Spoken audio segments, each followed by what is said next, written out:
Jiang Lin traversed into another world in an exceedingly unfortunate manner, awakening his system at the tender age of 3. However, during his initial 10 consecutive draws, an unexpected occurrence transpired. System: how can such a person exist? To consecutively draw 10 times with near zero probability? The system's 10 supreme artifacts were drawn in succession, unlocking an achievement and granting him the grimoire of all origins of power, leading the system to crash entirely. At that moment, Jiang Lin realized that his life had undergone a significant transformation. Everything seemed to have become remarkably simpler. The Spirit Clan intends to invade, audaciously opening a portal right at my doorstep. I shall counter-invade. I have heard that the demons of Europe are adept at playing with souls. Hence, I shall create my own underworld. Years later, a somewhat bored Jiang Lin mused. I have dealt with the Spirit Clan, safeguarded the portal for over a decade. It is time to relish life. Chapter 1. The Awakening of the System. At the end of August, the season of new beginnings at the South City train station. As the largest city in the western region of the Dragon Kingdom, South City's train station naturally experiences an immense influx of people, which has doubled today with various spirit martial universities commencing the admission of new students. Students from various prestigious institutions in the western region, after their awakening and training through the second and third years of high school, finally enter spirit martial universities, embarking on a path of rapid cultivation.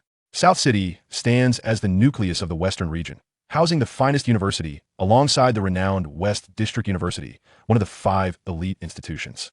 West District University ranks among the top 5 in the entire Dragon Kingdom, and following the Spirit Clan invasion incident, it has consistently maintained a position within the top 3. This has resulted in a surge of applicants from regions beyond the western area. On the eve of the new academic year, South City is almost engulfed in congestion. Amidst the bustling train station, a young man with striking black hair and bright eyes set down the enormous suitcase in his right hand, the oversized backpack on his back, and a large bag of unknown local specialties in his left hand. What do you see? Observing the crowd of people, particularly the throngs of youthful boys and girls accompanied by their parents, Jiang Lin's eyes sparkled with excitement. Approaching 18 years in this world has been nothing short of blissful, in stark contrast to his previous life on Earth as an orphan, where he was thrust into society post-middle school, enduring hardships that dulled his edges. At 20, after missing the subway, he resorted to a shared bike for his return, only to be struck by a pebble flung by a passing car, causing him to lose control and crash onto the roadside. Yet this was merely the beginning. A car accident soon unfolded ahead, a Tesla exploding on the spot, and, as Jiang Lin, clutching his hand and preparing to lift the bike, witnessed a shard of sharp metal growing larger before him. In his previous life, Jiang Lin was a solitary individual. Despite his efforts to socialize, he struggled to forge friendships, finding solace only in the realms of online novels and games. He held no aversion to the notion of transmigration. Instead, he embraced his new identity, his new life, and the system. Although this system had already malfunctioned. At this thought, Jiang Lin felt a twinge of guilt. He swore that it had been a mere casual draw, and that the system had proactively offered the so-called beginners 10 consecutive draws. Nevertheless, none of that mattered. He currently enjoyed a fulfilling life, with his parents alive and doting on him as their only son, thus rectifying his past regrets regarding parental affection. Moreover, thanks to the 10 consecutive draws, he possessed formidable power, no longer ensnared by the constraints of society and life. Now he was about to experience one of his previous life's unfulfilled wishes, university life. It is rumored that universities abound with beauty, offer freedom and love, and are filled with talent, providing ample opportunities to meet a diverse array of friends. At the very least, Jiang Lin hoped to encounter a multitude of intriguing individuals rather than unsavory ones. University, here I come. Jiang Lin's jubilant exclamation captured the attention of many. But upon noticing the young person burdened with numerous bags, they exchanged smiles before averting their gazes. Let me see. Where is the new student reception point for West District University? Jiang Lin placed a hand on his brow, searching intently. To prevent new students from getting lost, various spirit martial universities had established reception points throughout South City's transportation hubs, welcoming newcomers back to campus. As the most prestigious university in the Western region, West District University's reception point was particularly conspicuous, and Jiang Lin located it within seconds. He first hoisted the enormous backpack onto his back, then picked up the hefty suitcase along with the local specialties his mother insisted he bring, rendering his small frame nearly engulfed by the 3 substantial packages. The surrounding crowd showed no sign of surprise. In this era of spiritual awakening spanning over 4 centuries, even the physiques of ordinary individuals, nurtured by long-term exposure to spiritual energy, reached the level of a first-class athlete by Jiang Lin's previous standards. Moreover, students at the spirit martial universities were further enhanced by this energy, rendering such burdens trivial for them.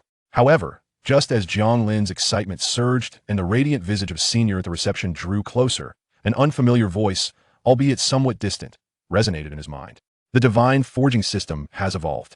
Beep, beep, beep, the fantasy forging system has awakened. Host, long time no see. Jiang Lin paused mid-step, a mix of embarrassment and guilt flooding his expression. You're awake? I truly did not intend for this. I am aware, the system responded, its tone laced with complexity. Then, do you have any further matters to discuss? Jiang Lin inquired softly. The system hesitated, then declared, fulfill my mission. Ding, initiating beginner task. A translucent light screen appeared before Jiang Lin, visible only to him. Jiang Lin instinctively clenched his fist. Undeniably, for a fleeting moment, he seemed to envision himself standing upon a spacecraft, his right hand holding Frostmourne, with flames of joy dancing on either side. Meanwhile, the system coaxed gently. Although you currently possess the Origin Grimoire, it ultimately amounts to merely a formidable power. Consider the weapons from your previous life's games appearing here. Whether they are from online games or science fiction, I can procure them for you as long as the materials are available. In comparison, what is the Origin Grimoire? It is quite unfamiliar. Moreover, there remains nearly a week until the commencement of classes, affording you ample time. Jiang Lin's expression was one of inner conflict as he tightened and then relaxed his grip on the suitcase, ultimately conceding, you win. Oh, exclaimed the system in a jubilant cheer, simultaneously feeling a profound sense of relief. For currently, Jiang Lin, even if he were to evade his tasks, left the system with little recourse. Curse be it, I might just be the most ineffectual system in existence. Hey, is that handsome young man over there one of our new students? At the freshman reception point of West District University, several tall and attractive upper-class women were quietly discussing amongst themselves. With a week remaining before classes commenced, it was not yet a peak enrollment period, leaving them with some leisure. In contrast to the other new students, Jiang Lin, burdened with a multitude of bags, certainly appeared distinctive, and coupled with his handsome visage, he had captured the attention of several upper-class women long ago. The others, who initially seemed to notice this side, prepared to approach directly, but inexplicably halted. That should be him, right? Remarked a girl who had just organized several new students, taking a sip from a nearby cup before continuing, I believe I have seen his information in the new student records. Let me check. Upon speaking, she turned her gaze to her phone, swiftly locating Jiang Lin's profile. Found it. Jiang Lin, 17 years old. Wow. He hails from Lingfeng Town. Lingfeng Town. The remaining upperclassmen looked at her with astonishment. One bespectacled senior, impeccably attired in the school uniform, spoke up, is that the Lingfeng Town beneath the entrance to the Spirit Clan? Indeed, the initial upperclasswoman's tone was tinged with barely concealed envy. It is rumored that individuals from there have the opportunity to meet members of the Phoenix Feather. The mere mention of the Phoenix Feather seemed to possess an enchanting allure, silencing the surrounding upperclassmen. The Phoenix Feather Pavilion, a colossal power that rose rapidly within a mere decade, had notably shown in the battle between the Dragon Kingdom and the Spirit Clan, becoming a target of admiration and aspiration for a significant portion of the populace in the Dragon Kingdom. In the distance, Jiang Lin evidently sensed the gaze of the crowd. He froze momentarily before decisively turning to depart. Such familiar stares and sensations were all too well known to him, stemming from the casual conversation with his seatmate on the train, where he had inadvertently revealed his origins from Lingfeng Town. Since that moment, Jiang Lin had even begun to regret not opting for spatial teleportation to arrive directly, instead choosing the train for the scenic experience. Initially, he was unaware of the Phoenix Feather Pavilion's grand reputation in the outside world. Although in recent years, the influx of visitors to Lingfeng Town had significantly increased, and his parents had afforded them a comfortable life, he had never encountered such reactions before. Adhering to the principle of minimizing trouble, Jiang Lin swiftly vanished from sight. The upperclassmen at West District University could only perceive a fleeting blur, as if Jiang Lin had dissolved into the crowd ahead. In a deserted alley of a certain urban area in South City, a ripple of spatial disturbance occurred, and soon a door adorned with intricate engravings materialized. As the portal opened, Jiang Lin, laden with bags, stepped through and let out a slight sigh of relief. He felt as though he had encountered such gazes before, reminiscent of the fervor displayed by those upon Qiu Lu's arrival in Lingfeng Town. Yes, the same fervor. Jiang Lin pondered silently as he closed the spatial door behind him and retrieved his phone to conduct a search. After perusing some maps, he settled on a shop location adjacent to West District University. Upon viewing the rental price, his finger hesitated, and he diverted his gaze from the heart-stopping figure of the rent. No. If you want me to open a store, I need some initial capital. After uttering this, he fell silent, narrowing his eyes at the alley's exit and tightening his grip on his bags and suitcase. 10 minutes later, a key, property certificate, and a series of business licenses materialized in his hand, inscribed with the address of the shop at Lingua University, Road number 31. Now that's efficiency. Jiang Lin remarked with astonishment before reopening the spatial door and stepping through once more. Upon emerging again, he found himself in a vast shop spanning nearly 200 square meters. Jiang Lin surveyed the space. The shop was 2 stories high, with a reception area occupying over 50 square meters at the front, separated from the rear by a massive wall. Above the wall, numerous slots were filled with a scant selection of weapons. Jiang Lin approached a slender longsword, and a luminous screen appeared before him. Silver longsword, plain version. Crafted from 100-fold tempered steel, it possesses a sharpness enhancement. Chapter 2, The Fantasy Mall. Jiang Lin withdrew his gaze from the luminous screen, pondering if this was something only he could perceive. Indeed, this was the realm of reality, where various weapons merely bore basic effect descriptions without any quantifiable data. The system's response followed, prompting Jiang Lin to reflect as he redirected his attention. Revealing a circle of azure engravings in his palm from which a richly adorned tome gradually materialized. At the instant the book emerged, the surrounding space warped violently, as if all of reality were swiftly receding, or perhaps everything was being devoured by it. With a sharp focus, Jiang Lin observed a radiant screen manifesting upon the tome. The Origin Grimoire. It chronicled the genesis of all powers, and to possess it would grant one the essence of strength. Method of acquisition. Unlock upon obtaining 10 distinct types of imperial weapons. After perusing the information, Jiang Lin thoughtfully retracted the Origin Grimoire. If these were weapons from a game, could their attributes also be manifested?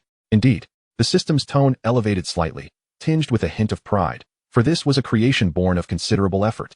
Jiang Lin's eyes sparkled with excitement. He desired a shadowless sword to fulfill his dreams. Well, that requires materials. This is a virtual item from another world. How could it possibly manifest out of thin air? The system clarified, emphasizing that special energy and materials were indeed required, and those could only be procured by him. So, this is what you were waiting for? Jiang Lin mused, stroking his chin. Yet, he couldn't deny the allure of it. Let us proceed. With that, he ventured towards the backstage, where beyond the wall lay an entirely different landscape. Behind the modern reception was a medieval-style forge, complete with a smelting furnace and a colossal bellows, all situated in the innermost recesses. In the central area were molds and a large iron anvil, with 2 hammers displayed on the wall.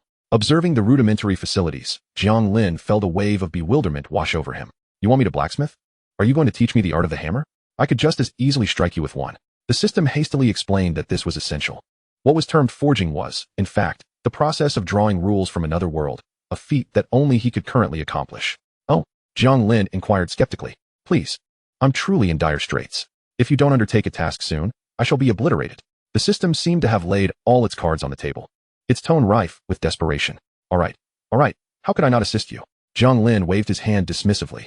What comes next? He was merely jesting. For despite the system's current state, this new life was a gift from it, and Jiang Lin was no ingrate. His previous quip had simply been in jest. Oh. The system exhaled, its voice brimming with excitement. Just sign the documents, and you will complete the task.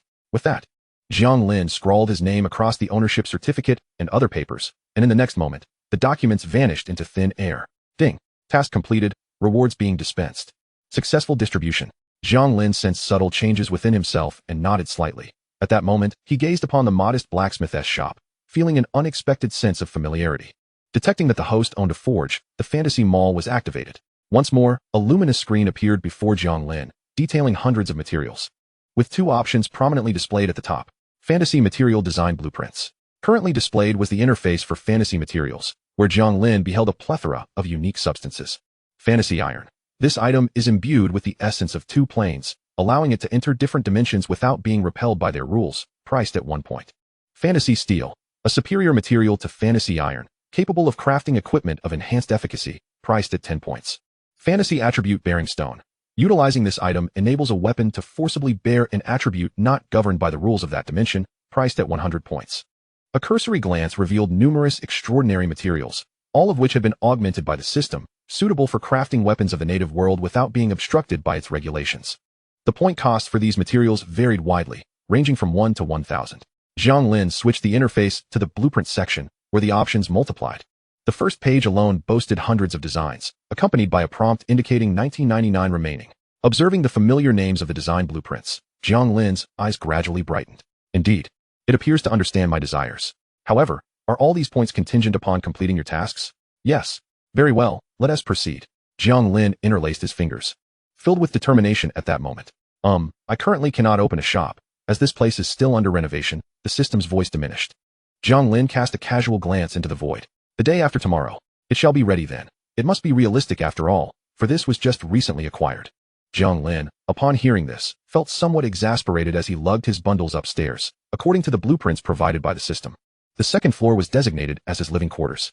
Upon reaching the second floor, the freshly renovated modern aesthetic banished any lingering displeasure, as the expansive 200 square meters were utilized to their utmost potential, resembling a luxurious residence. Quite nice. It seems I might be able to apply for off-campus accommodation. Jiang Lin set down his belongings and collapsed onto the sofa. The following day, having arranged other matters, Jiang Lin stepped out from behind the enormous renovation boards that obstructed the shop's entrance, stretching languidly as he breathed in the refreshing air. Since you can't issue tasks, I shall continue my university life. At that moment, Jiang Lin felt invigorated, but just then, he staggered back a step. A shadow zipped past, accompanied by distant shouts. Don't chase me. It's just a bag. How could I stand idly by while you pilfer right before my eyes? A somewhat peculiar tone caught Jiang Lin's attention as he stretched. A foreigner? True to his suspicions, a tall man with a perfectly proportioned muscular frame dashed towards him. Golden lights swirling around him, clearly having tapped into his psychic energy. This individual, with golden hair and blue eyes, bore strikingly chiseled features, epitomizing the quintessential Western handsome man. Upon spotting Jiang Lin, who was momentarily dazed in front of the shop, he slightly shifted his position to continue pursuing the fleeing figure ahead. However, this brief delay allowed the man in front to nearly vanish from sight. Holy night speed. The golden-haired man bellowed, his velocity surging dramatically, closing the gap almost instantaneously. From a distance, one could only perceive a golden flash colliding with the fleeing man as both plunged into a clothing store. Oh my! Jiang Lin instinctively leaned back. At that moment, several figures clad in police uniforms descended from above and entered the store, soon apprehending the previously fleeing individual. Surrounding the clothing store, a throng of onlookers had gathered, and Jiang Lin, unbeknownst to where he procured a bag of buns, was savoring them with delight. 2 law enforcement officers escorted the man outside, where one officer was seen conversing amiably with the golden-haired man. Mr. Jarl, thank you for your support of our work. From the expression of the speaking officer, Jiang Lin seemingly detected a hint of wry amusement. His bun-eating paused momentarily, as the murmurs of the onlookers reached his ears. Isn't this the third one? This golden-haired handsome fellow is indeed, enthusiastic? At that moment, the man named Jarl wore a smile, proclaiming, protection is our duty as knights, and besides, I have a deep affection for this land. I always find something here that resonates with the very essence of knightly spirit. The radiant smile of the sun, coupled with his handsome visage, evoked quite a few gasps from those around. Even Jiang Lin, gazing at his untainted smile, found it difficult to discern whether he had stumbled upon a treasure trove or was merely speaking from the heart. With this thought in mind, he repressed his inclination to employ mental manipulation, his eyes now glimmering with intrigue. As the crowd dispersed after capturing their quarry, Yal departed alone. Observing this, Jiang Lin continued his journey to West District University, having missed the school shuttle at the station the previous day and now compelled to make the trek himself. He was arriving early, as the start of the semester was still a few days away. West District University, located on the sprawling outskirts of South City, is rumored to encompass numerous mountain peaks as part of its campus. At this moment, Jiang Lin stood before the university's grand entrance, towering several meters high. Much like other new students, tilting his head upward, the 4 imposing characters spelling West District University were powerfully inscribed, faintly exuding an iron-willed and commanding aura. Many freshmen momentarily found themselves entranced by those characters, and Jiang Lin discerned the underlying significance. Within those 4 characters lay a breath of the writer's essence, which accounted for their captivating effect. Jiang Lin's gaze shifted to the immense courtyard behind the gate, where a statue of a figure stood prominently, the founder of West District University, Principal Morin. A gentle voice interrupted his reverie, belonging to a short-haired man wearing glasses, who adjusted his spectacles as he spoke. During the initial invasion of the Spirit Clan on Tianshan, he had rallied all forces from West District to a stalemate, ultimately holding out until reinforcements arrived and forcing the Spirit Clan to retreat, effectively sealing their entrance for nearly a century.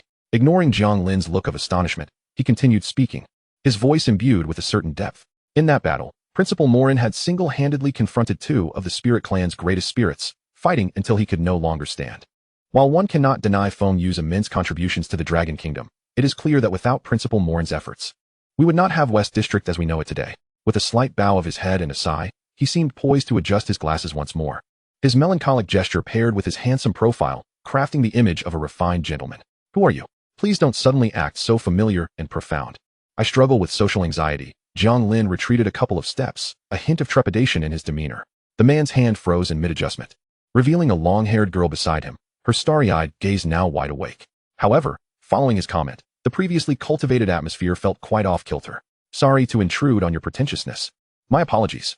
Jiang Lin exclaimed before making a hasty departure, leaving behind the long-haired girl and the awkwardly frozen man. My goodness, if that were a trash can. It could serve 2 streets with its capacity. From a distance, Jiang Lin's muttering echoed, intensifying the awkwardness of the moment. Chapter 3, Souls and Curses. Clear's throat. The man coughed softly, redirecting his now gentle gaze towards the girl. Hello, I am. But before he could finish, she took several steps back, her eyes now brimming with caution. The man, no longer composed, cast a piercing glance towards Jiang Lin's vanishing figure, but there was no trace of him left. At that moment, Jiang Lin was making his way to the freshman registration area. The enrollment process spanned 7 days. And even though it was only the first couple of days, new students were constantly arriving. After a brief wait in line, Jiang Lin received his class and dormitory numbers. The freshman classes at West District University are primarily organized based on the awakened spirit contract levels, combat prowess, and other cultural moral data. In this era, everyone is capable of cultivating spiritual energy, progressing through 10 realms: compression, concealment, radiance, illusion, solidification, heart, soul, respect, saint, and emperor. Each realm significantly enhances one's spiritual energy. The spirit contract fundamentally dictates an individual's potential, with a myriad of talent types that remain incompletely cataloged. Currently, these talents are classified into 3 major categories: elemental, abilities, and mystical. Jiang Lin's wind-type talent falls under the elemental category. Spirit contracts are innate and fixed, ranked from low to high as F, S, S, and S. While cultivation does not necessarily require talent, those endowed with it will surely surpass ordinary cultivators in speed and capability. When he awakened at the high school in Lingfeng Town, he casually manifested a B-level wind spirit contract, neither exceptionally high nor low, but merely average among the exceptionally gifted students at West District University. Thus, he found himself assigned to a regular class, Class 5 of Year 1, which was one of Jiang Lin's intentions. At present, he lacked both strength and resources, as he was primarily there to experience life. Since awakening in his first year of high school, students who have cultivated for approximately 2 years are generally at the illusion and radiance realms. Having established a solid foundation in the compression and spirit integration stages during high school, their advancement in university will be on a fast track. Upon arriving at the dormitory, Jiang Lin found that the 5-person accommodation arranged by the school was still unoccupied, leading him to shake his head in disappointment before turning to leave. As he descended the stairs, he coincidentally encountered 2 freshmen, linked arm in arm, descending beside him. They appeared far too familiar for mere acquaintances, with one of them leering at his phone screen. Though she ranks 10th on the campus beauty list, which is a notch lower than the others, I genuinely like her. I heard she's a freshman. Me too. While her looks might not match the top contenders, she possesses a certain inexplicable charm. Exactly. Let me check her abilities. Whoa, she's in the soul category. The two seemed engrossed in an unknown campus beauty ranking, and the mention of the soul category made Jiang Lin slow his pace. The term stirred a peculiar expression on his face, and he instinctively curled his toes, recalling an embarrassing incident. Surely, no one knows about that, right? He mused, hastening his steps past the two. Their dormitory was ideally located near the girls' dorm, and upon exiting, he caught sight of numerous girls dressed in light attire, presenting a vibrant spectacle. Jiang Lin couldn't resist slowing down to take in the view. Indeed, gazing at beautiful women could be a refreshing experience, he thought, until a great shadow obstructed his view of the scene. Focusing, he recognized a familiar figure, the dazzling golden hair, a radiant smile, and that handsome face capable of captivating any girl, none other than Yal, the enthusiastic stranger from the previous day. At this moment, he was laden with numerous bags, which contributed to the imposing shadow he cast. Haha, no need for thanks.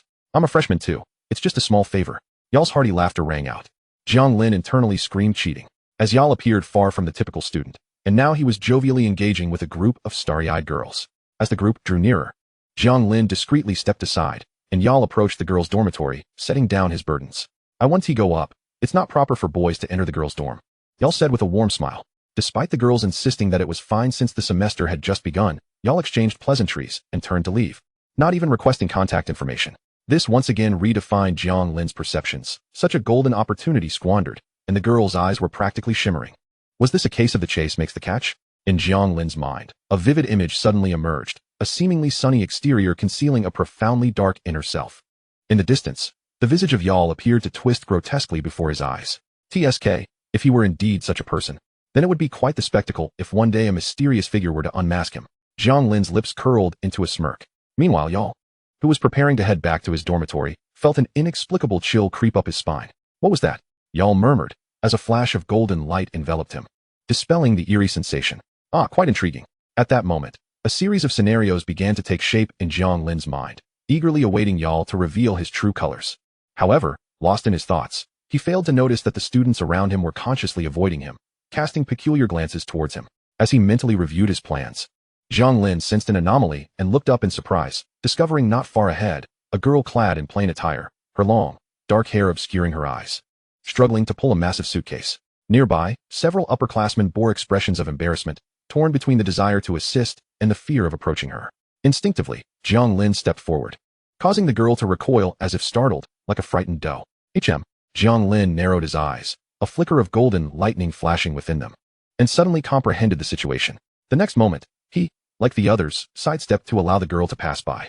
Only then did she exhale in relief and laboriously continue dragging her suitcase toward the female dormitory. What an interesting curse, Jiang Lin pondered, observing the girl's retreating figure, his mind swirling with thoughts. Unlike the others, he perceived a horrifying sight. Within a 3-meter radius of the girl, a horde of grotesque, twisted spirits writhed in agony. Howling in despair, Jiang Lin smacked his forehead, exclaiming, "Oh, what a tragedy." Meanwhile, hushed whispers surrounded him, all centered around the girl he had just witnessed. "Did you see that? That must be the daughter of Calamity from the forum. Yes. I heard she is a very kind-hearted girl. What a pity. Sigh indeed. 3 upperclassmen have already been hospitalized trying to help her with her suitcase. Kind-hearted? Nonsense. She's just pretending. Look what happened to our senior Lin Xiao." The heated remarks reached Jiang Lin's ears, causing him to frown slightly. The speaker was a girl dressed in a short skirt, her makeup light. Her eyes filled with disdain as she glared in the direction of the girl's departure. Following her words, the girls around her seemed to recognize her and hastily lowered their heads, departing quickly. TSK, could it be that they are plotting some form of campus bullying? Jiang Lin mused as he walked away. After wandering around the campus, Jiang Lin returned to his shop, thoroughly satisfied. His day had been spent exploring West District University, which perfectly matched his ideal vision of university life. Moreover, the cursed girl Yal piqued his interest immensely. How he looked forward to the university experience. That night, he stretched lazily before drifting off to sleep. The following day, Jiang Lin did not attend classes but instead indulged in a shopping spree for daily necessities, thoroughly organizing the second floor over the course of 3 days. Today was also the day the system had indicated for opening the shop.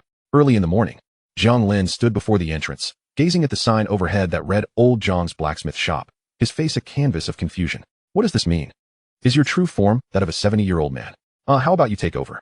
Me? Jiang Lin's thoughts sparked, and the words on the sign began to shift. The treasure vault of the weapon master. This is perfect. Jiang Lin nodded in satisfaction. The shop was ready for opening.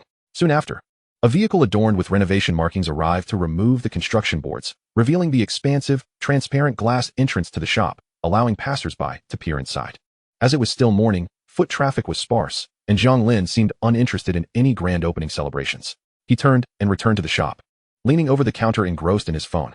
The system, observing his indifference, was anxious yet hesitant to urge him, quietly disseminating information about the shop online and registering it on maps. Time passed swiftly while Jiang Lin scrolled through his phone. Before he knew it, afternoon had arrived. Aside from a few curious residents stopping to glance at the new establishment, no one had ventured inside. During the afternoon, while eating takeout, Jiang Lin remarked, "This one do. I can't just sit here and watch. Perhaps I should hire a receptionist?" The system pondered. Realizing that Jiang Lin's task was indeed to remain there, yet fearing he might abandon the role, it stammered, "Well, I suppose that could work. But you still need to handle the weapon forging. The receptionist can manage customer inquiries, while you focus on crafting." "Fine, I suppose that is acceptable." Jiang Lin had initially wished to be a hands-off manager, but having made a commitment to the system, he couldn't completely shirk his responsibilities. After lunch, Jiang Lin fashioned a small sign and placed it at the entrance, "Hiring receptionist, salary negotiable." Post-lunch drowsiness soon overtook him, and he dozed off at the front desk until a soft voice roused him. Is this where you're hiring a receptionist?" Jiang Lin rubbed his sleepy eyes and looked up to see a somewhat frail young man, his complexion pale and seemingly undernourished, appearing only slightly older than himself. Clad in clean yet slightly faded clothes, the meticulousness of their edges suggested that their owner was striving to maintain a respectable appearance. A slender, unassuming boy, that was Jiang Lin's first impression. Jiang Lin yawned. "Oh boy." To be honest, he had preferred hiring a girl for the role, as they tended to be more attentive and gentle in nature. The boy seemed to sense this, introducing himself. "I'm Hee-song, I live nearby. And I have plenty of time. You can pay me less, I don't mind. I noticed you're selling weapons, right? My spiritual contract might be quite suitable." "Oh." Jiang Lin's interest was piqued. "I'm a spiritual contract of the mysterious side, eternal sleep. I can stay awake for 24 hours without rest." He didn't mention that once he fell asleep, he wouldn't awaken again. Uffed. Jiang Lin hadn't even managed to swallow his drink before he accidentally sprayed Hee-song's face with it. That was unintentional. Jiang Lin quickly waved his hand, and a gentle breeze swept through, miraculously drying Hee-song's face. No, working 24 hours straight is illegal. You don't want me to end up in jail, do you? That would be unbearable. No, I'm sorry. Hee-song waved his hands frantically. You can just pay me for 8 hours. I'm willing to volunteer for the rest. Jiang Lin shook his head slightly. Before he could voice his rejection, Hee-song interjected urgently. I truly need this job. I promise I won't cause you any trouble. Jiang Lin hesitated. The refusal he was about to express caught in his throat. Aren't you going to ask about the salary? If there's a salary, that's enough for me. TSK, you're of age, right? Of course. Hee-song quickly produced his ID, revealing that he was already 19 years old. Jiang Lin regarded him with newfound interest. All right, the salary is 3,000. 5 working days with 2 days off, with insurance and benefits, 8 hours a day, meals and accommodation not included. The conditions were set by the system, and naturally, Jiang Lin would not pay out of his own pocket. Hee-song, momentarily bewildered, looked up. What do you mean? The salary is fixed. There's nothing to negotiate. No, it's too much. Hee-song's face flushed as he realized how outrageous his words sounded. Jiang Lin, equally astonished, pondered the audacity of such reverse bargaining. Was he truly concerned that I might not exploit him enough? Or does he genuinely wish for me to take him in? All right, that's settled. The contract is here. If you wish to proceed, sign it and come back tomorrow. Jiang Lin warily retrieved a contract from the counter. No, I'm sorry. Hee-song quickly glanced over the document, confirmed its legitimacy, and signed his name. Enough with the apologies. You owe no one anything. Jiang Lin waved dismissively. Now that the contract is signed, you are officially my employee. Your job here will be to attend to customers. We sell weapons. Customization and repair are both available. Just inquire about their needs, collect payment, and keep a record. Oh, and while I'm working, you cannot enter the back room. Jiang Lin's warning stemmed not from distrust, but from the nature of his forging process, which intertwined the rules of 2 worlds. Hee-song, being merely an ordinary person, could find himself in unexpected peril. Hee-song nodded vigorously, pulling out a small notebook and pen to diligently take notes. After Jiang Lin finished speaking, Hee-song looked up at him earnestly. They shared a long, silent gaze. Before Jiang Lin finally broke the stillness, saying, That's all. That's it. What else would there be?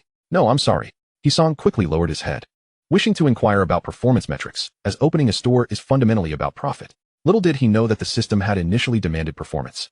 But Jiang Lin had callously declined, citing exhaustion. The system, left with no choice, had to rely on gradual accumulation. All right, enough for today. Come back tomorrow, Jiang Lin gestured. Okay, goodbye, boss. After Hee-song departed, Jiang Lin did not take down the hiring sign. One person alone was insufficient. The store needed to operate for at least 12 hours, a stringent requirement from the system. In such circumstances, 3 employees would be ideal for optimal scheduling. Subsequently, a few more candidates came for interviews, but either their ages were too advanced or their genders did not meet Jiang Lin's criteria. Eventually, a suitable young woman named Xinping arrived. At 22, she possessed an unremarkable appearance, with a lackluster talent for spiritual contracts. Upon learning more about her situation, Jiang Lin discovered that she came from a modest background and had chosen to work after failing to gain admission to the Spiritual Martial University, aiming to support her B-grade spiritual contract brother's education. After a brief assessment, he decided to hire her, leaving Xinping in a state of astonishment as she departed. Later, as evening approached, Jiang Lin successfully hired a 3rd employee, another woman named Yang Liqiang, who was somewhat more attractive than Xinping. Her story was one of youthful rebellion. She had fled her home to be with a romantic partner she met online, leading to a severe rift with her family. Ironically, the online relationship fell apart, and with no way to return home, she found herself in South City, recently out of money and seeking employment.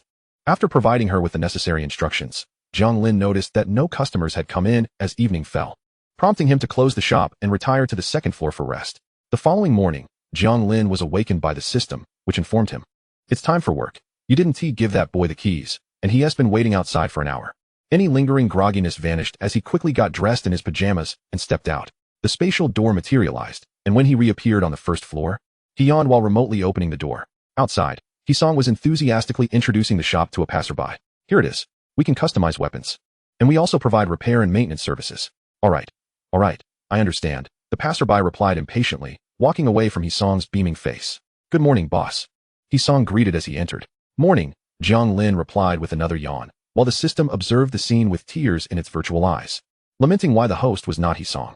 Here are the keys. Jiang Lin tossed them to Hee-song casually. Watch the store. If anything comes up, wait until I'm awake to discuss it. Someone will be coming in this afternoon. With that, he ambled back upstairs. After Jiang Lin ascended, Hee-song hurried to the front desk, standing attentively as if on guard. An hour passed without any customers, yet Hee-song's demeanor remained steadfast. Having stood for long hours in previous jobs, he did not feel fatigued, and due to his spiritual contract, his mind was still sharp. As 2 hours slipped by, only occasional pedestrians paused outside, showing no intention of entering. Hisong began to feel anxious. This situation could not persist. 3 hours passed, and Hisong's heart raced with worry. By the 4th hour, Hisong had vanished from the front desk, replaced by a slender figure outside, smiling and persistently engaging passersby. Yet, in an era dominated by spiritual energy, weapons were primarily sought by spiritual warriors, who certainly did not stroll about like ordinary people. As the sun rose high, the summer heat was palpable. Hisong wiped the sweat from his brow and noticed a girl approaching, prompting him to smile again. "Excuse me. May I ask if there is a chance I could be here to work as well?" Shinping tilted her head, a hint of a smile gracing her face as she looked at Hisong.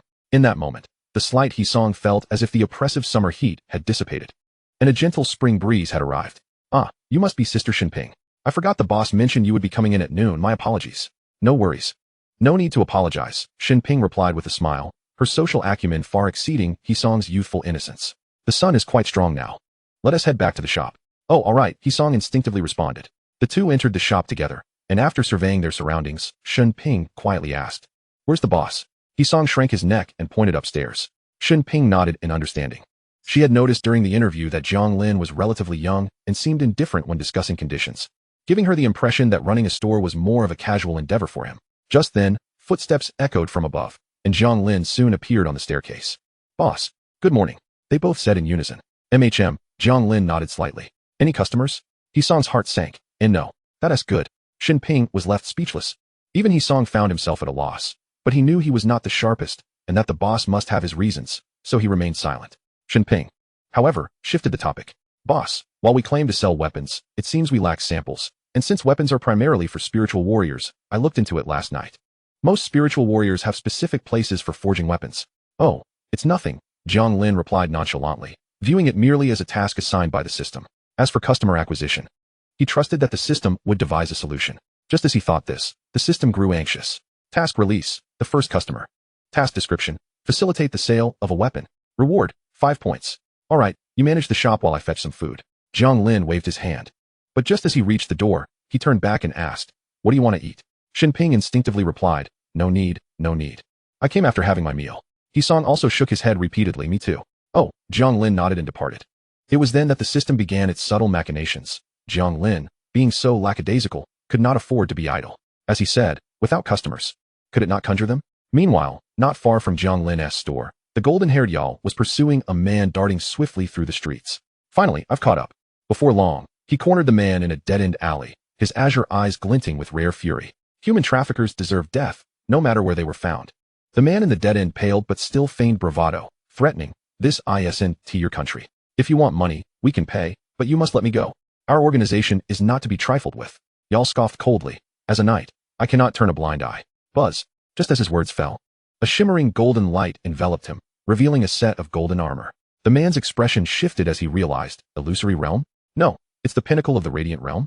He breathed a sigh of relief. If Yal were merely in the illusory realm, he could abandon his struggle. "This will suffice to deal with you," Yal bellowed, charging forward. His robust form, combined with the slightly ethereal armor, made him resemble a heavily armored knight in the throes of a charge. He drew a massive sword from his side and swung it down. The man's pupils constricted. Spatial belt? Instinctively, he evaded, but Yal's blade sliced through empty air. Chapter 5. The Reforging of the Broken Sword. Before the man could catch his breath, Yal closed in again, delivering a powerful punch. Caught off guard by Yal's unexpected speed, the man was struck squarely. Yet, this only roused his ferocity. A man who navigated the shadows for years could hardly be a coward. His fingers curled into claws, and his arm bulged, scales manifesting rapidly, transforming into a monstrous limb. Yal nonchalantly raised his sword to block. Crafted from exceedingly rare materials, this knightly greatsword would withstand the blow without issue. However, the next moment, both men were taken aback as the greatsword shattered under the force of the giant claw, the monstrous appendage continuing its assault, leaving 5 deep, bloody gashes on Yal's shoulder. Shock filled Yal's eyes, but he quickly regained composure. This man must have employed some enhancement method. He indeed had a hidden card. "Then I shall hold nothing back," Yal shouted, invoking the power of the Holy Knight. His form swelled, and with the two men already in close proximity, the man having nowhere to retreat in the dead end, Yal unleashed a cannon-like punch, striking the bewildered man against the wall. Boom. A massive crack rapidly spread across the wall. "Yes, pack it up, 40, right? I'll scan you." Jiang Lin, clutching a fast food order, scanned a code in front of a milk tea shop, receiving 3 cups of tea before completing the payment. The mechanical voice sounded, But before the word success could be heard, a tremendous roar drowned it out. Jiang Lin, with uncanny foresight, sidestepped just as a shadow burst forth from his position, landing on the street outside. A path carved by his collision appeared, and within that path, Yal, enveloped in swirling energy, approached. The wound on his shoulder had stopped bleeding and was rapidly healing under a golden aura, his gaze icy as he approached the fallen man, declaring, "This is the night's judgment." Despite the pain coursing through his body, the man on the ground was left in a daze, both physically and psychologically. "Wait, I was just testing you. Why did you suddenly go berserk?" This was the last thought before he succumbed to unconsciousness. Soon, the enforcement team arrived, their expressions complex as they regarded Yal. They had been searching for this human trafficker for a long time, yet he had eluded capture like a rat in a sewer. "We truly appreciate your help," the officer said sincerely. All that remained was Yal's departing silhouette as he returned to the alley, retrieving the broken blade from the ground. A hint of melancholy graced his handsome features as he murmured, "Teacher, I'm sorry." With a soft sigh, Yal exited the alley, and upon looking up, he caught sight of the words treasure vault of the weapon master across the street. In that moment, the letters seemed to possess a peculiar allure, compelling him to approach. Hisong took a sip of water from his cup to alleviate his dry throat, and, under Shin Ping's exasperated gaze, stepped outside the shop. Just then, Yal approached, and Hisong's eyes brightened. "Sir, do you require a custom weapon?"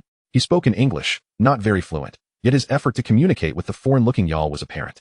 Yal paused, instinctively asking in Chinese, "Can you repair weapons?" Upon receiving a response, Hisong's eyes lit up. "Certainly, sir. Please, follow me." He led Yal back into the shop, where Shin Ping quickly greeted them with a smile. "Welcome." Hisong first introduced Yal to the store's services, then inquired, "What is the nature of your weapon? What is the extent of the damage? We need to assess it for the boss." Jiang Lin had not required his staff to possess specialized knowledge, simply instructing them to register information, and Hisong was aware of this. So he aimed to gather as much detail as possible. Yal nodded slightly, placing a hand on his waist, with a flash of light. The broken knight's greatsword appeared on the table before them. Shin Ping was momentarily stunned. As she understood the implications of spatial equipment, those who possessed such items were either extraordinarily wealthy or influential. Could their humble shop truly restore such a weapon? As she worried, Hisong had already pulled out a notebook, meticulously examining the broken sword and recording the details. "Fine," Shin Ping sighed. "Let us leave it to the boss." Just then, Jiang Lin returned with milk tea and fast food. Upon seeing Yal, his expression turned slightly peculiar. It seemed he had been encountering him frequently of late. Shin Ping and Hisong brightened at Jiang Lin's return, with Hisong exclaiming joyfully, "Boss, this customer needs a weapon repaired." "Oh." Jiang Lin approached, ignoring Hisong's attempts to respond, directly shoving the fast food into his hands and handing the milk tea to Shin Ping before examining the knight's greatsword on the table. The more he looked, the more perplexed his expression became, given the skill level of the man he had just fought. There was no way he could have severed this knight's sword. However, turning away business was illogical, so after a brief inspection, Jiang Lin stated, 2 hours. Fee of 50,000.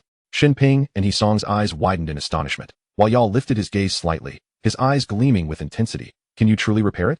The knight's great sword was a gift from his mentor, seemingly ordinary, yet crafted from exceptional materials. Additionally, it bore intricate patterns inscribed with spiritual energy by his teacher, designed to facilitate the flow of such energy. Certain techniques, when executed with this formidable blade, would also see enhancement. Jiang Lin recognized the concerns of his companion, but with the augmentation of the system, the restoration of the great sword was a trivial matter for him. The spiritual energy circuit was merely severed. "I can reconnect it." "You are employing a reinforcement circuit here, correct?" "Yes, and modifications have been made to better suit your spiritual energy." Upon hearing this, Yal's face was filled with astonishment. The knight's great sword was indeed as Jiang Lin described, yet he had not observed Jiang Lin utilizing spiritual energy.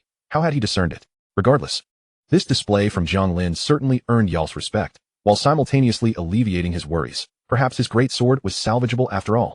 "Very well, I shall wait here." With that, he promptly turned and swiped his card. Until the payment was successfully processed, Shin Ping remained in a daze, astonished that such a sum, 30,000, could be transferred so effortlessly. Hisong, on the other hand, wore a broad smile, having finally secured the shop's first transaction. Yal's promptness surprised Jiang Lin. He regarded Yal with a quizzical glance. "Fine, but ultimately, the reforged sword will be inferior to its original form." "I understand." Yal nodded slightly. "Yet it holds great significance for me.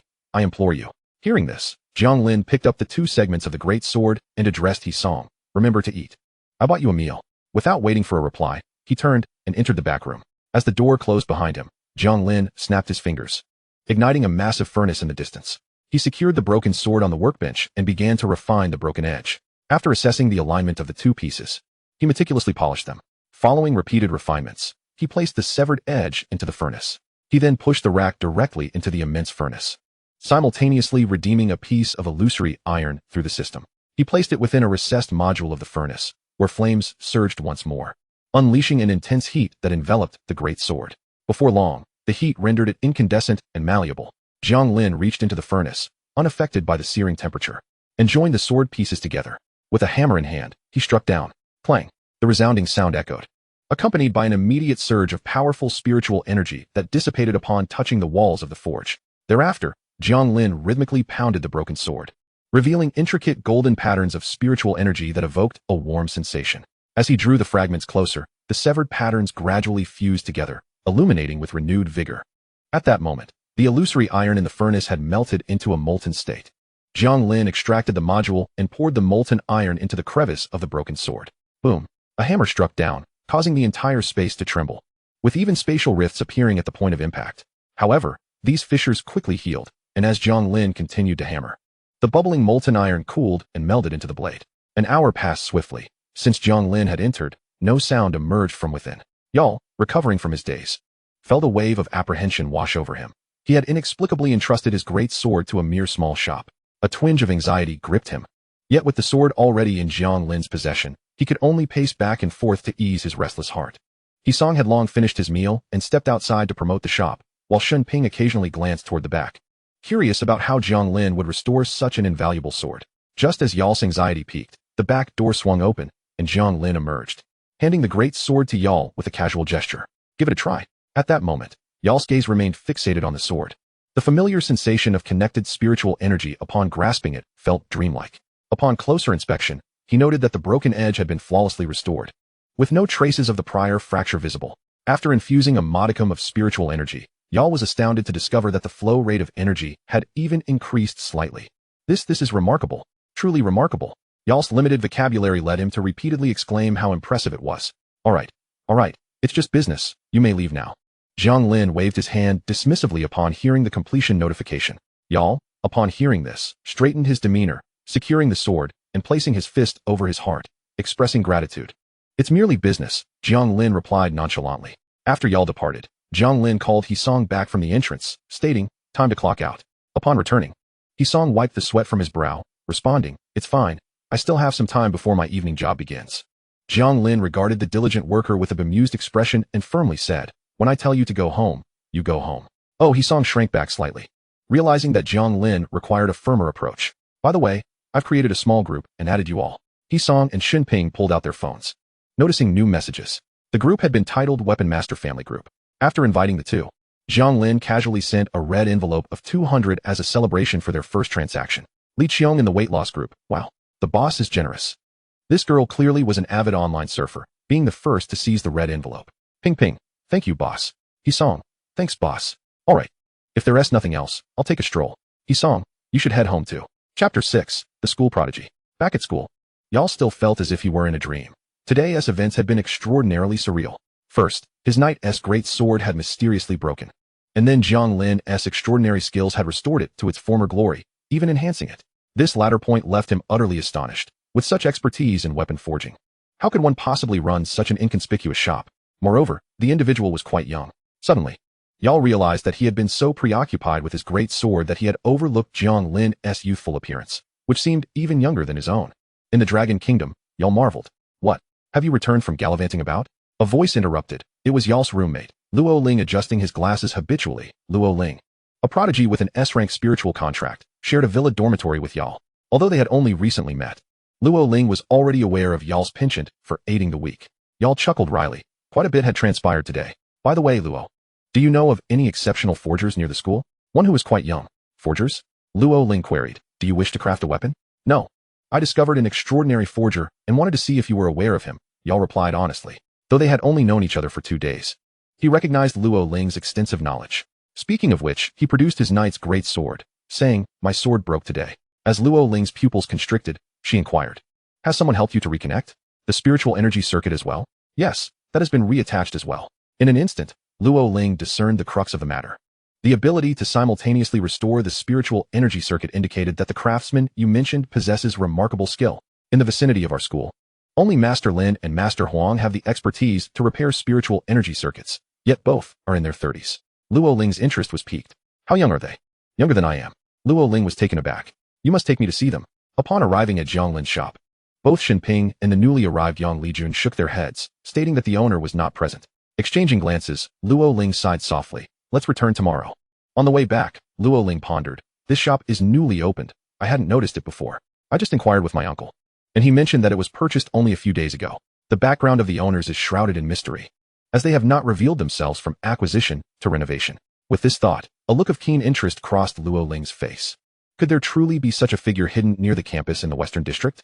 At that moment, Jiang Lin, who was on Luo Ling's mind, finally encountered his roommates. They were housed in a 5-person dormitory, and 2 of them were already present, named Zhang Tianhan and Qin Ge. Zhang Tianhan was tall with a square face and a muscular build, clearly a result of rigorous training. His somewhat anxious demeanor gave him an air of ferocity. However, in reality, he was quite gentle. Upon seeing Jiang Lin enter, he greeted him warmly and allowed Jiang Lin to choose his bunk first. Qin Ge, in contrast, was slightly shorter than Zhang Tianhan and perpetually wore a smile. Upon seeing Jiang Lin, he leaped up from the bed he had just made. Brother. Hello. I'm Qin Ge. My spiritual contract is a B-grade wind type, currently in the hidden realm. Oh, Jiang Lin. What a coincidence. I'm the same. Jiang Lin promptly replied. Let us add each other on WeChat. Qin Ge pulled out his phone, and the 3 exchanged contact information. My spiritual contract is an ability-type diamond system, currently at the peak of the hidden realm, Zhang Tianhan added. From now on, we're all brothers. So feel free to ask for my help, he declared, thumping his chest with enthusiasm. I heard there are 2 more people. I wonder when they will arrive. After adding each other on WeChat, Qin Ge smiled. Once they're here, we can elect a dorm leader. Both Zhang Tianhan and Jiang Lin nodded in agreement, only to then notice that Jiang Lin had not brought any luggage. Jiang Lin, did you forget your belongings? Zhang Tianhan asked, puzzled. Or did you leave them downstairs? I can help you get them. No, my relatives live nearby, so I left them at their place for now. I even brought some local specialties. I'll bring them over tomorrow. Oh, understood, the 2 replied. Qin Ge chimed in with a smile. Have you checked the school forum? I heard that some freshmen are setting up challenges at the training grounds, claiming they want to become the new king of this cohort. Who? Zhang Tianhan inquired, intrigued. Although they were still far from the top talents, they were not averse to gossiping. Su Feihong. I've heard he possesses an SS-grade lightning-type spiritual contract. And the Su family is a prominent clan in the Western District, so he has never lacked resources. He is already at the Shining Realm, Qin Ge recounted eagerly. Wait. Someone is challenging? Zhongkisan, an S-grade ability type Howling Moon Wolf. He is also in the Shining Realm. Let us go watch. Qin Ge exclaimed, pulling the 2 along as they dashed down the dormitory stairs, racing toward the training grounds. Along the way, they noticed numerous others hastening in the same direction. The new student battle promised to be quite a spectacle, especially with both sides being top talents. The training grounds were situated on the west side of the campus, sprawling across an area equivalent to 2 football fields. At this moment, many spectators had already taken their seats, and in the center, 2 figures stood facing each other. The trio found a favorable vantage point. Thanks to their refined vision, they could clearly discern the unfolding situation despite the considerable distance. Now we have a view, Qin Ge remarked, scrutinizing the information on his phone. Although Zhongkasen possesses an S-grade spiritual contract, he can transform into the Howling Moon Wolf. As one of the stalwarts of the Beast clan, it can reach the condensation realm upon maturity, boasting a high bloodline rank. Moreover, the Howling Moon Wolf possesses formidable resistance to elemental types, so the outcome remains uncertain. Someone has opened betting. Zhang Tianhan suddenly interjected. Is it Luo's family? The Luo family? Jiang Lin pondered. Who do you think will win? Jiang Lin, who had been lost in thought, glanced at the 2 combatants. The lightning type, I suppose, after all. The spiritual contracts differ by a tier. There was a sentiment he had yet to express. Su Feihong's true strength had already reached the pinnacle of the Shining Realm. His aura incredibly refined, seemingly on the verge of breaking through to the virtual tier. However, I still favor Zhongkasen.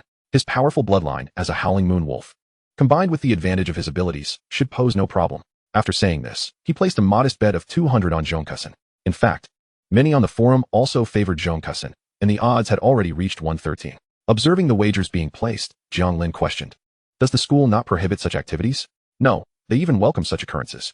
The Western District University seeks geniuses who can battle on the front lines against other races, not delicate flowers sheltered in a greenhouse. They support these betting matches, and they even have dedicated medical facilities for such events.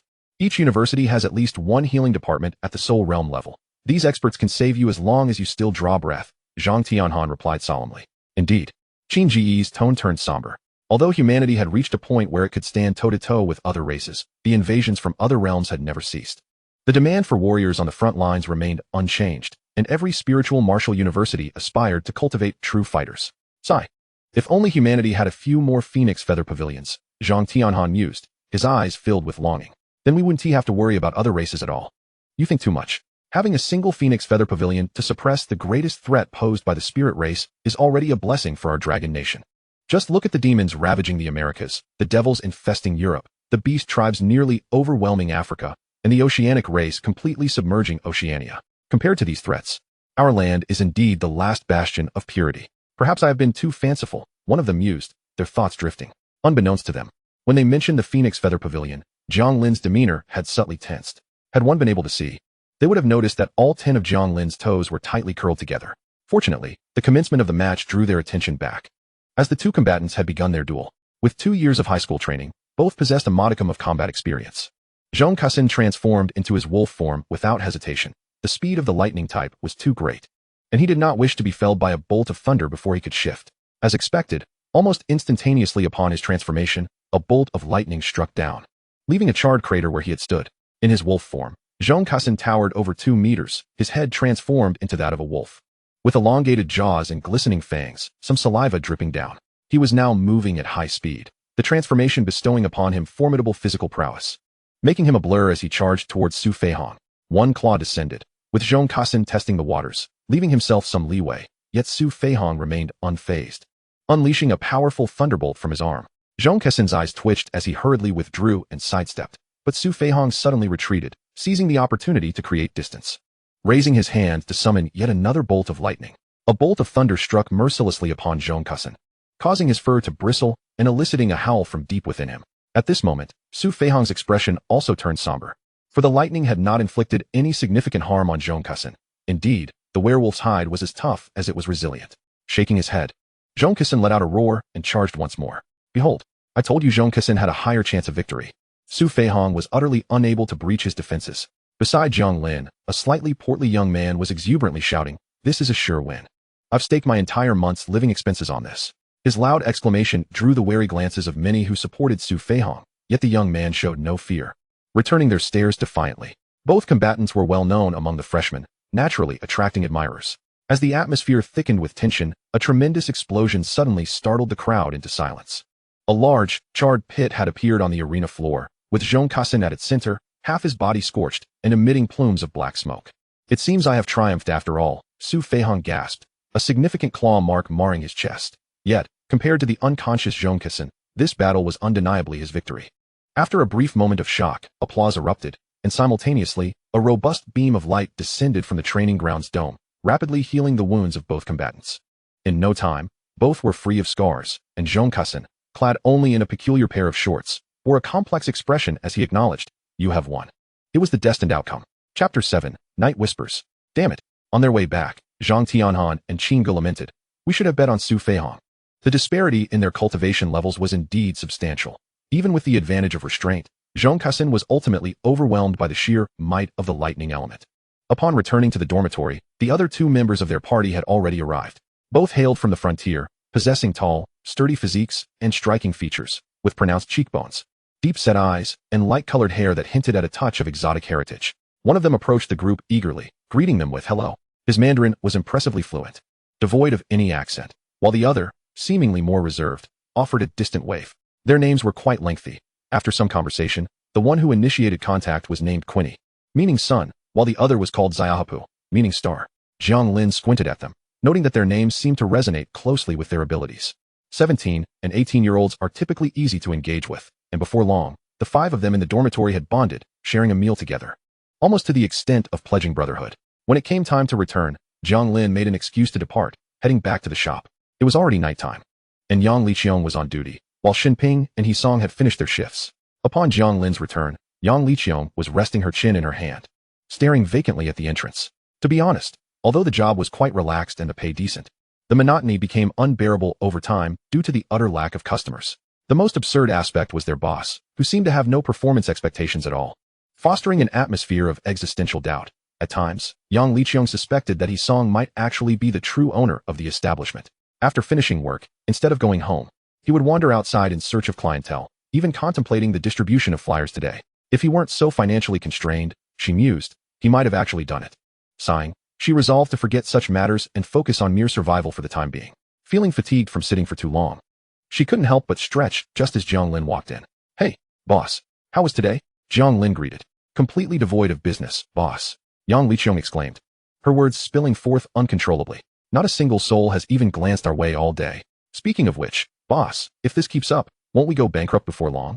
Jiang Lin shrugged nonchalantly. "It's fine. I've already purchased this property." Yang Liqiang's mouth hung open, words caught on the tip of her tongue. But she ultimately held them back. Well, having money certainly allows for such whims. System. Jiang Lin glanced at the time. It was already past 9.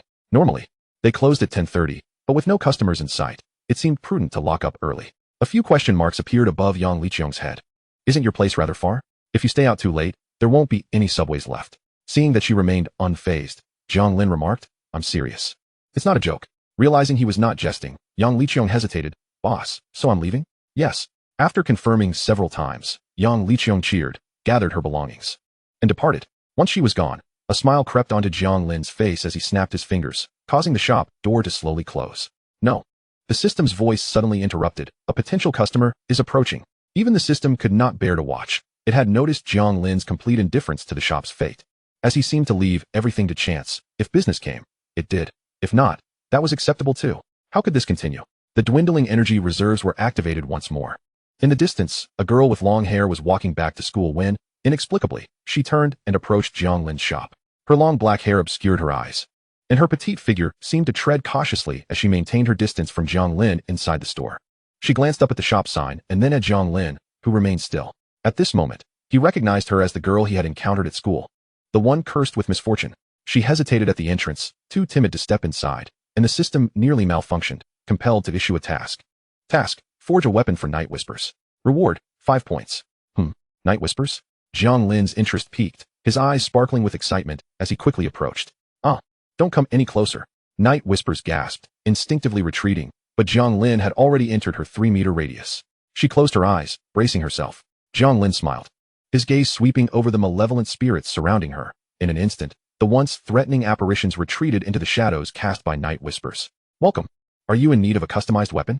Jiang Lin feigned a smile as he spoke. Coming back to her senses, Night Whispers stared at Jiang Lin in disbelief, stammering. "Why you I? Do you need a customized weapon?" Jiang Lin inched closer with a smile. Night Whispers instinctively stepped back, but after confirming Jiang Lin posed no threat, she lowered her head and whispered, "Yes." Encouraged by her response, Jiang Lin's enthusiasm grew. "Tell me about your spirit contract and requirements. This little shop specializes in custom weapons." Night Whispers was momentarily taken aback by the question, still processing the fact that Jiang Lin had come close to her. The very reason for her visit had been a fleeting thought that had suddenly intensified. When Jiang Lin pressed her for details, she found herself at a loss for words. After contemplating for a while, as Jiang Lin's forced smile began to stiffen, she finally spoke. "There's a freshman ranking battle at school, and I want to find a weapon, but I might not have any money." Jiang Lin's smile faded slightly. "My family's financial situation is average, and I can't take a job." Jiang Lin's expression grew serious, the warmth fading from his face. "Add 1 point. Consider it on me." The system's grandiloquent voice resounded, tinged with a hint of pain. Jiang Lin's smile returned. "No worries. Our prices are quite affordable. Now, tell me your ideas." Night's words instilled greater fear within her, prompting an instinctive retreat. At this moment, Jiang Lin sensed a subtle shift in his heart, silently pondering. Am I truly that terrifying? No, it is merely that this girl is excessively socially anxious. One must proceed with caution. Upon hearing his thoughts, Jiang Lin quickly realized. "Well then, how much money do you currently possess? We can arrange for installments." Upon hearing this, Night felt a slight relaxation. She cautiously replied in a voice almost instinctively muted, "I have a living expense of 1,000, and I can afford 300 each month." 300 a month? That seems manageable. If I ask for 30,000, you could repay it in 10 months, about 1.5 semesters. How does that sound? Night, about to respond, was interrupted by Jiang Lin. "You need not rush. Extending the installments further is perfectly acceptable. Come now, express your needs." "Well, if it's 30,000. Then paying 300 a month would take 100 months. No, this girl appears somewhat naive, and it seems she isn't easily deceived. Can I not have a different system?" Jiang Lin inwardly lamented. These 6 points lay tantalizingly before him, yet remained unattainable, gnawing at his insides like a cat's claw. Jiang Lin paused for a moment, feigning embarrassment as he scratched the back of his head. "To be candid, my dear girl, at first glance, I discern your remarkable potential. You are destined for greatness. Presently, I wish to invest in you, and when you achieve fame, perhaps you could lend me a hand in promoting my establishment. You see, my new shop has been open for a few days. Yet not a single soul has graced its entrance, not even a cockroach. My apologies, y'all. Jiang Lin silently apologized while maintaining an earnest facade, eloquently explaining that the spirit-type contracts were exceedingly rare, and that all the spirit types appearing in the entire Dragon Nation were well-known figures. How do you know I am a spirit type? Knight took another cautious step back, her voice trembling with inquiry. Oh no, I misspoke.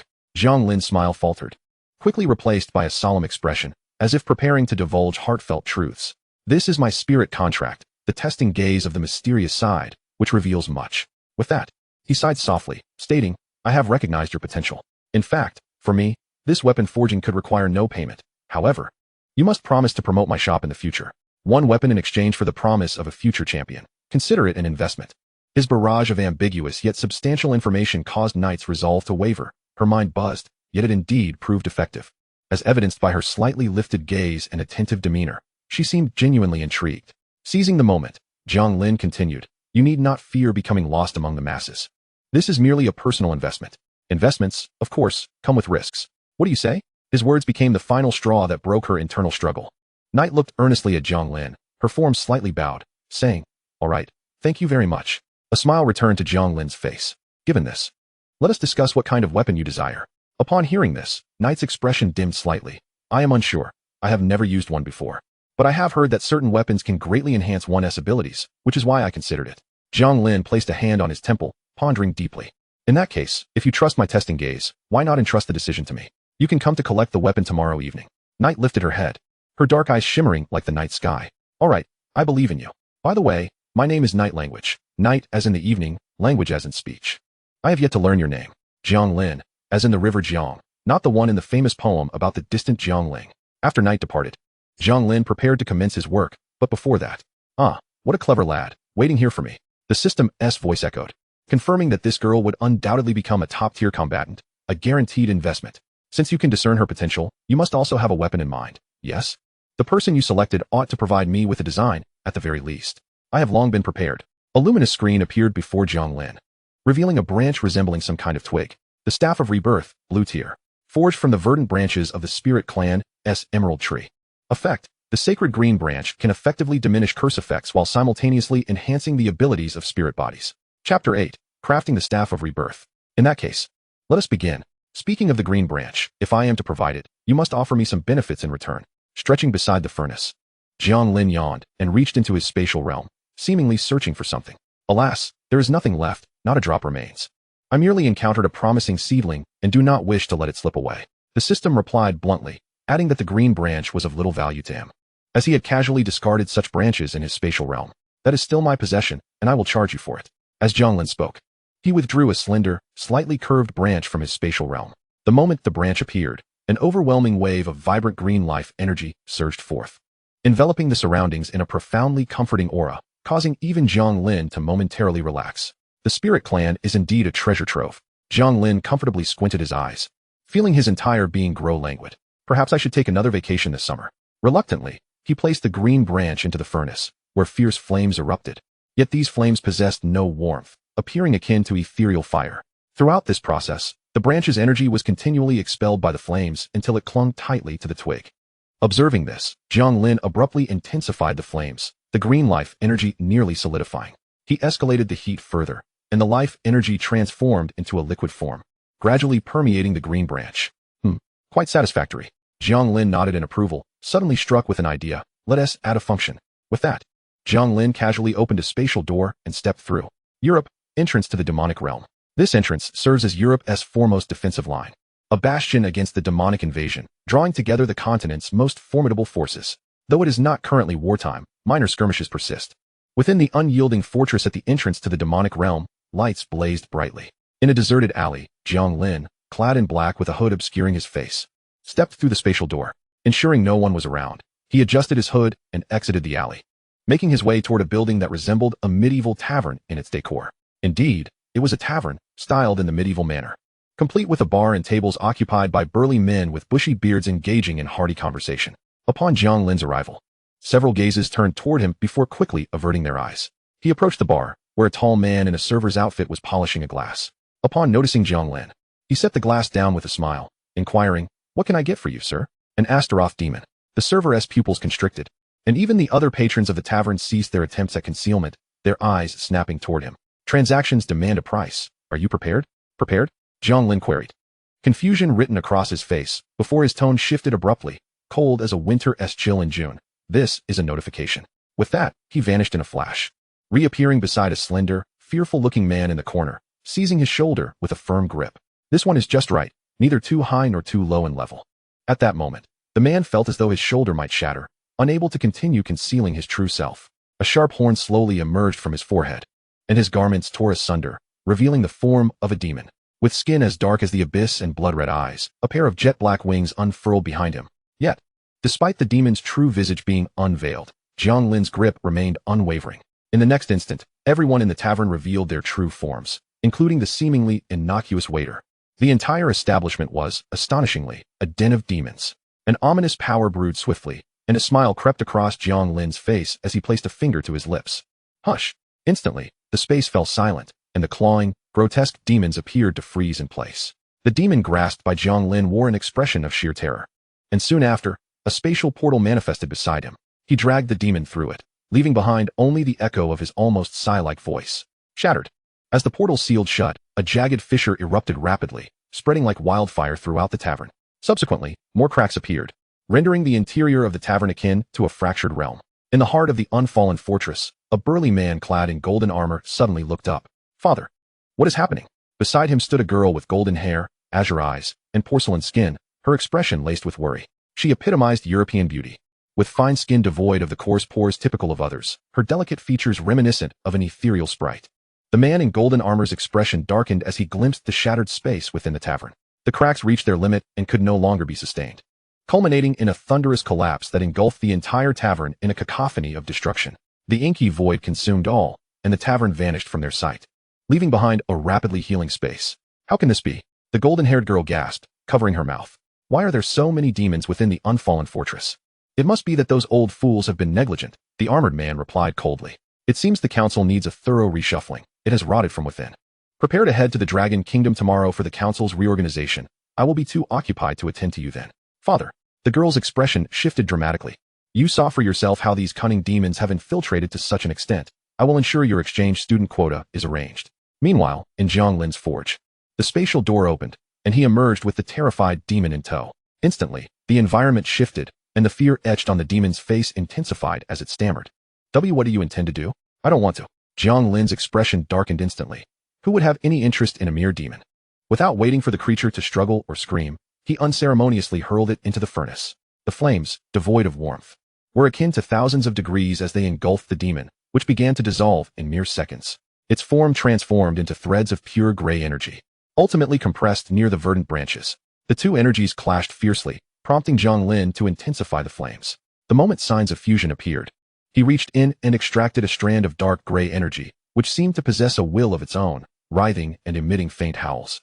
With a gentle squeeze, Jiang Lin caused the energy to explode, dissipating into the forge. The following day, Jiang Lin brought local specialties to school to familiarize himself with his new roommates. He also established a dormitory group and joined a class group, returning to the shop in the evening. His roommates merely exchanged knowing glances and mysterious smiles, refraining from further inquiries. That night, as Yang Liqiong, who was somewhat weary at the front desk, noticed Yiyu enter, she instinctively approached to greet her. However, Yiyu took a step back, exclaiming, "No, don't come any closer." Yang Liqiong paused, then inquired, "Hello, how may I assist you?" I came to collect my weapon, as discussed with the boss yesterday." Just then, Jiang Lin emerged from the back, holding a branch adorned with pale green patterns. After handing the Staff of Rebirth to Yiyu, he finally received his 6 points, a smile of joy illuminating his face. The moment Yiyu touched the staff, she sensed a profound emptiness enveloping her entire being. The staff possessed a unique magical aura. Her eyes sparkled with delight as she cradled the staff. Bowing deeply to Jiang Lin, "Thank you so much." "No need," he replied. "Just remember our agreement." Afterward, business dwindled, and Jiang Lin devoted his remaining time to bonding with his roommates and classmates, leading up to the first day of school. The early start allowed many students to gain a clearer understanding of the school, and relationships among classmates grew closer.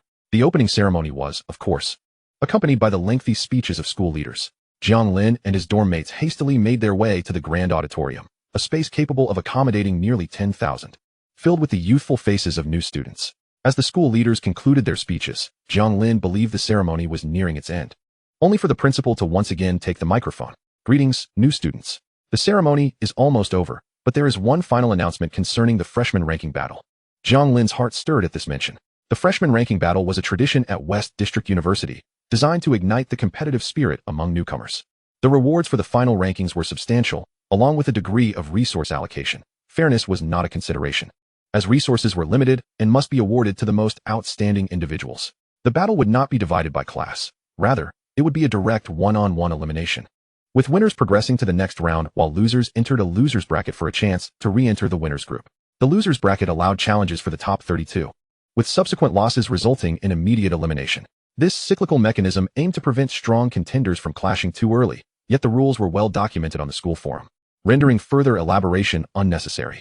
Why, then, did the principal choose to highlight it now? You are aware of the rules for the ranking battle. But there is one crucial piece of information I must share, or else you may lack motivation. The principal smiled mysteriously. At this, the new students were drawn in. Even those who had been quietly chatting or on their phones turned their attention to him. You should all know that our spirit clan in the West District is overseen by the Phoenix Feather Pavilion, and that the pavilion has always maintained a cordial relationship with our university. At that moment, everyone felt a collective thought arise within them, some even breathing more rapidly. Jiang Lin, however, wore a bewildered expression and muttered, "Really? How was I unaware of this?" Beside him, Qin Gu, brimming with excitement, whispered, "The Phoenix Feather Pavilion. The Phoenix Feather Pavilion. Huh." Jiang Lin shifted slightly, distancing himself from Qin Ji's exuberant face. The principal, no longer withholding information, declared, "For this ranking battle, we will have a senior member of the Phoenix Feather Pavilion as our guest. After the battle concludes, the top 10 will have the opportunity to receive guidance from the pavilion. Certainly, joining the Phoenix Feather Pavilion is not an option, as you all are aware of their rather stringent selection criteria. However, this indeed presents a splendid opportunity. Who knows, perhaps one might catch their eye?" As the principal's words resonated, an uproar of cheers erupted, akin to a tidal wave sweeping through the crowd, with Jiang Lin's roommates rising to their feet in excitement. The sheer magnitude of this celebrity effect left Jiang Lin in a state of bewilderment, as someone who never followed stars. He found it hard to fathom why the throngs were so animated. Apologies for the oversight in this chapter, where Yi was mistakenly referred to as Yi Yao. It has been corrected. Chapter 9, Walking the Dog. In truth, Jiang Lin had grossly underestimated the influence of the Phoenix Feather Pavilion in the Western District. It is crucial to understand that beyond the borders of the Dragon Kingdom, the opening of each portal to a formidable alien race typically results in devastation. Be it the demon race, the beast race, or the demon clan, the battles that erupt during the initial opening of these exits have been unprecedented in scale. The most tragic fate befell the island nation, which was subjugated by the dragon race. Rumors suggest that apart from a few who survived through various means, nearly the entire human population of that island is now kept in captivity by the dragon race. Numerous nations have faced a similar obliteration. The Dragon Kingdom was not spared either. The initial invasion by the savage tribe exacted a grievous toll, with the population plummeting by a staggering 10%. Had it not been for an unknown individual who managed to awaken the Great Wall, transforming it into a colossal dragon to guard the entrance of the savage tribe, the fate of the Dragon Kingdom might have mirrored that of others. In this era, portals connecting to Blue Star are opened almost annually by various alien races. Although the vast majority of these races are not particularly powerful, occasionally, formidable ones do emerge. Among these are the demon race, the beast race, the demon clan, the dragon race, and the savage tribe. Over a decade ago, the sudden breach of the spirit race's blockade marked them as the most prominent among these. In the Western District, from octogenarians to toddlers, no one is unaware of the day the portal to the spirit race opened, casting everyone into despair. Save for the magnificent wall that rose at the entrance to the spirit race. The 10 figures that appeared atop this wall, known as the 10 Unrivaled of the Phoenix Feather Pavilion, achieved unparalleled renown in the Western District. They managed to halt the spirit race's offensive in just a month, and after a brief respite, they sounded the horn for a counterattack, advancing all the way to the spirit race's King of Awakening and compelling him to agree to a series of treaties. This event sent shockwaves across the globe, and the reputation of the Phoenix Feather Pavilion spread far and wide. As the birthplace of the Phoenix Feather, the reverence the citizens of the Western District hold for it is palpable. At this moment, Jiang Lin began to grasp that this was not merely a celebrity effect. It was, more profoundly, a manifestation of admiration and respect.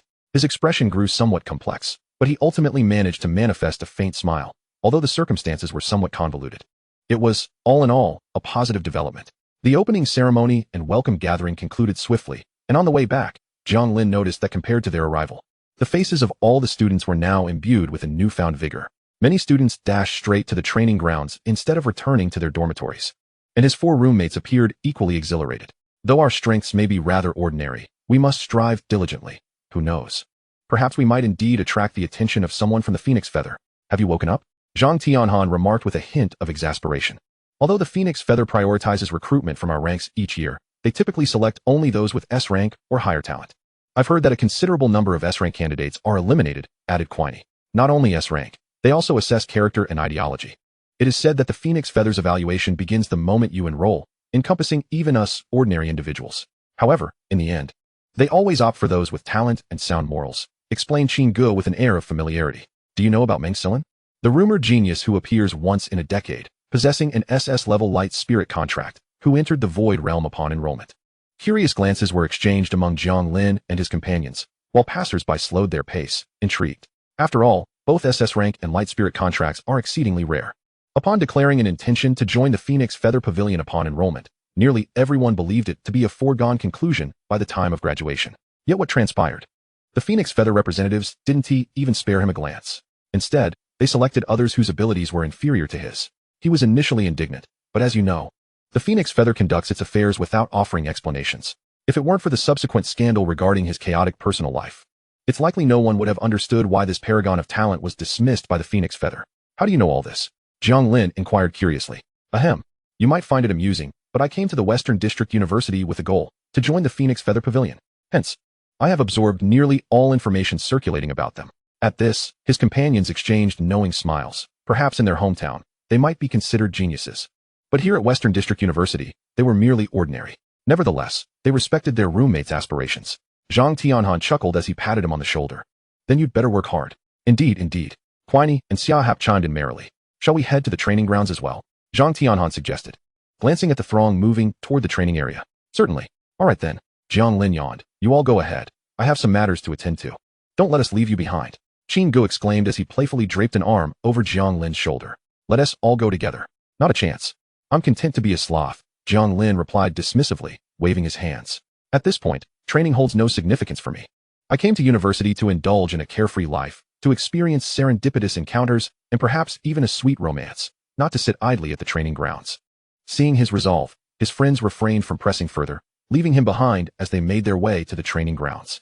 As he watched them depart, Jiang Lin rubbed his hands together, a hopeful smile gracing his face. If that is the case, it's time to embark on a quest for my target. Just as he was preparing to take action, he noticed a shadow shift behind him, accompanied by a faint, almost pitiful whimper. His smile faltered, and he paused in his tracks. Tonight, how shall it be? He murmured softly. The shadow fell silent, and fortunately, most of the students had headed to the training grounds, leaving Jiang Lin's peculiar behavior unnoticed. That evening, Jiang Lin, as usual, did not return to the dormitory, nor did he head to the shop. The campus grew considerably quieter under the cloak of night, yet many students could still be seen wandering about. On the roof of the tallest teaching building, two silhouettes began to materialize. Upon closer inspection, one of the shadows bore no human shape, but resembled a crouching wolf. From a distance, it appeared as though the wolf's mouth was agape. Xiaohei, no howling, Jiang Lin admonished, delivering a firm pat on its head.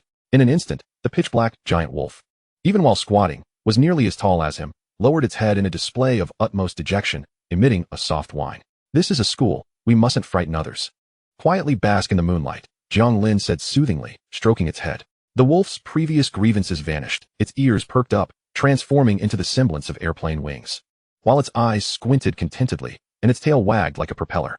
With its tongue lolling out, it panted eagerly, were it not for its jet-black fur and imposing stature. One might easily mistake it for a playful husky. Jiang Lin settled down, leaning back, and scratched its chin. This full moon is a mid-autumn festival. You shall soak it in to your heart's content. Upon hearing this, Xiaohei's tail began to wag with increased fervor.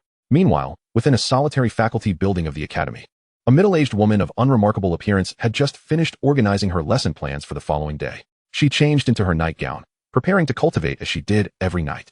Her spiritual contract was that of the new moon, a power that allowed her to harness the moonlight to enhance herself. Thus, her cultivation yielded far greater results during the night. As was her routine, Wu Yu sat cross-legged on her bed, and the ceiling above her opened to let the moonlight cascade down. Streams of moonlight enveloped her body, transforming into countless luminous points that flowed into her, invigorating her spiritual energy, which seemed to surge with remarkable vitality at that moment. However, after a brief while, Wu Yu's brow furrowed in concern as an aura of authority, cultivated through her years of teaching, radiated from her. If a truant student were present, they would likely confess without her uttering a word. Soon, Wu Yu opened her eyes and murmured, Why has the energy of the moonlight diminished so significantly tonight?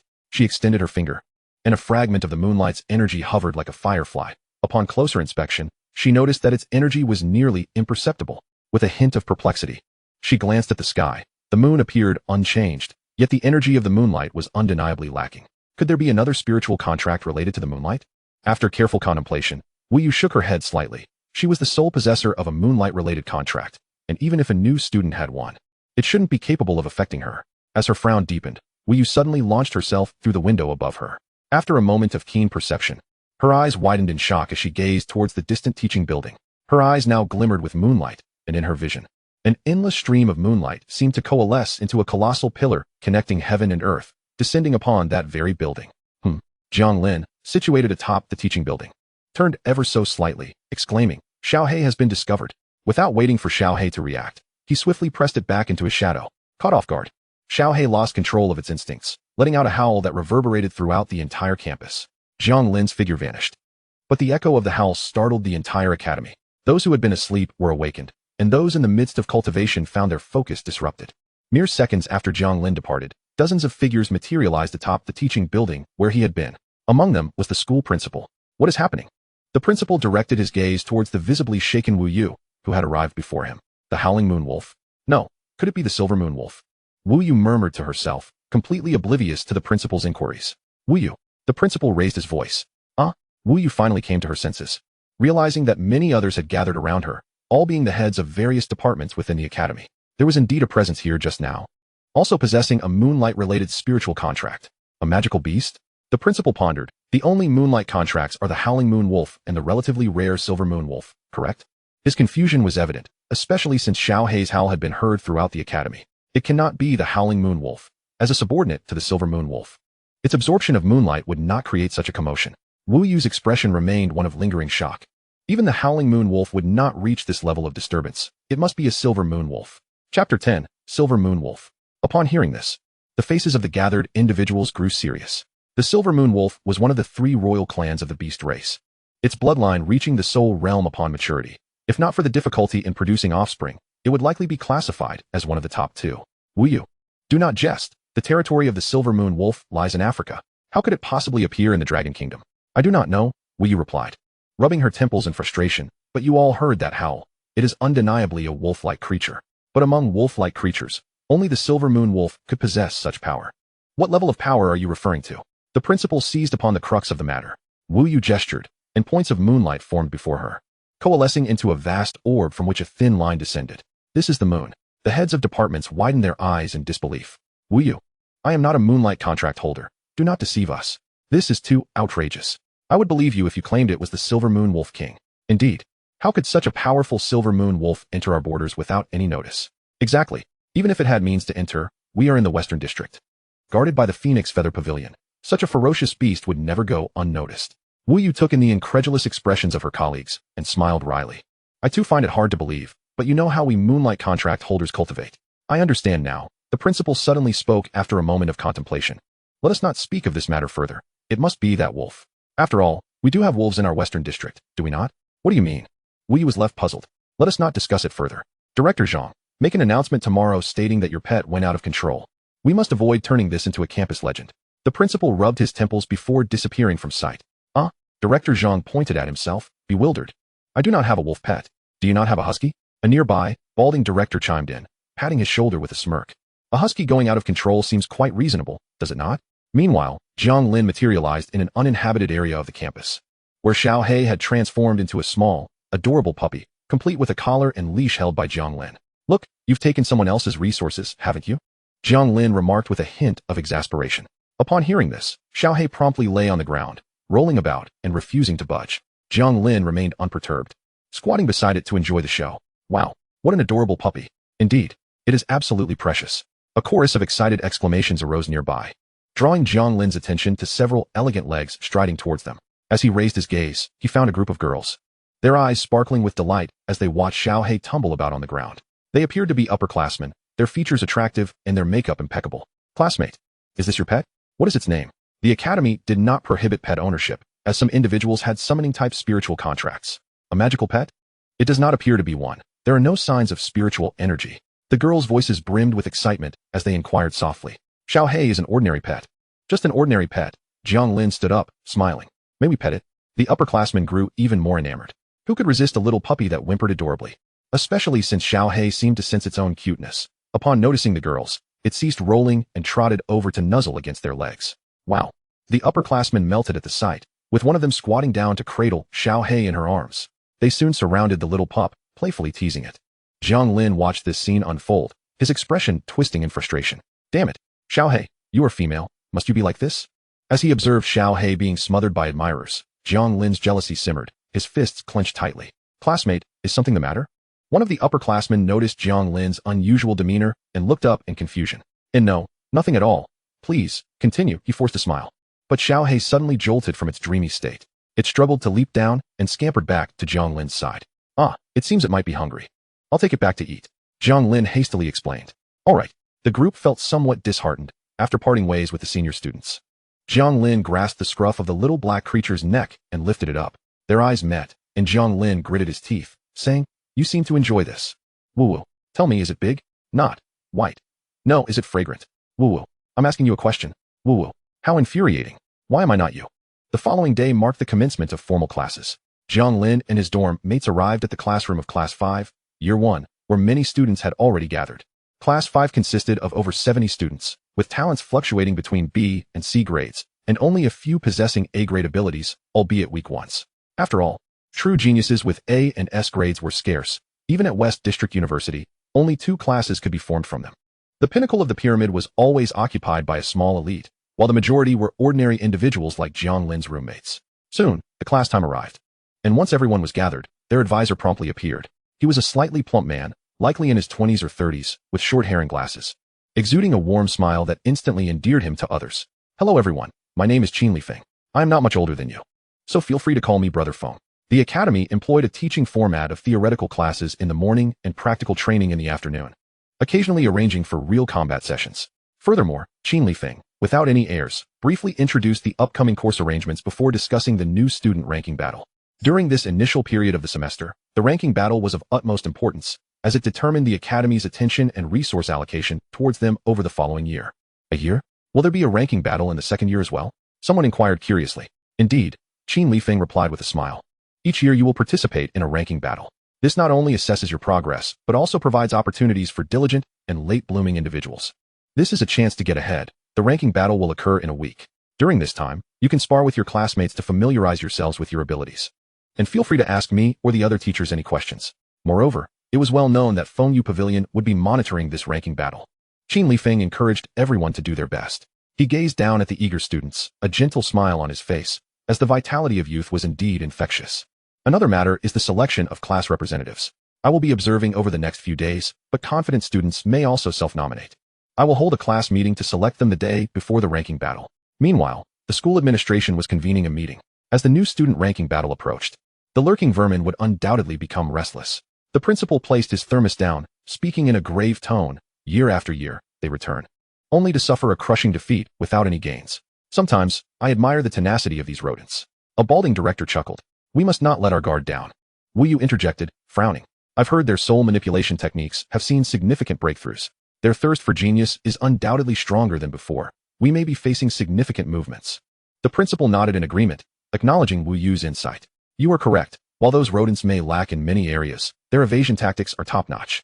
Let us all work hard tonight. We shall set up the barriers by tomorrow, and the Fengyu personnel will arrive the day after to assist in our inspections. This time, we must ensure that the Star Alliance leaves without a trace. The mention of the Star Alliance cast a shadow over the faces of those present. This organization had emerged during the time of the alien invasion. At that time, the human race had only recently begun to recover its spiritual energy and had suffered tremendously from the onslaught, leading to a period where even the state apparatus struggled to function. In times of despair, some would bow down, while others placed their hopes in elusive beliefs. It was during this time that the Star Alliance, a group with cult-like undertones, was born. They worshipped myriad races, believing that death was not an end, but rather a redemption of their souls. Under the guidance of a band of fanatics, the Star Alliance gradually expanded, causing considerable havoc worldwide at its peak. Moreover, with the emergence of major clans such as the demon and beast races, they seemed to have found new faith, becoming puppets hidden deep within humanity. A thorn embedded in the flesh. The The conflict between humans and other races has seen numerous superstars arise throughout history, prompting great trepidation among the aliens. As their lackeys, the Star Alliance naturally became the sharp blade used to stifle genius. Places like West District University, a hub for prodigies, held a fatal allure for them. Each ranking battle saw the Star Alliance make their move, yet West District University had established formidable defenses, resulting in only a handful of successful incursions over the years. Days slipped by swiftly, and Jiang Lin had the rare opportunity to linger in the dormitory for a few days. With only 2 days left before the ranking battle, he returned to his shop. Over the past few days, aside from selling a couple of ready-made weapons, no custom orders had come through. Jiang Lin paid little mind to this. After exchanging pleasantries with a few staff members, he prepared to return to school. However, on his way, he encountered Yal. Jiang Lin's impression of Yal was still vivid. Yet, each time they crossed paths, the latter always seemed preoccupied. This time was no exception, as he created an even greater commotion than before. He soared above Jiang Lin, darting past the rooftops in a golden, ethereal battle armor. Brandishing a knight's great sword with all his might, relentlessly pursuing a man clad in a checkered shirt. The man, with an unremarkable face and a slight paunch, appeared to be an ordinary middle-aged individual, if not for the fact that he was racing across the rooftop at breakneck speed. 2 teams of enforcers approached from either side, gradually tightening the encirclement. The man realized this, and his expression turned increasingly sinister. Chapter 11. Human Trafficking Organization. In just a few days, this troublesome foreigner had already caused the organization to suffer losses of over 10 members. The man belonged to a human trafficking organization primarily engaged in the abduction of children for export, targeting both ordinary individuals and spiritual contract holders alike. After being thwarted on one occasion, this foreigner had akin to a rabid dog, relentlessly pursued them, employing a myriad of tactics that had exposed previously concealed members of their organization. It was crucial to note that they assigned different operatives for different children, and within the organization, each member's identity was independent. Even he was unaware of the circumstances of other members. The organization also comprised ordinary people, who were the most difficult to detect. This was the source of the man's confusion. He was a soul manipulation contract holder, and just that day, he had successfully hypnotized a young girl, transferring her to an underling of the organization, who was an ordinary person posing as the girl's mother. The girl, having been hypnotized, was compliant. Little did he know that while simply walking down the street, he was seen by Yal, who was assisting an elderly man pushing a tricycle uphill. Just a single glance. The man recalled that moment vividly when Yal's gaze fell upon his underling. The very atmosphere shifted, and after helping the old man, Yal unleashed his full power, swiftly capturing his underling. The man, who had been lingering at a distance, was left utterly bewildered. What is truly terrifying is that after knocking out his subordinate and alerting the authorities, he relentlessly pursued him. He attacked with unyielding fervor. And despite the fact that he was at the pinnacle of the virtual realm, he found himself at a disadvantage, caught off guard. Although he quickly regained control. This was the street. The enforcement team would undoubtedly arrive soon. Left with no choice, the man could only flee, yet Yar was like a dogged predator, relentlessly chasing him. During their confrontation, the man's attempts to fight back had inflicted considerable damage on Yar, but his opponent remained undeterred. Ultimately, the confrontation culminated in a standoff as the enforcement team encircled them. The man squinted, surveying his surroundings, fully aware that escape was no longer an option. He calmed himself, knowing he could not flee, and his expression slowly shifted as he turned to Yar and blandly inquired, "How did you discover my presence?" The members of the enforcement team shifted uneasily upon recognizing his face, for he was a notorious criminal listed on their wanted poster. Yar halted, the injuries he had forcibly suppressed now threatening to resurface. Wounded in multiple places and bloodied, he gasped, "Act quickly. He merely seeks to extract information from me. There may well be accomplices lurking elsewhere." The man's expression shifted as the enforcement team sprang into action. "No matter how you discovered me, such a capability cannot be permitted to remain," he roared, as his psychic energy surged dramatically, igniting in flames around his body. The burning energy elevated his strength to an unprecedented level. He disregarded the enforcers' attacks as he charged directly at Yar. Fortunately, the enforcers were formidable, all at the pinnacle of the virtual realm. Even with his life force and psychic energy ablaze, the man could not breach their blockade. Yet, outside this confinement, an unexpected turn of events occurred. Another seemingly ordinary individual burst forth from the crowd, racing toward the injured Yar, who had just landed amidst a throng of curious onlookers. Instinctively, he attempted to muster his remaining energy to evade, but the terrified shouts from behind compelled him to halt. "Radiant shield!" Yar bellowed, his blood-stained eyes filled with resolve as he gripped his knight's greatsword tightly and plunged it into the ground. His psychic energy erupted, forming a golden shield, upon which the faint silhouette of a knight in heavy armor kneeling with a sword could be discerned. Boom! The assailant conjured a fireball in his hands mid-charge and slammed it against Yar's shield. The flames surged, threatening to engulf everything, when a cold snort echoed. The expanding fire was abruptly drawn back, ensnaring the assailant in its embrace. A piercing scream accompanied the crackling of the flames, which seemed to burn with intense heat. It wasn't long before nothing remained of the assailant but ashes. A middle-aged man by the roadside placed his thermos on his bicycle and approached Yar. Upon seeing the extent of his injuries, he furrowed his brow slightly. Isn't this the apprentice of that old golden retriever from Europe? Not only do they share similar levels of psychic power, but their personalities are strikingly alike. Alas, who could blame you for being true knights? The middle-aged man appeared to recall something, an expression of resignation crossing his face, before pure, potent psychic energy began to flow into Yar. In the distance, Jiang Lin observed the scene with contemplation. It was rather intriguing. When Yar chose not to evade, he had contemplated intervening, but upon noticing the middle-aged man, he hesitated. The old golden retriever from Europe?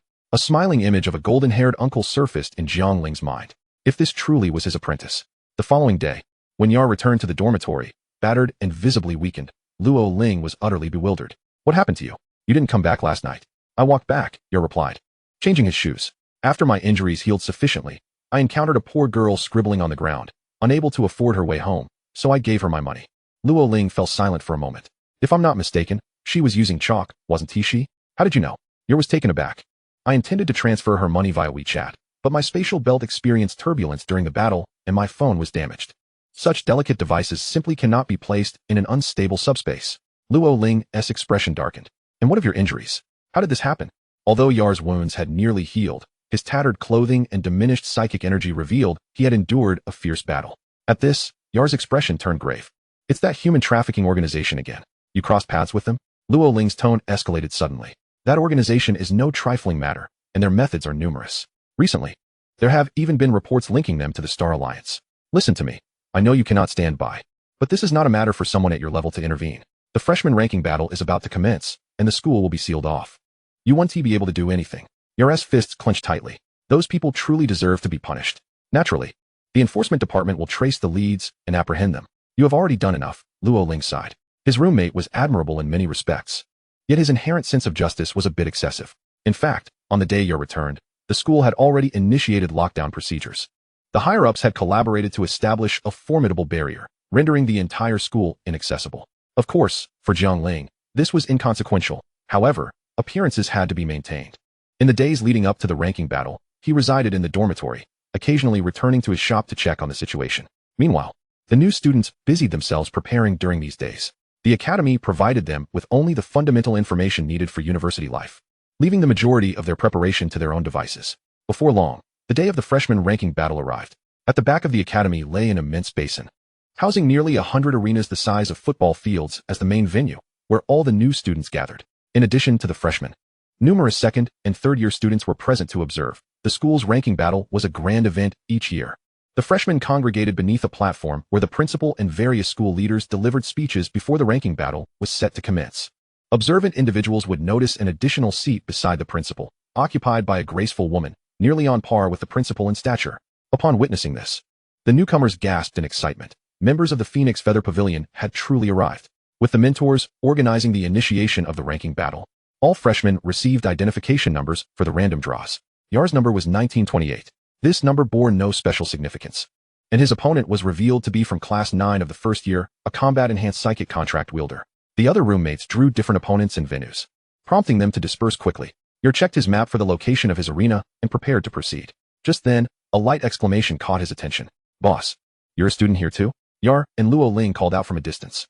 Jiang Lin was momentarily taken aback before his expression normalized, smiling as he replied, yes. I'm also a student here. His smile, however, faltered upon seeing Luo Ling, freezing on his face. It's you, Luo Ling exclaimed, rushing over with an expression of barely contained fury. You're the one who ruined my plans. Brother, I had no clue you were putting on airs, otherwise I would have kept my distance. Jiang Lin patted his chest, feigning ignorance. Do you two know each other? Yar asked, puzzled, as he rarely witnessed his roommate lose composure. Upon hearing those words, a sudden jolt coursed through Luo Ling's heart, yet his face once again adorned a gentle smile. You know him, of course. Jiang Lin's eyes flickered as he realized the ranking battle was about to commence. I must take my leave. Without awaiting a response from the two, he swiftly dashed away, fearing that lingering any longer might provoke Luo Ling's wrath. Once Jiang Lin had distanced himself, Luo Ling suddenly smiled meaningfully. Did you not mention that he was the one who repaired your weapon? Why not go take a look? After a moment's contemplation, Y'all's curiosity about Jiang Lin piqued. All right, After all, my ranking battle has yet to begin. Luo Ling's gaze flickered. He had just conducted a subtle probe into Jiang Lin's abilities. But the latter's spiritual energy fluctuations were minimal, merely a hidden realm.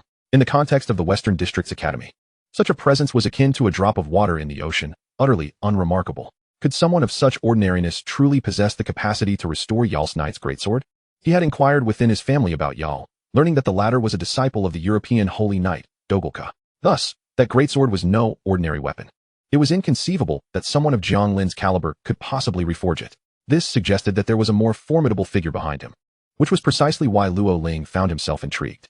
The Academy featured a dedicated app where one could access the basic information of all new students and stream live events from every arena. However, at present, only a handful of renowned newcomers attracted viewers, leaving most arenas deserted. The information regarding the ranking battle was available there, and the two easily located Jiang Lin's arena. As they approached the vicinity of Arena 102, their attention was suddenly captured by a cacophony of gasps. What is that? It's a heroic spirit class, capable of summoning departed heroes to fight on one's behalf. The pair directed their gaze towards a nearby arena, where a black-haired girl tightly clutched a branch radiating an astonishing aura. Beside her stood a tall figure clad in full armor, wielding a long blade, silently guarding her. Heroic spirit class? Luo Ling adjusted his glasses, peering through his phone to discern the details of the combatants. Was that Yeyu? What was the nature of that weapon? Luo Ling recognized the exceptional nature of the Staff of Resurrection. It seemed an energy was continuously flowing into the heroic spirit's form. Opposite Yeyu was a tense-faced young man whose spiritual pact appeared to be of a low level. After waiting in vain for the heroic spirit to attack, he could no longer contain himself and conjured a blazing fireball. He launched the fireball but did not remain stationary. Instead, he charged forward. Crack! The burning fireball approached rapidly, but the heroic spirit effortlessly sliced it in half. Subsequently, with her legs bent like a drawn bow, she propelled herself forward, colliding head-on with the youth who had intended to follow the fireball's trajectory for a surprise attack. Boom!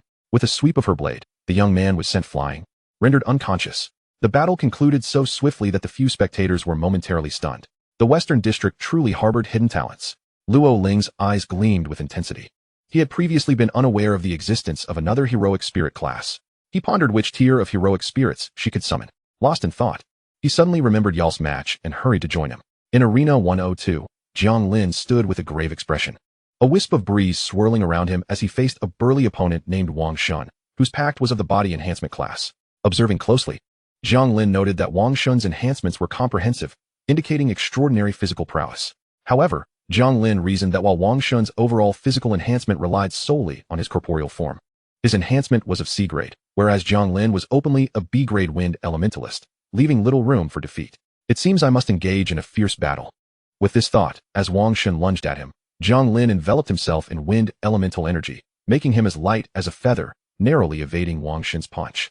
Arriving just in time, Yal and Luo Ling watched from below, perplexed at the sight of Wang Shun, who seemed evenly matched with Jiang Lin. In their minds, someone capable of restoring a knight's greatsword ought not to appear so ordinary. Indeed, to the casual observer, Jiang Lin might seem strong. However, for the two prodigies, his movements appeared clumsy, and his manipulation of spiritual energy was rudimentary. He was merely an exceptionally ordinary wind elementalist. Is he truly the one who repaired your knight's greatsword? Yal questioned, nodding in confusion. He recognized the patterns on my sword at a glance, which is why I entrusted it to him. Could it be a case of feigning weakness? Luo Ling's eyes narrowed slightly, a hint of spiritual energy flowing into his gaze, transforming his perception of the scene before him. Yet, within this enhanced view, Jiang Lin's internal spiritual energy seemed almost unchanged. As time progressed, Jiang Lin, who had maintained a slight advantage, finally seized an opportune moment. A wind blade struck Wang Shun as he failed to evade in time. Wang Shun was sent hurtling back, falling into unconsciousness. Jiang Lin wins, 1928. The arena's referee announced his victory, allowing him to descend, panting, while another group took their place. After one round, a 1-hour intermission was granted for recovery. Jiang Lin, uninjured, did not require the Academy mentor's assistance. Instead, he sought a quiet spot to check on his roommate statuses. He had fought relatively long, and his roommates had already received their results. Xinggu had been particularly unfortunate, facing a class genius in the first round and was swiftly defeated. Zhang Tianhan, Quinny, and Xia Hap had all advanced without incident. In truth, this reflected the plight of the average student. They were rather mediocre within the school, unable to sweep through their opponents like the true prodigies, ultimately becoming stepping stones for those exceptional talents. Their goal was simply to improve their rankings as much as possible before being utterly defeated. As the freshman ranking battle commenced, the entire school entered a heightened state of alert. Yet, To the surprise of the higher-ups, the Star Association exhibited no signs of activity whatsoever. In previous years, there had always been traces to uncover, but this time, it was as if the Star Association had vanished without a trace. On the elevated platform occupied by the school leaders, the principal furrowed his brow as he reviewed the information. Remain vigilant. Do not underestimate them.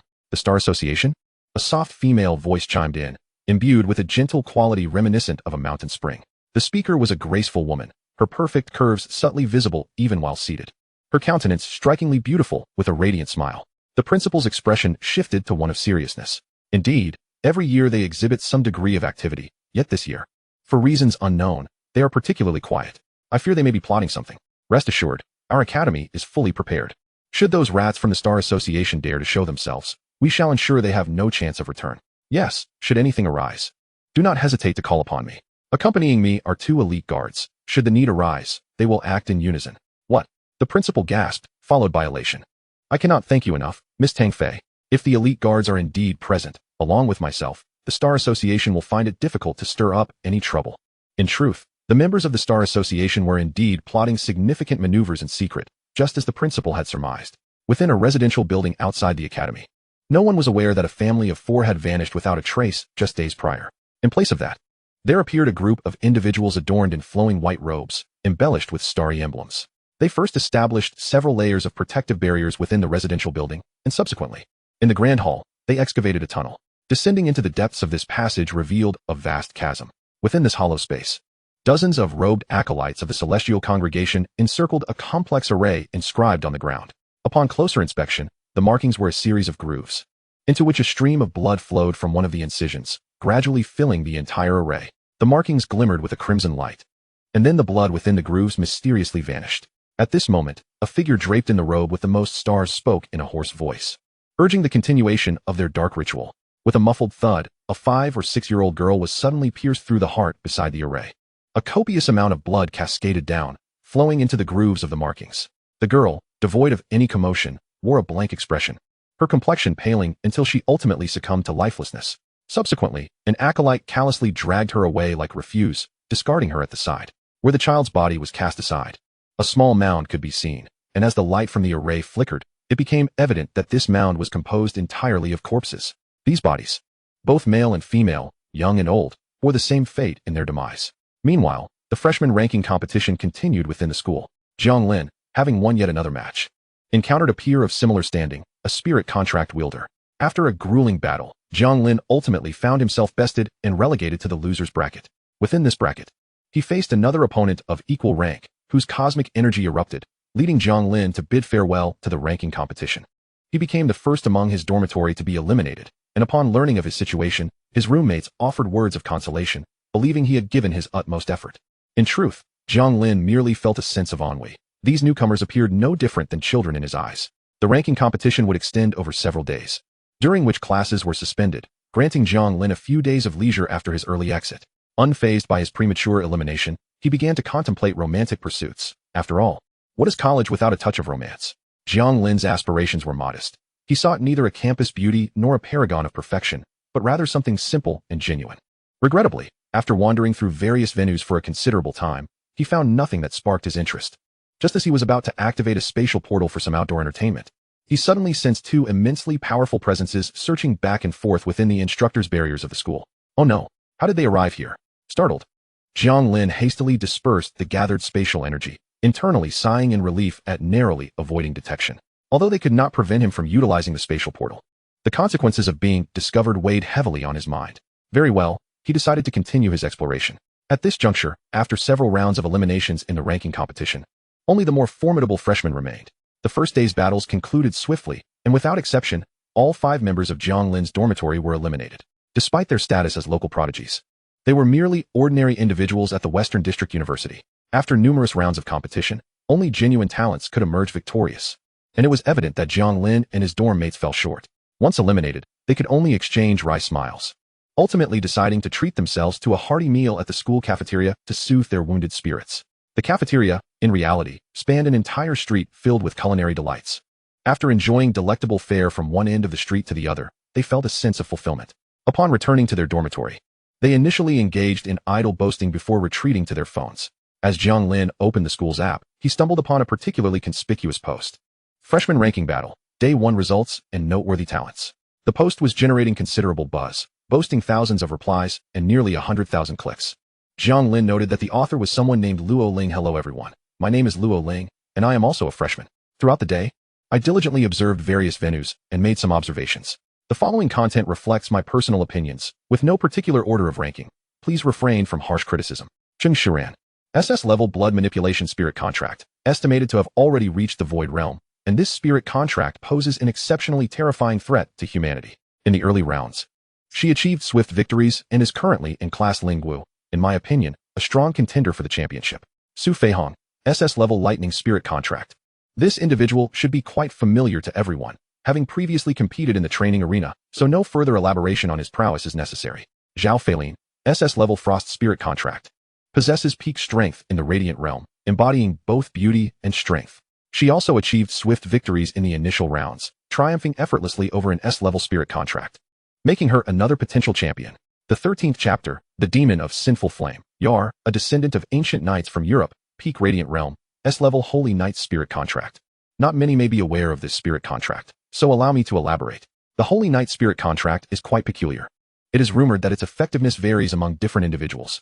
The most renowned example is Dogurk, who has wielded the S-level Holy Knight Spirit contract to a level akin to that of an SSS-level Spirit contract, truly legendary. Thus, regardless of circumstances, the Holy Knight Spirit contract should not be underestimated. Its potential is immense.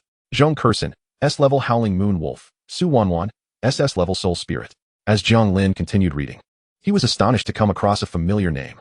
Yi Yu, rumored to be the daughter of misfortune. Anyone who approaches her within 3 meters is destined to experience misfortune, often leading to inexplicable falls or collisions. Her current strength appears to be in the radiant realm, not yet at its peak, but as an SS-level spirit contract. She stands among the elite. The 5 tiers of spirits, warrior, hero, legend, saga, and myth. Currently, she can only summon at the warrior level. If she were able to summon at the hero level, the championship could become truly unpredictable. Moreover, her staff is no ordinary artifact. It seems capable of enhancing the strength of spirits, which is quite formidable. Jiang Lin recalled Luo Ling's visage, realizing that this lad possessed a discerning eye. Everyone, I've stumbled upon an intriguing post. At that moment, Qin Gu, lounging on his bed, suddenly poked his head out with a mysterious smile. Soon after, Jiang Lin noticed a shared link in the dormitory group chat. Upon opening it, the bold title sent a jolt through him. The legend of the campus's most ferocious wolf. The author, XINU. Everyone should recall the loud wolf howl from a few nights ago, right? Although director Wu Yu later clarified that it was merely her pet husky. I can assure you, this was no husky. It was a silver moon wolf. As she spoke, 2 audio clips accompanied her message. Jiang Lin listened to one, and it unmistakably contained the howl from Xiao He, while the other was longer and also featured a wolf's howl. The comments section was abuzz with activity. Really dull. It sounds the same. Can you guarantee that the other audio clip is from a silver moon wolf? XINU responded. I swear on my 2 years of S-level summoning experience. Straightforward Xiao. What exactly is a silver moon wolf? The author should know better. How could it possibly appear here? Waiting to express my longing. The author is merely speculating. Case closed. I have justice. JPG. Sensual Butcher.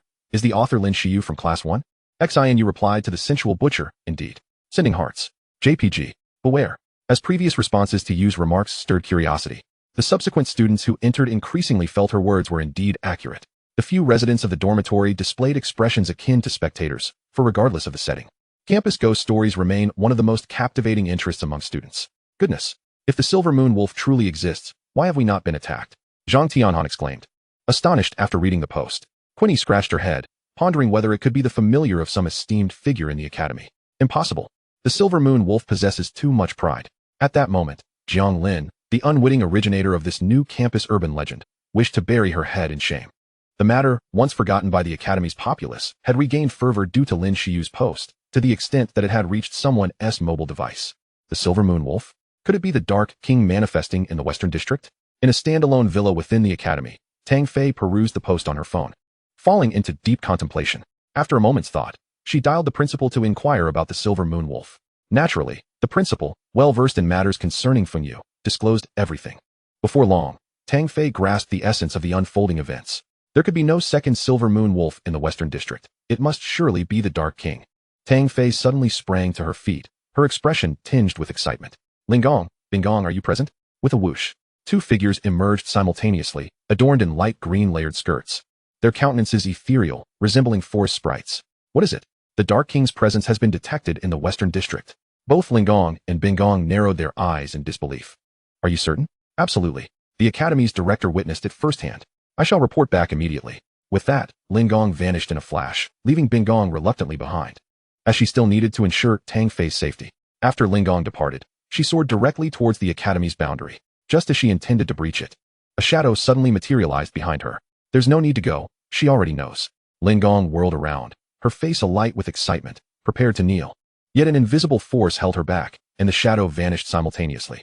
When Tang Fei and Bingong saw Lingong return, they were momentarily perplexed, but upon hearing Lingong speak, their eyes sparkled with uncontainable anticipation. The following day, the freshman ranking battles proceeded as usual, intensifying after a day of selection. The contenders for the second day's rankings were devoid of weaklings. The students on stage were predominantly of A rank or higher, and Jiang Lin finally felt a flicker of interest. However, while the entire academy was enveloped by a barrier, with even the higher-ups believing that the Starry Association's objective lay within the academy, a terrifying upheaval was occurring outside. On a certain street, an enormous and intricate energy sigil appeared out of thin air, instantly cloaking several residential buildings. The enforcement team noticed the anomaly, and 4 squads swiftly arrived. Yet, regardless of their attacks, they could not shake this peculiar sigil. Moreover, after its emergence, a strange spatial energy began to diffuse, causing the surrounding structures to appear slightly distorted. Evacuate the nearby citizens and sound the alarm. A ferocious roar erupted, and before anyone could react, a giant claw, covered in scales, suddenly emerged from the sigil, crashing down upon an adjacent building, obliterating it. The sigil emitted a blinding light, and the claw exerted force, as though something were forcefully attempting to break free from within. Within the academy, Jiang Lin furrowed her brow, murmuring, "Little Black."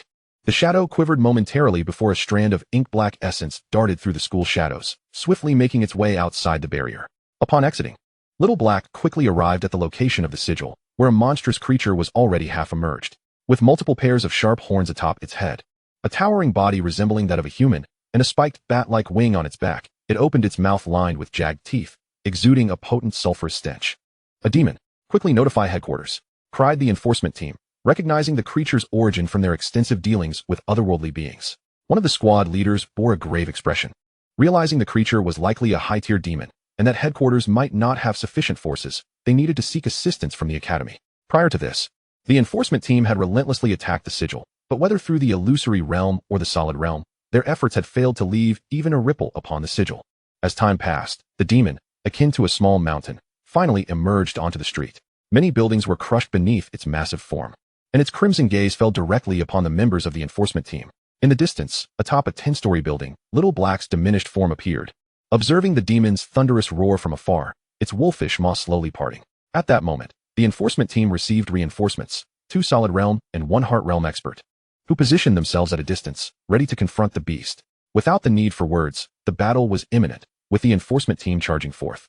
Led by the heart realm expert named Lu Jing, an S-rank ability user capable of manipulating air.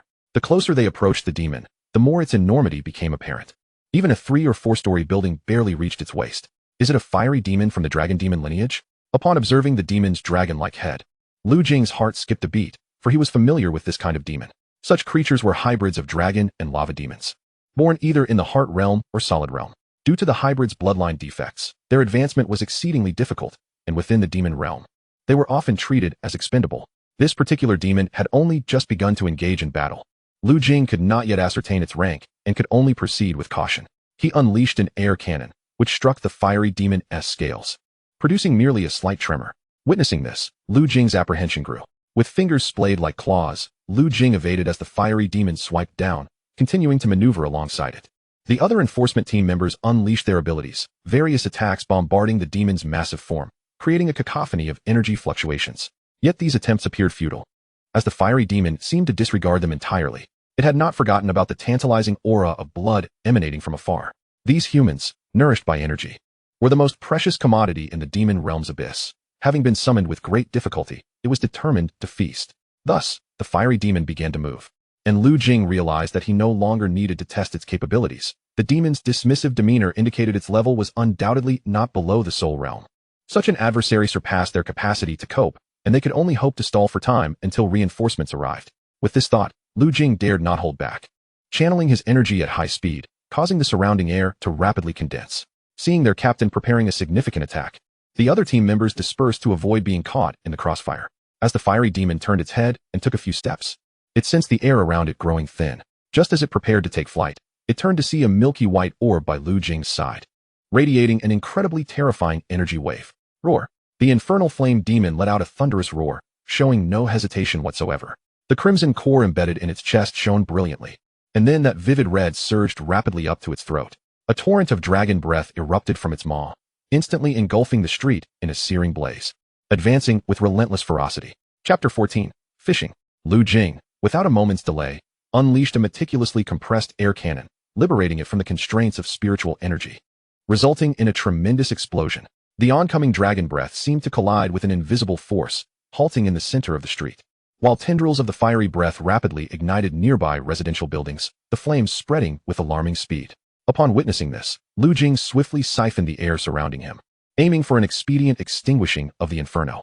However, in that fleeting moment, the air cannon faltered, forcibly breached by the unyielding dragon breath. The overwhelming surge of flames engulfed everything in its path, and two law enforcement officers, caught unprepared, faced imminent obliteration. At this critical juncture, Xiaohei could no longer remain a passive observer, fearing that his silence might draw Jiang Lin's ire.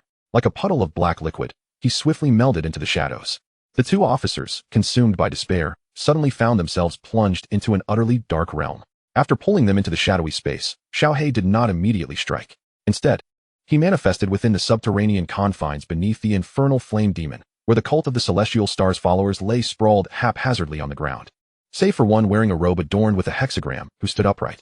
His condition, however, was far from optimal. A gruesome wound marred his wrist, from which blood dripped incessantly onto the floor, flowing along the carved grooves. Xiaohei's abrupt appearance startled him, prompting him to hastily cover his wound and regard Xiaohei with palpable trepidation.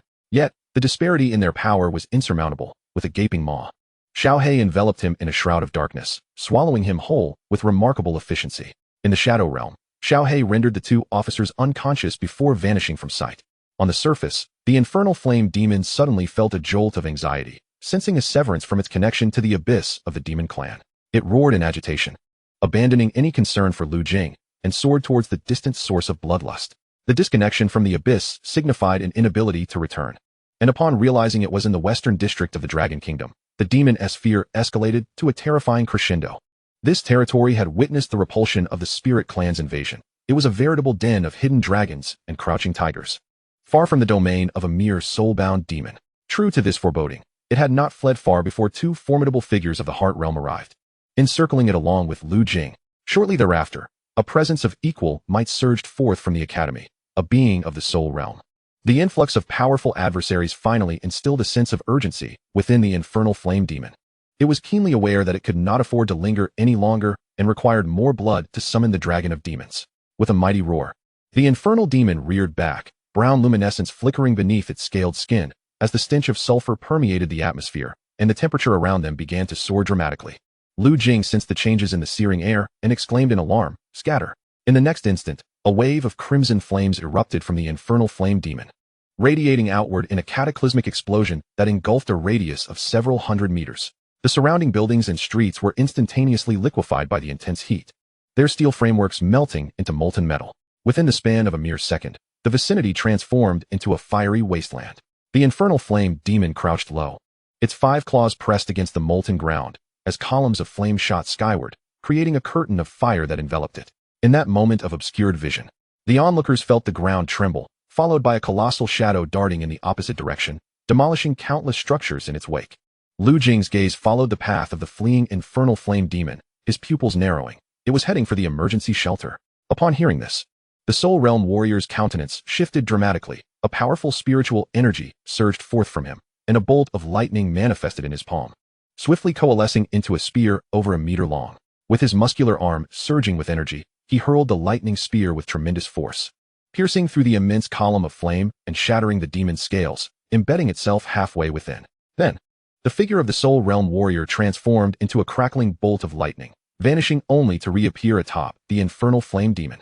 Brandishing the lightning spear, he unleashed a torrent of raw electricity into the demon.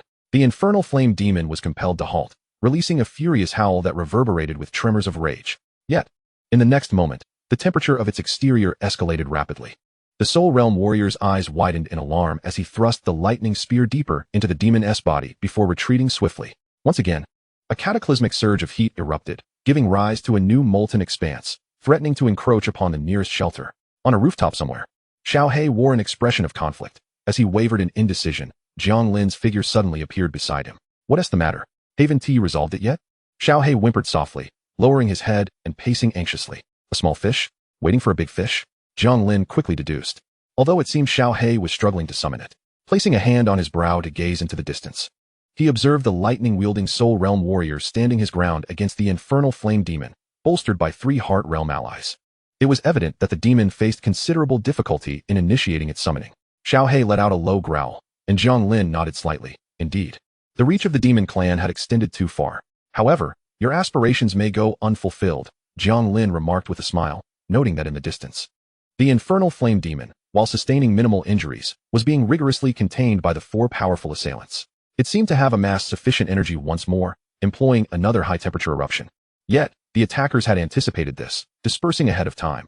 What appeared to be a terrifying maneuver ultimately posed little threat to them. Observing the spectacle, Jiang Lin's face broke into a mysterious smile. There remained a flicker of intelligence within this infernal flame demon. As he spoke, the formidable warriors charged anew. Though their focus on the infernal flame demon rendered them oblivious to the fact that the molten ground was rapidly cooling, the heat dissipating at an astonishing rate. Especially at the edges, the lava was cooling swiftly, with visible patches of black spreading, a clear sign of the lava solidifying. After an intense skirmish, the oddity did not escape the notice of the combatants. Lu Jing, possessing the keenest perception, widened his eyes in disbelief. It's absorbing the heat energy that just erupted. Upon hearing this, the others exchanged concerned glances. Though unsure of its motives, they sensed no good could come from this. The Soul Realm warrior, undeterred, surged forward alone. The temperature around the infernal flame demon had already risen significantly, compelling him to encase himself in a layer of lightning for protection. Drawing closer, he launched a bolt of lightning skyward. Within seconds, ominous clouds gathered overhead. Tenfold thunder prison. The resounding thunderclaps echoed, and from the dense clouds, a multitude of lightning bolts flickered as the Soul Realm warrior's spiritual energy locked onto the infernal flame demon. Chapter 15. The Cult of the Celestial Stars. Countless bolts of lightning cascaded from the heavens. A brilliant pillar of lightning thundered down, striking the massive form of the infernal flame demon, enveloping it in a blinding radiance. However, this was merely the beginning, as an increasing number of thunderbolts descended, all striking the same location. The intensity of this bombardment deterred even the 3 formidable beings of the Heart Realm from approaching, forcing them to maintain a vigilant distance as they fixated on the Nephilim flame demon enveloped in electric brilliance. Jiang Lin also observed from afar. Yet unlike the others who remained oblivious to the situation, he could discern through the lightning that the Nephilim flame demon was wrapping itself with its wings to withstand the onslaught of thunder. Simultaneously, it had never ceased absorbing the surrounding thermal energy, and the ever-fading magma had retreated to its feet.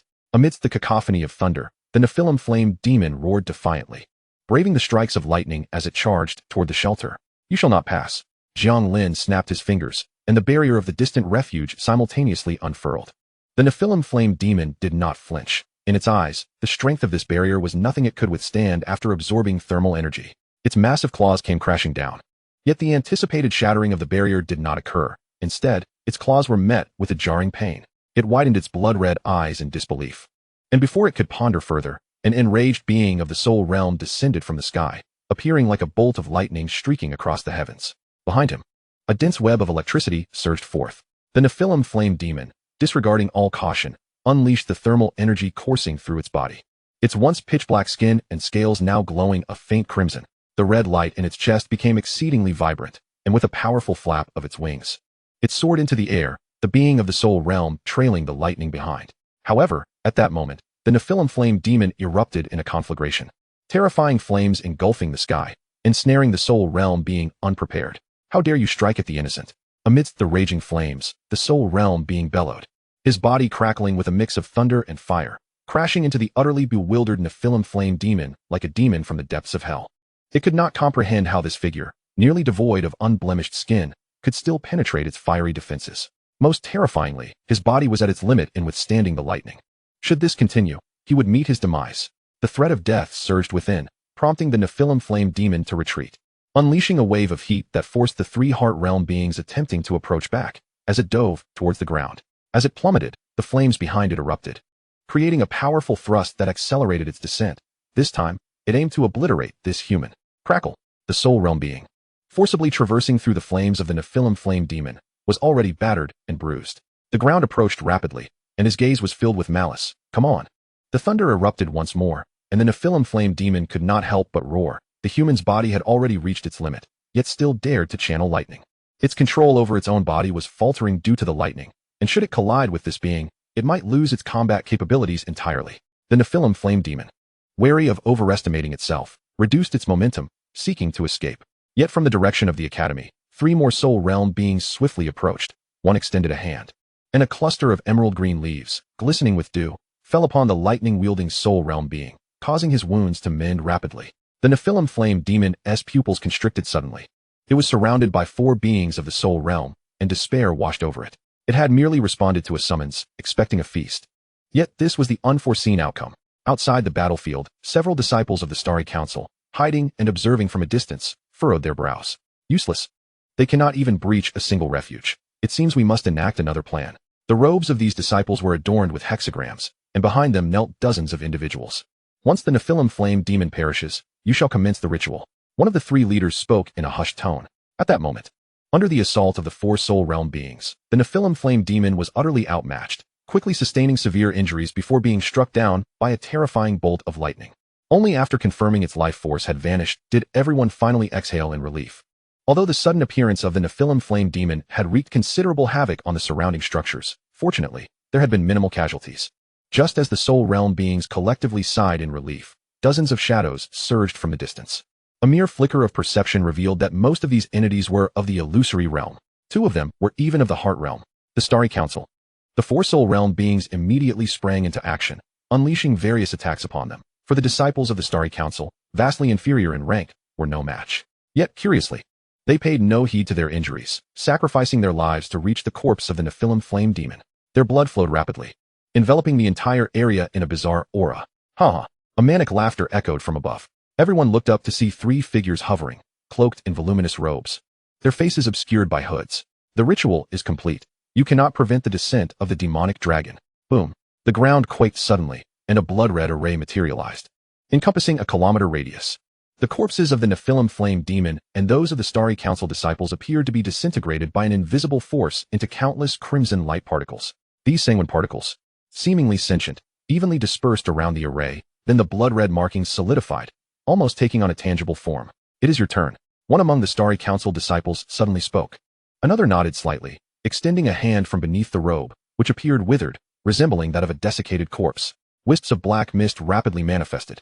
The remaining soul realm beings finally grasped the situation, rushing toward the sky to thwart them.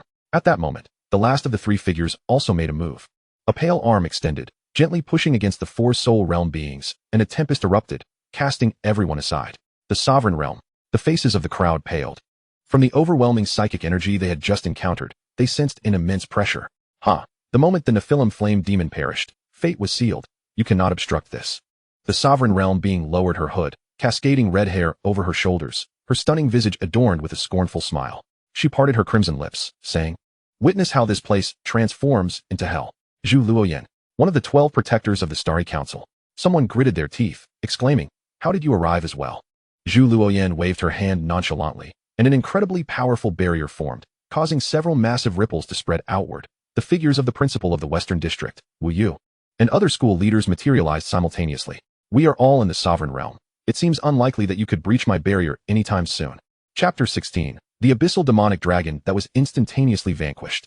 In the distance, Tang Fei, Lin Gong, and Bing Gong floated in the air. Lin Gong furrowed his brow, pondering what scheme the Starry Council was concocting now, considering they had mobilized even the sovereign realm. "Do we offer assistance?" Bing Gong inquired.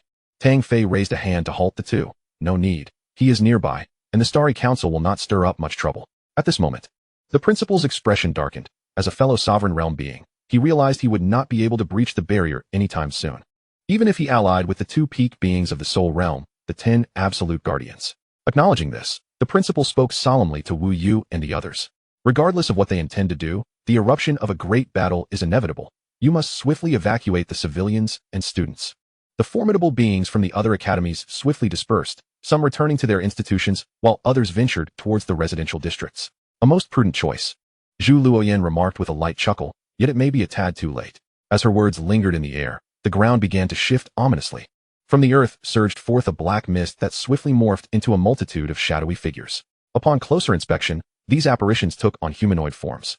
Their visages grotesque and menacing, resembling countless malevolent spirits. In the distance, Jiang Lin furrowed his brow, pondering the sheer number of vengeful souls. This formidable adversary must be dealt with decisively.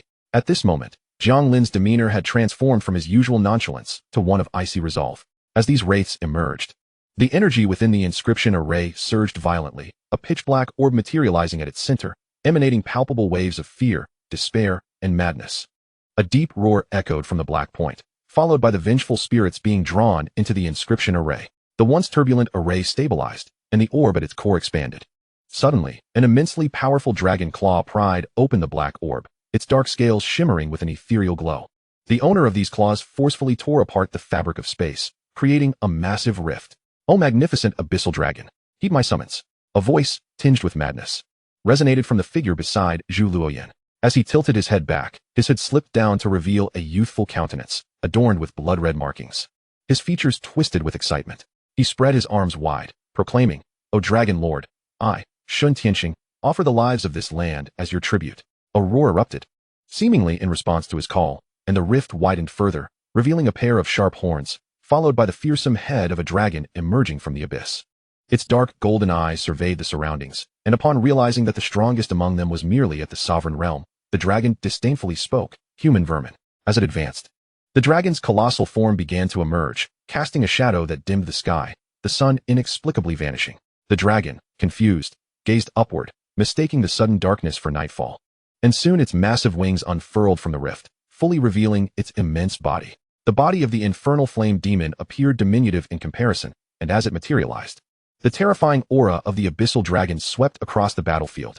The trio, Zhu Luoyan, Shun Tianxing, and their companion, were engulfed in fervor, each kneeling in reverence to the Dragon Lord. The dragon glanced at them with indifference, inquiring, "Was it you who summoned me?" "Very well." At that moment, the headmaster's expression darkened to an extreme. The abyssal dragon was one of the most fearsome beings from the depths of the demon realm, each one situated at the sacred realm. The strongest of the dragon kingdom were stationed at the entrances of various foreign races, leaving no one available to contend with such a creature. He had dispatched individuals to hasten towards Lingfeng town, placing his hopes solely on Fengyu Pavilion, as they were the only ones capable of mobilizing sacred realm powerhouses for support. Zhu Lian's barrier had shattered the instant the dragon appeared, and now the dragon tilted its head to the sky, disdainfully proclaiming, "The moonlight? It disgusts me." With that, it unleashed a torrent of dragon breath, drawing the clouds together, which were swiftly stained crimson. Meanwhile, Zhu Luoyan and Shun Tianxing exchanged puzzled glances. "Moonlight? Is it not noon?" In the distance, Jiang Lin, upon witnessing the dragon's full form, chuckled, "Dinner is served, little black."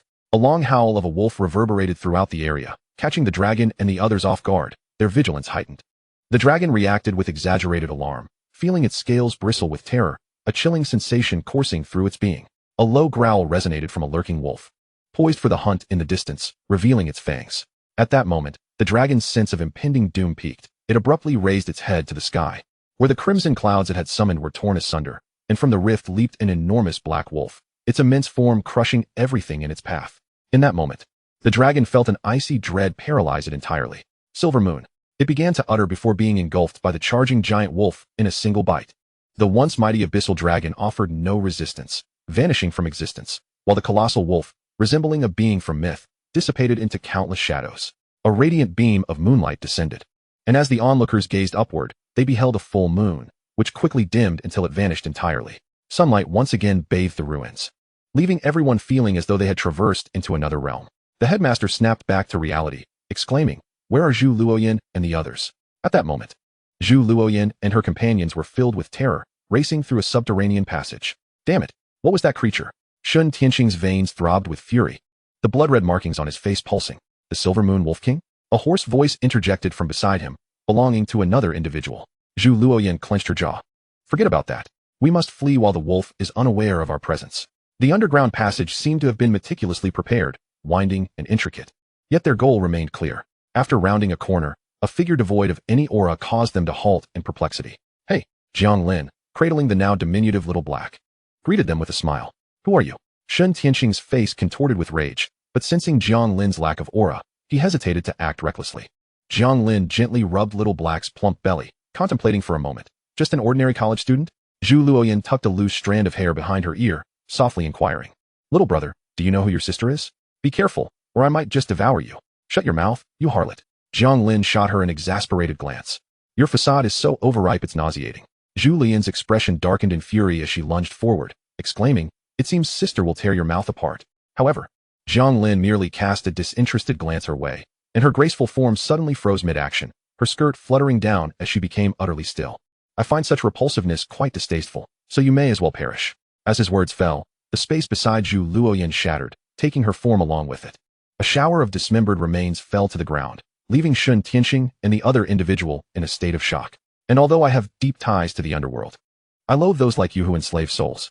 With a crack, the body of the other individual crumbled beside Shun Tianxing, their blood merging with Zhu Lian's, forming an eerily grotesque tableau.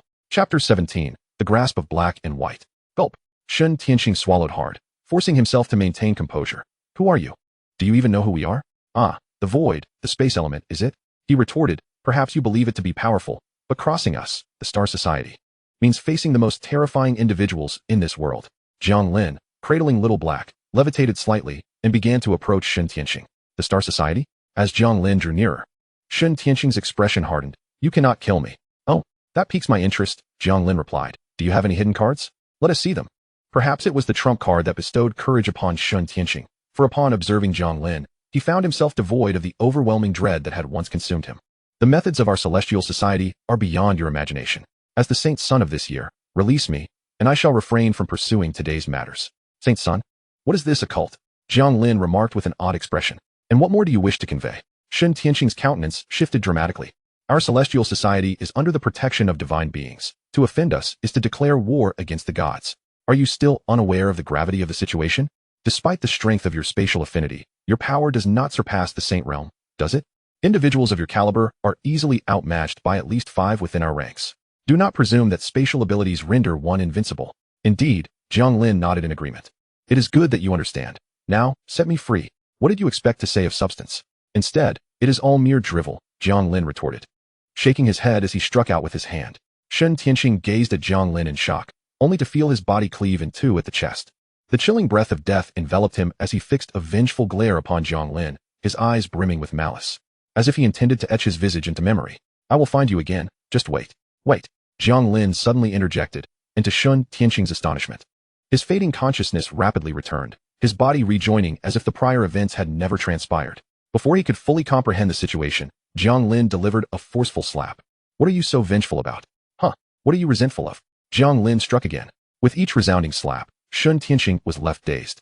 He had prepared for a rebirth through possession, yet he never anticipated that his soul would be forcibly yanked back. My soul?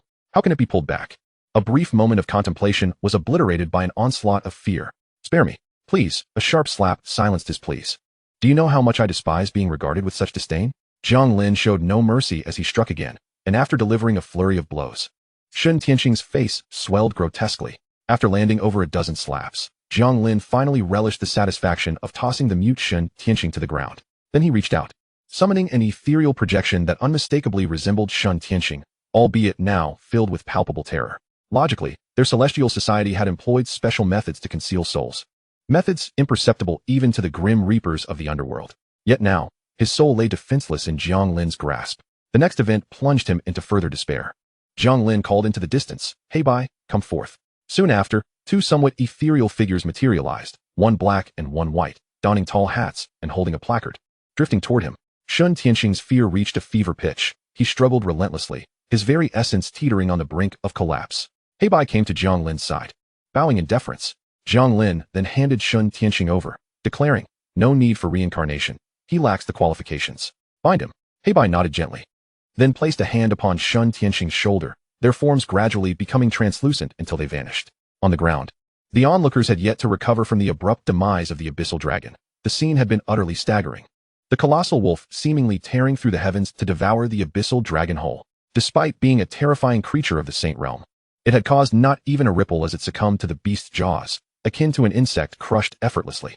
Were it not for the lingering dread of the abyssal dragon, they might have believed it a mere dream. Yet the remnants of shattered structures, the pitch-black earth cooled by lava, and the slowly dissipating crimson clouds above told a tale of the chaos that had unfolded here. The principal and other mentors scanned the area but found no trace of the 3 members of the Celestial Society. It was as though they had vanished from existence. As they struggled to locate them, the urgency of the situation prevented anyone from relaxing, even as the evacuation of the shelter remained stalled. This impasse was resolved by Tang Fei, with the assistance of the 2 elite members of the 10 Absolute Guards, Ling Bao and Ice Bao. Traces of the 3 were discovered within an underground passage, lingering with an aura they recognized. He had acted. There was no chance for those 3 to escape. And with the assurance from Fengyu Pavilion, the enforcement team was finally able to disperse the shelter's inhabitants. The emergence of the Abyssal Dragon at the Saint Realm had profound implications for the entire Western District and the Dragon Nation, marking the first instance of a demonic abyssal creature directly descending upon dragon soil. As the principal culprits, the Celestial Society seemed fully aware of the impending reckoning, opting to conceal themselves entirely, pausing all operations in a desperate attempt to evade scrutiny by feigning death. In the days that followed, the school calmed the students and residents, resuming the ranking battles, while within the Dragon Nation, tremendous unrest brewed. Though the Celestial Society's actions did not result in significant casualties, summoning a Saint Realm abyssal dragon on dragon territory undeniably struck a nerve. In the current global landscape, if any nation prioritized the welfare of civilians above all else, it was undoubtedly the Dragon Nation. Furthermore, having set a precedent, the likelihood of a repeat occurrence loomed ominously, prompting the Dragon Nation to heighten its vigilance toward the Celestial Society. Unbeknownst to them, countless undercover operatives and formidable beings mobilized simultaneously, uprooting all Celestial Society influences across 5 or 6 provincial capitals near the capital of the Dragon Nation, Jingxia. It is crucial to note that these provincial capitals, as the most affluent in the Dragon Nation, boasted formidable defenses and various countermeasures, making infiltration and subversion a far greater challenge than in other regions. While the Western District remained strong, its might was confined to the small area safeguarded by the Fengyu Pavilion at the entrance of the Spirit Clan. All branches in these regions were eradicated, inflicting considerable pain upon the Celestial Society. Fortunately, the headquarters of the Celestial Society in the Dragon Nation was not situated there, but rather in a secluded coastal city in Guizhou Province. This location lay on the fringes of the Dragon Nation, attracting minimal attention. The Celestial Society had operated here for many years, thoroughly infiltrating nearly half the city. Moreover, to avoid detection by the authorities and enforcement teams, no significant operations had ever transpired here, allowing the cultists and ordinary citizens to coexist indistinguishably. Now, with most of the Celestial Society's branches uprooted, the headquarters could not escape an air of tension, though this merely manifested in the hurried demeanor of some individuals, offering little else to discern. Chapter 18. The Intervention of Fengyu. In a certain villa district of this border town in Guizhou Province, there stood a mansion far more opulent than the rest, rumored to have been purchased by a wealthy magnate from another province for retirement. In truth, this was the headquarters of the Celestial Society in the Dragon Nation, disguised as a cluster of villas, while beneath the surface, the ground had long been excavated to serve as their base of operations. Within the subterranean expanse lay a massive hall, reminiscent of a cathedral, with a singular chair at its center, its backrest reaching the dome above. Flanking it were over 10 similarly extravagant seats. At this moment, aside from 3 vacant positions to the right of the main seat, all others were occupied. The individual in the main seat, clad in the Celestial Society's ceremonial robe adorned with a crescent moon at the chest, sat with fingers interlaced beneath his chin, deep in contemplation. A profound silence enveloped the assembly, lingering for an extended period before one individual finally spoke, lamenting the considerable damage inflicted upon us by the recent actions of the Dragon Kingdom. In the short term, it would be ill-advised to initiate further operations. I have long asserted that the Western District is not an appropriate battleground. A gaunt figure to the left of the leader interjected, his voice rasping and unpleasant. The Saint, Zhu Luoyan, and my dearest friend. The leader lifted his gaze slightly, revealing a chin adorned with stubble, and remarked, you too seek the paladin, do you not? It is too late to voice such concerns now. The decision to act was made collectively during the meeting, and all present consented. As tensions escalated, a voice of impatience emerged, suggesting that rather than squabbling here, we should contemplate how to address the impending reckoning from the Dragon Kingdom. Surely, you do not believe this ordeal has concluded? The recent purging on their end has granted us ample time. Henceforth, the Dragon Kingdom's endeavors will yield little. Our attempt to apprehend the paladin has failed, leaving us unable to report back to the headquarters. With half a year until the deadline, we ought to strategize. Following this failure, the entire Western District will be under martial law. What shall we do? An impatient voice from the end of the seating remarked. Moreover, do not forget that the Western District is the territory of the Phoenix Feather Pavilion. Given the current situation, their silence is unsettling. Do not harbor the foolish hope that they will not seek retribution. He spoke coldly. The mere mention of the Phoenix Feather Pavilion silenced the hall, for they are known for their ruthless methods. Although they have not openly acknowledged it, their influence extends throughout the Western District. The emergence of such incidents here is tantamount to slapping the Phoenix Feather Pavilion in the face. Those deranged women will undoubtedly not let us off easily. As he uttered these words, a sense of resignation swept over him. The others, upon hearing this, donned grim expressions. Had the paladin not been of utmost importance to them, they would never have chosen to act in the Western District. Yet, with the arrow already loosed, there could be no turning back. The only course left was to hide as best they could. Each individual in the hall was lost in their thoughts, yet all fell into a profound silence. Just then, a gentle and melodious feminine voice resonated through the air. You possess quite a keen self-awareness. Who? The assembly sprang to their feet, their expressions darkening as they scanned their surroundings. Do not search for me. I am not present here. It seems you have hidden away quite well. Had I not chosen to reveal myself, you might have escaped detection. The soothing voice seemed to emanate from the very fabric of the space around them. Yet since I have found you, it is time for reckoning. As her words fell, an overwhelming sense of dread surged through the hearts of all present, sending shivers down their spines. The leader reacted instinctively, soaring upwards and breaking through the hall's ceiling, crashing through layers of rock to reach the surface. He looked up in horror to behold a sky filled with countless glowing points, each resembling a star twinkling in the night. 10 absolutes, star-breaking bow. Upon discerning that the myriad of lights in the sky were, in fact, arrows, he felt his resolve to fight wane. The others soon joined him on the surface. But before they could lift their gazes, a torrent of ethereal energy arrows descended from the heavens with a resounding crash. In the city, everyone was paralyzed with shock as they looked up. The thousands of arrows rained down like the most magnificent meteor shower, breathtakingly beautiful. Yet as they pierced through the bodies of the populace, blood began to stain the streets. The hellish scene expanded relentlessly. Some sought refuge indoors, only to find the walls of their homes pierced as if they were mere tofu. Strangely, those who braced themselves for death discovered that none of the arrows had struck them. Approximately 1/3 of the city's inhabitants remained unscathed by the onslaught, while the others were precisely pierced by the arrows. Those within the center of the Celestial Star Society were met with particular attention. The dense barrage of arrows rendered the interior invisible, and those at the epicenter had long been turned into mere pincushions. The area where the hall once stood was now a massive crater, the headquarters having vanished without a trace, leaving only ruins in its wake. The arrow storm persisted for a full 10 minutes, after which the city resembled a place that had endured a torrential downpour, albeit one that left behind not refreshing rain but a heavy stench of blood, rendering it hellish. Outside the city, upon a distant mountain, a graceful woman clad in a classical layered skirt stowed away a resplendent longbow. The bow's arms were adorned with countless shimmering stars, and its joints resembled a miniature galaxy slowly revolving. The infiltration ran quite deep. After observing these individuals for an entire day, I was finally able to distinguish them. But I have lingered too long and must return swiftly. With the longbow secured, the woman's figure dissipated into a wisp of mist.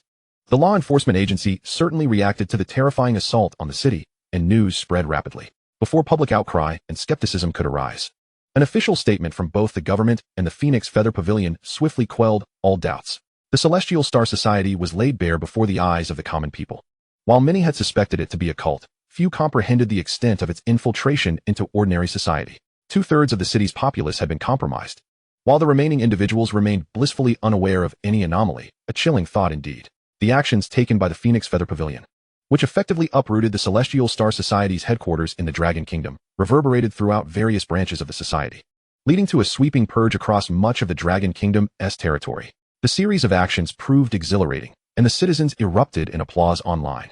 Should the Phoenix Feather Pavilion seize this opportunity to capitalize on their momentum, their reputation would undoubtedly soar to staggering heights. Regrettably, after issuing their statement, the Phoenix Feather Pavilion retreated into silence, seemingly vanishing from sight. The ramifications of the Dragon Kingdom's thunderous actions were far-reaching, yet within days, stability was restored. However, the storm brewing abroad was far from over. After all, the Celestial Star Society is a global entity, and due to the unique circumstances within the Dragon Kingdom, infiltration remains exceedingly challenging. Consequently, the strength of the Dragon Kingdom's branch is somewhat lacking in comparison to others. Chapter 19. Summoning of the Heroic Spirits. Abroad, the Celestial Star Society is flanked by numerous smaller organizations that, in the wake of the annihilation of their Dragon Kingdom branch, have taken to international forums to voice their loyalty. Their statements varied widely, yet all conveyed a singular demand, that the Dragon Kingdom issue an apology and provide compensation. In reality, not even the Celestial Star Society's headquarters, nor any country with ties to it, dared to denounce the Dragon Kingdom so brazenly. These small, foolish organizations, akin to clowns, seem to possess unfounded confidence, emerging to express their misguided loyalty. Most major nations around the world maintain silence, while some restless entities covertly fan the flames. As the ranking battles within the academy raged on, the clamoring of these external organizations reached a fever pitch. Meanwhile, the Dragon Kingdom's government and the Phoenix Feather Pavilion appeared indifferent to the uproar, further emboldening the dissenters, with some even daring to breach borders to confront the domestic populace. The public in the country has become utterly enraged, with a cacophony of insults echoing across the internet. How dare these individuals act with such audacity? Our indifference was not out of neglect, but rather a disdain for this troop of jesters. What a farce, to intrude upon our domain. Yet, their brazen confrontations were swiftly drowned out by the overwhelming tide of indignation from the populace, leaving them quite flustered. In a matter of moments, 3 or 4 foreign organizations appeared to gravitate closer to the Dragon Country, seemingly poised to take action. However, their boisterous proclamations came to an abrupt halt for about an hour, after which the leaders of these minor factions simultaneously issued apologies. But that was not the end of it. In their apology videos, the backgrounds were strikingly similar. Each showcased a venue stained with blood, where they sat at different tables, their faces etched with terror as they read their statements of contrition. Upon concluding their apologies, they left behind a symbol that stirred excitement among the citizens of the Dragon Country. It was a fiery red feather, resembling a flame. Within the nation, everyone recognized this as the emblem of the Phoenix Feather Pavilion. Clearly, the pavilion had intervened, and they seemed disinclined to reveal themselves, leaving only an apology in their wake. Had this been the end, the public would not have been so agitated. Yet mere hours after the incident concluded, riots erupted within several foreign nations. When investigations were conducted, it was revealed that the Star Alliance and local factions had suffered mutual devastation. This sequence of events plunged the international scene into further chaos, prompting some foreign entities to seize the opportunity and forcibly open dimensional portals. The Star Alliance had ignited a fuse that incited even greater disorder abroad. Jiang Lin, observing these developments online, lost interest upon witnessing the involvement of the Phoenix Feather Pavilion. Meanwhile, the ranking battles within the academy had progressed to the top 8 stage, and it was astonishing to see that all participants were featured in Luo Ling's posts. If only some renowned contenders, like Cheng Shuran and Su Feihong, were present, it would have been understandable. However, the appearances of Yu and Yiyu surprised many students. The academy boasted numerous SS-ranked individuals with formidable spirit contracts, and some prodigies were on the verge of breaking into the Void Realm. Nevertheless, these seemingly overlooked contestants all made it to the top 8 without exception. Among them, the most attention-grabbing was Yiyu, a rare spirit of the heroic lineage, accompanied by an exceptionally powerful spirit, making her a focal point of interest. This was also the first time the freshmen began to acknowledge this seemingly introverted girl, often referred to as the girl of misfortune. The top 8 battles commenced at 10 o'clock in the morning, and Jiang Lin arrived just in time, eager to observe the effects of Yiyu wielding the Staff of Resurrection. Yiyu's opponent was Su Feihong, an SS-ranked lightning spirit contract. His destructive power and speed were terrifying, making this opponent unlike any she had faced before, prompting Jiang Lin to pay closer attention. The others in the dormitory had all gone to watch Zhao Filin, an SS-ranked frost spirit contract, whose gentle demeanor, coupled with her striking beauty and impressive figure, had elevated her to goddess status in the hearts of many new students. After all, who could resist a powerful yet approachable goddess? The raucous individuals in the dormitory had been clamoring since dawn to act as cheerleaders for Miss Zhao Filin, heading to Arena 3 to show their support. Yiyu's Arena, in contrast, was number 4, which felt much quieter compared to the bustling atmosphere of Arena 3. Jiang Lin arrived just as the battle commenced. Although Su Feihong was somewhat arrogant, he was not ignorant enough to underestimate his top 8 opponent. Aware that Yiyu was of the heroic lineage, he chose to launch an aggressive attack right from the outset. Almost instantaneously, a bolt of lightning crashed down, surging into Su Feihong's body. And amidst gasps of astonishment from the crowd, his speed escalated to an extreme as he charged towards Yiyu. Yiyu, evidently well prepared, summoned a towering figure that crashed down onto the earthen arena, creating 2 massive craters. In the distance, a flickering bolt of lightning whipped towards her, tethered to Su Feihong's hand, manifesting as a long whip of condensed lightning. The lightning whip, akin to a serpent, ensnared Yiyu's spirit, and with a powerful tug, Su Feihong propelled himself forward. Yiyu's eyes widened in surprise. This technique had never been utilized by Su Feihong in previous battles, and judging by his recent maneuver, he appeared to possess considerable expertise with whip-type weapons. Is this his trump card? Yiyu bit her lip, clutching the Staff of Resurrection as she swiftly retreated. Just as her spirit broke free, its armored hand reaching out towards Su Feihong. However, with a resounding crack of thunder, Su Feihong's figure abruptly shifted, evading the spirit and continuing his assault. Simultaneously, a bolt of lightning struck from above, and Yiyu found herself unable to evade in time, forcing her to rely on her spirit energy for defense. With a thunderous roar, her spirit energy was instantly disrupted. A significant portion of her spirit energy evaporated in that single blow, but it afforded Yiyu a moment to catch her breath. Instead of retreating, she advanced towards Su Feihong. It seemed like a golden opportunity, yet Su Feihong dared not retaliate. Instead, he fled to the side with even greater speed. Boom. Yi Yu's spirit materialized where he had just stood, its massive blade cleaving through the air, creating a fissure. Su Feihong regained his footing, aware that while others knew she was a heroic spirit, they remained oblivious to her formidable battle instincts and experience. In the silence of the past, Yi Yu's quiet murmurs reached him, though the distance rendered her words indistinct. As he observed the approaching spirit, Su Feihong exhaled softly, recognizing that the next 30 seconds would demand his utmost effort. There existed no concept of reincarnation. Su Feihong slowly straightened, a flicker of lightning glimmering in his gaze. Summoning the thunder. Boom. A bolt of lightning, as thick as a barrel, crashed down upon him, causing every strand of hair on Su Feihong's head to stand erect. As countless tiny sparks danced across his form. You once stood before thousands. Yi Yu's voice rose slightly. In this moment, Su Feihong sensed something amiss and, without hesitation, summoned a bolt of lightning, directing it towards Yi Yu. Yet, a golden circle appeared above her, intercepting the descending lightning. Another golden circle materialized from within the first, expanding outward, and between the two circles, a series of intricate golden runes appeared as though inscribed by an invisible quill. In an instant, the runes were completed. And at that moment, Su Feihong found himself merely 5 meters away from Yi Yu. However, this brief distance transformed into an insurmountable chasm. A magnificent spear of golden spirit energy pierced through Su Feihong's body, anchoring him firmly to the ground. The emergency mechanism of the venue was promptly triggered, and a dazzlingly thick beam of light descended, enveloping Su Feihong. Night Language gasped for breath, relying on the Staff of Rebirth to support herself and prevent collapsing. In the fourth group arena, during the quarterfinals, Night Language emerged victorious. The referee's voice was filled with disbelief. Despite Su Feihong having the upper hand and employing his ultimate technique, he was effortlessly defeated in an instant. The moment the referee announced the victory, Night Language felt as if she could barely hold herself upright, waves of dizziness crashing over her. Yet, she forced herself to stand tall and slowly raised the Staff of Rebirth, crafted by the Weapon Master's treasure vault, an absolute masterpiece. As she uttered these words, her previously pale complexion flushed crimson. Below, the audience and Jiang Lin stared in shock at this scene. At that moment, Night Language felt as if her face was ablaze. However, the quarterfinals had surely attracted considerable attention, hadn't they? Although it fell far short of the intended publicity, every journey begins with a single step, and debts must be repaid little by little. Moreover, Night Language was uncertain if she had any chance of victory in the semifinals after revealing her trump card. It was time to fulfill her promise to the boss, starting now. With a torrent of chaotic thoughts, Night Language finally reached her limit, her body going limp as she was about to collapse to the ground. Suddenly, a scarlet figure appeared out of thin air, and in a swirling red gown.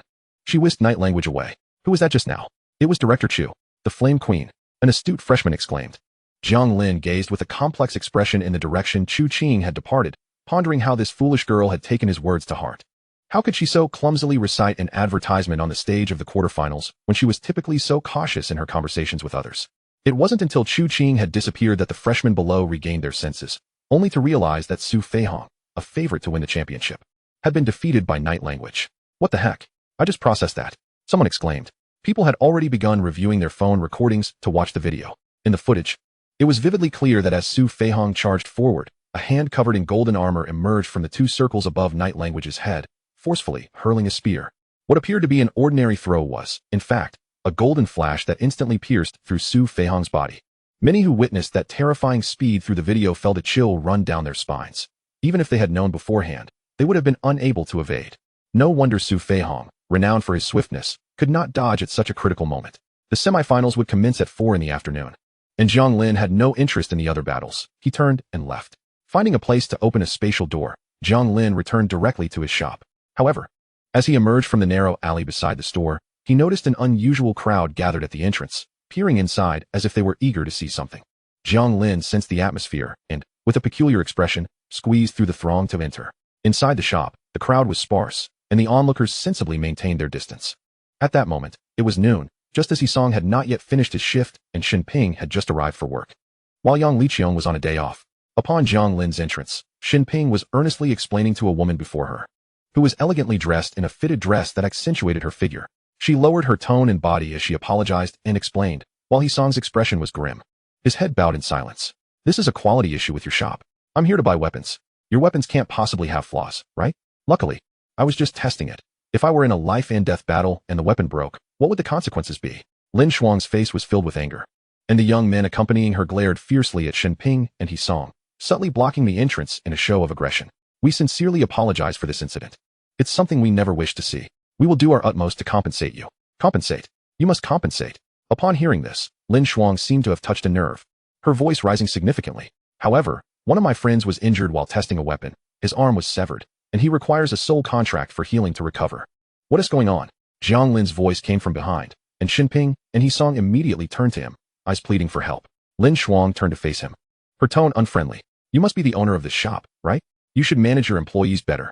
I only agreed to buy your weapons because I felt sorry for him, pushing them every day with no one buying. And what is the result? She furiously pointed at a broken sword lying on the front desk. You're just out to deceive kind-hearted people, aren't you? Do you have any conscience at all? The young man beside her looked equally indignant. Jiang Lin glanced at the broken sword, recognizing it as the silver-long sword sold in their shop, though its aura felt somewhat off. Hisong, what is the matter? Jiang Lin approached Hisong and whispered, I was just selling the silver-long sword normally, and informed them that this sword is only suitable for those below the heart realm. I don't know why. Hisong kept his head down. Jiang Lin frowned slightly, urging him to lift his head. Upon hearing this, Hisong's expression changed, and under Xinping's sympathetic gaze, he raised his head to reveal a swollen cheek, now tinged with purple and faint streaks of blood visible. Jiang Lin gently patted his shoulder. I see. Have you thought about how to compensate yet? Let me tell you, we have already contacted a sole contract healer, but their fee for a single treatment is $1 million. The cost for such severe injuries treated by a sole healer typically range between 30 to 40,000.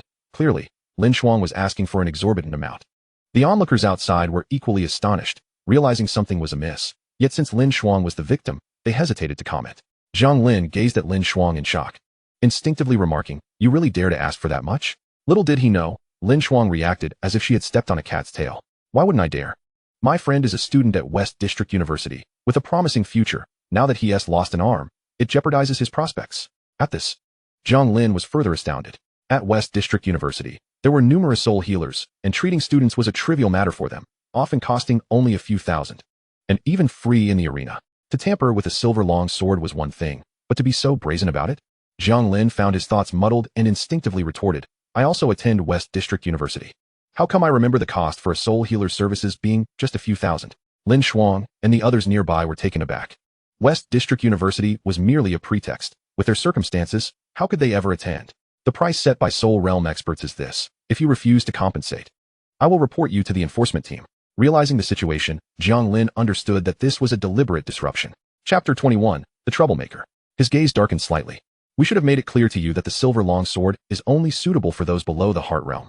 Lin Shuang, seeing Jiang Lin's demeanor, felt a sudden jolt, though she still feigned composure. I am in the Radiance realm, not the heart realm. Why can't I use it? You can use it. But the reason this sword broke is not simple, is it? And does testing require one to be at the peak of the heart realm?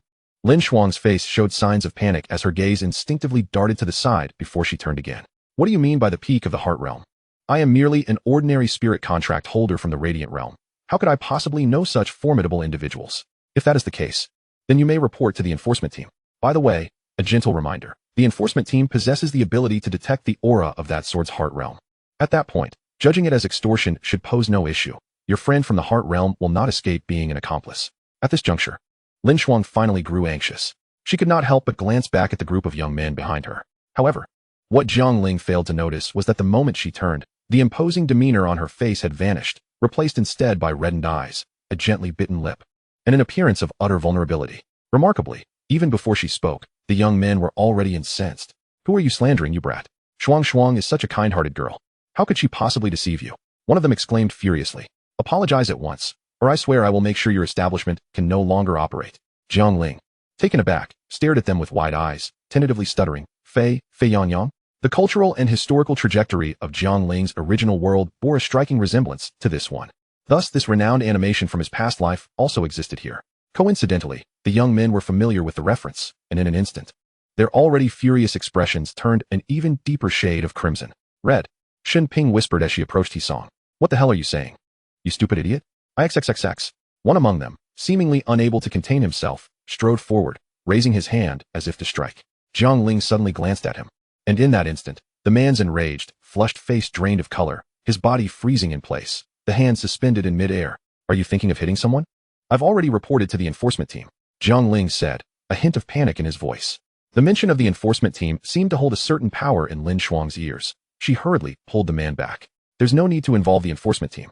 I merely felt sorry for your little shopkeeper basking in the sun outside, and since I was in need of a weapon, I decided to assist him.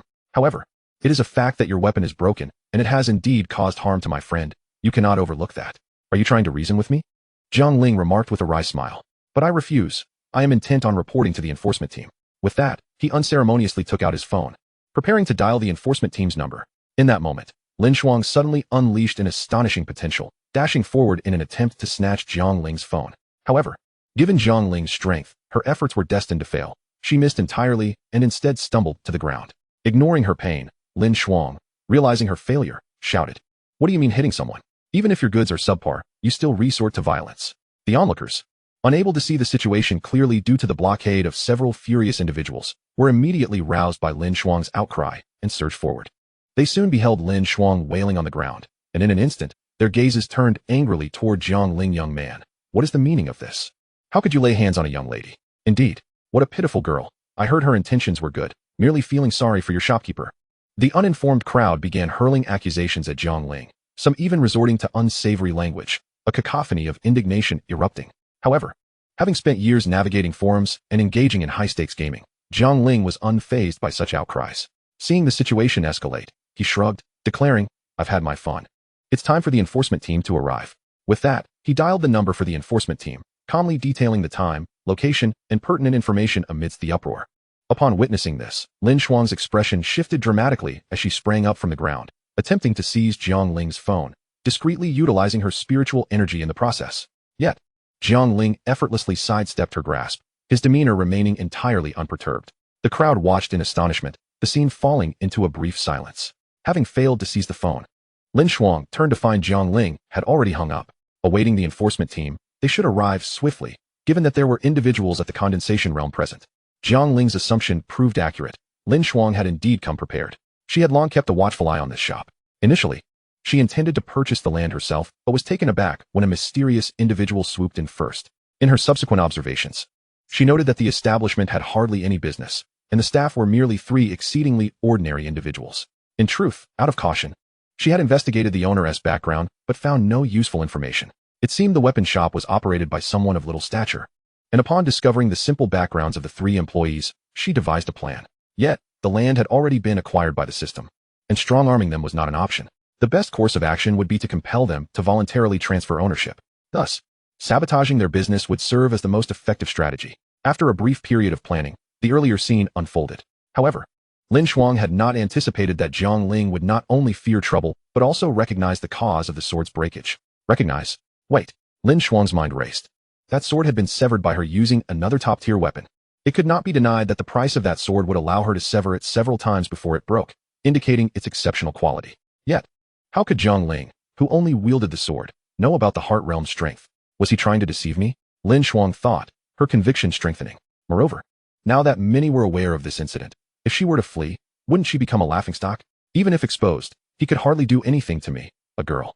Could he? Even if he attempted something, I could simply resort to emotional outbursts. With a sudden surge of unwarranted confidence, Lin Shuang turned to cast a dark glare at Jiang Ling. Even if the enforcement team arrives, I am still in the right. Indeed, the enforcement team, as Jiang Ling had stated, arrived within minutes, comprising individuals at the condensation realm. The leader, named Liang Zhua, appeared middle-aged, his face marked by the passage of time. Upon arrival, he first sought to understand the events that transpired before addressing Jiang Ling. Are you certain that this weapon was severed by a peak Heart Realm expert? Indeed. Captain, he is utterly fabricating. I believe he is simply unwilling to compensate. Chapter 22, Dream Demon. Jiang Ling remained silent, merely allowing a thread of subtle spiritual energy to manifest at his fingertips, gently brushing against the broken sword. In an instant, a peculiar spiritual energy radiated outward, causing Liang Zhua to stiffen, his expression darkening. He turned to Lin Shuang. Madam, could you elaborate on how this weapon was severed? Lin Shuang, somewhat taken aback, recounted her prepared narrative, but as she spoke, she noticed Liang's face growing increasingly grim, prompting her voice to diminish. Liang Zhua, growing impatient, interjected. What you have mentioned will be thoroughly investigated by our enforcement team, and this sword will be validated by a specialized spirit contract holder. You must be certain of your words. Lin Shuang's complexion shifted dramatically. Within mere seconds, her mind raced, and she slapped her own face, exclaiming, Captain, I apologize. I was foolish. This sword was indeed severed by a peak Heart Realm expert, but when I purchased it, this brat failed to clarify. He incessantly extolled the virtues of his family's weaponry, and after I acquired one, my friends were skeptical and insisted on testing it. Consequently, when they did, issues arose. Lin Shuang artfully showcased her evasive rhetoric, first slapping herself to evoke a sense of genuine remorse, and then deftly redirecting the focus of the problem onto Hisong. She had contemplated this thoroughly. At best, her actions could be deemed an unsuccessful attempt at extortion, which would likely incur minimal penalties. Moreover, she had observed Hisong's character. He was too timid to formulate a coherent response in such a scenario. Although she could not secure a substantial compensation, she aimed to minimize the situation's gravity and extricate herself unscathed. At the moment her words fell, Hisong's countenance shifted dramatically, and Shunping's face contorted with rage. The audacity of this woman had exceeded her expectations. Jiang Lin's expression also turned frigid. Indeed, I had erred, but did he not bear any responsibility? Lin Shuang maintained her composure, asserting that he had not initially disclosed this information to me. Who purchases a weapon without the intention of testing it? I had the same mindset at that time. The situation's twists and turns left the onlookers hesitant to take sides. Liang Zhua furrowed his brow. Based on his years of law enforcement experience, it was evident that Lin Shuang was attempting to obfuscate matters, ultimately aiming to downplay their severity. Jiang Lin, taken aback, instinctively remarked, "Is this the strength of certain T0 versions?" However, as far as I am aware, even if Hisong refrained from speaking, Shinping would undoubtedly clarify matters for you, as I had emphasized this point during their recruitment. Jiang Lin leaned slightly forward, reiterating, "Are you still lying?" At this juncture, Hisong stepped forward, unable to restrain himself, asserting, "I did indeed clarify everything with you. There is surveillance in the store, which can be investigated." Though his disposition was introverted and timid, it did not imply he would continue to cower when confronted. After all, even a cornered rabbit can retaliate. Especially with Shinping beside him, constantly encouraging him. "What? I distinctly recall there being no surveillance here." Lin Shuang blurted out instinctively, but as her words fell, she realized that those around her were regarding her with peculiar expressions. "You deceived me." Lin Shuang gazed incredulously at Hisong. At that moment, a hint of amusement crept onto Shunping's lips, observing the unfolding drama. "Captain," Lin Shuang directed her gaze toward Liang Zhua, but upon seeing his expression of disdain, her heart sank. "Accompany me back to the law enforcement team, Mr. Jiang. I would also appreciate your assistance in taking a statement." Jiang Lin and the others nodded slightly, and Lin Shuang was escorted away, while the astonished expressions on the faces of the onlookers lingered, as they had never witnessed such a side of Lin Shuang before. Upon exiting the law enforcement team, Jiang Lin, with a sense of regret, addressed the two. "I admit my oversight. The store will be equipped with surveillance as compensation. And tonight, I shall treat you to dinner." After Jiang Lin spoke, a smile graced his face, though internally, he had already berated the system profusely. What kind of renovation is this? No surveillance installed. Encountering such despicable individuals has utterly soured my day. The system, aware of its shortcomings, remained silent. Jiang Lin took Hisong and the others to a barbecue restaurant for a hearty meal before parting ways for home. As for the store, it would remain closed for a couple of days as a punishment for the system, of course. Jiang Lin's excuse to Hisong and the others was that surveillance needed to be installed. Alone on his way home, Hisong touched his cheek, where the injuries had been treated by the healing contract during his time at the law enforcement team. His expression grew somber. He had encountered individuals like Lin Shuang before, and even more repugnant ones. Yet, despite the clarity of today's events, the repercussions for the store were inescapable. Sighing softly, he picked up a shared bicycle from the roadside and pedaled toward home. He resided in a rented apartment in the old district, and as he rode, the scenery around him seemed to regress in time, transitioning from a bustling modern city to a more dilapidated state. The architecture in the old district was somewhat disarrayed, with numerous intricate alleyways and trash bins lining the streets. The sanitation team cleaned these areas daily, but with the high population, waste accumulation was inevitable. Consequently, many streets featured overflowing trash bins, which rendered the conditions of the old district somewhat unkempt. Hisong disregarded the unpleasant odors, expertly navigating his way home. As he passed an uninhabited intersection, a large hand suddenly reached out and seized his neck, and in a flash of shadow, he was left with nothing but a shared bicycle on the ground. He felt as though the world around him was retreating rapidly, and within mere minutes, the surroundings became unfamiliar, with an increase in vegetation. Out of the city, Hisong thought with alarm, only to find himself seemingly transported to a warehouse. Pain surged through him as he felt his face scrape against the ground, sliding across a rough surface that tore at his skin. Blood seeping from the ruptured capillaries until he was left bloodied. "Get up." A bland voice carried a tone of undeniable authority. Hisong, clutching his face, wiped away the flowing blood and finally discerned a man in the distance, approximately 30 years old, of average build, whose features bore a slight resemblance to Lin Shuang. Hisong struggled to rise, the man's indifferent gaze fixed on him. "Do you know whom you have offended?" Hisong clenched his teeth slightly. "You know Lin Shuang." Lin Xiao was not surprised. After all, He and his sister Lin Shuang had often been told they resembled each other since childhood. Good to know. His expression remained indifferent as he approached. So, are you prepared to experience hell? Why? Hisong's expression shifted to one of confusion, as if foreseeing the impending events. Lin Shuang is, and you are as well. Heh. Lin Xiao chuckled lightly. You are simply too weak, and I am stronger than you. At that moment, the sound of a door opening echoed, and Hisong turned toward the light only to see another man approaching, dragging someone behind him. Upon recognizing the individual being dragged, Hisong's pupils constricted. It was Shinping, being pulled in by her hair. Anger surged for the first time across Hisong's face, contorted from the injury. Let her go? Oh, what did you say? The speaker's voice was somewhat flippant and effeminate. I was bitten by her, you know? With that, Shinping was hurled toward Hisong. Hisong rushed forward, but the immense force propelled him backward, crashing into a nearby pillar. Hisong's eyes widened in shock, and he quickly shut his mouth tightly. The blood that surged in his throat was forcibly swallowed as he hurried to check Shinping's condition. At that moment, Shinping lay unconscious in his arms. The glaring red blood at her temples had congealed, her face was swollen, and one arm was grotesquely twisted. The tremendous impact stirred Shinping from her unconsciousness, and she murmured softly, dear, tell Song, and the boss. As her eyes remained closed, she struggled with one hand to search her pocket, the place where her phone should have been, but it was empty. Hisong grasped her hand tightly. I'm here. How touching. The later man witnessed this scene and could not help but applaud, then pretended to wipe his eyes. I'm in tears. It seemed as if he flicked away a tear, and in an instant, 2 droplets of liquid shot forth.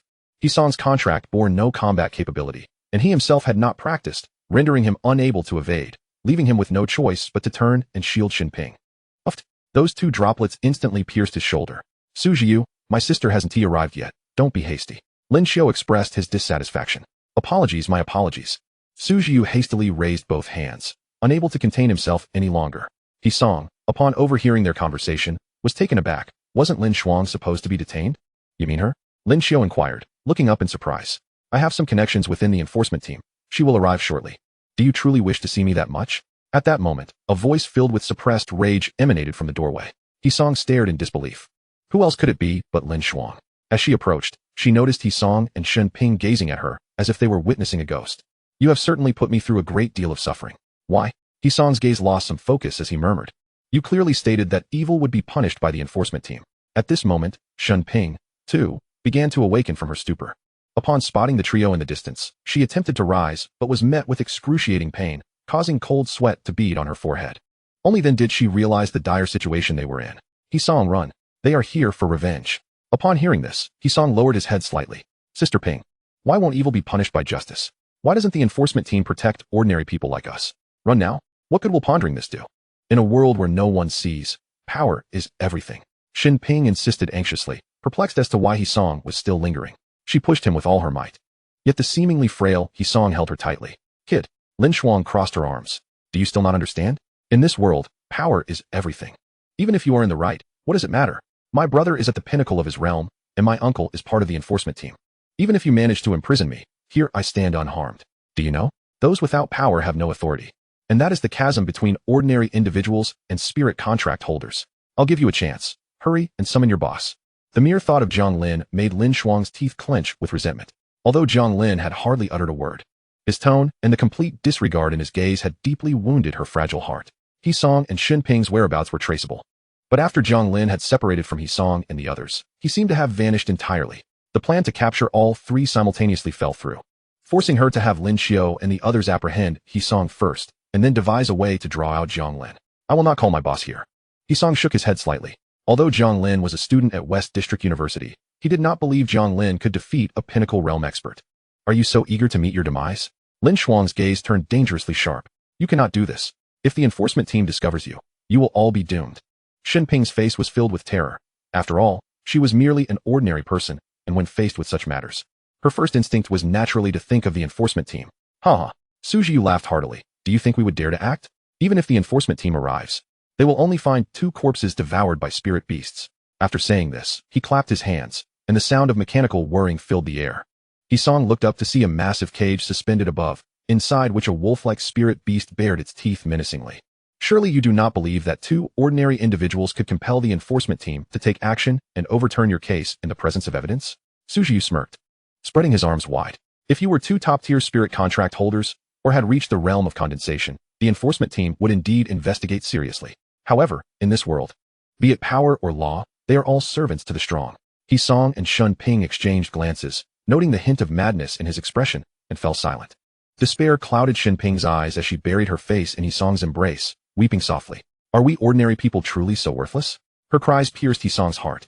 He had always thought that no matter how unjust the world became, even if he were to die unexpectedly, he would remain unmoved. Yet he had misjudged. He had underestimated the fear of losing someone dear beside him, the dread of being forgotten and unacknowledged after a wrongful death. A crack formed in his once-sealed heart. Oh, such delectable emotions. Kid, let me out, and I shall slay them in an instant. A whisper echoed from the depths of his mind. He had expected the usual rejection, accompanied by a litany of pleas to refrain from harming others and to embrace kindness, akin to a lamentation. However, this time, it was different. Not just an instant. Make them suffer, and do not harm Sister Ping. The bewilderment in his emotions was unprecedented. What did you say? Hisong ceased speaking, instead casting a lingering glance at Shin Ping. Sister Ping, I'm sorry. Having said this, his consciousness went blank, and in the next moment, his body jolted violently. A chilling aura descended abruptly, causing Lin Shuang and the others to shudder involuntarily. Su Jiu crossed his arms, shrinking his neck slightly. How strange. Why does it feel boom? Before he could finish his thought, he was sent flying against the warehouse wall with tremendous force, spiderweb-like cracks spreading rapidly across the surface. A figure stood where he had been moments ago, slowly retracting its foot. Very good, very good. Such rich emotions. Laughter erupted from the figure, whose crimson eyes gleamed, and the upper half of its body was marred by grotesque demonic markings, surrounded by swirling black mist. Upon closer inspection, each tendril of black mist appeared to bear a twisted, snarling face. Lin Xiao seized Lin Shuang's shoulder, retreating to the wall, his gaze fixed with trepidation on the drastically transformed Hisong. Who are you? Me? Hisong pointed to himself. You may call me Illusion of Emotion. With that, Illusion of Emotion slapped his forehead in annoyance. Though I am a demon, I still honor my promises. My apologies, kid. I allowed them an extra 3 seconds of enjoyment. With that, his figure abruptly vanished from sight, and Lin Shuang and Lin Xiao crashed into the wall with a jolt. The sudden impact left their eyes bulging in shock. But this was merely the beginning. Illusion of Emotion flickered like a phantom, traversing the space where the three stood, and in the next moment, they found themselves lying down instead. Shin Ping stared wide-eyed at the completely unfamiliar Hisong, her mouth agape, unable to utter a word. Footsteps echoed as Illusion of Emotion approached, hands in pockets, frowning at Shin Ping. TSK, hurry and get lost, or I will kill you too. Shin Ping pushed herself off the ground, scrambling backward. Illusion of Emotion's frown deepened. Your emotions are unappetizing. With that, a wisp of black light descended upon Shin Ping, and to her astonishment, her injuries began to heal at a visible speed. Before she could utter a word, Illusion of Emotion vanished from sight and reappeared beside her, seizing her shoulders and disappearing once more. The three on the ground watched in terror, utterly powerless against Illusion of Emotion. They had attempted to use spirit energy, but it was crushed effortlessly. Before Illusion of Emotion, they were weaker than newborn infants. Realizing Illusion of Emotion had departed, they could no longer concern themselves with anything else and struggled to rise. However, the next moment, Illusion of Emotion's figure materialized out of thin air, and Shin Ping had vanished. TSK, I allowed you to enjoy an extra 2 seconds. Subsequently, blood erupted from their limbs, and the searing pain rushed forth, eliciting involuntary wails. Thud, thud, thud. 6 spears composed of black mist pierced through their bones, amplifying their cries. Hearing their screams, Illusion of Emotion covered his face, roaring with laughter. This is it, the kind of terrifying screams and wails filled with dread. Indeed, the heart of this wretch is indeed dark. I wondered how he could possibly succeed in his endeavor. Regarding the demands presented by Hisong, Huanqing was utterly satisfied. He slowly crouched down, observing the pale faces of the three, twisted in agony, his index finger raised. Indeed, you once proclaimed that this world serves the strong. Am I formidable enough? Huanqing inquired. Lowering his gaze, Lin Shuang, enduring excruciating pain, tears and mucus mingling on her face, nodded vigorously. No. Huanqing's expression suddenly turned cold. I am not strong enough. Incorrect answers come with a price. Whoosh. A tendril of black mist pierced through Lin Shuang's palm. Subsequently, Huanqing turned to Lin Xiao, smirking. What happened to your earlier arrogance and indifference? Lin Xiao, much like Lin Shuang, seemed equally affected by the specter of death in the face of peril. It appeared all were the same. Huanqing, somewhat bored, waved his hand, and a tendril of black mist manifested in Lin Xiao's palm as well. Then, with a hint of anticipation, he rubbed his hands and looked at Su Jiu. You remind me of myself. We both relish the fear of others. Come, smile for me. Let it be a mad one. At that moment, how could Su Jiu muster a smile? Indeed, he took pleasure in tormenting others, but not at his own expense. Yet, Huanqing's words compelled him to feign a grimace, forcing his lips upward. Little did he know, the expectation on Huanqing's face evaporated instantly, replaced by a profound gloom. Was the previous madness and perversion merely an act? I despise those who are hypocritical. Whoosh, whoosh, whoosh. Several tendrils of black mist emerged, piercing his arms. In an instant, the warehouse was filled with anguished cries. Meanwhile, at her doorstep, Shen Ping abruptly regained her senses, fumbling to dial a phone for help. But the words of Su Jiyu and Lin Xiu echoed in her ears. Ultimately, her gaze settled on Jiang Lin's name. The call was made, and after a considerable pause, a voice thick with sleep emerged from the other end. Hello? Boss, quickly assist He-song. At that moment, Shen Ping was in a state of disarray. The events of the day were almost too surreal for an ordinary person to comprehend. He-song? Jiang Lin, eyes still heavy with drowsiness, let out a tremendous yawn. And then an invisible wave swiftly radiated outward. Upon glimpsing the warehouse, Jiang Lin's lethargy dissipated somewhat, and clad in light blue cartoon pajamas, his figure vanished from the bed. Inside the warehouse, Huanqing emerged, cradling the back of his head, humming an indiscernible tune. Within the warehouse, the grotesque, blurred carnage seemed to meld into one. Regardless, the fear before death is still delectable. A slight smirk curled at the corners of Huanqing's mouth. In the next instant, his entire being tensed. Hands falling to his sides, fists clenched tightly, eyes fixed intently ahead. It appeared a very sleepy yawn resonated, and then Jiang Lin's figure gradually solidified before him. Where's He-song? Jiang Lin inquired, rubbing his sleepy eyes. He-song? That wretch has already surrendered his body to me. Huanqing grinned widely. Then return him. Return him? Huanqing seemed to recall something amusing. When we dream demons inhabit humans, as long as they fall asleep or their minds are vacant, we can directly control their bodies. We absorb emotions through their forms to feed our true selves in the abyss, enhancing our strength. As he spoke, the smile on his face gradually faded. 5 years. Jiang Lin instinctively interjected. Do you know how I have spent these 5 years? Huanqing, taken aback by his inquiry, felt his emotions spiral into incoherence. But perhaps no one had ever truly understood his plight, or perhaps it had been too long since he had conversed with anyone, as he soon continued. 5 years ago, I inhabited his body, and to my astonishment, he awakened such a peculiar spiritual contract the very next day. I was trapped within his form for a full 5 years, without a single increment in strength. And now you expect me to let him go? Don't jest. Huanqing's visage contorted into a fierce grimace. Yet, he felt a flicker of confusion within, for he could extract no emotional power from Jiang Lin, which was precisely why he had yet to strike. How unfortunate, Jiang Lin mused, stroking his chin thoughtfully. However, He-song is my employee. If he does not report to work, I shall be somewhat troubled. I quite like that lad. Perhaps you could concede a little? Jiang Lin tentatively suggested. Upon hearing this, Huanqing appeared somewhat flustered. Concede? The abyss lies at the deepest depths of the demon realm, guarded by your human strongholds at the entrance. Do you have any idea how challenging it is to project even a fraction of myself? I do not know, Jiang Lin replied candidly. Huanqing's emotions faltered once more, and he gritted his teeth. If you possess that strength, then give it a try. Oh, Jiang Lin nodded, casually pointing. And the space around Huanqing was instantly frozen. Subsequently, cracks appeared, and at that moment, Huanqing's form disintegrated into black mist, reconstituting in another location. His gaze filled with uncertainty as he regarded Jiang Lin. A spatial contract from the Holy Realm? His eyes suddenly turned dangerous. If it were merely this, it might not be enough to force me into submission. Saying this, a surging cloud of black mist emerged from his back, forming a grotesque, twisted visage of a demon. Show me your fear. My fear? Jiang Lin murmured, not with your current strength. From the demonic visage, a pitch-black spatial rift materialized, rapidly spreading, and in an instant, the demonic visage shattered. Yet, that demonic visage was merely a feint. Huanqing's body appeared before Jiang Lin, black claws coalescing from the mist, descending swiftly. However, his form was once again frozen in place. The same trick cannot be employed twice. Another tendril of black mist instantaneously materialized at Jiang Lin's flank, the speed of the descending claws remaining unchanged. Yet, to Huanqing's astonishment, Jiang Lin did not flinch or evade. Instead, he grasped the black claws with his own hand. Emotional power can be rather troublesome. Many attacks cannot land, Jiang Lin remarked to himself, then yanked fiercely, causing the black mist to disintegrate instantaneously. Moreover, the dissipating black mist did not reconstitute as before. Instead, it converged within Jiang Lin's grasp. How can you also wield emotional power? Huanqing exclaimed, his previous composure evaporating. Could it be that you are one of my kind? Jiang Lin's gaze fixed on Huanqing, an inscrutable expression in his eyes. Is there more?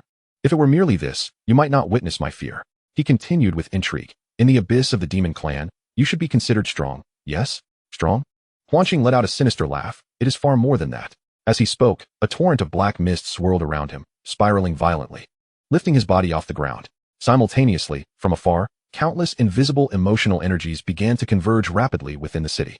We dream demons can siphon emotional power from the dreams of humans, and the force that emotions can unleash is far more terrifying than you can imagine. As he uttered the last few words, Huanqing nearly roared them. He waved his hand, dispersing the black mist, his form now towering at nearly 2 meters. 2 demonic horns protruding from his forehead, and his visage gradually losing all semblance of Hisong. The demonic patterns on his upper body had significantly expanded, and unlike before, the once morose patterns now exuded a chilling aura that sent shivers down the spine. With a casual flick of his wrist, the ethereal figure unleashed a dark, misty whip that thundered down beside Jiang Lin, cleaving the ground as if struck by an invisible blade, revealing a colossal fissure that even split the warehouse in twain. Yet, Jiang Lin remained utterly unmoved, casting a disappointed gaze at the figure, as if inquiring if there was anything more. His demeanor was so nonchalant. It was as if he were merely asking whether the figure had died. A surge of rage erupted within, and even though the figure was a master of emotional manipulation, Jiang Lin's profound indifference struck a nerve.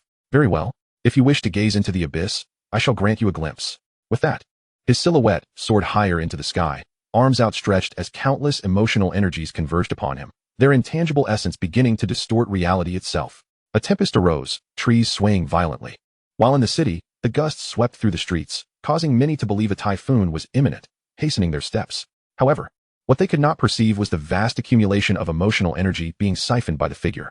Had they possessed Jiang Lin's ability to see such energies, they would have noticed a shroud of black fog enveloping the entire city. This dense fog was rapidly flowing toward the figure, who resembled a black hole, voraciously consuming emotional energy, elevating his power to an extraordinarily terrifying level. A powerful pressure descended, causing the entire warehouse to collapse, and within 1,000 meters of its center, trees buckled as if under a weight 1,000-fold greater, their branches shattering and falling. To an observer beyond this radius, it would appear as though the space had been leveled, sinking several meters into the earth. Logically, the figure had made no attempt to conceal his aura. Such a violent presence should have been detected long ago. Yet inexplicably, his presence remained firmly anchored within this 1,000-meter radius. In his fury, the figure remained oblivious to these nuances, grinning maliciously at Jiang Lin, declaring, "This is but a projection of half my power. Behold the abyss." His form vanished from sight, reappearing beside Jiang Lin as if teleported, a claw wreathed in black mist lunging for Jiang Lin's heart. Jiang Lin merely extended his hand, seizing the figure's wrist, and began to exert force. "If that is all you can muster, I find myself somewhat disappointed." In the figure's eyes, a terror-stricken realization dawned as the mist composed of myriad emotional forces, which would terrify most demons even in the depths of the abyss, was effortlessly dissipated by Jiang Lin, his strength waning rapidly until only a trace of emotional power remained. A monster, a creature comparable to the 10 greatest. The term inexplicably surfaced in the figure's mind, recalling the 10 awe-inspiring figures of the Phoenix Feather Pavilion during the invasion of the spirit race. The depths of humanity run far too deep. Reflecting on the moment he projected half his power into the human realm, he recalled his friend's poignant words, and at that instant, understanding washed over him. Without hesitation, he resolved to sever his own arm for survival, but as he summoned the power of emotion, it felt as though he had plunged into a quagmire, rendering him sluggish and ultimately immobilized. It was then he remembered that Jiang Lin had initially wielded spatial energy. "In truth, I had hoped for more," Jiang Lin remarked, disappointment evident in his gaze. "Now, may we converse properly?" The immobilized figure could not move, forced to draw upon the emotional forces beyond this frozen space to form 2 simple words: "I can." Jiang Lin, upon witnessing this, released the figure from his restraints and coldly stated, "Do not entertain thoughts of self-destruction, or I shall seek you in the abyss." A shiver coursed through the figure, a profound chill gripping his heart, for in that fleeting moment, he felt he had glimpsed the entirety of the abyss. The faintest flickers of rebellious thoughts evaporated, and Jiang Lin inquired, "What is your desire?" Seeing the figure acquiesce, Jiang Lin yawned. "It's simple. Coexistence will suffice." "What? I am a noble dream demon. How could I possibly coexist with such a wretched human?" Before he could finish, Jiang Lin's icy glare silenced him. "Choose, coexistence or death. Make your decision swiftly. I wish to return to my slumber." Hearing this, the figure's expression shifted as he weighed his options. Although this was merely a projection of power, not his true form, it had cost him dearly to manifest in the human realm. Moreover, Jiang Lin's words resonated with him. The suffocating sensation he had just experienced made it abundantly clear that even at full strength, he was no match for this monster. In this precarious scenario, I apologize for my earlier outburst. Coexistence, you say? I shall draft the contract forthwith. Jiang Lin nodded in satisfaction. Now that's more like it.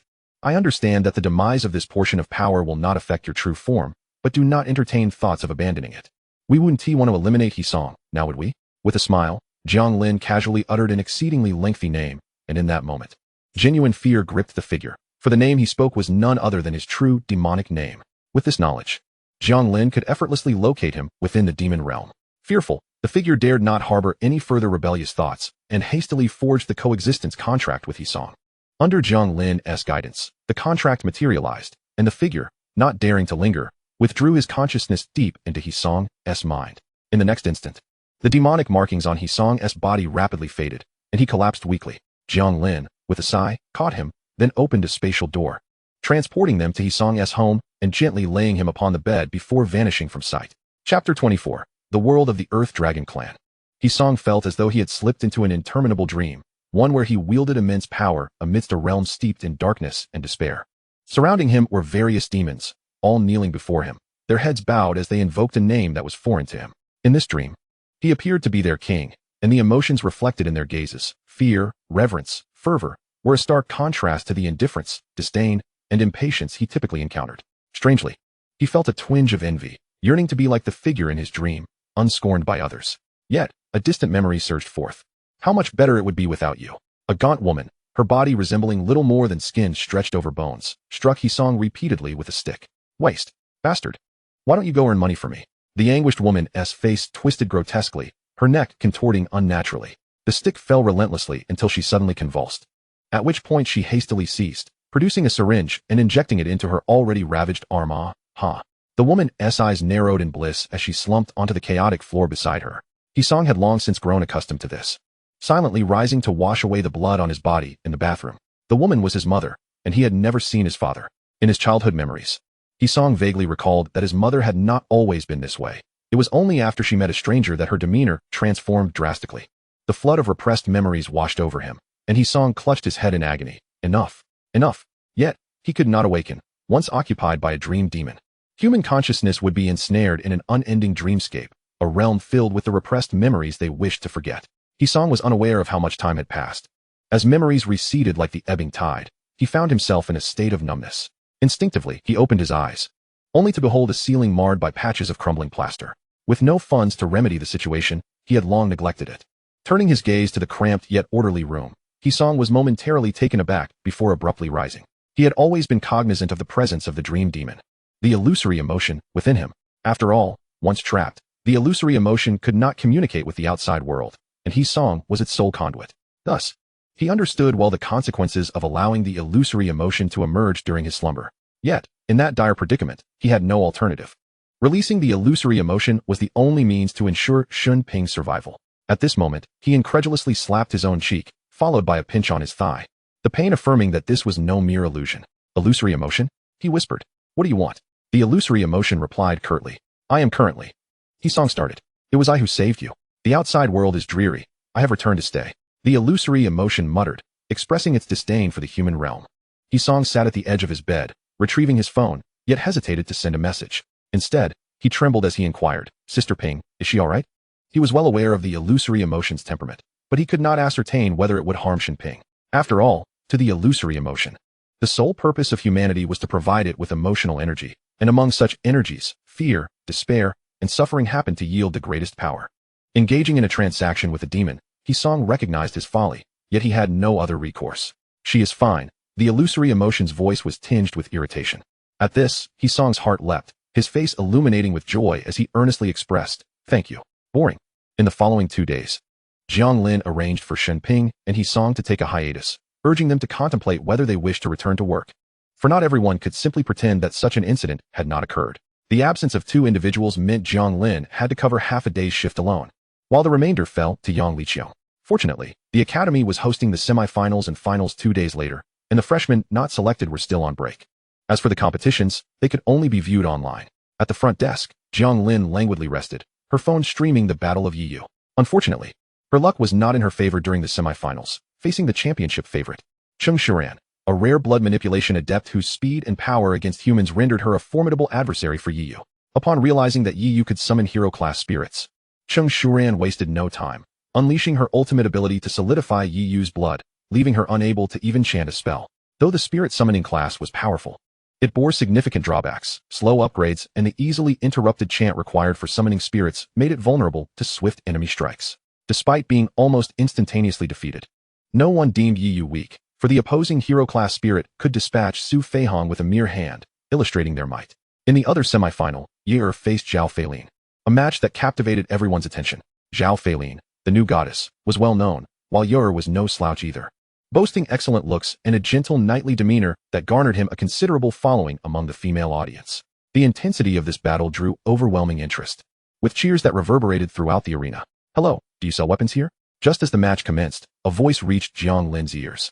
She looked up to find an unremarkable man, around 30 years old, whose appearance was so ordinary that he would easily blend into a crowd. The system remained silent, and Jiang Lin nodded slightly, asking, "What kind of weapon do you need?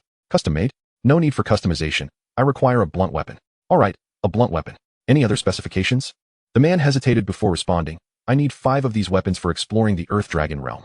The mention of the Earth Dragon realm piqued Jiang Lin's interest.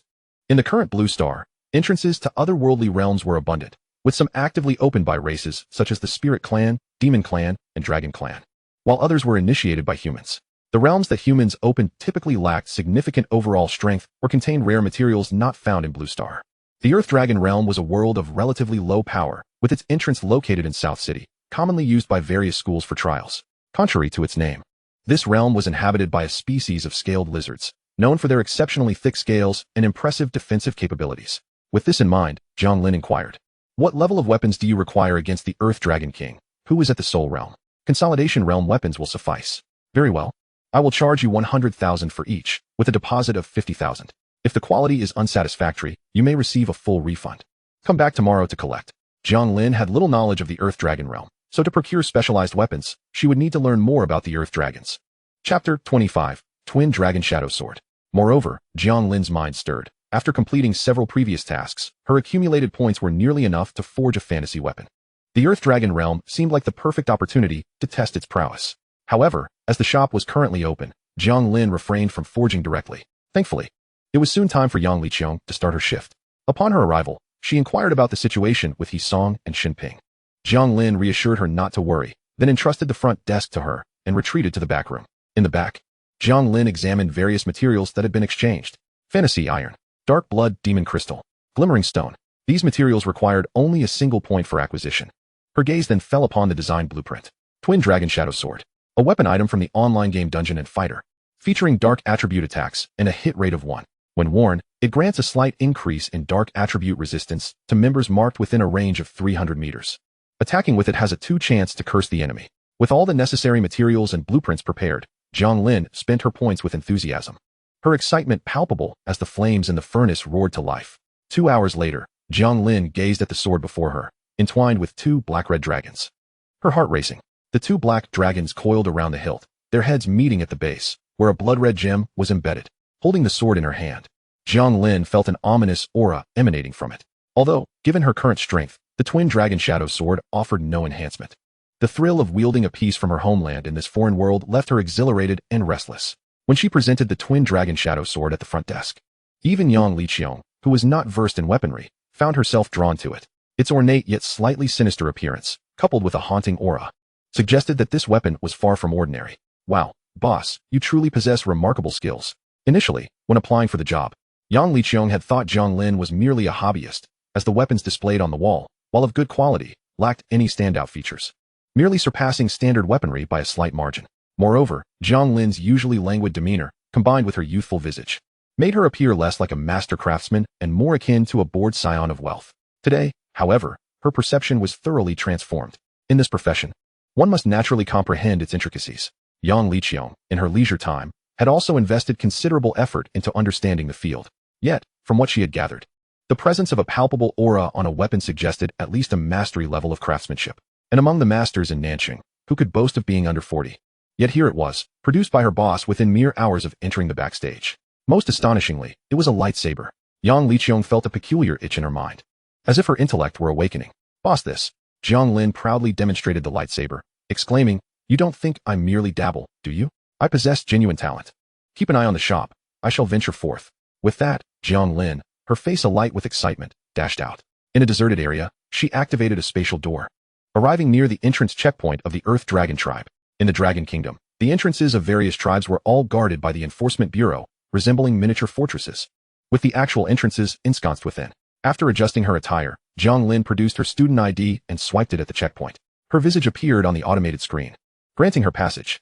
The student ID from West District University functioned as a ticket into the lower-tier alien worlds. After all, while this spiritual martial arts university did feature combat training grounds, it paled in comparison to the realities of the alien realms. Consequently, many students ventured into these worlds for practical experience each year, a situation the school welcomed despite the attendant mortality rate.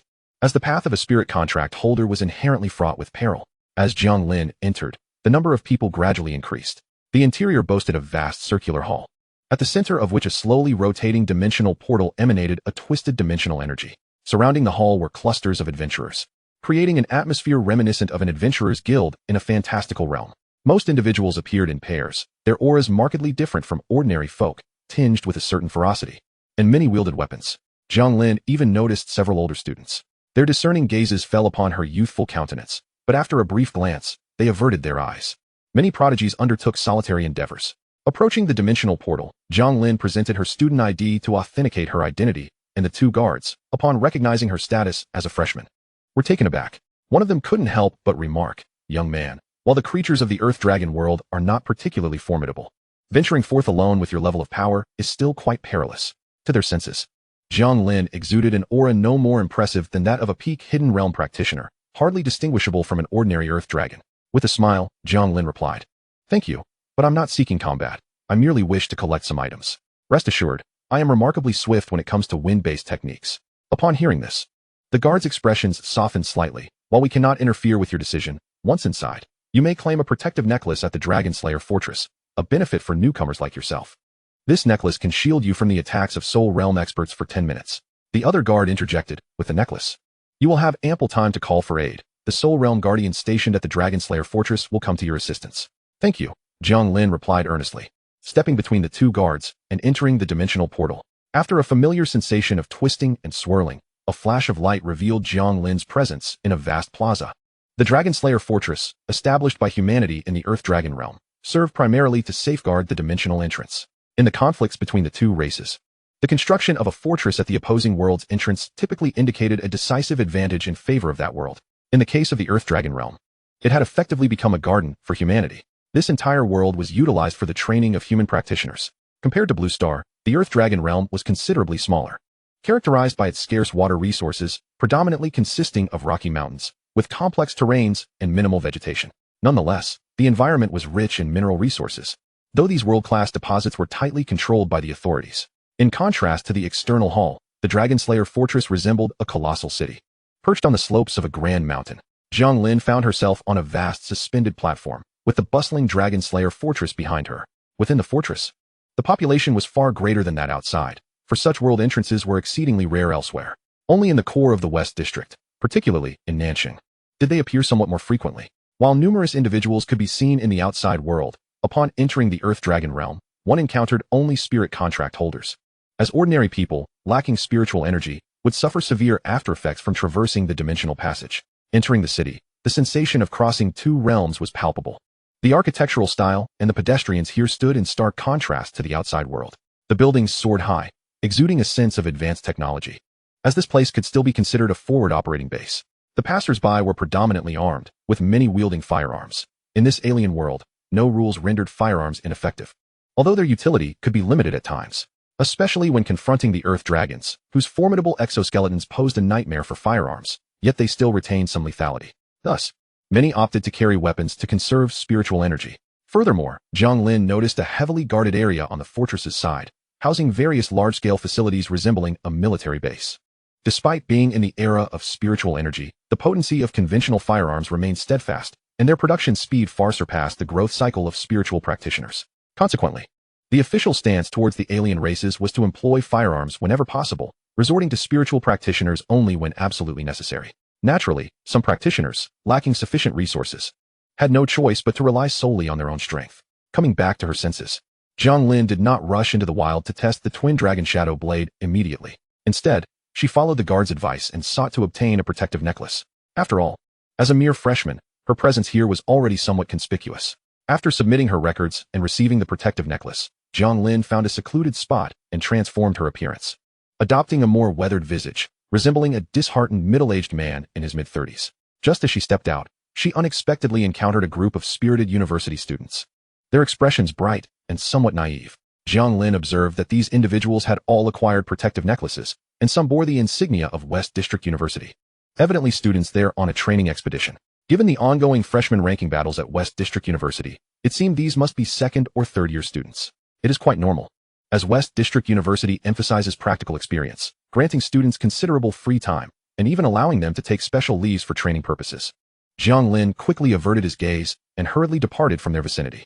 Before the fortress exit, Jiang Lin fabricated an identification document to rent a psychic off-road hover vehicle, a mode of transportation capable of utilizing psychic energy for low-altitude flight, while also possessing formidable off-road capabilities even without such energy. With ample space, this vehicle is the quintessential choice for exploring the wilderness inhabited by alien species. Additionally, it is equipped with a special psychic energy shield that automatically activates in the face of mental-level attacks. If not deactivated within half an hour, it will return to its origin. While this may appear to be a nefarious design by the rental company to mitigate losses, the shield's capacity to withstand mental attacks for half an hour is in itself a remarkable value.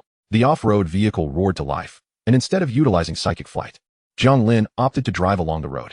Along the journey, he encountered numerous vehicles of this type, but as he ventured deeper, the presence of other travelers dwindled, and the paths became increasingly sparse. The Earth Dragon tribe is a burrowing species. To hunt them, one must locate their habitats, which are often situated near rich mineral deposits. As these dragons feed on ore, Jiang Lin's target was a small mining vein that had been nearly exhausted, a location where Earth dragons could still be found, albeit in limited numbers. Arriving at a vast open pit mine, Jiang Lin glanced at the dilapidated facilities nearby before parking the hover vehicle. He drew the twin dragon shadow sword, stabilizing his power at the condensation realm, the optimal state for wielding the sword. Psychic energy enveloped his feet, and he glided along the pit wall, leaving a trail of dust in his wake. However, this action drew the attention of the mine's native inhabitants. Suddenly, several sections of the walls began to stir, revealing a multitude of vertical pupils. The deep, resonant roars of the earth dragons filled the air as Jiang Lin descended. A section of the rock wall erupted, and a dragon, resembling a massive lizard and nearly 5 meters in length, lunged at him with a fierce roar. Jiang Lin's heart stirred, and he sidestepped, positioning the twin dragon shadow sword horizontally before the dragon's gaping maw. With a sound akin to tearing fabric, accompanied by a surge of dark energy, the dragon, upon colliding with the sword, was cleaved in two at the center of its mouth due to the force of inertia. The carcass plummeted, and Jiang Lin's fingers clawed into the rock wall, nodding in satisfaction. The dragon he had just defeated was already at the pinnacle of the Radiance realm.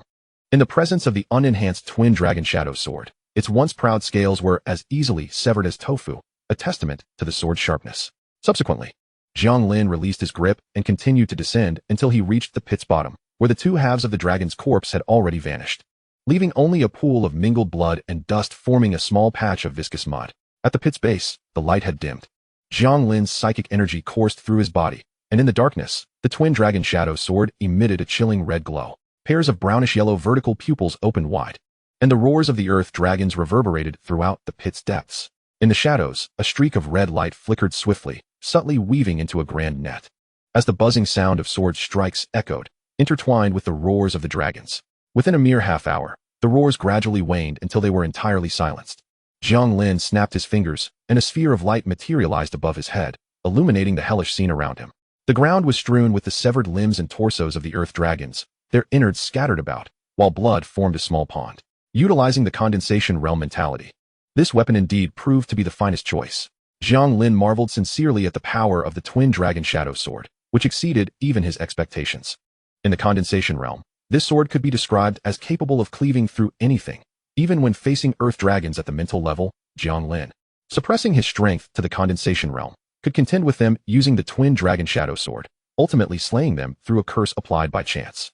Furthermore, the dark attribute attacks could continually erode the enemy's wounds, allowing for a significant advantage in prolonged combat once a curse was successfully applied. In terms of power, sustained combat, and portability, this sword was unparalleled. The more Jiang Lin observed, the more elated he became. Alas, for him, this sword could only serve as a mere toy. Chapter 27, A New Point Task. At this moment, in a certain part of the Earth Dragon realm, a group of students from West District University was engaged in battle with a horde of Earth dragons. The strength of these dragons generally ranged between the condensation realm and the ethereal realm, closely matching the students' capabilities. Following the combat strategies imparted by their instructors, The students fought in small teams, with several defending while others, specializing in elemental contracts, launched ranged attacks to eliminate the encroaching dragons at minimal cost. Their location appeared to be a medium-sized earth dragon nest, situated within a small hill that, at first glance, bore no distinction from other hills. However, upon closer inspection, one could discern that most of the rocks on this hill were remarkably smooth, a result of the dragon's prolonged burrowing. At this moment, the students seemed to be in a fierce battle, as the number of dragons far exceeded their expectations. From the hill, dragons appeared to emerge endlessly. Nevertheless, these talented individuals were not without merit. Among them were two elemental specialists, one wielding fire and the other wind, who, through their synergistic contracts, unleashed a torrent of flames that surged with the wind, with each attack instantly obliterating the dragons it struck. In front of them stood four martial artists brandishing various melee weapons. One had transformed into a massive bear, standing 3 meters tall with a bandage wrapped around its chest, wielding a pair of warhammers that left terrifying dents on the approaching dragons with each strike. The other three displayed their unique prowess as well. One moved like a specter among the dragons, seemingly enhanced by a speed-boosting contract, and with a poisoned dagger. Even a mere scratch would send a dragon crashing down within mere steps. The remaining two turned out to be twins, possessing the same type of contract. Both towered over most others, their muscles bulging beyond the limits of ordinary humans, evidently a result of psychic enhancements. In the rear, another individual summoned a cascade of emerald energy that swiftly healed the wounds of the frontline fighters. From their coordination, this small team appeared to be in perfect harmony. The Bearman and the twins acted as steadfast shields, while the speed-enhanced warrior relentlessly struck down the most formidable dragons in their midst. The two elemental specialists functioned like artillery, continuously roaring in tandem. Within this squad, the levels ranged from the ethereal to the condensation realm, their strengths closely matched. Their nearly flawless teamwork was not something that could be achieved through mere practice. Sometimes, a subtle gesture from the frontline defenders would alert the three in the back to the source of their pressure, enabling them to redirect fire and provide healing. Throughout the skirmish, their communication was succinct, their combat style crisp and efficient, enough to impress even a mercenary like Jiang Lin. Indeed, at this very moment, Jiang Lin was concealed nearby, quietly observing the combat style of this small team. In truth, he had been drawn in by the scent of a particular mineral. After meticulously clearing the lair of the earth dragon, Jiang Lin discovered a small vein of or hidden beneath the abandoned mine. Perhaps overlooked by the authorities due to the hassle of exterminating the earth dragons, or perhaps deemed unworthy of extraction. Yet, within this modest mine, Jiang Lin stumbled upon some ores that did not belong to it. The moment he encountered these peculiar stones was within the nest of a certain earth dragon, where he also uncovered a secret passage. Following this passage led him to the distant earth dragon lair, and the small team engaged in battle. Their coordinated efforts reminded Jiang Lin of days gone by, but he quickly suppressed such nostalgic thoughts and observed with keen interest. Now unrestrained in his abilities, he discerned with utmost clarity the immense earth dragon at the pinnacle of its mental state within the lair. The creature was aware of the team's presence, but chose not to strike immediately, instead sending forth lower-tier earth dragons to wear them down. As time passed, the number of earth dragons showed no signs of dwindling. Rather, two of the team's damage dealers grew increasingly anxious, while the speed-oriented spirit warrior tasked with harvesting continued to gasp for breath. "This isn't right. We need to retreat." The healer, a long-haired girl clad in a sleek black combat suit that accentuated her graceful figure, called out, "Old Bear, Chu Air, Han Juanxing, come back now." Without hesitation, the group abandoned their current adversaries. Han Juanxing, the speedster, decisively retracted his dagger just as it was about to pierce the throat of the earth dragon before swiftly turning away. Jiang Lin couldn't help but admire their resolute execution. However, in his line of sight, the colossal earth dragon at the pinnacle of its mental state had already burrowed into the underground tunnel, rapidly approaching beneath them. As Han Juanxing was returning, he suddenly sensed something amiss with the ground and bellowed, "Underneath! Protect Xiao Yu and the others." Old Bear, the one closest to the three, instinctively roared in response, his stature surging as he barreled towards them like a tank. Grabbing both the fire element spirit contract wielder Ding Yi and the wind element Su Jiai in one hand, while his mouth opened wide to pick up the last of them. Xiao Yu. In the next moment, a massive maw opened beneath Old Bear, consuming both him and the surrounding earth within a few meters. Just as Old Bear's enormous form seemed destined to be devoured, he flung the three to safety, and the mouth snapped shut at the last moment. "Old Bear!" They cried out in unison, with the Chu twins' faces flushed with anger as they surged forward, colliding fiercely with the nearly 10-meter-long earth dragon. "Don't worry about me." Just then, the earth dragon's mouth bulged and uncontrollably opened wide, while Old Bear summoned all his strength to forcibly pry it open. Jiang Lin watched with heightened interest. Old Bear was merely at the condensation stage, not yet at its peak. Yet he managed to withstand the biting force of a creature at the pinnacle of its mental state. Realizing the opportunity, Chuda and Chu Air approached the Earth Dragon and unleashed two powerful punches that struck its belly. Anyone accustomed to being hit knows that a blow to the abdomen can disrupt control, and at that moment, the Earth Dragon was caught off guard, spitting Old Bear out. Run! Su Jiai shouted, enveloping the three in wind-based spirit energy, significantly boosting their speed as they quickly regrouped. However, as they turned, they found themselves encircled by a horde of Earth Dragons in the brief span it took to save Old Bear. It's over. Xiaoyu's complexion turned pale. It seems we have no choice but to use the protective pendant. At that moment, as Jiang Lin prepared to leave, he suddenly heard the voice of the system. Task issued. Completely demonstrate the power of the Twin Dragon Shadow Sword. Reward 1. The Twin Dragon Shadow Sword will be available in stores, and a monetary exchange channel for fantasy weapons will be opened. Reward 2. 5 points. Jiang Lin disregarded the first option, his gaze fixated on the second. Chapter 28. The Power of the Twin Dragon Shadow Sword. He was currently destitute, having expended all his points on the Twin Dragon Shadow Sword. His eyes shifted to the scene below, where the others clutched their protective pendants with grim expressions. Old Bear had transformed back into a human, revealing a woman as robust as the Chu twins. It appeared their training had reached its conclusion. The next opportunity to obtain the protective necklace would likely be a month away. Xiaoyu wore a bitter smile. This was my miscalculation. I apologize. With that, she prepared to shatter the pendant. But in the next instant, as an Earth Dragon lunged at them, a streak of red-black light shot forth, piercing straight through the creature. The Twin Dragon Shadow Sword lodged itself diagonally into the ground, casting a long shadow in the twilight. In the astonished gazes of the onlookers, a hand emerged from the shadow of the sword, grasping the hilt, and Jiang Lin stepped forth from the shadow. Initially, their faces lit up with joy, but as they sensed Jiang Lin's mere presence at the pinnacle of the condensation stage, their expressions shifted. Be careful. That Earth Dragon is at the pinnacle of its mental state. Without needing to be warned, Jiang Lin had already spotted the Earth Dragon King charging towards him. In an instant, his form split into three, and in the moment of the Earth Dragon's confusion, the three shadows swiftly closed in on its side. Two shadows vanished, while Jiang Lin's true self wielded the Twin Dragon Shadow Sword, slicing through the air like a shadowy arrow. Countless dark energies danced like fine threads across the Earth Dragon's hardened carapace, forcefully carving a massive wound. Xiaoyu and the others gazed in astonishment, while Old Bear exclaimed an expletive, "Damn! Is the cutting power of this dark attribute so formidable? It's that weapon," Xiaoyu suddenly remarked with seriousness. "That weapon is peculiar." The writhing dark energy prevented the Earth Dragon's wound from healing, and the other Earth Dragons soon regained their senses, rushing to aid their king. However, Xiaoyu's team was no slouches. With Jiang Lin drawing most of the Earth Dragon's attention, they reformed their formation and began hunting down the Earth Dragons from another angle, alleviating pressure on Jiang Lin. The injuries the Earth Dragon sustained made it aware of Jiang Lin's departure, and with its considerable intelligence, it sought to retreat. Yet, how could Jiang Lin allow it to have its way? The nature of the dark attribute allowed him to follow it like a parasite, and the Earth Dragon's massive size became a critical flaw at that moment. Though every strike of the Twin Dragon Shadow Sword inflicted limited damage, the advantage lay in the fact that each attack required minimal effort on Jiang Lin's part. The Earth Dragon was akin to a fish on a chopping board. In a mere 10 minutes, the Earth Dragon was left battered and bruised, while the other Earth Dragons attempted to assist, only to find Jiang Lin too agile, sometimes even slipping into the shadows. Coupled with Xiaoyu's team providing support, few Earth Dragons could approach Jiang Lin. As Jiang Lin's sword descended, a peculiar violet radiance suddenly erupted from the dual Dragon Shadow Sword, causing the vitality and speed of the Earth Dragon to visibly diminish. Not only that, but when Jiang Lin struck it once more, the once impenetrable scales appeared to shatter effortlessly. This was the curse released by the dual Dragon Shadow Sword. Jiang Lin felt a surge of joy. This tedious performance was finally coming to an end.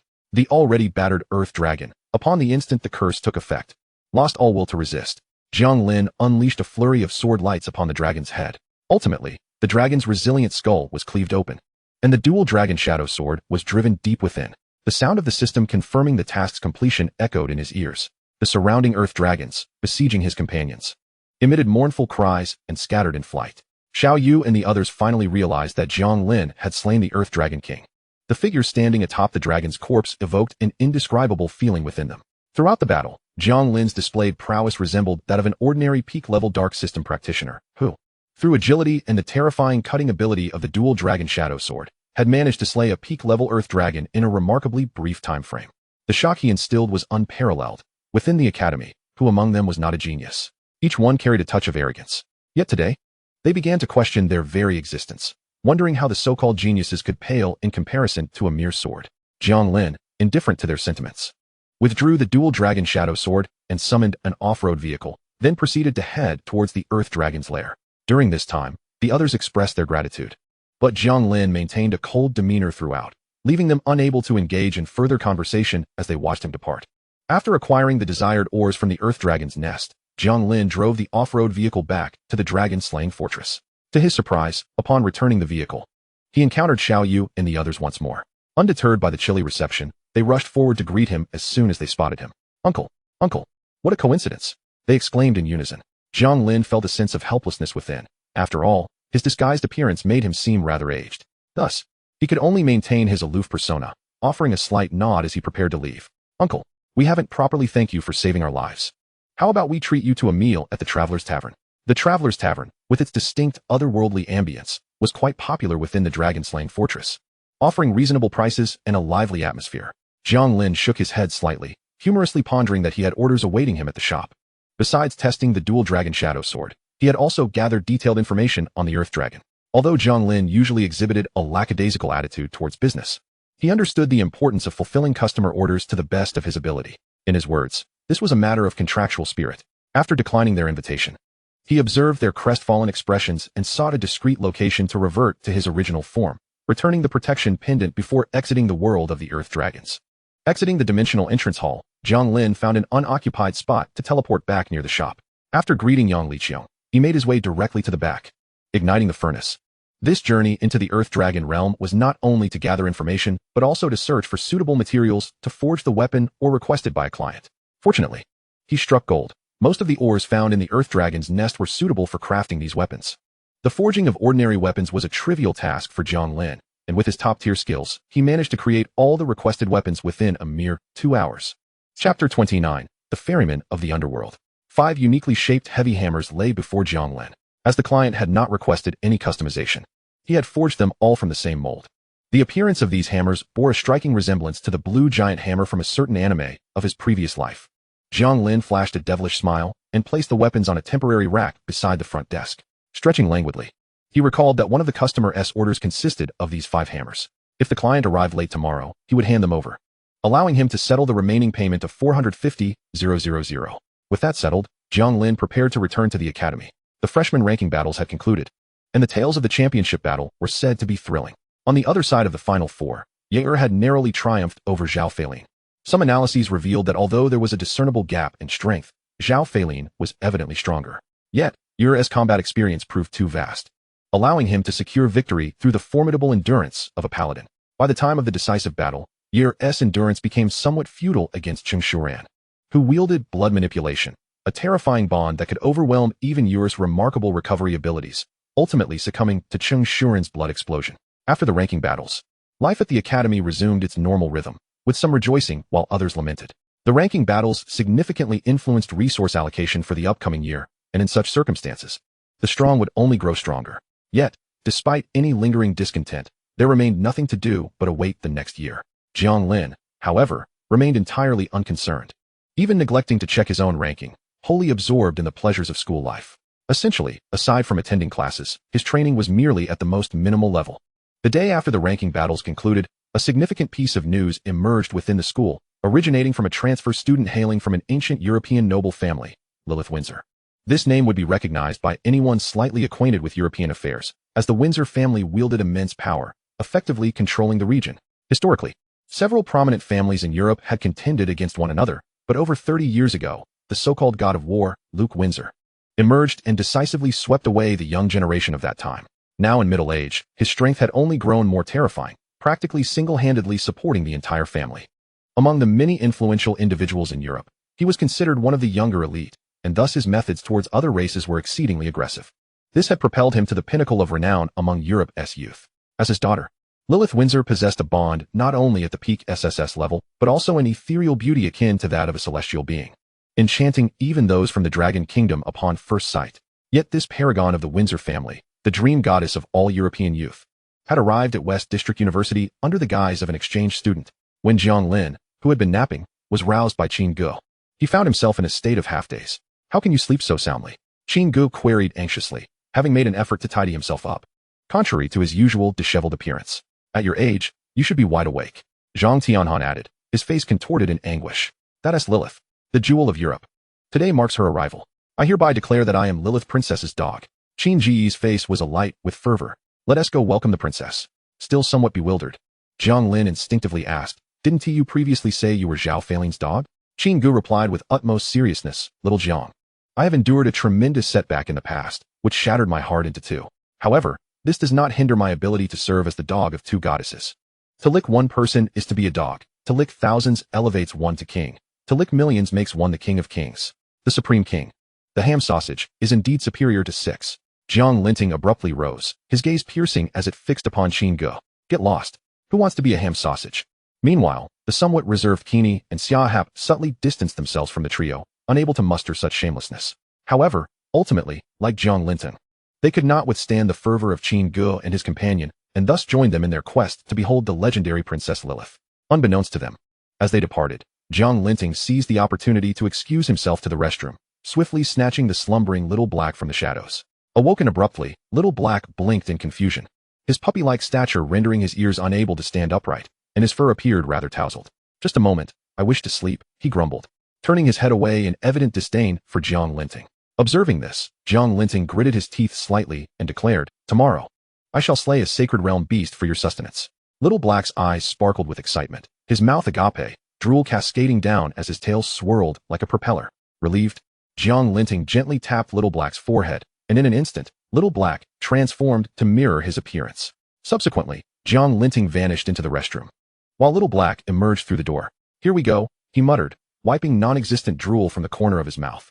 His mind consumed with thoughts of the delectable sacred realm beasts. The group soon arrived on campus, where a significant interval remained before classes commenced, and nearly everyone was outside, seemingly awaiting the arrival of the princess. Outside the school's parking lot, numerous students had gathered, with the student council president leading a group in anticipation of Lilith's arrival. Qin Gu produced his phone, sharing some mysterious information he had acquired from an unknown source. Aside from Lilith, this exchange group includes several others, one being the second son of the Lancaster family, renowned for his exceptional talent. Rumor has it he is here pursuing Lilith. The remaining members, hailing from similar affluent backgrounds, were predominantly European nobility, prompting the academy to accord significant importance to this batch of exchange students, even deploying the student council president and director Wu Yu. Zhang Tianhan nodded in agreement, stating, though they appear approachable while at the academy, the seniors and mentors, in reality, regard West District University as a prestigious institution within Long Country. Given the immense power of Long Country, their treatment of incoming exchange students merely reflected basic etiquette. Previously, when numerous small nations from Africa sent exchange students, their welcome typically consisted of 1 or 2 student council officers, their attitude dismissive. Almost as if West District University were to post a sign at the entrance saying come if you wish, or do not. At this juncture, a flicker of concern crossed Qin Ji's eyes. These are all prodigies from Europe. Although West District University is also a top-tier institution, we still fall short compared to those continental elites. This year, without an SSS-level spirit contract, we may find ourselves overshadowed. Qini interjected, it's acceptable, although Cheng Shuran, our top-ranked competitor, lacks an SSS-level spirit contract. His blood manipulation contract is quite unique, making it not necessarily disadvantageous in direct confrontations. Meanwhile, Little Black paid no heed to the ongoing conversation, feeling exceedingly uncomfortable in his human form, which was exceedingly awkward. Were it not for the tantalizing allure of the sacred realm beasts, he might have succumbed to slumber on the spot.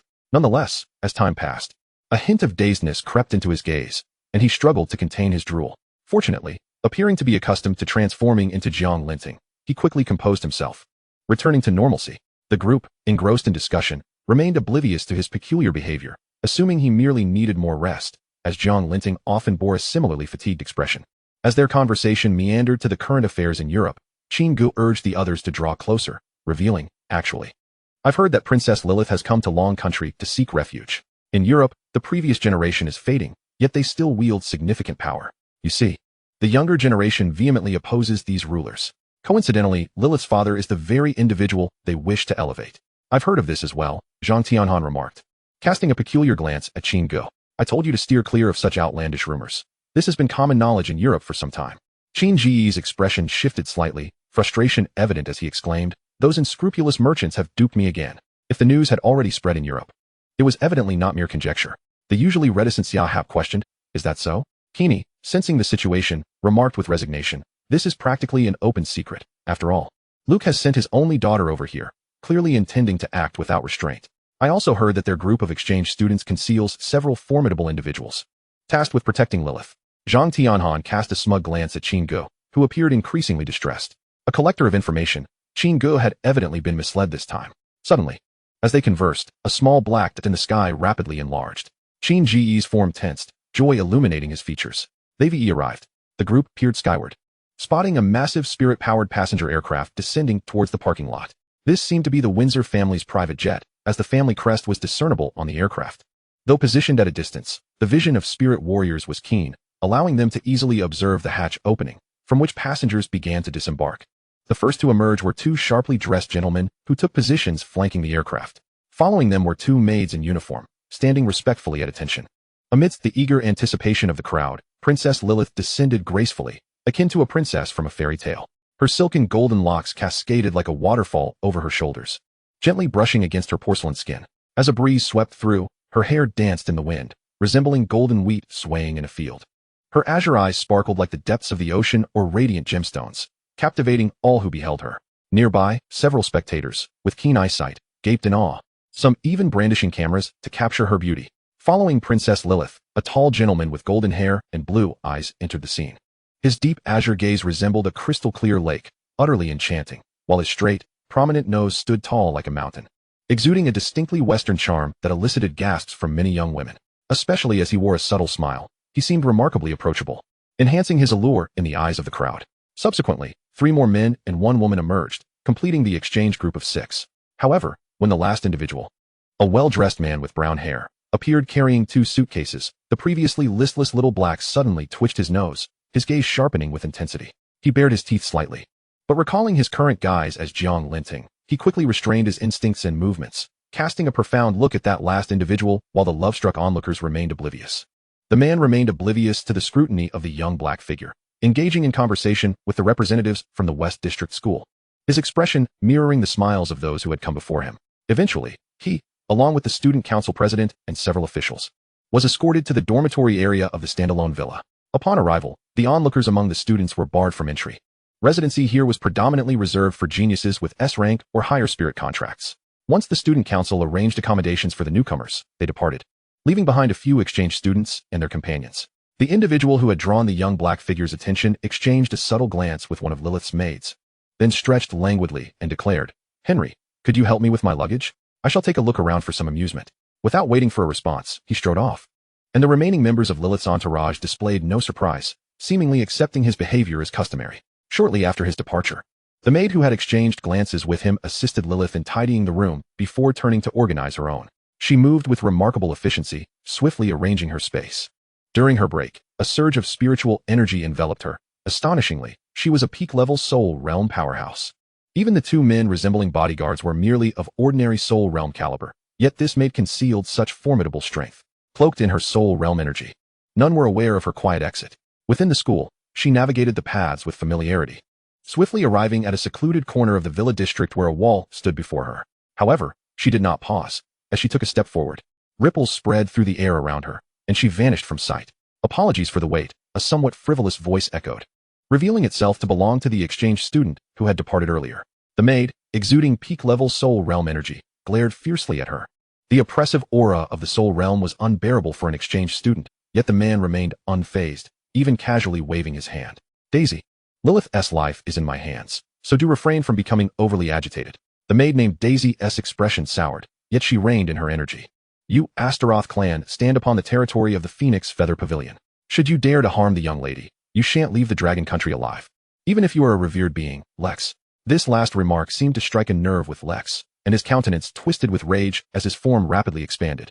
Towering before Daisy, his originally European features transforming into a demonic visage. "Damnable woman, I should have killed you long ago." A pungent odor of sulfur assaulted Daisy's senses, causing her discomfort. She took a step back. "You intend to frame Daisy's death upon the dragon country, yet you did not anticipate Mr. Luke placing me by her side, did you?" Lex's expression fluctuated between dark clouds and fleeting light as he retreated. "Since you've kept my secret, we have reached an understanding. During this time at West District School, I trust you won't engage in any actions I deem threatening, such as contacting the Dragon Country's high officials or those from the Phoenix Feather Pavilion. I would never jest with the young lady's life." In Daisy's gaze, a flicker of helplessness lingered. She was a secretive expert assigned to Lilith by Luke, who had paid a hefty price to send Lilith abroad, believing that she would be safe upon arriving in the Dragon Country. Little did she know, Among her fellow exchange students lurked a devil as deeply entrenched as Lex. Daisy had thought that the demon's infiltration of the imminent fortress was profound enough, yet it was merely the beginning. These cunning devils had even infiltrated the ranks of influential nobility. In truth, Lilith's school as an exchange student should have been Jinxia University, the capital of the Dragon Country, as it was most suitable in terms of status and strength. However, during the journey, Daisy uncovered Lex's plot to kill Lilith through a deeply hidden demon within Jinxia, aiming to destabilize Luke.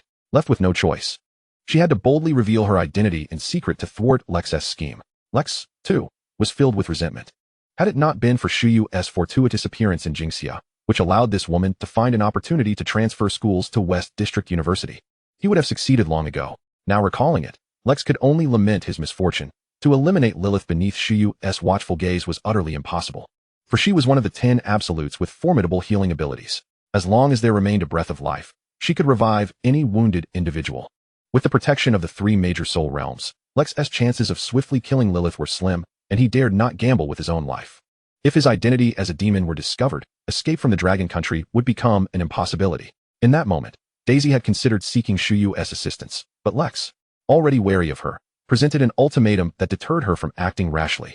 Ultimately, she could only devise a compromise to delay matters, eventually seizing the opportunity to propose a transfer of academies, bringing Lilith to West District University in plain sight.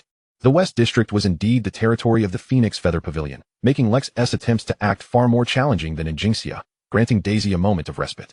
Now, it was evident that Lex sought to intimidate Daisy. What are you saying? This sounds quite intriguing, a voice suddenly interrupted, causing both to startle. They were in a position ensconced by a barrier laid by Lex, where ordinary people would perceive merely a mundane wall, yet how could another figure materialize within the barrier? Lex struggled to suppress his presence. This was West District University, and exposure would spell doom. Daisy too hesitated, for if Lex were to falter, he would not spare Lilith before his demise. Emerging from the shadows, the figure resembling Jiang Lin fixed his gaze intently upon Lex, the stench of demonic presence palpable even from afar. How distasteful, he remarked, pinching his nose and fanning the air in front of him. Lex's temples throbbed with indignation. In Europe, no one had ever dared to speak of their demon clan in such a manner, especially the Astaroth clan, regarded as aristocracy among demons. Unquestionably, the deep-seated disdain and contempt emanating from the young black figure successfully provoked Lex's ire. If you don't want Lilith to die, then kill him. Lex's eyes transformed into blood-red orbs, radiating an icy demeanor.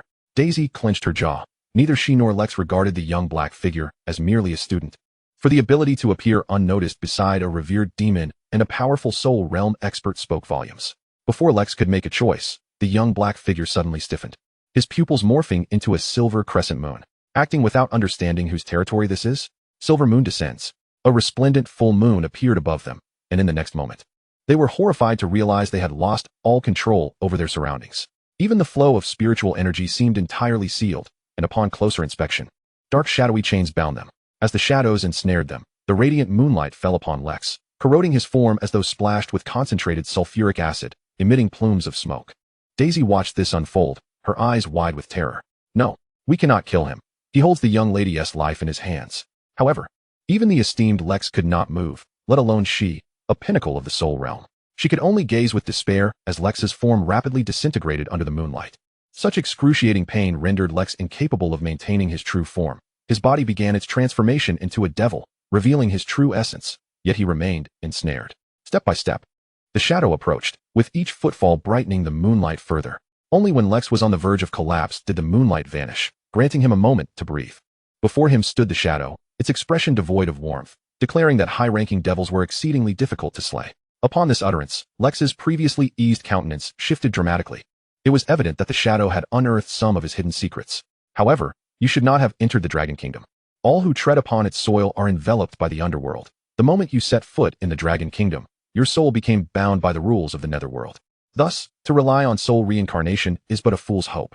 As the shadow concluded, a cold smirk graced its lips, the implication unmistakable. Lex recalled the legends of the Dragon Kingdom's underworld, a chill creeping up his spine, while a flicker of hope compelled him to attempt soul transference. Yet, he abruptly discovered that chains of rules had materialized around his soul unbeknownst to him. Terror engulfed Lex entirely. Disregarding everything, he collapsed to his knees, exclaiming, "I was wrong. Spare my life, and I shall depart the Dragon Kingdom at once." The shadow offered a knowing smile. Ever since the establishment of the Dragon Kingdom's underworld, you foreign folk have deemed it mere myth. Now, It serves to instill fear in those who dare to disrupt the peace. With a deep breath, the shadow bent toward the void. Suddenly, a sound of flowing water resonated through the space, and dimly, Lex and Daisy beheld an endless river of blood-yellow hue appearing to flow from the other shore into the void. Upon this surging river, a solitary boat glided smoothly. Despite the tumultuous waters, it remained steady.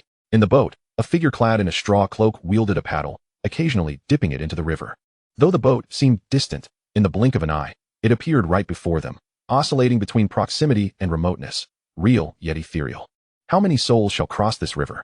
Rasped an ancient voice that seemed to echo from the void. Lex's pallid visage turned as the shadow slowly pointed at him. But in the next moment, a transparent, ethereal duplicate of Lex was suddenly drawn forth from above him, its face awash with terror. The shadow drifted away, gradually ascending into the picturesque boat. The struggling figure, once filled with desperation, grew eerily still upon boarding, its vibrancy extinguished, eyes hollow, and body rigid. The blood-yellow river slowly faded, and Daisy felt the restraints upon her loosen as Lex collapsed to the ground. Looking around, she found that the shadow had vanished without a trace. Chapter 30, Current State. Daisy, trembling at the sight of Lex's lifeless body, silently rejoiced at her daring decision to bring him to the West District. It had indeed proven to be wise. The West District, governed by the Phoenix Feather Pavilion, was far more profound than they had anticipated. The shadow's swift action suggested that Lex had been detected the moment he entered the West District. Having lost his soul, Lex's devilish form could not revert to human guise. Wiping the cold sweat from her brow, Daisy waved her hand, causing the devil's body to vanish instantly. She did not rush to return, but instead retrieved her phone and dialed Luke's number. "Hello, what is it?" Luke's calm voice resonated through the phone. Tinged with an undercurrent of fatigue, Daisy recounted the events that had transpired since her arrival in the Dragon Kingdom.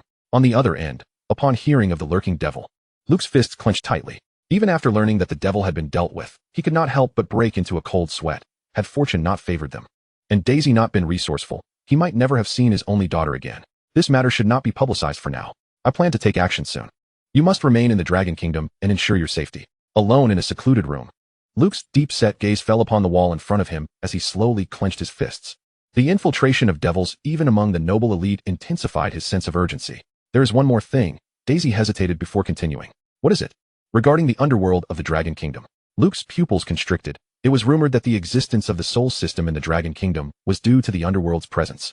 And their European adversaries, the devils, were masters of soul manipulation. Until a decade ago, the underworld had merely existed in the realm of myth within the Dragon Kingdom, only to be confirmed alongside the emergence of soul energy. For years, other nations had doubted the authenticity of the underworld, yet no one had been able to verify it. Many experts ventured to the Dragon Kingdom seeking traces of the underworld, returning tight-lipped. Did you witness it? Luke's voice trembled slightly. If the underworld truly exists in the Dragon Kingdom, it may well be a force to rival the Phoenix Feather Pavilion, the River of Forgetfulness. I witnessed it take Lex's soul. Luke's form jolted. He stood abruptly, exclaiming, "It truly exists? If so, perhaps we can find a means to combat the netherworld in the Dragon Kingdom." His expression grew fervent as he gripped his phone tightly. The Dragon Kingdom's underworld, as depicted in myth, governed souls and bore functions akin to the netherworld. If he could comprehend its workings, the likelihood of success in his forthcoming endeavor would significantly increase. Listening to Luke's monologue, Daisy sighed in exasperation. However, I have never encountered the one who can summon the River of Forgetfulness. They may not even exist among the visible elite of the Dragon Kingdom. At her words, Luke felt a headache coming on. The Dragon Kingdom, due to historical reasons, had developed an instinctive tendency to conceal its strengths. The visible imperial realm comprised only a few, yet beneath the surface, countless others likely lurked. This nation had always adhered to a philosophy of showing only the bare minimum of its capabilities, rendering its apparent strength potentially the weakest internally. I must find an opportunity to visit the Dragon Kingdom, Luke sighed softly. After concluding her call with Luke, Daisy returned as if nothing had transpired. Yet shortly after her departure, a girl with an exquisite visage, clad in a school uniform and short skirt, approached the area with a puzzled expression. Su Wanwan stood where Lex had been slain, gazing into the void, her beautiful eyes filled with confusion. The unmistakable aura of the River of Forgetfulness lingered. Yet why had it manifested here? Moments ago, she had been meditating in her room when she suddenly sensed the presence of the River of Forgetfulness. It was known that the underworld of the Dragon Kingdom was regarded as the origin of the soul system, and any item infused with the river's essence greatly benefited the cultivation of the soul system. Yet, Su Wanwan had never before experienced such pure essence of the River of Forgetfulness. It felt as if the river itself had descended. Without hesitation, she made her way to this locale, but the aura vanished as quickly as it had come. By the time she stepped outside, much of the essence had already dissipated. leaving her to rely on her memory and the lingering traces of the aura to guide her here. After an exhaustive search yielded no results, Su Wanwan could only return in resignation. The cultivation of the soul system demands an immense amount of time. She had even foregone participating in the ranking battles for the sake of her training. While the resources from such battles could greatly benefit other spirit contracts, their utility for the soul system is quite limited. As a relatively new spirit contract that has emerged over the past decade, many have embarked on the path of exploration regarding the soul system, yet information remains exceedingly scarce. Meanwhile, upon returning, Xiaohei stretched luxuriously, feeling invigorated without the nauseating aura that had previously plagued it. The silver moon wolf, by nature, is highly sensitive to various energies, and it found the likes of devils, who toy with souls and possess no corporeal scent, to be utterly repugnant. The moment Lex stepped off the plane, Xiaohei caught a whiff of that revolting aura, especially as the individual sauntered about the campus nonchalantly, triggering Xiaohei's sensitive nerves. Initially considering whether to eliminate him outright, Xiaohei recalled Jiang Lin's advice to refrain from displaying its powers in public. Thus it could only bide its time and seek an opportunity in secrecy. Unexpectedly, Lex was quite accommodating, prompting Xiaohei to lose its composure. On the way back, thoughts of Jiang Lin's promises filled Xiaohei with excitement. Africa, a veritable paradise for it, is a land where every kind of meat it desires can be found. What could possibly surpass that? Thus, when it felt Jiang Lin's summons that night, it transformed into a shadow and vanished without hesitation. By Jiang Lin's side, Xiaohei had shrunk to the size of a small dog, its tail wagging incessantly under Jiang Lin's affectionate strokes. "Let us go," Jiang Lin said with a fond smile, lifting Xiaohei in one arm while swiftly sketching in the air with the other. Within mere seconds, a portal to another dimension materialized. As they stepped through, the night transformed into day. Jiang Lin shielded his eyes from the sun with a hand and gazed into the distance. They had arrived in South Africa, the haven of the beast race. With the resurgence of spiritual energy, the beast race had established a gateway in this relatively backward region. Encountering almost no effective resistance along the way, the inhabitants of this area struggled merely to survive, let alone withstand the onslaught of the beast race. Oceania and Africa could be deemed the most thoroughly conquered territories. Oceania due to the terrifying might of the sea race, and Africa for reasons too complex to articulate. Had it not been for a mysterious force that erupted from the pyramids during Africa's near downfall, shielding the last vestiges of hope, the entire continent might have succumbed to the beast race's dominion. Chapter 30. The Cheetah. Under the scorching sun, the parched earth suddenly ruptured, and a creature resembling a 4-meter-long pangolin emerged, its scaled armor glinting ominously. Its gaping maw, lined with razor-sharp teeth, seemed poised to devour Jiang Lin whole. Yet, Jiang Lin stood unmoving, and the creature was frozen mid-air as cracks swiftly spread across its body, which offered no resistance, shattering into countless fragments. "What shall we eat?" "Xiaohei," Jiang Lin inquired, surveying the endless expanse of grassland before him. Came Xiaohei's enthusiastic response. "All right," Jiang Lin nodded, slowly ascending into the air before directing his gaze toward a faraway point. A ripple of energy surged through the space as he stepped forward, vanishing from sight. When he reappeared, he found himself hovering above a vast lake on the grassland. He squinted downwards, spotting a colossal beast resembling a wild boar sprawled by the lakeside. Its eyes shut tight, emitting a thunderous snore akin to a mighty engine. This massive creature, despite lying down, towered over 10 meters. Its enormous body was adorned with bristle-like spines, and its formidable tusks, when thrust forward, could easily demolish a building. Within a radius of several dozen kilometers, no other high-tier beastly entities were present. This wild boar was evidently the apex predator of the region. Jiang Lin sensed that the area was predominantly inhabited by low-tier beasts, none exceeding the condensation realm, save for this wild boar, which had ascended to the saint realm. The creature seemed intent on preserving the primal ecology of the grassland, as its territory was teeming with herbivorous beasts and a few predators. At this moment, a sleek cheetah, approximately 5 meters in length and at the virtual realm level, lay a few kilometers away, cautiously observing a herd of deer, its dark golden eyes fixated on a fawn merely months old. Just as it prepared to strike, the skies above suddenly darkened, and a thunderous roar reverberated across the grassland like the wrath of a thunder god. Startled, the deer scattered in all directions. Although the cheetah was puzzled by the sudden storm, it didn't dwell on it. The fawn had become separated from its mother in the ensuing panic. The crouching cheetah surged forth, its agile limbs unleashing an astonishing burst of speed, crackling with the essence of thunder. The deer, now aware of the predator's presence, were no longer the defenseless herbivores of yore in this age of spiritual energy. A fierce wind howled, and some of the deer managed to stabilize themselves, forming several massive wind blades that hurtled towards the advancing cheetah. As the sky darkened further, thick clouds rendered the day as dark as night. This change in environment ignited the cheetah's innate thunder energy, and while ordinarily, dodging such wind blades would be a challenge, under these circumstances, It evaded them with a mere flicker of movement, almost ghost-like in its agility. The gap between the cheetah and the fawn narrowed, and with a thunderous crack, the cheetah lunged, sinking its teeth into the fawn's neck. The fawn's eyes widened in terror as chaotic lightning surged through its body, extinguishing its life in an instant. The deer herd, now in a frenzy, watched helplessly as the mother let out a mournful cry, unable to approach, and could only flee alongside the others.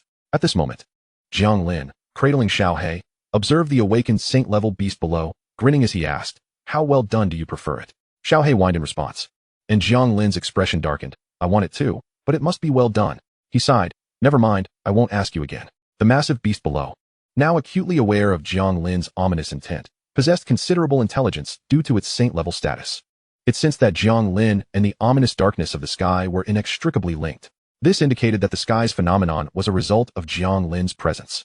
Anxiously pawing at the ground, it exhaled visibly, 2 streams of air billowing from its nostrils. Terrifying energy surged within it, causing the very earth to tremble. At that moment, Jiang Lin slowly raised a hand. "I've decided. I prefer it well done." With a swift motion, he brought his hand down. The cheetah, still feasting, abruptly looked up to see a massive bolt of lightning crashing down from the darkened sky, illuminating it as if it were midday. The cataclysmic energy radiated a sense of impending doom, and even from a distance, it felt a tremor resonate within its very soul. Boom! The deafening thunder almost rendered it deaf as the cheetah seized the fawn's carcass and exerted every ounce of strength to escape. Almost forgot the seasoning. Jiang Lin clapped his hands in satisfaction, gazing at the colossal beast now fully cooked on the ground, ignoring the plaintive whimpers of the little black wolf. He retrieved some seasonings from his spatial pouch and descended towards the beast. With a deft flick of his fingers, a flurry of radiant lights flickered, and in an instant, the massive creature was dismembered. Jiang Lin approached the side of its spine, his eyes fixated on the substantial tenderloin, unable to suppress the salivation that threatened to escape. Meanwhile, the little black wolf, now transformed into a 10-meter giant, gnawed at a pig's leg, its eyes filled with resentment. It was promised a hunt, yet it felt as if it were merely a bystander in Jiang Lin's feast. Half an hour later, with a distended belly, the little black wolf fell asleep in Jiang Lin's embrace, leaving behind a massive skeleton and scattered remnants of flesh on the ground. With a heart full of contentment, Jiang Lin opened a portal to return home. However, unbeknownst to him, an uninvited guest had appeared in the distance. The aura of the sacred realm beast suddenly vanished, and all creatures within its territory sensed this change. Although it had already become a corpse, its lingering might remained, deterring other animals from approaching, save for one exception. The recently hunting cheetah. After the thunder crashed, it could not help but glance back, through the residual aura of the lightning.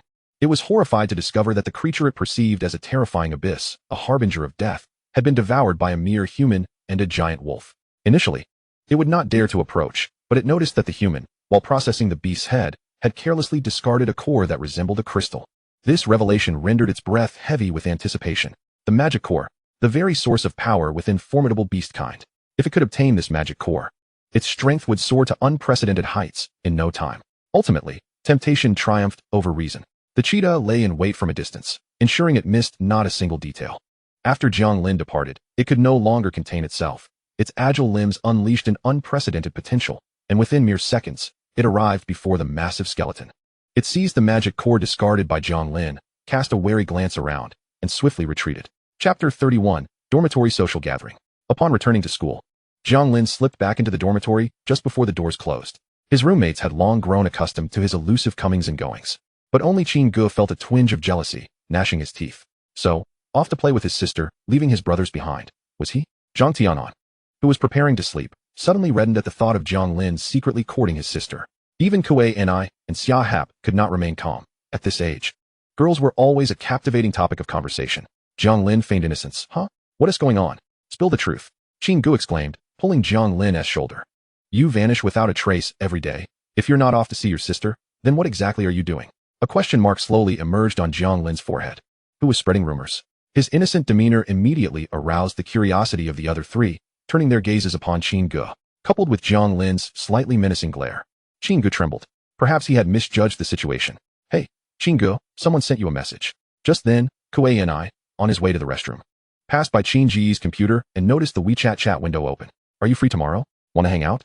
The honest Kuei and read the message aloud, his eyes falling upon the sender's name and the cute girl's avatar, Li Xiaoqing. Who was she? Zhang Tianhan appeared almost instantaneously before the sweaty Qin Ge, a look of mischievous delight on his face as he gently patted Qin Ji's shoulder. Weren't we all single just yesterday? Gu attempted to push the hand off his shoulder, but it remained steadfast like iron. Observing the increasingly friendly gazes of the others, he realized that escaping without some bloodshed would be difficult. With a determined sigh, he declared, "I have wandered through life only to lament the absence of a wise ruler. If you all do not mind, I would be willing to act as a mediator, connecting you with Xiaoqing." Zhang Tianhan's eyes sparkled with excitement as he embraced Gu. "You flatter me." Xia Hap looked on in disbelief at the theatrical display. "Isn't your hierarchy a bit mixed up?" At that moment, Jiang Lin finally escaped their clutches. Returning to his bed with a sigh of relief, the pressure from his roommates was indeed formidable. However, the so-called dormitory social gathering was precisely the moment he had been waiting for. Clearing his throat, he announced, "If we are indeed having a social gathering, I have considerable resources to contribute." All eyes turned to Jiang Lin, who was known to have a family-run inn in Lingfeng town. Yielding a substantial income, he could be considered a minor second-generation rich kid. As for Kuei and Xia Hap, they merely mentioned their family sold fruits, providing no further details. Zhang Tianhan came from a middle-class family, while Gu hailed from Guangxi, where his family dabbled in the lottery, affording him a comfortable lifestyle. With Gu's promise, Zhang Tianhan released him, urging, "Quickly, let us make plans while we can. The ranking battles are over, and there is nothing significant on the horizon. This is the perfect time." I know, Gu replied, rubbing his shoulder as he sat at his computer. In truth, he had been hoping for an opportunity to connect with Li Xiaoqing's dormitory for some time, but the preceding ranking battles and Jiang Lin's rare appearances had stalled his plans. Returning to his seat, he regained his confident demeanor, with Jiang Lin, Zhang Tianhan, and Kuei and surrounding him. He interlaced his fingers, preparing to showcase his talents. He started chatting with Li Xiaoqing as usual, until Zhang Tianhan tugged at his collar, prompting him to steer the conversation towards the social gathering. A social gathering? That sounds great. The enthusiastic response from Li Xiaoqing was unexpectedly swift, igniting a cheer among Jiang Lin and the others. "Nice, my dear mediator. Quickly set a date." It seemed that several of Li Xiaoqing's roommates were also present, and soon the date was confirmed for the night after tomorrow. Perfect timing, as everyone would be free of classes. Seeing this, even Kuei Mi's face flushed slightly, while Gu pretended to toss his hair nonchalantly. "The opportunity is yours."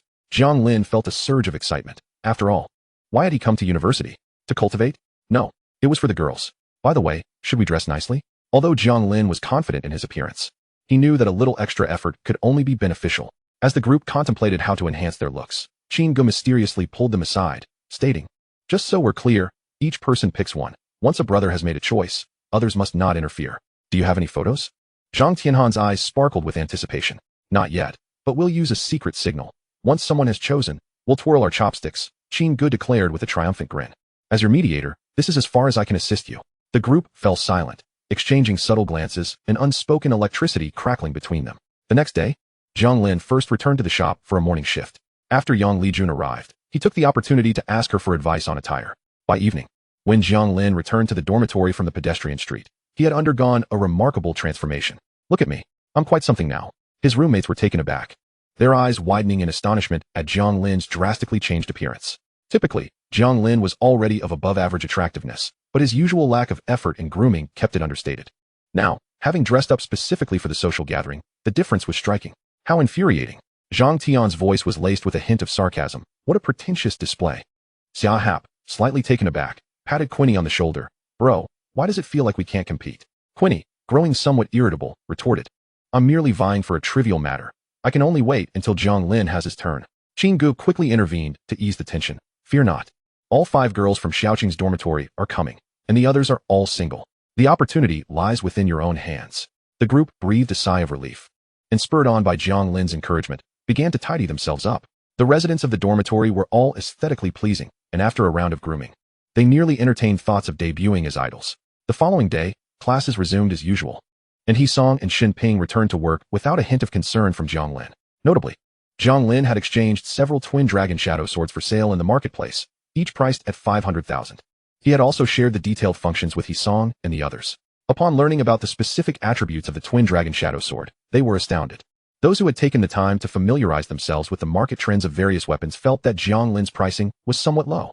What they did not realize was that Jiang Lin had initially intended to set the price at 1 million, considering that the twin dragon shadow sword could be wielded until reaching a profound state, thereby qualifying as a weapon for a minor master. Unfortunately, the system imposed restrictions, stating that lower prices were necessary to attract more customers, and the purchase price for the twin dragon shadow sword in the marketplace was only 70,000. Thus, Jiang Lin effectively turned a profit of 430,000. While it appeared lucrative, in reality, it was hardly a loss. On the evening of the 32nd day, after a bit of dressing up, the group took a taxi to the renowned Xianga hotel adjacent to their school. They had already reserved a private room. And upon arriving at the hotel entrance, Qin Ge began to make contact. The others were eagerly trying to peer into Qin Ji's phone. Quiet down, they are almost here. Everyone, be on your best behavior. We can't embarrass our dorm. As Qin Ge exclaimed, the previously animated group instantly composed themselves. With Zhang Tian adjusting his hairstyle with a contemplative expression, Qin Ge was taken aback by their sudden transformation, and soon after, Li Xiaoqing arrived with her dormitory companions at the hotel entrance. With a smile, Qin Ge greeted them. Good evening. The room is ready. Please follow me. The girls from Li Xiaoqing's dorm had applied light makeup, just enough to convey an appropriate charm, and each was quite attractive in her own right. With their well-coordinated outfits, they easily reached the level of 7 points on the beauty scale. Upon meeting, both dormitories exchanged smiles, and inevitably, several girls' gazes landed on Jiang Lin. Despite their efforts to present themselves well, Jiang Lin's superior appearance was simply impossible to overlook.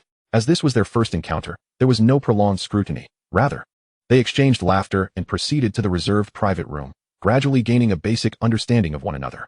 The remaining 4 girls from Li Xiaoqing's dormitory were named Lin Xiaoyu, Sun Xian, Tang Yu, and Zhou Chenxi. Among them, Lin Xiaoyu clearly had a flair for fashion, her makeup exquisite. She wore a well-tailored short skirt paired with a simple yet elegant top in soft, pure tones. Sun Xian and Zhou Chenxi dressed more modestly, yet both possessed commendable beauty, though they seemed somewhat reserved in personality. Tang Yu, however, boasted the best figure among them, exuding a poised demeanor and a cheerful disposition. Before long, she was engaged in lively conversation with the group, effortlessly steering the dialogue, undoubtedly a social butterfly. Once everyone was seated, dishes began to arrive promptly. Jiang Lin and his companions exchanged discreet glances, seizing the opportunity while Qin Ge was engrossed in conversation with the girls and subtly adjusted their chopsticks. Jiang Lin and Quinny targeted Tang Yu, while Zhang Tian and Xia Hap focused on Lin Xiaoyu. Zhang Tian appeared somewhat astonished, casting a look at Xia Hap that seemed to ask, "You, with those thick brows and big eyes, fancy this?" Jiang Lin and Quinny exchanged knowing smiles. As Jiang Lin quickly typed a message on his phone under the table. Jiang Lin, I am rather vulgar. I prefer the more voluptuous. Quinny, you're so frank? Alright, I choose Sun Xian. As the round of silent exchanges concluded, the girls soon noticed their antics, but the boys had already reverted to normalcy. Moments later, Zhang Tian and Xia Hap initiated a second round of exchanges. At that moment, Jiang Lin's phone suddenly vibrated, accompanied by a voice call.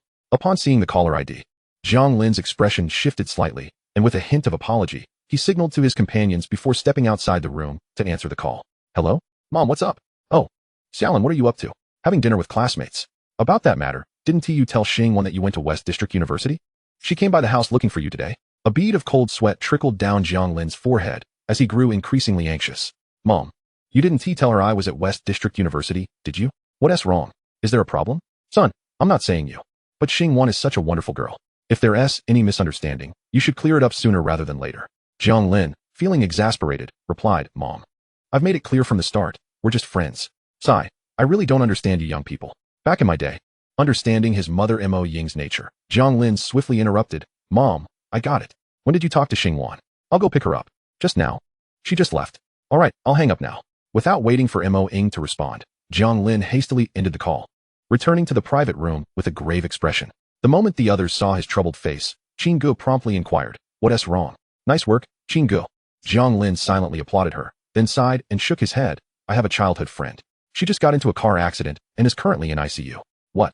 The group gasped in unison, their expressions filled with concern as they offered words of comfort to Jiang Lin. Struggling to maintain a smile, Jiang Lin stood and said, I apologize, everyone. I'm quite worried about her. Qin Ge, could you please help me request a leave from the counselor?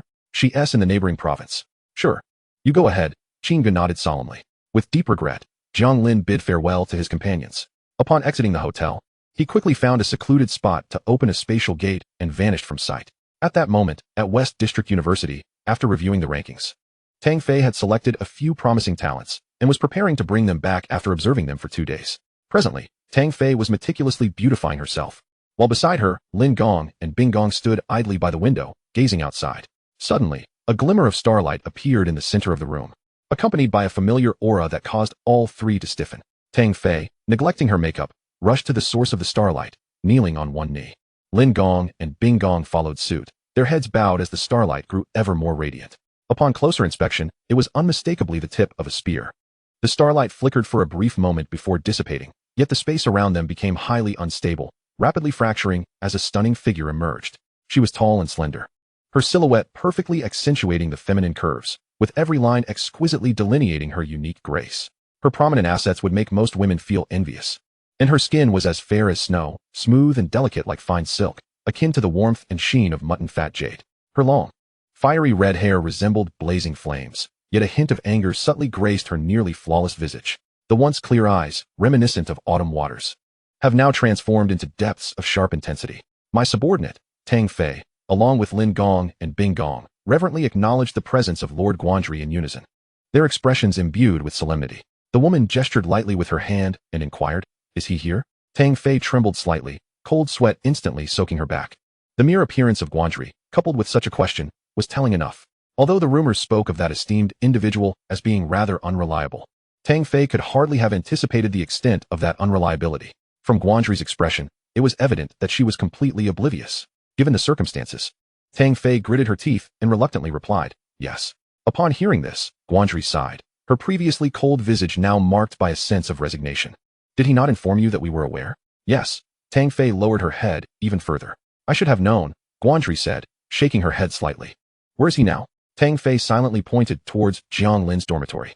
In the private room of Qin Gu and others, the atmosphere remained largely unchanged after Jiang Lin's departure.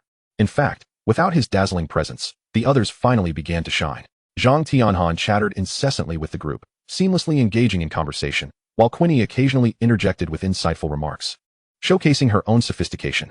It was clear that everyone had come prepared, avoiding any semblance of foolishness. By the end of their discussions, both parties felt quite satisfied. However, what Qin Gu and the others were unaware of was that the competition among the girls was equally fierce. In the modern girls' dormitory, 5 individuals could easily form 6 groups, each with a multitude of secrets. Although Li Shaoqing and her companions were not embroiled in such rivalry, light-hearted banter was still commonplace. At this moment, their small group was in fervent discussion. "That Zhang Tianhan is quite the braggart." "Really? I think he is not bad. If you think he is so great, why don't you go for him? I still prefer Jiang Lin." "What a pity. I haven't added him on WeChat." "Same here. Don't you dare steal Sun Xian from me." Overall, this social event was quite successful, aside from the disappointment of Jiang Lin's absence. After finishing their meal, Tang Yu suggested it was time to return. They exchanged WeChat contacts and created a dormitory group, with Jiang Lin also being added. As they wrapped up their conversations, the group began to rise and prepare to leave. Just then, a knock sounded at the door of the private room. "Is it the server for the bill?" Qin Gu wondered aloud, rising to open the door, certain she hadn't called anyone. Upon opening it, Guanzhi's stunning visage appeared, leaving Qin Gu momentarily speechless. Li Shaoqing, noticing this, stood up in mild discontent. Due to her position relative to Qin Gu, she could only catch a glimpse of a woman with an elegant figure. Under normal circumstances, this would have sufficed, but Guanzhi remained silent, while Qin Gu stood frozen, and something felt decidedly amiss. At this moment, the others turned their gazes towards the door. The 3 boys from the dormitory were momentarily stunned, their breaths quickening, while the girls found themselves in awe. Immediately recognizing the natural beauty of the newcomer, as if she had stepped out of a painting, the room fell into an eerie silence. And Guanzhi's finely shaped brows furrowed slightly.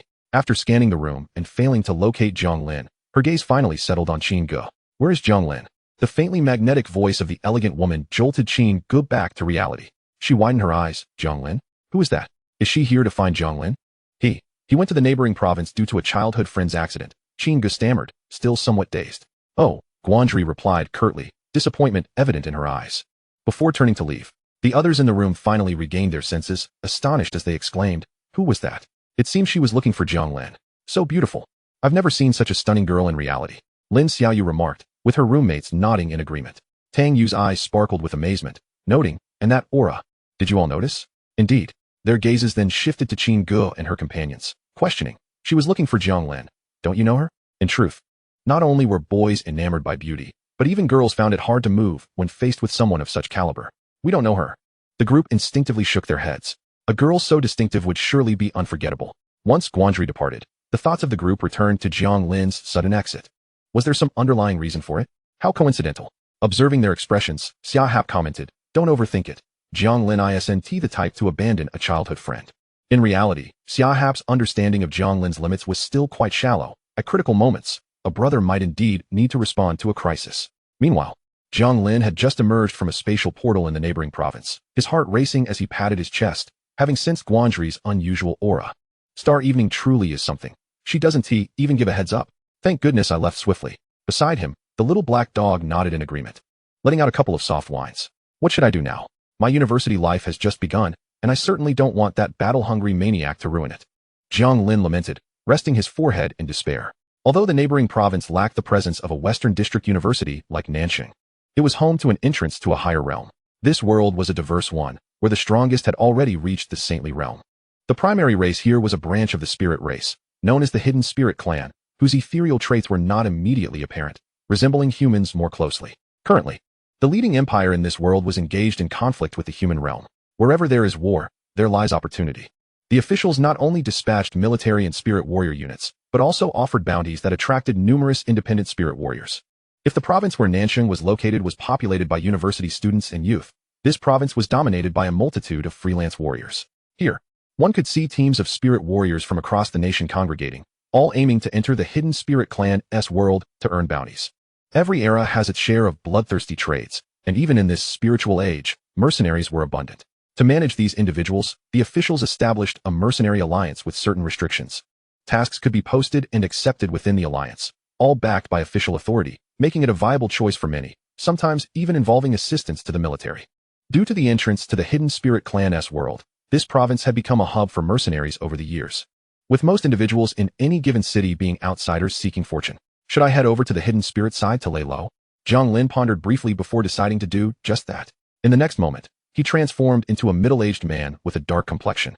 His somewhat grim features exuding an air of danger, unmistakably resembling a mercenary who danced on the edge of life and death. Jiang Lin donned the typical attire favored by mercenaries, feeling quite satisfied with his new guise as he prepared to lay low for a while. However, after taking just a few steps, Jiang Lin's counselor, Qin Lifeng, called him. The latter expressed his concern and subsequently informed Jiang Lin that he had already arranged for his leave. However, the school procedures still needed to be followed, and he reminded Jiang Lin to ensure that all necessary documentation was completed. Jiang Lin nodded repeatedly, and after a brief conversation, he ended the call, feeling somewhat dazed. The reason for his leave was initially a mere whim, and his childhood friend had exaggerated the situation. What was he to do now? He would need to obtain a surgical document, which was indeed a hassle. Jiang Lin ran his fingers through his hair, deciding that it was no matter. Since he had nothing pressing at the moment, there was no difference in hiding away. He muttered to himself, and then informed Hisong and a few others in the group chat that he would be returning in the next few days before departing from the place. He first checked into a nearby hotel, and then, feeling quite content, drifted off to sleep, leaving behind the fact that Chu Xingwan had been searching for him. In truth, upon realizing that Jiang Lin had slipped away, Chu Xingwan understood that she would surely be unable to find him this time. She had anticipated catching him off guard, but her plans had unraveled. Pulling out her phone, Chu Xingwan sent a message in a 10-person WeChat group, lamenting, "He has escaped. So irresponsible. That's just his style. Where could the news have leaked? Could it be Animo? That's likely, but how infuriating to have overlooked this detail. What to do now?" She decided to set that aside for the moment. The few old dragons had been quite restless these days, always attempting to open the Spirit Clan passage for a share of the spoils. She resolved to return and issue them some warnings.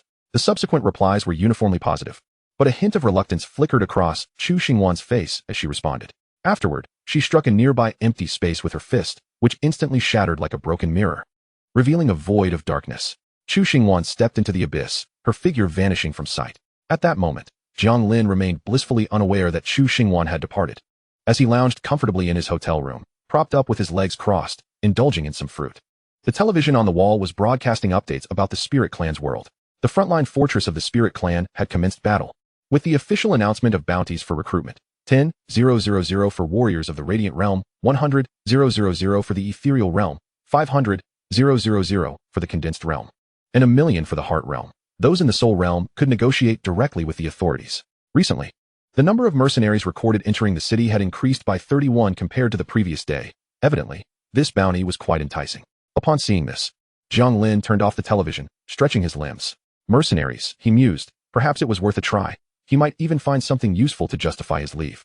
The entrance to the Spirit Clan world was situated adjacent to the Mercenary Alliance's branch. It resembled a colossal train station, capable of accommodating thousands, with individuals of various ranks among the spiritual warriors frequenting the space, including some of the Condensed and Heart realms. Inside the branch, a massive four-sided screen hung in the center, suspended by a spatial technology, while a vast platform below served as the base for the official personnel of the Mercenary Alliance. This facility was responsible for task acceptance, publication, and other consultation functions. Within, one could observe a diverse array of people from all walks of life. Some were fighting for survival or to enhance their strength, while others sought excitement through combat, and yet others were there to display their prowess to impress potential romantic interests. Jiang Lin surveyed the scene and sighed slightly. It was indeed bustling. He proceeded to queue up and accepted a hunting mission. One that imposed minimal restrictions. Enter the Spirit Clan world and join the battle, with the enemies he defeated being recorded. In addition to claiming a bounty from the official sources, he could also receive an additional reward from the Mercenary Alliance. In fact, such missions were the most prevalent here, and many were drawn to them, just like Jiang Lin. However, while the official bounty was based on the number of enemies slain, the Mercenary Alliance imposed strict quantitative requirements. In the bustling hall, many individuals were seeking companions to form teams for entering the Spirit Clan world. Jiang Lin observed this scene, feeling a sense of déjà vu reminiscent of playing online games in his past life. Unfortunately, death here did not offer resurrection, and the foes they hunted were not mere data points, but rather living beings. The crowd seemed utterly indifferent, or perhaps even devoid of compassion. Before the invasion of the myriad races, such brutal hunts and wars spanning entire worlds would have likely stirred discomfort in many. Yet, after the invasion, the adage non-human races must harbor different hearts was not mere rhetoric, but a bloody lesson learned. During the invasion, humanity barely managed to maintain its foothold thanks to its technological prowess and rapid advancement in spiritual energy cultivation, but it came at a grave cost, with countless lives lost. In times of chaos, the merciful would often be the first to perish. Those who harbored compassion for foreign races had nearly all fallen. If there were genuine compassion, how could humanity have survived under the merciless onslaught of myriad races until today, continually growing and evolving into one of the great clans? In truth, wars against foreign races have never ceased in this world. Races like the Spirit Clan, devoid of imperial realms, could never hope to contend with humanity. Yet, their survival is due to Dragon Kingdom's deliberate choice not to eradicate them, instead intentionally moderating the intensity of warfare, allowing them to serve as a crucible for free-spirited warriors and mercenaries to hone their skills. This reality may be cruel and tragic for the Spirit Clan, but in any era, the underprivileged lack a voice. Regardless of the time or race, the strong are always needed, and strength is forged through combat. In this world, akin to a parasitic worm, many such realities persist on the land of the Dragon Kingdom. Jiang Lin drew his thoughts back. While this era appeared peaceful, it was, in fact, a predatory one, with the strong preying upon the weak. Fortunately, the Dragon Kingdom stood as the bastion of strength today. At the entrance, Jiang Lin glanced at the adjacent fortress of the Spirit Clan, where most entrants were in groups of 3 or 5, while solitary individuals possessed strength at the heart realm level. Jiang Lin lingered at the entrance for a moment, soon attracting attention. After all, his countenance bore the aura of a formidable warrior.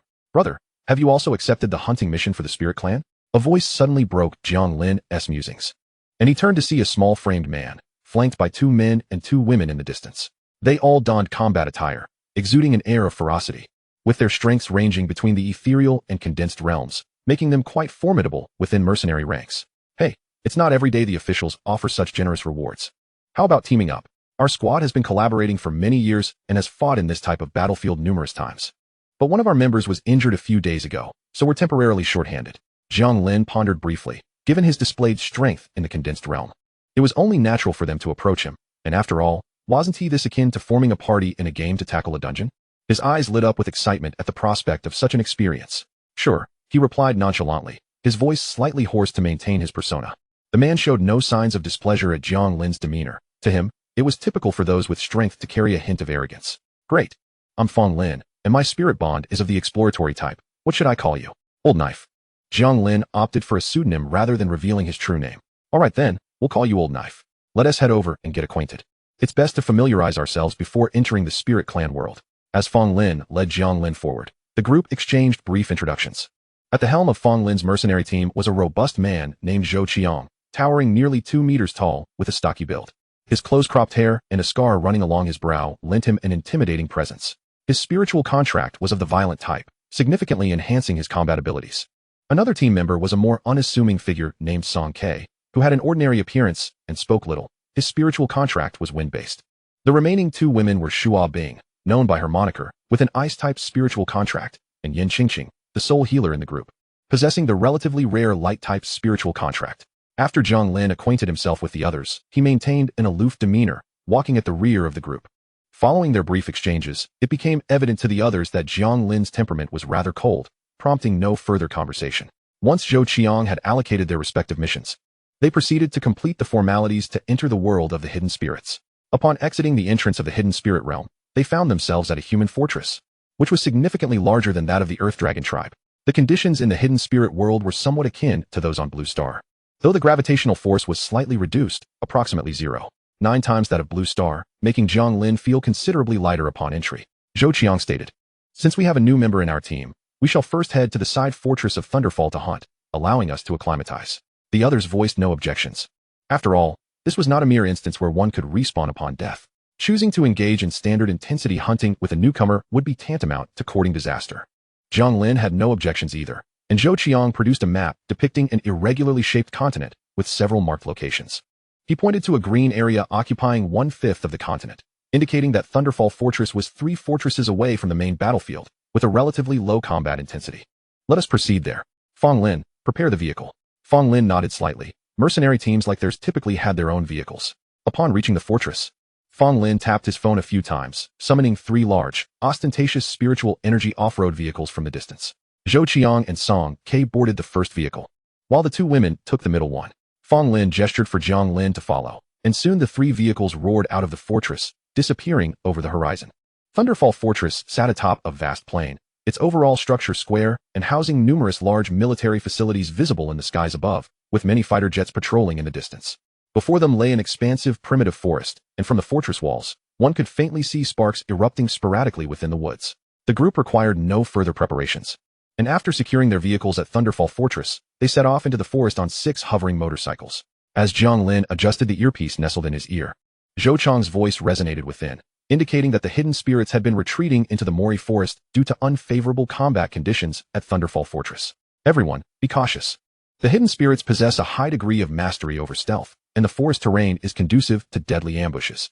Fong Lin, reconnaissance is your responsibility. Song Ke, provide timely support.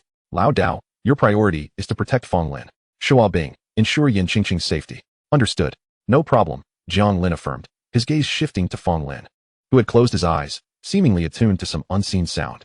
Moments later, he opened his eyes wide. "Brother Chong, at 10 o'clock, there are 2 in the illusory realm. Shua Bing, erect an ice wall. Someone is targeting Qingqing." Zhou Qiang instinctively drew his blade, while Shua Bing swiftly placed her palm against the air, conjuring an ice wall with a thunderous crash. In the next instant, 2 light blue wind blades intersected, striking the ice wall and sending shards flying, creating 2 massive concavities. Concurrently, Zhou Qiang unleashed his blade upon 2 hidden spirits, their skin a pale green hue and humanoid in form, adorned with intricate patterns behind their ears. As they fell lifeless to the ground, observing the group's coordination, Jiang Lin was indeed impressed. Then, with a flick of his wrist, he reached back and unexpectedly apprehended one of the hidden spirits. With a gentle twist, the creature collapsed limply to the ground. "How utterly unattractive. They pale in comparison to the spirit tribe," Jiang Lin muttered under his breath. Fong Lin, endowed with his spiritual contract, overheard and chuckled. "Huh. It is said that the hidden spirits are a failed evolutionary branch of the spirit tribe, so their lack of beauty is to be expected. Moreover, Lao Dao, the spirit tribe has nearly reached the apex of evolution, their strength comparable to that of the human race. Under the nurturing of spiritual energy, their physical attributes have already evolved to their zenith, making comparisons futile." The appearance of the hidden spirits reminded Jiang Lin of a certain creature from his past life, goblins. Yet, while the hidden spirits were indeed unsightly, they did not reach the grotesque levels of goblins, and their civilization was considerably advanced, having long transcended tribal societal structures. As they spoke, the hidden spirit that had ambushed Yin Qingqing was eliminated by Song Ke, bringing the total to 4 hidden spirits, 3 in the illusory realm, and only the 1 Jiang Lin dispatched at the peak of the radiant realm. After placing the bodies together, Zhou Qiang meticulously recorded the magical patterns behind their ears, which served as proof of their kills to claim bounties. Each hidden spirit bore a unique magical pattern, ensuring that the authorities in the alliance were not concerned about fraudulent claims. Having achieved a promising initial victory, Zhou Qiang felt pleased. This hidden spirit squad's battlefield prowess was commendable, albeit unfortunate for them to have encountered their team. The group delved deeper into the forest, but most of the hidden spirits they encountered were of the illusory and radiant realms, and upon sensing danger, they fled with remarkable swiftness. Throughout their journey, they engaged in numerous skirmishes, and under Jiang Lin's deliberate coordination, the members of Zhou Qiang's team were thoroughly impressed by his capabilities. Jiang Lin, too, relished the exhilarating experience akin to clearing a dungeon. Honestly, it was quite enjoyable. As he pondered, a question arose in Jiang Lin's mind. Why had he never experienced such feelings before? Reflecting on it, he realized that his past encounters had primarily consisted of overwhelming victories, devoid of any real enjoyment. In a mere day, Jiang Lin's integration with the team progressed rapidly. He excelled in every detail and coordination. leaving even the most critical members of Zhou Chang's team unable to find significant fault. For someone who had previously shared no combat experience with them, this was indeed impressive. They inquired if this was a result of innate talent, to which Jiang Lin merely responded, "I am accustomed to temporary team formations. I know how to coordinate." This response elevated their appreciation for him even further. As evening fell, the team returned to the fortress and temporarily rented a few rooms at a hotel. Deciding to dine together while discussing certain matters, Zhou Qiang selected a popular eatery, and after several rounds of drinks, he revealed the purpose of their expedition. His forthright nature did not lend itself to beating around the bush, and part of his intention today was to gauge Jiang Lin's capabilities. "Everyone, our coordination today has been commendable, and tomorrow, we can attempt to hunt stronger hidden spirits. Moreover, I have good news." A hint of a smile broke through Zhou Chang's typically serious demeanor as he addressed the curious glances of the others. "I have broken through to a new level of mental clarity." The two young women paused momentarily, then discreetly covered their mouths. While Fong Lin and Song Ke exhibited a hint of astonishment in their expressions, Jiang Lin slightly raised her head, revealing a perfectly measured surprise. Given their generally mediocre talents, classified between C and D levels, it was often the case that their mental state had reached its limits. Perhaps their habitual navigation along the precipice of life and death granted them a slight advantage over others. Nonetheless, for someone like Zhou Qiang, who had only recently entered his 40s yet managed to attain a breakthrough in mental state, it was indeed quite remarkable. At his age, achieving such a breakthrough would provide him with an opportunity to challenge the soul realm. The soul realm, for an ordinary person, is a lofty peak that one can only gaze upon in awe. Haha, splendid. After indulging in some drink, Fong Lin's complexion flushed slightly. "From now on, we shall rely on Brother Chang to lead us to greater heights." "No problem," Zhou Qiang responded. His spirits lifted as he raised his cup to clink with those of his companions. "I have an idea. Have you all seen the official bounty? It concerns the extermination of the Soul Realm's hidden spirit clan. They say negotiations are possible." Song Ke pondered momentarily before replying, "Indeed." Zhou Qiang nodded earnestly. "However, this is merely the official narrative. I have information indicating that successful extermination of the hidden spirit clan from the Soul Realm allows one to present certain requests to the authorities, who will endeavor to accommodate them." The expressions of the group shifted slightly. If this were indeed the case, the scope of potential rewards had considerably expanded. Zhou Qiang surveyed the room and noted the glimmer of intrigue in his companion's eyes. Seizing the moment, he continued, "You all are aware that while I have successfully entered the mental state, my chances of breaking into the Soul Realm are still limited. However, if we can make requests to the authorities, my chances of stepping into the Soul Realm could rise to 60%. Given our current team strength, we still have a fighting chance against a solitary Soul Realm entity. In fact, the Hidden Spirit Clan Soul Realm warriors are comparatively weaker than those of the human race." Yanqing furrowed her delicate brows lightly. Yet, no matter how weak the Hidden Spirit Clan may be, they are still of the Soul Realm and possess certain capabilities to target the soul. The unspoken words lingered in the air, and the others understood her meaning. At their current level of strength, facing soul attacks would leave them with little hope of survival. However, Zhou Qiang appeared thoroughly prepared. With a pained expression, he produced 4 rings. The Hidden Spirit Clan does not possess realms akin to the underworld. Their souls are fixed at birth, lacking the nurturing aura of such unique realms. Thus, their soul attacks are considerably weaker.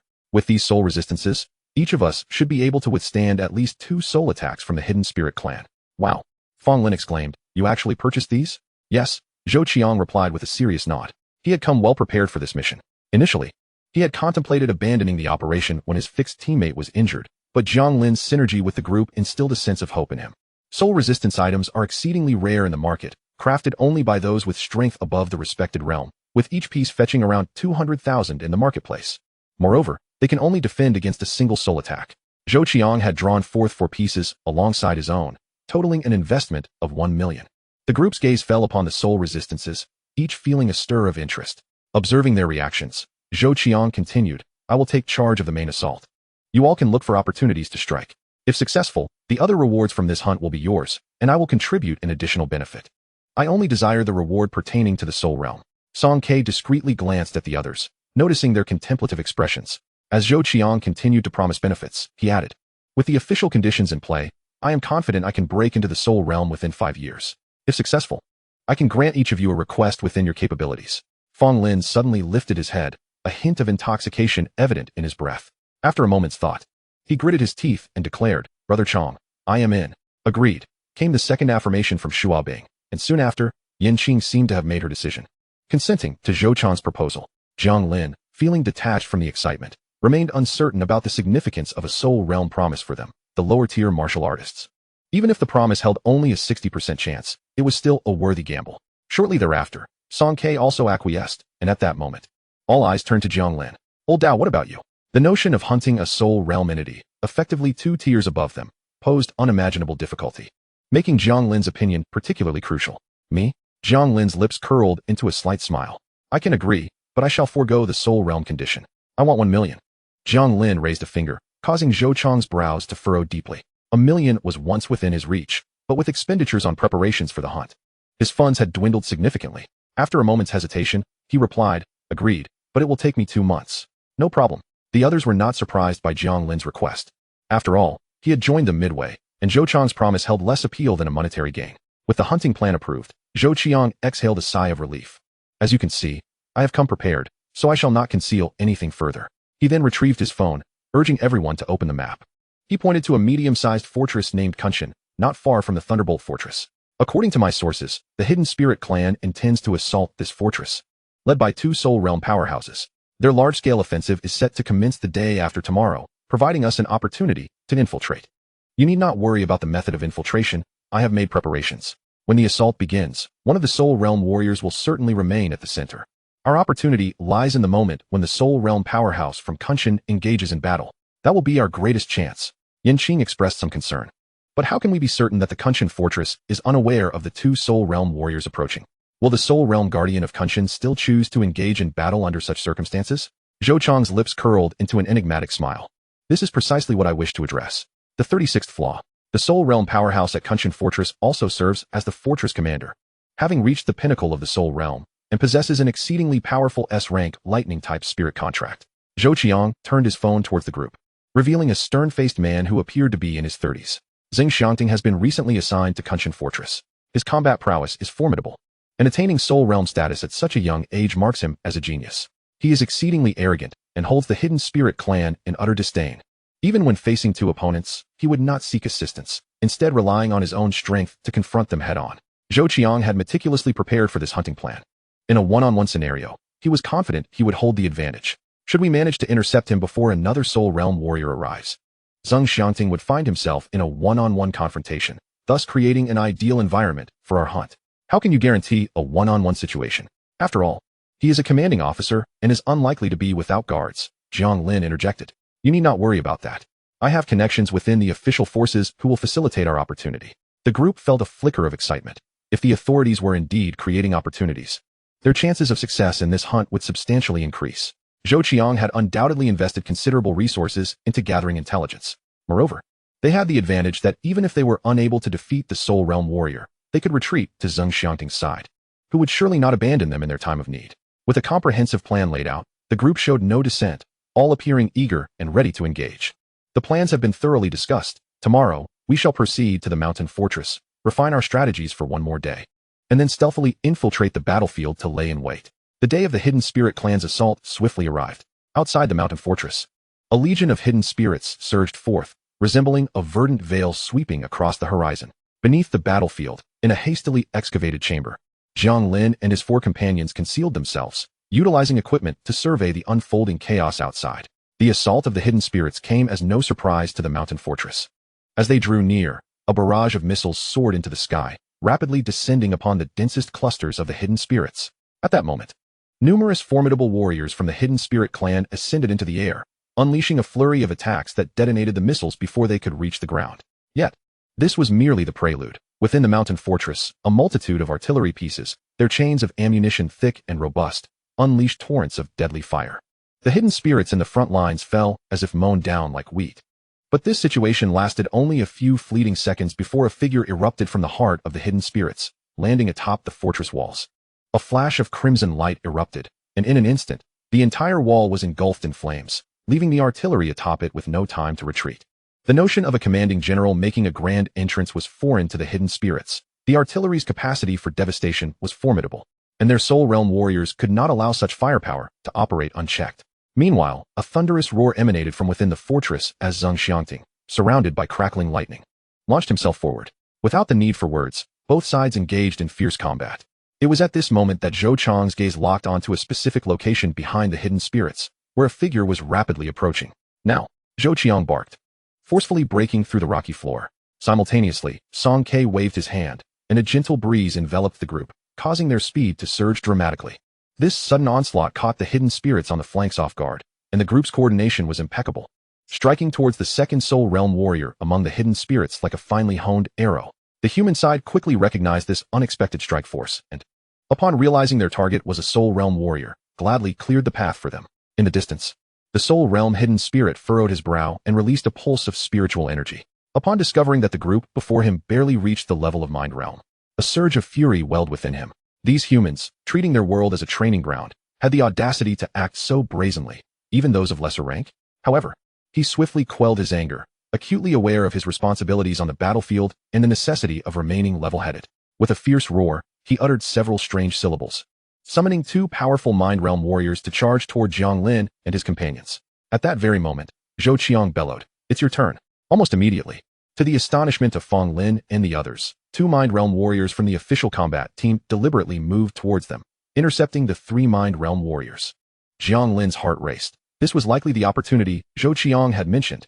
Those within the official ranks enjoyed the privileges of their system, and thus did not carry bounties of such magnitude, rendering them obedient to the overall command on the battlefield. Yet, these two mind realm warriors surely possessed the authority to act independently. Therefore, after receiving some benefits, creating an opportunity for Zhou Qiang to hunt a soul realm warrior would not pose a significant issue. Zhou Qiang gritted his teeth. The official mandate required that the hunt for soul realm warriors be completed solely by personnel outside the official ranks, and reaching this point had nearly exhausted his resources. Yet, the opportunity lay tantalizingly close. Zhou Qiang's muscles bulged as he hefted a colossal axe, and with the wind's aid from Song Ke, he leaped forward, bringing the axe down toward the soul realm warrior. Realizing his underlings had been intercepted, the soul realm warrior quickly comprehended that this was a trap set for his demise. However, was he perhaps overestimating his own capabilities? "Human, you have enraged Rul," he declared with an odd emphasis, and then, astonishingly, he reached out and pressed his hand against Zhou Qiang's massive axe. As Rul prepared to exert his strength, Shuang Bing leaped in, placing a foot on Zhou Qiang's shoulder, spinning twice in the air before bringing her frost-laden hand down upon Rul's shoulder. The frost spread rapidly, and Rul roared in fury, violently shaking the two away before retracting his elbow and launching a fierce punch. Zhou Qiang, facing him, could only grit his teeth and brace the axe before him. The punch of a soul realm warrior sent him hurtling backward, crashing into the ground and creating a large crater. Yan Qingqing hastily waved her hand, enveloping Zhou Qiang in a warm glow, as he coughed up blood, yet rose to his feet as if unscathed, his previously calm eyes now ablaze with combat fervor. The recent exchanges had revealed a glimmer of opportunity. At this moment, Song Ke, Fong Lin, and Jiang Lin were engaged in battle with Rul, who sought to pursue them. And Zhou Qiang, having recovered, immediately rejoined the fray. Their coordination approached perfection, yet Rul grew increasingly frustrated, experiencing an incessant sensation akin to striking cotton with his fists. With a sweeping punch, he forced them back, and Rul let out a thunderous roar as he began to grow taller, reaching 3 meters in mere moments. His musculature became strikingly pronounced, his mouth elongated, and fur sprouted from his limbs and cheeks. In the span of mere seconds, he had transformed into a hulking humanoid bear. With a roar that resonated deeply, he swiped at Jiang Lin, having discerned that while their coordination was commendable, there was always a slight deficiency at Jiang Lin's juncture. A seasoned warrior, he immediately recognized this as the opening and unleashed all his pressure upon Jiang Lin. Jiang Lin felt somewhat helpless. He could certainly achieve seamless coordination, but that would feel out of character. To put it simply, it did not align with his persona. Moreover, he had already reached the limit of his displayed capabilities. In terms of performance, Jiang Lin exhibited a peculiar obsession. Thus, when Rul exerted immense pressure upon him, he did not disappoint, retreating step by step. This caused a subtle fissure in their coordination. Chapter 37, Artillery Execution. Rul advanced upon Jiang Lin like a shark scenting blood, his attacks wild and unrestrained, devoid of any defensive intent. Zhou Qiang and the other strikes landed upon his thick fur, inflicting minimal damage. Conversely, with every exchange against Rul, Jiang Lin felt a terrifying force surging through his weapon, numbing his arms. Jiang Lin understood that this was a disparity in strength. Even so, he could only endure, as Yan Qingqing continually healed his wounds from behind, allowing him to barely hold his ground. "Hurry and assist him," Zhou Qiang roared, his axe crashing down upon Rul's back.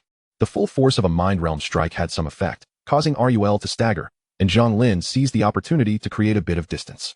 Shuang Bing, Fong Lin, and Song Ke capitalized on this moment, unleashing a series of incredibly powerful attacks. Rul, now encircled, let out a roar, forcibly shattering Shuang Bing's ice prison. entirely disregarding the slicing winds of Song Ke that cut into his skin, and lunged towards Jiang Lin with a bear-like pounce. At this moment, Jiang Lin was running with all his might, yet his displayed capabilities were regrettably limited, and he could not evade this assault. Now, a furious shout emerged just as Rul's bear-like pounce was about to descend. Zhou Qiang, wielding the colossal axe, leaped high into the air, surrounded by a tempest of wind. Achieving unparalleled speed combined with the force of gravity, alongside the terrifying energy concealed within the axe. It is evident that this move will be the pinnacle strike of Zhou Qiang. Jiang Lin furrowed his brow slightly. Zhou Qiang had prepared extensively for this maneuver. Perhaps he could land it on Rul, but if he merely showcased his strength at the condensation realm, enduring such a blow would leave him gravely injured, if not dead. Calculating his options in his mind, Jiang Lin moved with a ghostly agility, narrowly evading Rul's frenzied lunge. This allowed Zhou Qiang to successfully position himself behind Jiang Lin, bringing down his massive axe. The ferocious energy exploded outward, and Rul's towering figure crashed to the ground, the axe embedded halfway into his body. Blood gushed forth. The damage inflicted appeared horrifying, yet Rul did not truly fall. Instead, his inner fury surged ever higher. With a thunderous roar, Rul slammed his paw into the ground. And as Fong Lin and the others seized the opportunity to strike, his immense form sprang forth, targeting Jiang Lin once more. At that moment, Jiang Lin felt the urge to curse, nearly unable to suppress the desire to swat Rul down with a single blow. Am I merely a magnet for hatred? Jiang Lin seethed internally, retreating in a disheveled manner. To his astonishment, Zhou Qiang, upon realizing the effectiveness of his strike, abandoned his plan for direct confrontation with Rul. Instead, he dashed to increase his speed, continuously infusing energy into the giant axe. Hold on. In a moment of desperation, Jiang Lin called for assistance. Quickly heal him, Lao Dao. Just hang in there. With the next strike, I will sever his head. The others displayed a hint of reluctance on their faces, but upon seeing Jiang Lin's slight disarray, which, in truth, indicated he had sustained minimal harm, they chose to remain silent. Witnessing this, Jiang Lin was nearly driven to laughter. Had it been anyone else, they would have been crushed by Rul by now. Rul's assault came in relentless waves, and Jiang Lin could only barely hold his ground. The disparity in their power levels was evident, and after just a few exchanges, his arms felt as though they were going numb, seemingly reaching their limit. In the next moment, Rul leaped high, preparing to land squarely on Jiang Lin. Having already reached his peak, Jiang Lin could not evade this strike. Swiftly, Song Ke's low shout resonated as he transformed into a streak of brilliance, colliding with Jiang Lin and pushing him out of harm's way. Rul's ferocious descent struck the empty ground, creating a deep crater and causing spiderweb-like fissures to rapidly spread across a 10-meter radius. At that moment, Zhou Qiang finally arrived, wielding the giant axe with bulging veins in his arms, sweeping it fiercely. However, without Jiang Lin to shield him, Rul reacted instantly, pivoting sharply. His thick paw struck the side of the axe, deflecting Zhou Qiang's powerful blow. Zhou Qiang stumbled uncontrollably, and Rul's furious roar unleashed an invisible aura of intimidation. In that instant, everyone felt as though their ears could scarcely hear sound, and the world before their eyes became hazy. It was a soul attack from a soul realm expert. No one expected Rul would unleash it indiscriminately at that moment, but fortunately, the resistance to the soul attack kicked in quickly. A refreshingly cool energy coursed through his body in a mere 0.001 seconds, solidifying the world before him once more. Zhou Qiang's pupils constricted sharply, for a colossal bear paw was now mere inches away. A flurry of snowflakes erupted before him, forming a solid ice shield. Yet the bear paw descended simultaneously, shattering the shield within half a second. Nevertheless, this granted Zhou Qiang a brief respite as he hastily positioned the axe defensively across his chest. The paw struck down, propelling him like a cannonball into the ground. Ugh! Zhou Qiang spat out a mouthful of blood, prompting Yanqing to call out urgently from a distance. Light will heal you. A vibrant beam of light enveloped Zhou Qiang, visibly accelerating his recovery. Why didn't you hold on? This setback left Zhou Qiang's composure shaken. Perhaps it was the sudden loss of a victory so close at hand. Or perhaps it was the encroachment upon his own interests. Hearing Zhou Qiang's voice through the earpiece, Jiang Lin's expression darkened instantly. This was supposed to be your confrontation with him. Aren't you fine? Zhou Qiang retorted, frowning, as he swiftly charged back into battle with Rul once his injuries had somewhat healed. The others followed suit in silence, resuming their assault on Rul as before. However, their coordination revealed a slight opening to Rul, and after a moment of Song Ke's inadequate support, Zhou Qiang was sent flying by Rul's paw. Unable to contain his fury, he reprimanded, Lao Dao, why did you obstruct Song Ke's path just now? Jiang Lin, who was retreating, momentarily found himself at a loss, instinctively asking, why does this concern me?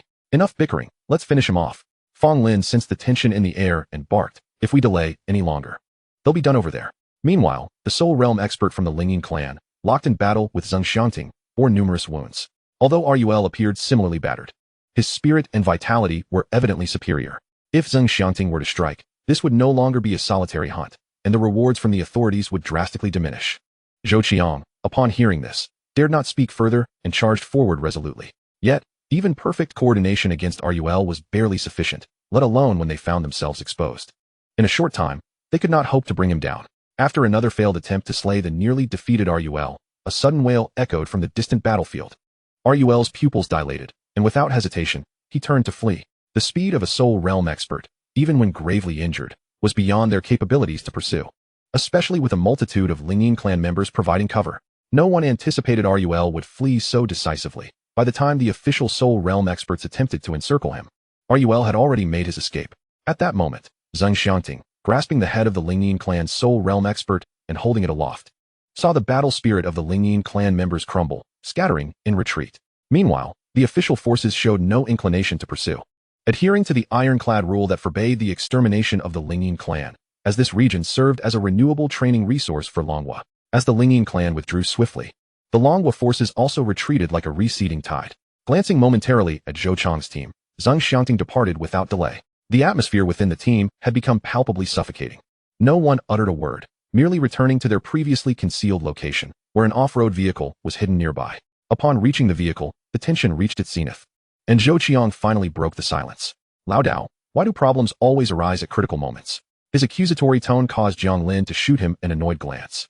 Why is it my fault? To Zhou Qiang, Jiang Lin's demeanor appeared somewhat defiant, instantly igniting his fury. This failure felt like a total loss, and he couldn't fathom how long it would take to recover from it. The opportunity slipping through his fingers only fueled his resentment. Why? If you had held on for just one more second during the first wave, my axe would have severed his neck long ago. And during Song Kei's support, if you hadn't obstructed me. Song Kei, hearing this, lowered his head slightly, acutely aware that it was not Jiang Lin who had blocked him, but rather his own misplacement. However, the chaos of the moment had obscured this fact from others, and given that Zhou Qiang was clearly enraged, he refrained from further comment. Jiang Lin cast a sweeping gaze over the crowd. In their usual interactions, they indeed appeared amicable. However, it was only now that he realized their camaraderie was contingent upon the absence of conflicting interests. When issues arose, they morphed into harbingers of pressure, eager to foist all blame upon him. Bored, Jiang Lin stretched lazily, his tone growing languid. What do you mean? Zhou Qiang's countenance darkened. Jiang Lin's demeanor made him feel as though he were being ridiculed. Nothing of consequence. Zhou Qiang's expression shifted dramatically, his hand resting on the massive axe beside him, a torrent of spiritual energy surging forth, instantly transforming the atmosphere into one fraught with tension. Your animosity towards me stems not only from anger, but also from the fact that I am an outsider in your team. Isn't it? Jiang Lin smiled faintly. You dare not attribute the responsibility to the team, fearing their departure. In fact, it was your own deviation from the plan that initiated this. Zhou Chang's visage gradually darkened with Jiang Lin's words. The others in the team were cognizant that Zhou Qiang had indeed been overly ambitious. Upon realizing Jiang Lin could barely endure, he sought to take matters into his own hands. The first time, Jiang Lin survived without anyone commenting. After the second encounter, Lu Er fled, and they did not anticipate Zhou Qiang would be the first to strike. Nevertheless, they deemed it unnecessary to offend the highest-ranking member of their squad for the sake of someone they had only known for 2 days. When Zhou Qiang lashed out, they remained silent, refraining from judgment. Zhou Qiang suddenly rose, his imposing figure emanating a powerful aura, stepping forward with an inclination of his body. What do you mean? Do you believe the fault lies with me? What else could it be? Jiang Lin replied with a resigned smile. You should have taken the lead. We could have ground him down together. Moreover, the plan was yours. If it needed alteration, why didn't you voice it at the time? Zhou Qiang's expression oscillated between uncertainty and anger. Indisputably, he had harbored a flicker of luck in his heart, reluctant to confront the pressures of facing a soul realm strongman. So, do not always project your incompetence onto others. It is the type of person I detest the most. You see, even those at the bottom, as long as they strive for themselves and dare to take responsibility, I hold no contempt for them. But you are the very embodiment of what I disdain. At this moment, Jiang Lin also stood, clapping his hands softly and uttering, waste. Under ordinary circumstances, Jiang Lin would not have felt such intense fury. As the old knife, he believed he had exerted his utmost capabilities without any reservations. Even if an S-class genius were to replace him under similar conditions, they would achieve no more than he had. Yet, Zhou Qiang, oblivious to the gravity of the situation, continued to lay blame on Jiang Lin. Although Zhou Qiang had invested much and his mindset was unbalanced, why should Jiang Lin bear the brunt of it? The two seemingly innocuous words sent Zhou Qiang into a fury, raising his massive axe, aimed at Jiang Lin, much to the shock of the onlookers. What astounded them further was that Jiang Lin merely extended a single hand to counter the heavy blow, without even shifting his stance. The smile vanished from Jiang Lin's face, and his entire demeanor transformed dramatically. Have you ever pondered the consequences of your actions against others? A chill swept over Zhou Qiang and his companions as Jiang Lin exerted pressure with his fingers, causing a significant crack to appear in Zhou Qiang's expensive axe.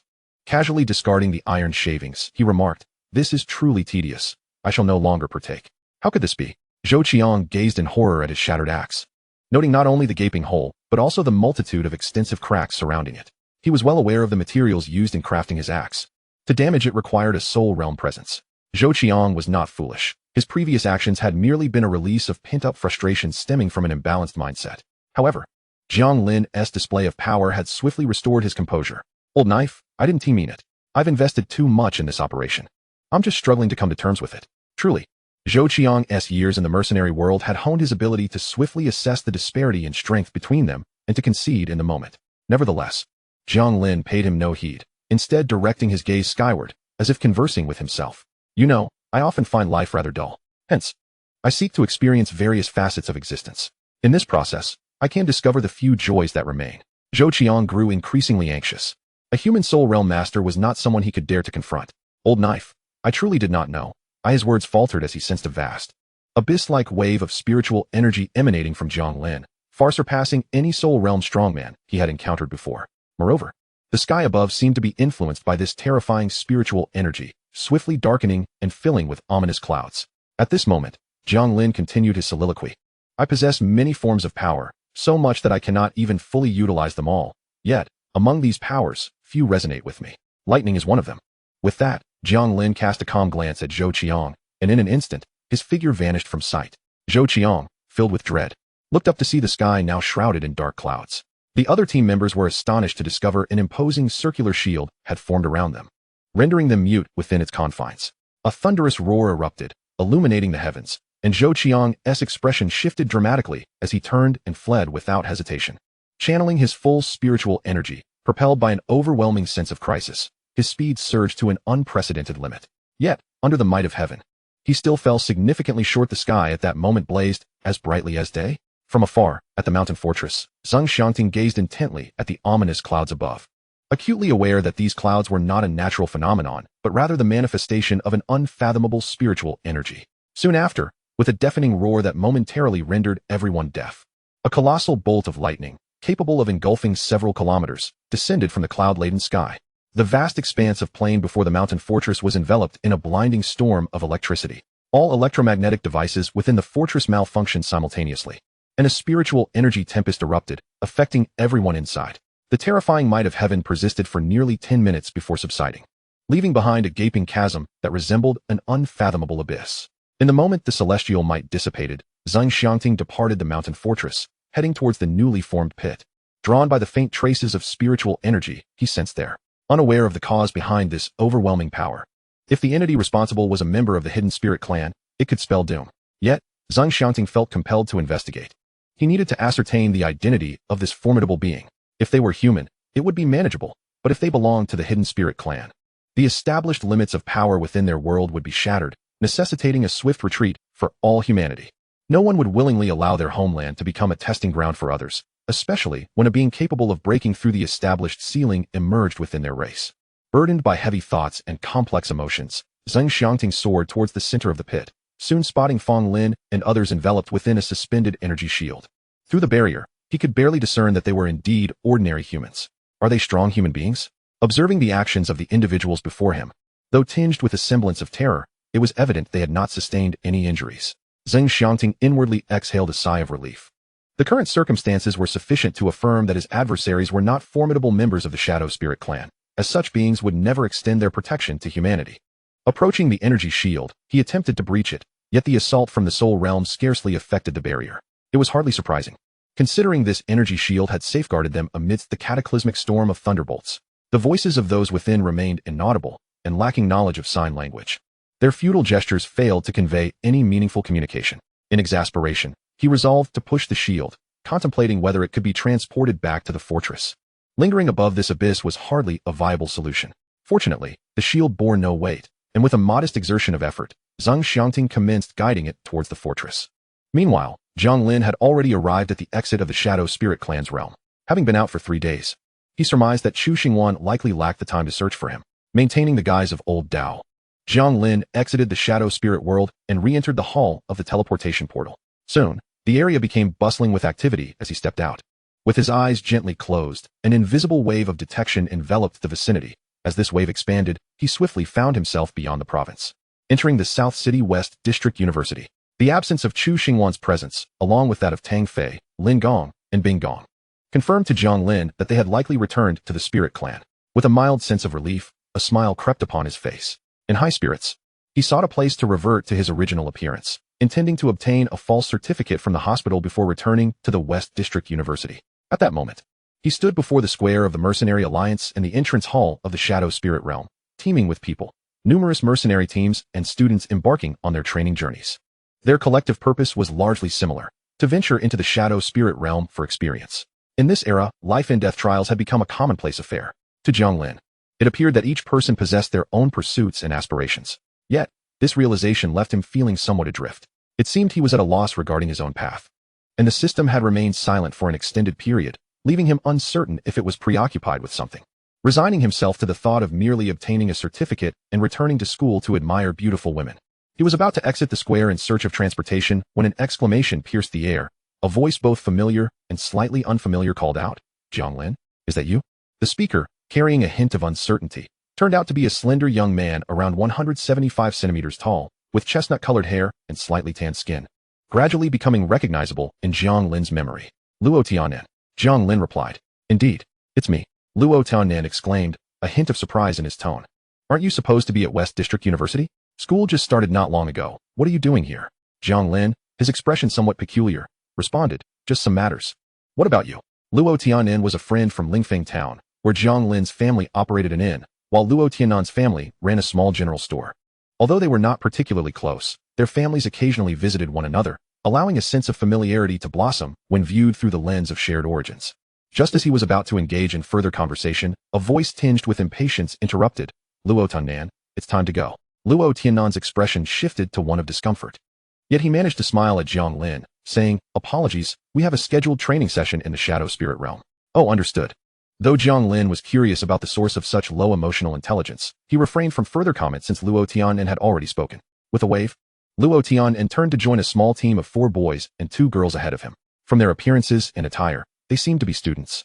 Though Jiang Lin was unsure of their school affiliation, Luo Tianan was slightly older than him, having completed a year ahead and moved away after being admitted to Lingwu University. Jiang Lin pondered that Lingfeng Town had become quite valuable due to the Spirit Clan's presence, recalling that Luo Tianan's family had likely sold their land due to financial difficulties. As he observed the energy fluctuations emanating from that small group, Jiang Lin noted that only Luo Tianan possessed the lowest energy level, with a contract rating of merely B grade, while the others were predominantly S grade or higher. The leader seemed to have achieved an SSS rank, making them a formidable team even by West District University standards. Reflecting on his mother's earlier admonitions, Jiang Lin realized that Luo Tianan had likely gained admission to Moda University. However, recognizing that these were others' choices, he felt no inclination to pass judgment. Just as he prepared to depart, a sudden outcry erupted nearby, followed by a crowd gathering to witness the commotion. Intrigued, Jiang Lin paused and turned to push through the throng. Utilizing a touch of spiritual energy, he effortlessly maneuvered to the front. Yet the scene that unfolded before him caused him to furrow his brow. There, Luo Tianan knelt on the ground, a tall young man gripping his hair, inflicting evident pain upon him. "Songgu, I didn't mean to. I'm truly sorry." Luo Tianan's voice held a note of supplication, but the grip of Song Lingyun showed no signs of relenting. "Damn it, I told you not to hold us back. Look at you now, your heel is all dirty." The crowd, having heard this, finally noticed the girl in plain attire beside Song Lingyun, who was delicately wiping her heel, her exquisite features exuding a charming yet distressed aura. Jiang Lin recognized that the others accompanying Song Lingyun were indeed the remaining members of Luo Tianan's team. Aside from him and the girl by Ran Ran, the rest remained silent, their expressions betraying indifference. As Song Lingyun stepped on Luo Tianan's foot, applying pressure, beads of cold sweat appeared on Luo Tianan's brow. "Songgu, I truly didn't mean to step on Ran Ran." "Shut up, you worthless mutt. Ran Ran is someone you can address." The words seemed to strike a nerve with Song Lingyun, who raised his hand, poised to deliver a harsh slap. Unable to tolerate the scene any longer, Jiang Lin summoned a surge of spiritual energy. his form shifting rapidly as he emerged from the crowd before anyone could comprehend. Chapter 39. A lesson like a phantom, Jiang Lin materialized before Song Lingyun. Seizing his descending hand and remarking with a smile, "What a pitiful wretch you are, resorting to violence against those weaker than yourself." With his aggressive demeanor fully engaged from the outset, all eyes converged upon Jiang Lin, his resplendent golden hair and audacious smile imparting an aura of rebellious defiance. Song Lingyun abruptly shook off Jiang Lin's grasp, retreating several steps with a wary expression, while his team regarded Jiang Lin as a formidable adversary. "How dare you?" Jiang Lin observed their reactions with amusement, leisurely splaying his fingers as a water orb materialized in his palm, only to shatter moments later. He rubbed his hands together and flung the droplets away, the mockery in his actions unmistakable. Upon witnessing this, Song Lingyun's face flushed crimson. "Who the hell are you? Mind your own business. Luo Tiannan, come here." Unperturbed, Jiang Lin positioned himself in front of Luo Tiannan, declaring, "Me? I am a champion of justice." Upon uttering those words, the onlookers could not help but twitch their lips. How could one be so disconnected from the ideals of justice? Nevertheless, one could argue that his actions barely scraped the surface of righteousness. Regardless of who you are, this is an internal matter for our team. Song Lingyun suppressed his rising anger, realizing he had completely failed to react to Jiang Lin's sudden appearance. Had it been an ambush, he would have already found himself a corpse. Uncertain of Jiang Lin's intentions, he was reluctant to suddenly establish a formidable adversary. "Oh," Jiang Lin replied, yet made no move. Luo Tiannan found himself at a loss, unsure whether to act or remain still. As the tension hung in the air, Jiang Lin spoke again. "You are students of Magic City University, correct? Let me tell you a joke. Do you not fear tarnishing the reputation of Magic City University with such behavior? To stomp on someone's shoes and immediately resort to slapping?" Song Lingyun's expression darkened further, at which point a somewhat gentle voice emerged. "My friend, Ran and Lingyun are a couple. Lingyun may be a bit reactive." The speaker was the leader of their small team. Possessing an admirable appearance with short hair and a striking visage, the dream of many young women. His voice exuded a warmth that compelled one to instinctively heed his words. However, Jiang Lin was not an ordinary individual. The moment he refrained from stopping Luo Tiannan, it became evident he sought to downplay the situation only after invoking the name of their esteemed university, clearly perceiving the peculiar expressions of those nearby. Many in the crowd were recording the incident, and the repercussions of this would undeniably cast a shadow over Magic City University. "Lingyun, just apologize to Tiannan, and this matter will be resolved," suggested Chu Haochen. "Aye." Song Lingyun hesitated, but upon meeting the icy gaze of Chu Haochen, he begrudgingly offered an apology. "Tiannan, let us go. We have training tasks to attend to." With just a few words, Chu Haochen managed to defuse the situation. Luo Tiannan, fearing further confrontation, quickly expressed his gratitude to Jiang Lin before hastily rejoining his team. Just as they turned to leave, Jiang Lin suddenly interjected, "Wait." A sphere of water materialized in his palm, swirling and producing a sound reminiscent of a gentle cascade. "Your issues are settled, but mine remain unresolved. I am allergic to cosmetics, and that Song Lingyun has applied far too much." As he spoke, he shattered the water sphere, washed his hands, and reformed another. The members of the small team abruptly turned, their eyes filled with cold ferocity. It was now abundantly clear that Jiang Lin was clearly seeking trouble. "You." Song Lingyun glared fiercely, but Chu Haochen restrained him with one hand, his demeanor towards Jiang Lin now devoid of its previous gentleness. "If you are here to stir up trouble, I must inform you that you have mistaken your target." With that, a surge of spiritual energy erupted within him. Though Chu Haochen was not inclined to provoke conflict, he could not simply cower when faced with such blatant hostility. "This is intriguing," Jiang Lin mused, tossing the water sphere lightly into the air, where it burst upon hitting the ground. With a splash, water droplets scattered as Jiang Lin squinted and declared, "Today, I shall impart a lesson, for who would dare to claim I am not a champion of justice? Such bullying of the weak should happen but once." With that, he clenched his fist. In an instant, Chu Haochen, Song Lingyun, and the others felt their hearts seize, an unbearable sensation washing over them, rendering their bodies rigid. Save for Luo Tiannan, the entire team was affected, their spiritual energy seemingly sealed, leaving them utterly powerless. Jiang Lin strolled past them, lightly patting Chu Haochen's shoulder as he did, remarking, "To flaunt requires strength." The surrounding crowd instinctively parted to grant him passage, hands tucked into his pockets as he sauntered away with an air of arrogance. Once inside the hall, the suffocating grip on their hearts finally loosened, allowing Chu Haochen and the others to gulp down fresh air, their faces etched with terror. Meanwhile, Jiang Lin, upon entering the hall, felt a flicker of annoyance cross his features. "Damn it, I intended to leave. Had I known, I should have simply walked past without all this pretense." However, it would be foolish to take a detour after passing him, wouldn't it? Finding a secluded spot, Jiang Lin vanished in an instant. Little did he know that his audacious display had inflicted profound psychological scars upon the young hearts of Chu Haochen and his companions. Despite being considered geniuses at Magic City University, one of the foremost institutions in the Dragon Country, they were ruthlessly crushed by this mysterious individual. Indeed, crushed. The sensation of having their hearts gripped in an iron clasp lingered in their minds, a brush with death they had never encountered before. Following Jiang Lin's departure, silence enveloped the small team, with Chu Haochen maintaining an inscrutable expression, yet everyone sensed his suppressed fury. This heavy atmosphere permeated the group, rendering even the most loquacious members hesitant to breathe loudly. Unbeknownst to them, Chu Haochen's inner rage threatened to consume him, Jiang Lin's arrogant visage indelibly etched into his mind. The scorn emanating from Jiang Lin seemed to regard him as nothing more than an insignificant insect. His tightly clenched fists turned pale as Chu Haochen's thoughts flitted past the faces of other university prodigies, none of whom bore any resemblance to that man. Jiang Lin appeared as if he had materialized out of thin air. Strangely, the name Fengyu Pavilion surfaced unbidden in Chu Haochen's mind.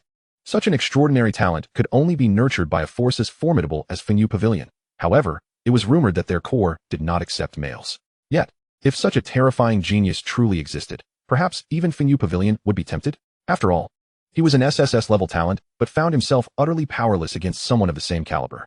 Indeed, from Jiang Lin, he sensed an aura akin to his own state of mind. Chapter 40. The Devil's Summoning Ritual.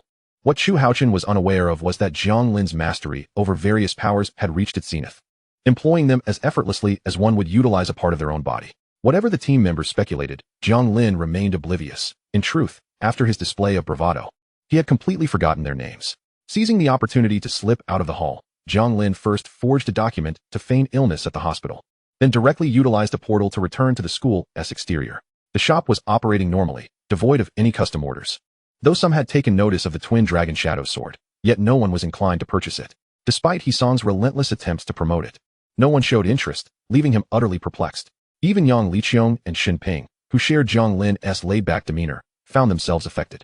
In fact, it was not just they who were troubled, the system was equally vexed. With the sword's impeccable attributes on display and its almost cost price, what was the issue? Where had the problem originated? The system pondered for several days, almost neglecting Jiang Lin altogether. While some lamented, others rejoiced. The weapon shop's lackluster state brought Jiang Lin delight, as he felt no pressure from sales. After confirming everything was in order, he headed straight back to school. However, just outside the school gate, while holding a cup of milk tea, Jiang Lin encountered an unusual individual. The European visage, slightly refined, clad in a maid's outfit, naturally garnered considerable attention on the streets. This was compounded by the fact that she was fixated on Jiang Lin. Under her intense gaze, he felt a tingle of discomfort at the nape of his neck, prompting him to lower his head slightly and hastily depart. After all, the scrutinizing looks from his male compatriots had begun to take on a disconcerting quality. Once he had distanced himself from the maid, a sense of foreboding washed over Jiang Lin. He was relieved by his swift escape, pondering what calamity might have befallen him had he lingered, perhaps facing a group of furious foes. Meanwhile, nestled in his shadow, the small black creature trembled slightly, leaving Jiang Lin perplexed as he grasped the back of its neck, questioning its sudden unease. Wang Wang, the small black creature, resembling a scruffy dog, panted, intensifying Jiang Lin's suspicions. At that moment, across the expanse of Europe, the war god Lucas Windsor, after bidding farewell to his daughter, embarked on a clandestine and brutally sanguinary purge. Ostensibly, it was framed as a quest to unearth the hidden devils, yet collateral damage was inevitable. During this purge, a significant portion of the European nobility expressed vehement opposition to Lucas Windsor, but such protests bore little weight in times of peace. Lucas paid no heed to these dissenting voices, and those who spoke out often found themselves retracting their statements by the following day, rendering their claims utterly untrustworthy. Once powerful nobles, now cowered like worms, desperately prayed that Lucas's cleansing would not target them, though they contemplated a collective rebellion. Their long-standing lives of luxury rendered their blades little more than rusted knives against Lucas's newly forged steel. Since assuming command of the impregnable fortress, Lucas had deliberately set his direct lineage into the realm of the devil to hone their skills. The blade he wielded for this cleansing was already honed to perfection. With one side luxuriating in complacency and the other well-prepared, the outcome was all but predictable. Within a few short days, Lucas had seized control over all the high-ranking nobles.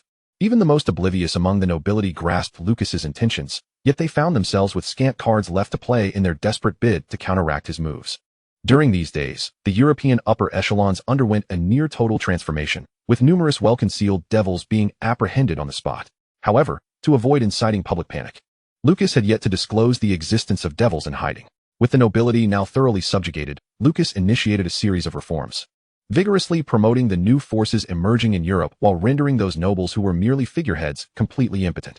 It seemed as though Europe was on the brink of becoming a realm where his word was law. Lucas had indeed accounted for all the nobles, yet he had overlooked one crucial factor: the devil race. It became evident that these antiquated old aristocrats, when driven to desperation, were willing to forsake their humanity. A faction of nobles clandestinely colluded with the devils, swiftly devising a plan against Lucas. Yasser, a member of the extermination squad, had reached the pinnacle of soul realm power. Following Lucas's intel, after eliminating an elderly noble, he stumbled upon a peculiar object, a grotesque statue of a malevolent devil. Upon discovering it, the elderly noble was found kneeling before it, seemingly in prayer or supplication. Recognizing the clear connection to the devils, Yasser wasted no time in transmitting the image to Lucas. Upon receiving the image, Lucas's eyes narrowed slightly. It appeared they had indeed fallen into collusion with the devils. Was there truly nothing they would not do in their quest for power? Commander, several extermination teams have also discovered similar statues. I have an ominous premonition, reported an anxious aide beside Lucas as he gathered the information. Having dealt with devils for many years, they were acutely aware of their nature, elusive, capable of ensnaring hearts.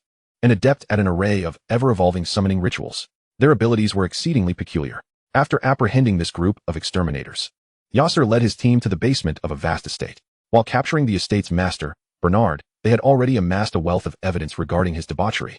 For his own pleasure, he had abducted numerous women from other races, confining them within his underground fortress. Upon entering Bernard's underground chamber, which rivaled a castle in opulence, Yasser was taken aback by the sheer scale of the hidden fortress. The entire space soared at least 100 meters high, supported by 10 colossal pillars adorned with traces of magical energy. As Yasser stepped through the entrance, he even sensed a faint magical barrier. From the outside, one could only glimpse the castle's architectural facade, but upon passing through the barrier, he was startled to find a woman clad only in an apron. Her expression blank as she swept the garden. Witnessing this scene, Yasser and his companions furrowed their brows in dismay. Removing his outer garment, Yasser approached the woman. Upon seeing him, she fell to her knees in terror, pressing her forehead to the ground. A jolt of empathy surged through Yasser as he helped her to her feet, draping his clothing over her shoulders, whispering, "Bernard has been captured. You are free now." At his words, a flicker of hope ignited in her vacant expression, and she collapsed into his arms, weeping. The commotion drew the attention of many, and from various windows of the castle, beautiful women peered out, all of them bearing exquisite features. Clenching his fists, Yasser declared loudly, "Bernard has been apprehended. No one can harm you now. Lord Lucas will grant you freedom." Chapter 40, The Rebellious Angel. Freedom? Ha! A voice dripping with sarcasm echoed through the air. Yasser abruptly looked up to see a pale-haired young man with a gaunt face standing on a balcony on the 3rd floor. "Roberts, your father is about to face judgment. Do not struggle in vain," Yasser stated gravely upon recognizing his features. Upon hearing the news of Bernard's capture, Roberts displayed no surprise. Instead, he spread his arms wide, as though embracing something in the void. "It matters not. He shall soon be free, and we will continue to rule Europe." At that moment, a complexly patterned magic circle materialized on the ground of the estate. The circle appeared almost instantaneously, and by the time Yasser and the others regained their senses, the magic circle had fully formed, emanating a brilliant glow. At its center, it coincidentally positioned itself directly beneath Roberts. A sculpted pillar, surrounded by an array of devils, gradually rose from the ground. As Yasser and his team retreated in alarm, Roberts wore a triumphant grin. "Lucas will perish. You will all die. Europe will become a paradise for devils." With a maniacal laugh, Roberts plunged downwards, landing squarely upon the spike adorned with devilish carvings. Without the ability to summon any magical defenses, he was instantly impaled, a torrent of blood spilling forth and coursing along the etched patterns of the magic circle. Not good. A summoning ritual. Yasser's countenance paled as he sprang into action, wielding his knight's sword with the intent to disrupt the ritual. Yet, a formidable magical barrier materialized at the edge of the magic circle, absorbing the shockwaves of his attack, which failed to breach it. As the brilliance of the magic circle intensified, Yasser bellowed, "Disrupt the ritual. Jones, report the situation to Lord Lucas." Upon finishing his words, Yasser stood resolutely with sword in hand, embodying the indomitable spirit of ancient heroes. "Your name shall forever be etched within the Hall of Heroes. Now, your descendant traverses through time and space, summoning your awakening. Spirit of the Battle Knight, Gareth." Yasser chanted swiftly, his voice resonating with a deep and melodious tone, as if traversing the corridors of time to beckon the return of ancient souls. The echoes of his incantation filled the air, accompanied by enchanting notes and radiant light, creating an atmosphere both mysterious and solemn. As the chant progressed, Yasser began to emanate a brilliant glow, and the very fabric of space seemed to warp. Suddenly, a blinding light flickered and vanished, and his eyes widened in astonishment. Within the brilliance, a tall and imposing figure gradually emerged. Clad in ancient battle armor, and wielding a colossal sword, exuding a formidable aura. The spirit's gaze was piercing, fixed upon Yasser as if assessing his intentions. Yasser, with a fist pressed to his chest, bowed his head. "Ancestor, I beseech your strength." Gareth nodded slightly, then glanced at his own clenched fist, feeling the power within. Furrowing his brow as he remarked, "You are far too weak." Yasser, with a resigned expression, replied, "I apologize, Ancestor, my strength is limited. This is all I can offer you." Upon hearing this, Gareth inhaled deeply and drew a sky-blue longsword from his waist.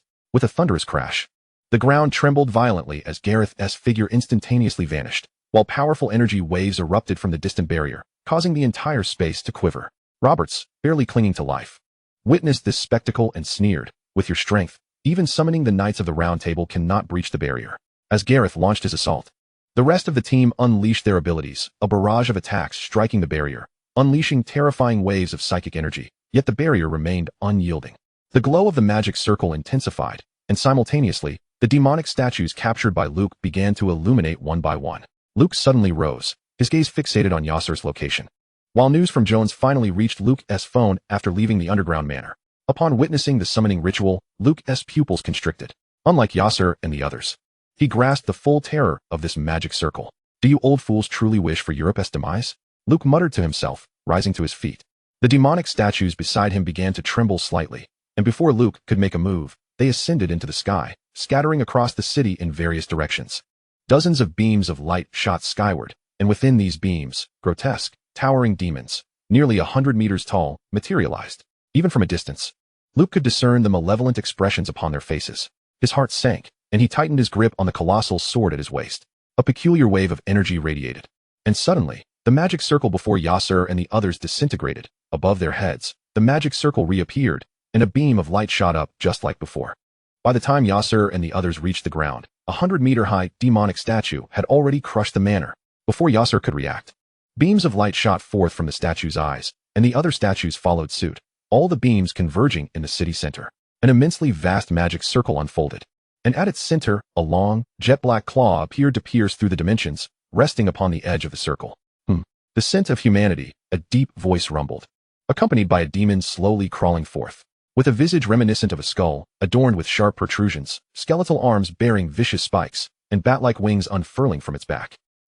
It's good to see you again, Luke," the demon exhaled, gazing into the distance. In an instant, a golden shadow appeared, and Luke stood before the demon, stating firmly, "Bonnie, this is not a place for you." Bonnie laughed heartily. "Did you think I was merely a projection of power this time? I have brought with me 70% of my strength. If it weren't for the damn dimensional barriers, I could slay you right now." Luke frowned. "I am no longer the person I once was." As he spoke, he slowly drew the colossal sword, its tip aimed at Bonnie. "Since you dare to tread upon this land, be prepared for retribution." Bonnie grinned wide. Such delightful justice. A torrent of dark energy erupted from him, engulfing nearly half the city in a thick smoke. Numerous demons emerged from the black mist, their ghastly faces drifting like specters, and upon encountering any living being, they would shriek and pounce. However, Bonnie was taken aback to find that there were no ordinary people left in the city. He abruptly looked up at Luke. "Have you evacuated everyone?" Luke remained silent, charging forward with his colossal sword. Bonnie cackled as he swiped at the sword. "It matters not. Killing you. I can still feast upon these souls." The battlefield of demons raged on. The clash of sword and claw produced a resounding hum, and Luke felt the shockwaves reverberate through his arm, his heart racing with alarm. Bonnie was one of the strongest beings in hell, his power having reached the pinnacle of the Emperor realm. Even with only 70% of his strength, his might was not something an ordinary emperor could rival. To slay Bonnie this time would undoubtedly come at a steep cost. As Luke cast a calm glance around, he noted the entire city was being ravaged by the demons unleashed by Bonnie. Fortunately, he had evacuated the civilians in advance. Otherwise, the casualties would have been far greater. Yet, this course of action could not continue. The demons, finding no humans here, would surely expand their search. These demons were essentially Bonnie's symbiotic entities. As long as Bonnie lived, they would infinitely regenerate. While pondering this, the swirling black mist surrounding Bonnie lunged at him, claws glinting with a chilling light, creating 5 pitch-black fissures in the air as they descended. Luke shouted, and the light on his colossal sword blazed, transforming his figure into a beam of light that shot forth. Bonnie was still in the midst of his claw strike, but Luke had already pierced through his form in an instant. The contract of light is still as nauseating as ever. Bonnie's laughter echoed from the void, his pierced body dissipating into a cloud of black mist, revealing his giant face amidst the swirling darkness. A massive claw emerged from the black mist, crashing down upon Luke. obliterating the surrounding skyscrapers in an instant. Luke, moving with incredible speed, darted out from beneath the shadow of the claw, soaring into the sky. Shining zenith. Overlooking Bonnie's colossal face below, Luke's expression grew grave as he held his sword vertically before him, a brilliant light gathering at the hilt.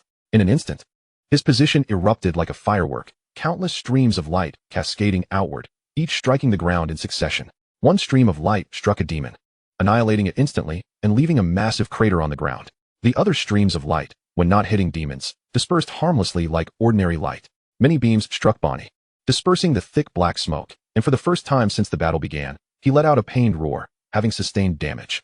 However, the resplendent zenith of Luke was far from its conclusion. An abundance of radiant streams continued to emanate from his position, and their influence reached far beyond mere illumination. On the ground, Yosef and his companions were engaged in combat against the demons summoned by Vani, yet a discernible gap remained when confronted with the Imperial Realm's fiends. They had endured relentless assaults, suffering grievous injuries. Yet, as the brilliance of the zenith cascaded down, one wounded comrade, whose arm had been severed, was struck by a luminous stream, and astonishingly, his severed limb began to regenerate with remarkable swiftness. Meanwhile, another fighter, grappling with a demon of approximately 3 meters in height, was enveloped by a radiant stream. He courageously advanced to meet it, revealing an armor that resembled a mirror upon his arm. The light struck the armor and was instantly refracted, shooting forth at an even greater velocity towards the demon. Upon contact, the light and the demon seemed to undergo a chemical reaction, resulting in a violent explosion, instantly reducing the demon to a swirling black mist. Such clashes erupted throughout the battlefield. With but a single invocation of the zenith, Luke had managed to reverse the tide of battle. Within the black mist, Vani gazed up at Luke, his blood-red eyes narrowing slightly as he crouched low, his bat-like wings flaring as he launched himself into the sky. With a swift motion of his claw, a ripple spread out, and a roaring shadow emerged, lunging towards Luke with a ferocious bite. In that moment, Luke, who had been channeling the zenith, was compelled to sever his energy supply. Nevertheless, the brilliance unleashed had already been sufficient to alter the course of the conflict. His next objective was to eliminate Vani. Just as this thought crossed his mind, a shadow suddenly enveloped him, causing his expression to shift. His body surged with light, forming a protective shell akin to an eggshell, yet the next instant, he was struck with tremendous force, crashing from the sky to the ground below. In the heavens, Vani maintained his stance, retracting his claws, seemingly indifferent to the others. With a sinister grin, he dove towards the earth. Below, a brilliant explosion erupted from the massive crater created by Luke's fall, followed by Luke ascending once more, the brilliance of his great sword nearly blinding. The two forces clashed fiercely in the air. A powerful shockwave radiated outward, cleaving through dozens of buildings in its wake. The ongoing battle against the demons was also significantly impacted. After summoning Gareth to fight alongside him, Yosef maneuvered along the periphery of the battlefield. As a spirit hero, his direct combat prowess was undoubtedly inferior to that of other spirit contracts. Thus he sought to minimize his presence. Gareth, a formidable warrior and one of the legendary knights of the Round Table, despite having his strength curtailed by Yosef, could still contend with two opponents of the same caliber without issue. Armed with a sky-blue longsword, his swordsmanship was extraordinarily potent, rendering the two demons virtually incapable of retaliation. Yosef found himself engaged with two demons of formidable resolve. They needed to hold them off until Luke could deal with Vani, for if these demons were allowed to spread, all of Europe would descend into chaos. In the distance, reinforcements continued to arrive. Aside from those stationed at the unyielding fortress, nearly all the elite fighters were en route. The threat posed by the Imperial Realm was no jest. One misstep could lead to the annihilation of a nation. Regrettably, the Paladin Dorjulk was tasked with defending the unyielding fortress. Otherwise, his alliance with Luke might have swiftly dispatched Vani. As Yosef contemplated this, his peripheral vision collected data from the surroundings. Engaging two demons of the Heart Realm with his Soul Realm powers, he navigated the battlefield with ease. Also tasked with gathering intel and coordinating efforts. Suddenly, his gaze fell upon 7 distinctly unusual demons. Their forms varied, yet Yosef, with his profound understanding of demons, could instantly recognize their likeness and origin even from a distance.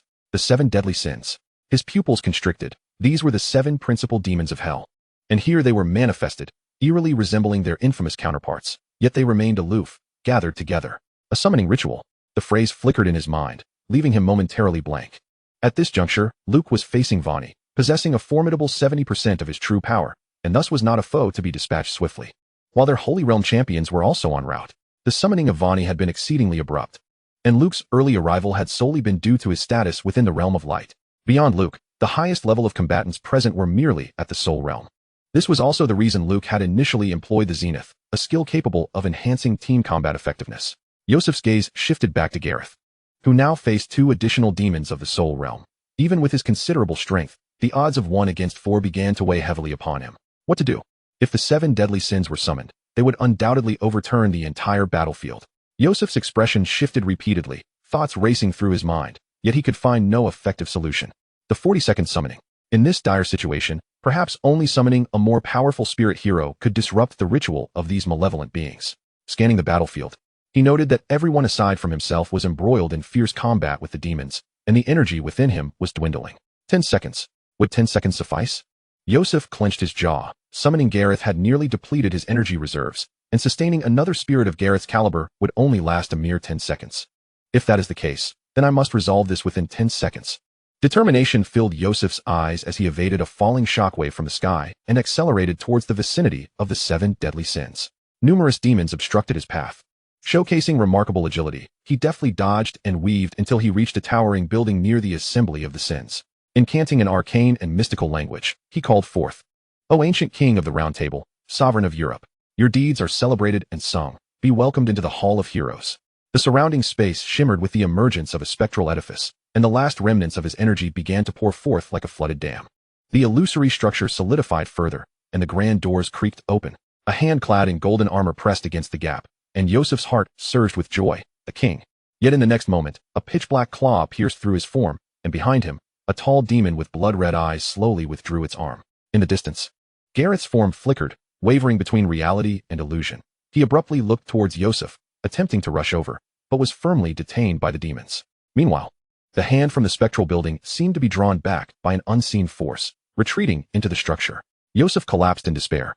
The grand doors of the illusory edifice slowly closing. Behind him, the mocking laughter of the demon echoed, "Arthur, you shall not be summoned." At this moment, Yosef had lost the strength to speak. He could only stare intently at the gap in the building, where he vaguely perceived a chaotic yet radiant power akin to stars. "Answer me, Hall of Heroes." He summoned the last of his strength, shouting in desperation, as Gareth's figure vanished into thin air, and the final vestiges of his energy were sent into the Hall of Heroes. "Did you do something using my identity?" Jiang Lin questioned Xiao He with a hint of suspicion. "Woof, woof, woof." Xiao He barked repeatedly, feigning innocence. Jiang Lin narrowed his eyes slightly, sensing an oddity in the gaze of the maid who had just looked at him. His disguise was undoubtedly flawless. As an utterly ordinary university student, how could he possibly attract such special attention from a maid? However, with the current state of Xiao He looking woefully pitiful, he found himself unable to inquire further. Reluctantly, he decided to set the matter aside for the time being, prioritizing the urgent task of making up for the missed class. After all, his abrupt departure earlier had been a unilateral decision, only understandable by his counselor. Otherwise, Jiang Lin would certainly face disciplinary action. On his way to find a counselor, Jiang Lin unexpectedly encountered someone he did not anticipate. He had seen Lilith once before when he visited with his dorm mates, and now he found himself face to face with her again. She appeared to be heading towards the teaching building, accompanied by Daisy. At that moment, Lilith was engaged in lively conversation with the president of the student council, completely oblivious to Daisy, who was visibly on edge beside her. As if bracing for an impending threat, the instant their eyes met, Daisy hurriedly averted her gaze, instinctively positioning herself next to Lilith to shield her from Jiang Lin's scrutiny. After witnessing Xiao He utilize the powers of the underworld that day, Daisy had been plagued by unease. She harbored an innate fear of those wielding soul energy, a sentiment rooted in her traumatic experiences in Europe, where she had suffered greatly at the hands of demons, leaving her with lasting scars. "Do you know me?" Jiang Lin's voice resonated within Daisy's mind, nearly startling her.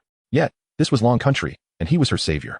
Though she was puzzled by his need to conceal his identity, she maintained her composure, forcing herself to respond, "Noble sir, I mean no offense. I am grateful for your assistance that day." Jiang Lin's expression darkened as he signaled for silence, then swiftly departed. Once he found a secluded spot behind a wall, he pulled Xiao He aside, his face clouded with displeasure. "Now, speak the truth." At this point, Xiao He could no longer conceal the situation and began to whimper softly, divulging everything. After listening, Jiang Lin remarked, "Demons dare to invade my territory?" Xiao He barked indignantly in response. "You did well, but remember to conceal your face next time." Jiang Lin chided, giving it a light smack on the head. Just then, a strange call resonated deep within Jiang Lin's being, sparking his curiosity. He withdrew his resistance and responded to the summons. In an instant, the space around him began to distort, as if he were being drawn into a peculiar realm. Before being engulfed, he managed to alter his attire and cloaked his face with a shroud of energy. Suddenly, the world around him spun violently, morphing from illusion to substance. A familiar golden door materialized before him, and with a sense of inevitability, he pushed it open. In Europe, Yasser felt his dwindling reserves of spirit energy being swiftly drained at that very moment, yet the Hall of Heroes showed no signs of cessation. After depleting his spiritual energy, it commenced to siphon his life force as well. Yasser was visibly aging at a discernible pace. Conversely, the increasingly ethereal Hall of Heroes solidified, as if a force within was urging its doors ajar. Just then, Vani, who was engaged in combat with Luke, suddenly turned to glance at the projection of the Hall of Heroes below. In that instant, all the demons present felt a suffocating aura enveloping them. Upon sighting the Hall of Heroes, Luke's pupils constricted, and upon recognizing Yasser's condition, he swiftly appeared by his side, channeling light energy to heal his chest, while vehemently urging, "Stop this." At that moment, Yasser's hair had already turned half white. "I sense the origin of all power. He must come." Just then, the doors of the Hall of Heroes swung wide open. As the doors parted, Jiang Lin took in the scene before him. Previously curious about the Hall of Heroes, he had channeled some energy into it, intending for it to summon him in times of peril for them. To his surprise, he found himself summoned today by someone else. As he spoke, Jiang Lin's figure flickered momentarily, and Yasser was astonished to discover that his life force had ceased its decline. Unbeknownst to him, summoning Jiang Lin with his power could only sustain a brief moment. Having flickered, Jiang Lin had been forcibly returned. However, he used his spatial abilities to teleport back once more. At that moment, everyone present was awed by his presence, completely oblivious to the abnormality occurring, even mistaking the gradually dissipating Hall of Heroes as a natural consequence of a successful summoning. 43. Demon of Lust. "So, you are the one who summoned me?" Jiang Lin inquired, directing his gaze at Yasser. Despite his features being obscured by energy, he sensed the intensity of his scrutiny. "Noble Origin Master, I am the one who summoned you. My homeland is under siege by demons. I beseech your assistance." Yasser struggled to rise, placing a hand on his chest and bowing slightly, his tone earnest. Jiang Lin pondered for a moment, then turned his attention to Vani, who appeared to be braced for battle. From the moment Jiang Lin emerged, Vani felt an involuntary shiver run down his spine, every nerve in his body trembling. He could not help but quiver, overwhelmed by an exhilarating sensation of encountering formidable strength. The Hall of Heroes. How could such a creature exist? From what era did he hail? Could it possibly be the one from over 2 millennia ago? No. How could that individual enter the Hall of Heroes? In a flash of realization, Vana's expression contorted into a snarl. "No matter your origins, as long as I eliminate the summoner, you will inevitably return to the Hall of Heroes." In an instant, Vana transformed into a black mist, darting towards Yasser. Luke immediately rushed forward to intercept him, bellowing, "Halt the summoning of the 7 sins." With that, he engaged Vani in combat, both sides igniting their true powers. Vani was determined to prevent Jiang Lin from disrupting the summoning ritual of the 7 sins, while Luke aimed to exploit Jiang Lin's presence to interrupt the ceremony and aid in vanquishing Vani. Moreover, the aura Jiang Lin emanated upon his arrival was sufficiently imposing. He should find it effortless to dispatch those demons, right? Luke did not dwell on these thoughts, thus failing to notice that upon reaching the 7 sin demons, Jiang Lin merely stood at a distance, observing with keen interest. The demons, once immersed in the summoning process, disregarded everything around them, even Jiang Lin's terrifying presence. Yet, to everyone's astonishment, Jiang Lin showed no inclination to intervene. Yasser, anxious, wished to express something, but upon witnessing Jiang Lin's intrigued demeanor, he inexplicably fell silent. Initially, things seemed manageable, but as time passed, and he sensed his spiritual and life force severing their connection with Jiang Lin, he began to realize that he could no longer bind this heroic spirit. The loss of control over the heroic spirit was not unprecedented, yet heroic spirits also suffered backlash. However, Jiang Lin had remained unperturbed since his arrival. With Jiang Lin deliberately allowing the summoning ritual to proceed uninterrupted, the 7 sin demons soon completed their summoning. A summoning array rapidly took shape, emanating a soft pink glow, which culminated in a blinding beam shooting skyward.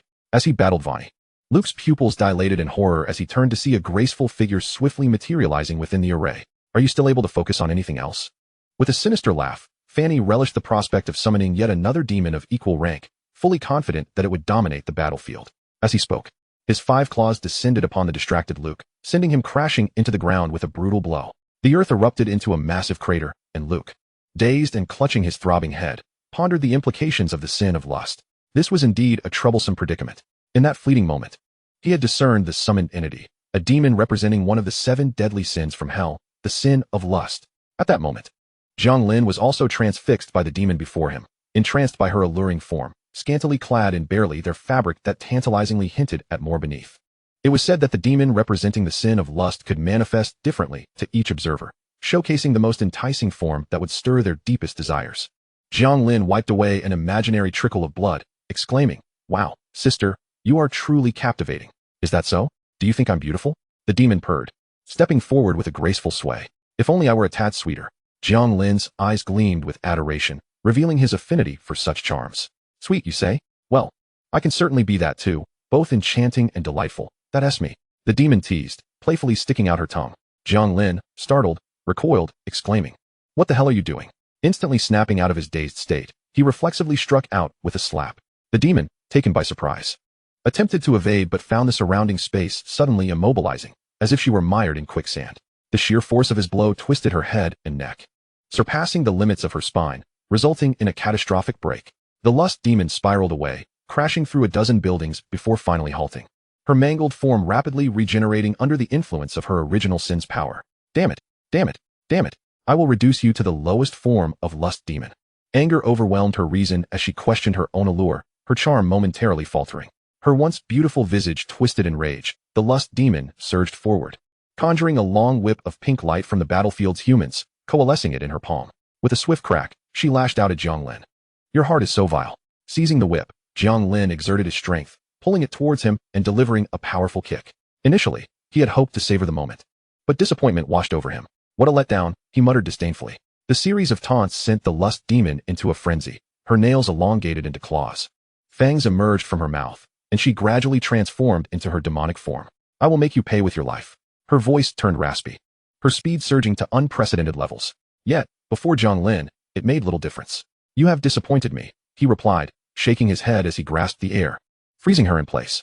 With a sound reminiscent of shattering glass, her form splintered apart, vanishing into the ether. A wisp of pink essence escaped the shattered space, fleeing back into the summoning circle, disappearing from sight. Jiang Lin sighed. Demons are indeed a challenge to vanquish. He understood that what had been summoned was merely a projection of the lust demon's power. The essence that had escaped was a fragment of her true power, protected by the rules of the demon realm, making her difficult to destroy. As the essence entered the magic circle, a voice echoed from the other side. Human, I will remember you. The summoning circle swiftly dissipated, but Jiang Lin, quick as a flash, approached it, channeling his power into the circle. Oh! As the circle began to expand, the lust demon on the other side smiled with excitement. Human, do you dare to enter the demon realm? Is that a challenge? I thrive on challenges. Jiang Lin responded with enthusiasm, unleashing a torrent of power into the circle. Meanwhile, in the demon realm, numerous high-ranking demons sensed an unusual force approaching. In a certain part of the demon realm, a being seated upon a throne, resting his chin on one hand, observed the chaotic battles below with indifference. Suddenly, his demeanor shifted. He closed his eyes, feeling a power attempting to forcefully tear open a breach in the demon realm. As recognition dawned upon him, his expression turned grave. After assessing the nature of the intrusion, he vanished from the throne. Atop a mountain, the lust demon glared menacingly at the expanding fissure, knowing that if that human dared to descend, she would show him the true depths of hell.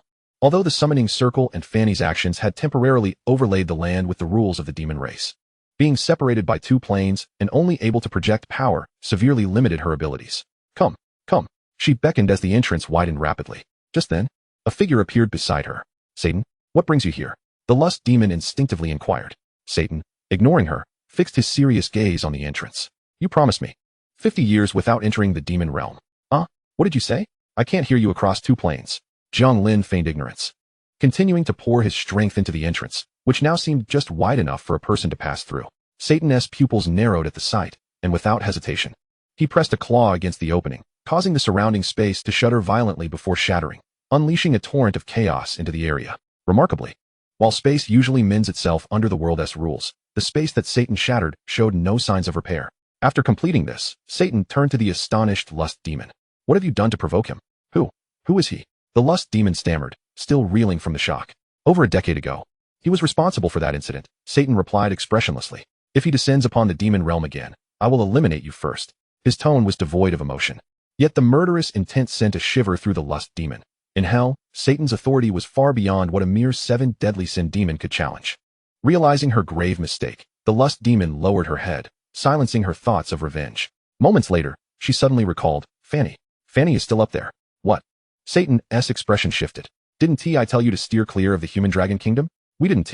We initiated the ritual in the human realm of Europe, summoning a heroic spirit. A heroic spirit? Male or female? Satan pressed for details. The male demon of lust was perplexed as to why he posed such a question. Yet he answered truthfully. Strangely, she noticed a barely perceptible sigh of relief escape Satan upon hearing the response. On the ground, Jiang Lin surveyed the chaotic space before him, reluctantly retracting his power, thinking to himself that he remained ever vigilant. Oh well. He turned his gaze towards Vanny, who was locked in fierce combat with Luke, contemplating the need to conclude this swiftly and return. With that thought, his figure flickered and vanished, appearing between the two warriors. Jiang Lin spread his arms wide, one hand deflecting Luke's massive sword while the other thwarted Vanny's dark claws.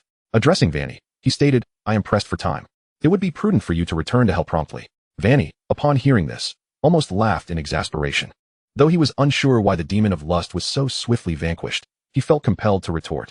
However, before he could articulate his thoughts, Jiang Lin lightly tapped the space around him, causing Vanny's colossal form to shatter into fragments. An immense volume of black mist began to swirl and coalesce in the distance, declaring, "I am not to be compared with the demon of lust," Vanny bellowed, as the black mist rapidly expanded. Jiang Lin replied with resignation.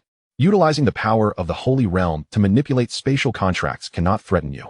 With that, he grasped at the void once more, and a grotesquely dark fissure appeared before him, swiftly spreading and instantaneously traversing Vanny's position. The surrounding space, within a radius of several thousand meters, shattered like glass. But what if I were to ascend another level? This time, no black mist emerged. Vanny seemed to have vanished into thin air. I thought this would be somewhat amusing, Jiang Lin mused, as his form gradually dissipated from sight. The astonishment on Luke's face, having witnessed Jiang Lin's instantaneous dispatch of Vanny, had yet to fade. It was only when the space began to self-repair that he regained his senses. Turning to observe the other battlefields, he noted that all the demons had dissipated, powerless in the wake of Vanny's demise. At that moment, his subordinates were nearly all injured. He could not afford to linger on anything else. He released a sphere of light into the sky, which erupted, illuminating the area below, and miraculously healing everyone's wounds at a visibly rapid pace. Even the nearly fatal injuries of Yozel were restored to normalcy, though the vitality drained by the Hall of Heroes could not be replenished. "Yozel, how come you look like you're in your 60s or 70s at just over 40? Teased a team leader who had narrowly escaped peril. Yozel, upon hearing this, did not take offense. Instead, he laughed heartily. "Well, doesn't that mean I can retire?" In the face of such calamities, surviving and salvaging the situation seemed a trivial price to pay.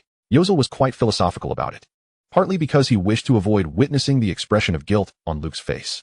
Upon returning to school, Jiang Lin clasped his hands behind his head, smiling cheerfully. "Little Black, should you engage in such activities that expose my identity again, I shall deduct a month's worth of rations. After all, with your strength, going a month without food or drink should pose no challenge, right?" In the shadows, Little Black's ears drooped as if they had transformed into airplane wings, lying on the ground and whimpering incessantly. Afterward, Jiang Lin went to the counselor to make up for his absence before returning to the dormitory. Upon his return, he found several people gathered around Quinny, all wearing anxious expressions and fervently discussing something. "No, you can't send that." "Yes, you need to ask her." "What the hell? Why did you send that inappropriate image?" "Retract it. We're doomed." Upon entering, Jiang Lin heard Qin Ji's lamentation. "What is going on here?" Old Jiang is back." The group looked up simultaneously, concern etched on their faces. "Is your friend all right?" It's fine. Jiang Lin replied with a somewhat stiff smile, then shifted the topic. "There's no longer any danger. What are you all doing huddled here?" "Oh, it's Quinny. He added WeChat during the previous social event. He's chatting with Sun Qian." Jiang Lin's eyes widened. Had Quinny found a romantic interest?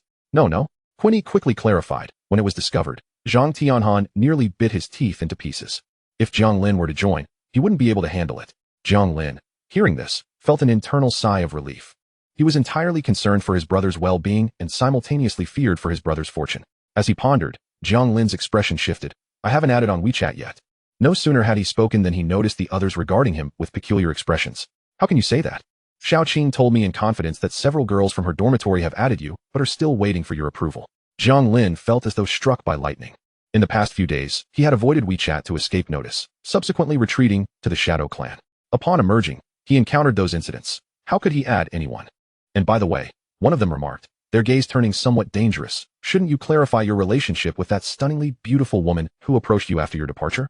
Jiang Lin's expression transformed. Upon sensing their threatening aura, confusion washed over his face. "What beautiful woman?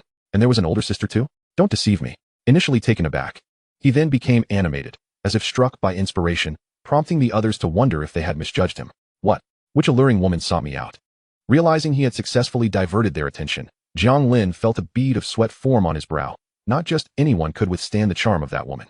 "Ah, you truly do not recognize her? She is breathtakingly beautiful. I have never seen anyone so exquisite." Zhang Tianhan exclaimed, his eyes filled with admiration. "The moment I laid eyes on her, I felt I had glimpsed the essence of love. That sounds like mere infatuation, Chingu scoffed. And do you think someone of her caliber would be interested in a toad like you? What the hell? What's wrong with being a toad? Can a toad not experience love? Taking advantage of their quarrel, Jiang Lin slipped back to his bed, pulled out his phone, and began to fold the numerous pinned chats, sending friend requests one by one. Since the other party had initiated the requests, once Jiang Lin accepted, the chat windows opened automatically, and he sent messages to each. However, to his despair, at this moment of repose, none replied. Oh lament, oh woe, how you strum the strings of my heart, as I sit before the stage of sorrow. The melodies intertwining with a tinge of melancholy. How do I convey my affections across the void, as I listen to the echoes of a century's drama? Jiang Lin, somewhat irritated, looked up to see Qin Gu making a sorrowful face, as if grasping an invisible pipa, while Zhang Tianhan sang in a low, somewhat raspy voice. Damn. Even Jiang Lin couldn't help but curse at this sight. According to the law of emotional equilibrium, when one experiences sorrow, another must find joy. A hint of excitement resonated from Quinny's bed.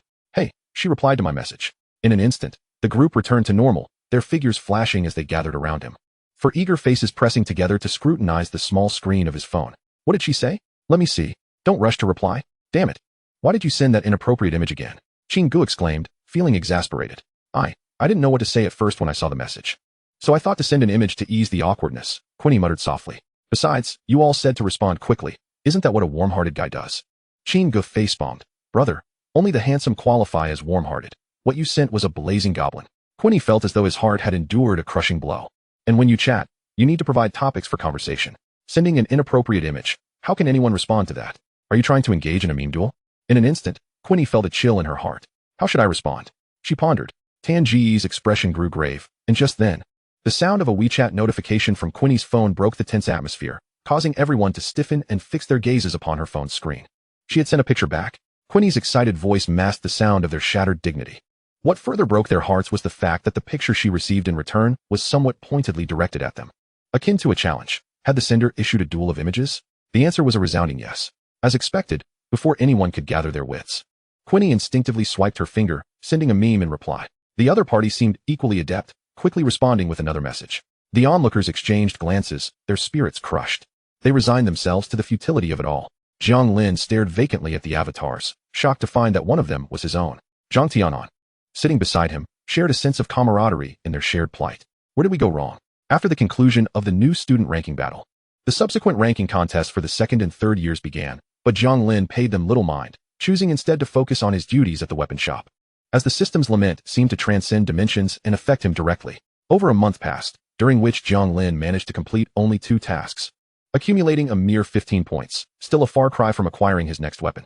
Initially, he had harbored aspirations for fantasy weapons, but he soon realized he had overestimated his enthusiasm, especially as the system imposed various restrictions, and with his scant points, much of his fervor had been extinguished. One day, while lounging on the second floor, he unexpectedly received a message from Isong. The latter had mentioned that someone was in need of a custom weapon. Jiang Lin yawned and got up. Although the shop primarily catered to custom orders, such requests were infrequent, with most customers opting for ready-made items. The shop's prized possession, the Twin Dragon Shadow Sword, had yet to find a buyer. This lack of sales was partly due to Jiang Lin's own laziness and lack of promotion, though he would never admit it, attributing it instead to bad luck. Upon descending to the first floor, Jiang Lin was somewhat surprised to find that the 2 individuals seeking a custom weapon were Yu and another talented new student from the academy, Su Wanwan. Jiang Lin had some recollection of this soul-type practitioner, and it appeared that their relationship was quite amicable. Observing the 2 linked arm in arm, he quickly grasped the situation. It was normal for Su Wanwan, being a soul type, to be immune to the curses surrounding Yu, and it was no wonder that someone like her would become friends with him. Boss, Yu exclaimed with a hint of surprise. I didn't expect you to be here. This is my friend. She's also here for a custom weapon. Yu seemed somewhat more cheerful than before. Jiang Lin nodded slightly and approached the counter. Please, share your requirements. Su Wanwan looked quizzically at the unremarkable Jiang Lin, struggling to reconcile him with the master Yu had described. However, since Yu had brought her over, a modicum of respect was in order. She glanced at Isong beside her before returning her gaze. My soul contract is rather special. Can you create a weapon that accommodates this type? Certainly. Jiang Lin replied confidently. Seeing Jiang Lin's assured demeanor, Su Wanwan opted not to press further.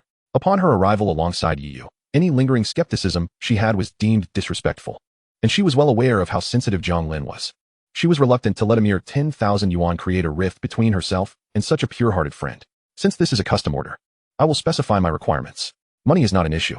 Now that you mention it, I'm wide awake. Jiang Lin's eyes brightened. and he gripped his pen with renewed fervor. Our soul-type weapons are quite specialized. There are few items that can enhance the soul contract.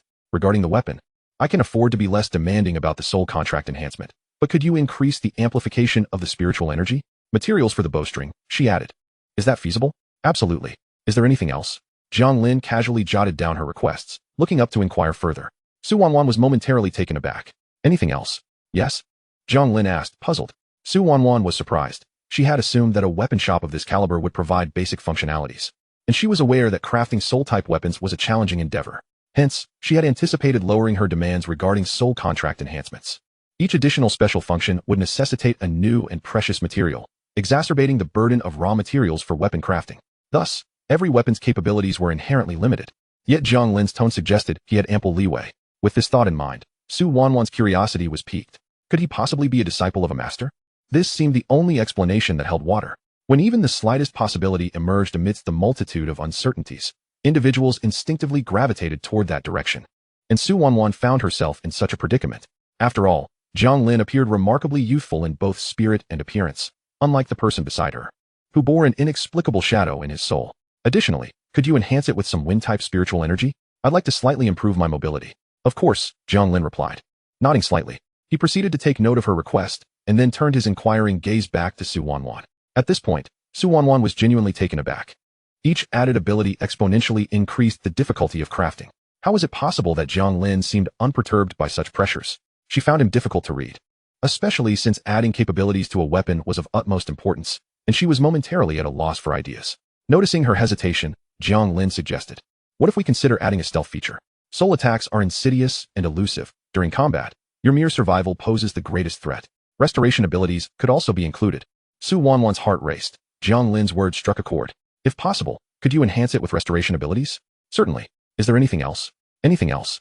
Su Wanwan nearly faltered in maintaining her aloof goddess persona, her mouth agape in astonishment. Ah, well, since you seem quite affluent, perhaps adding more would yield greater benefits. Jiang Lin hastily amended, almost revealing his prowess. This comment seemed to ease Su Wanwan's tension. Let's proceed with this for now.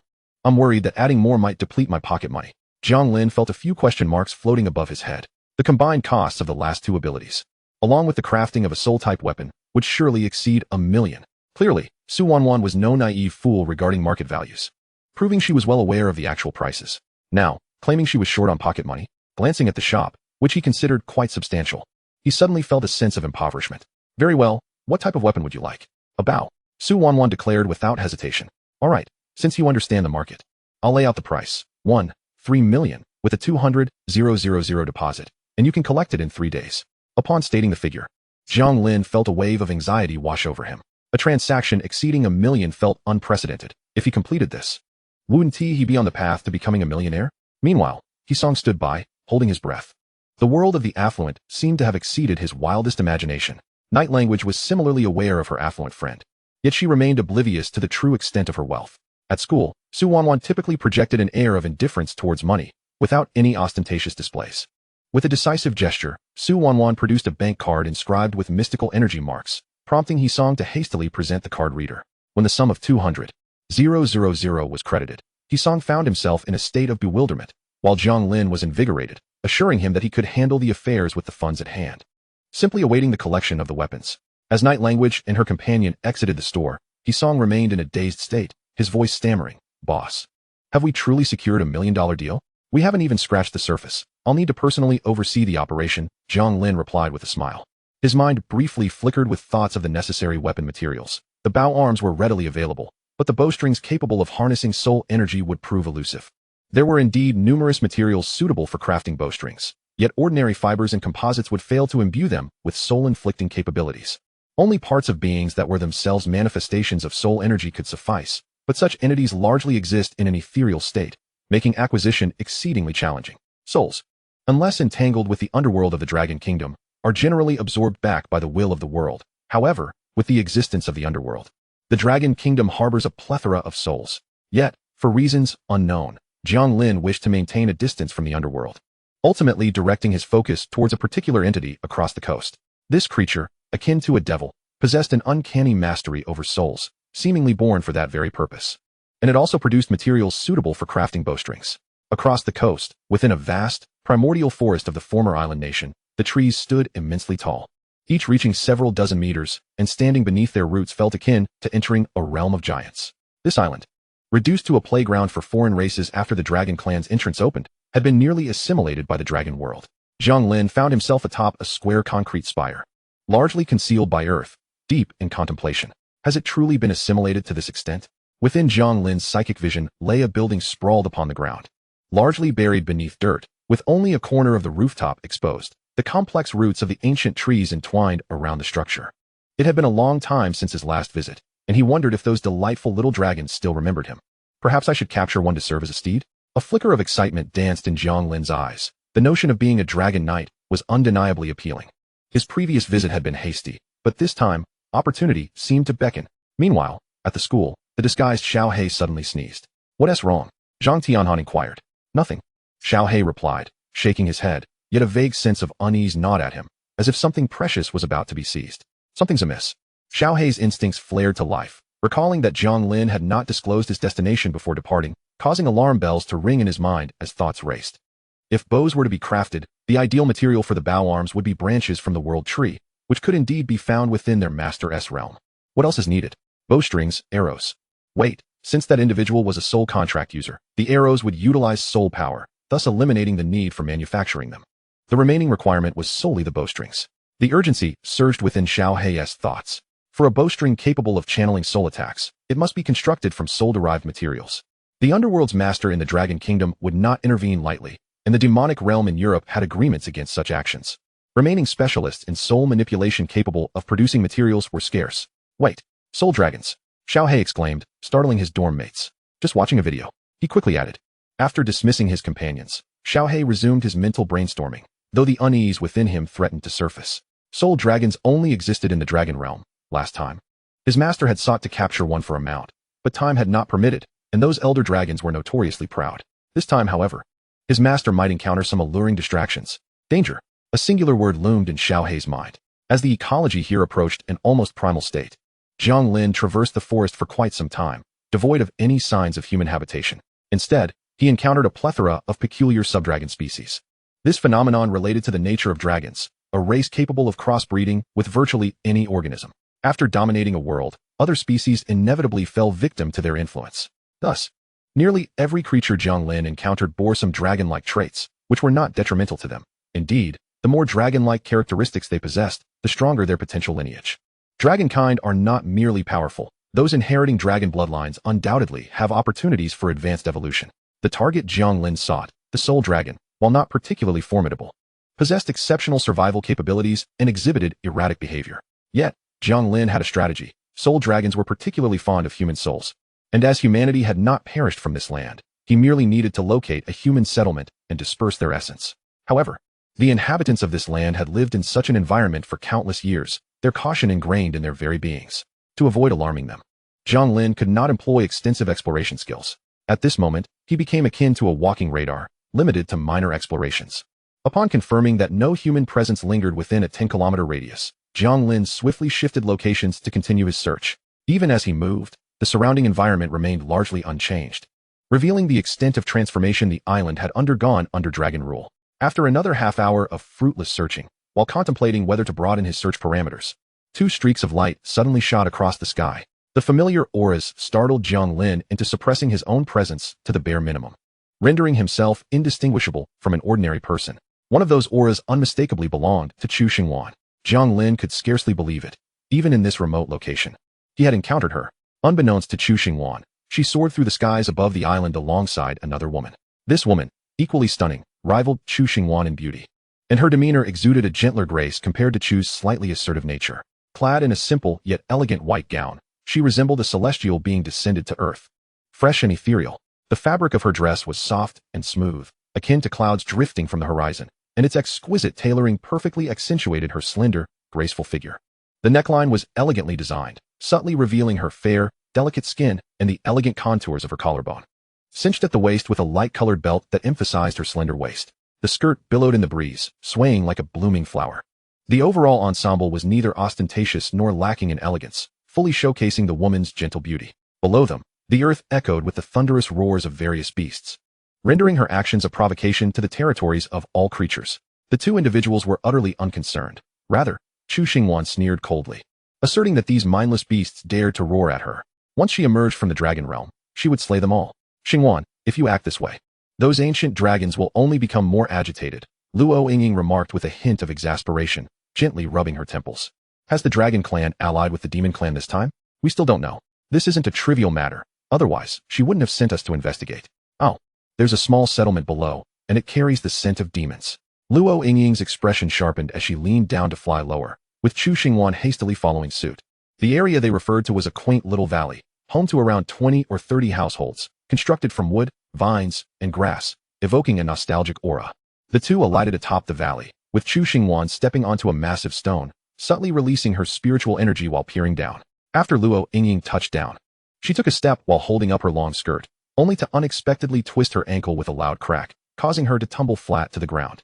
Without a backward glance, Chu Xingwan reached out to catch her, continuing to emit her spiritual energy.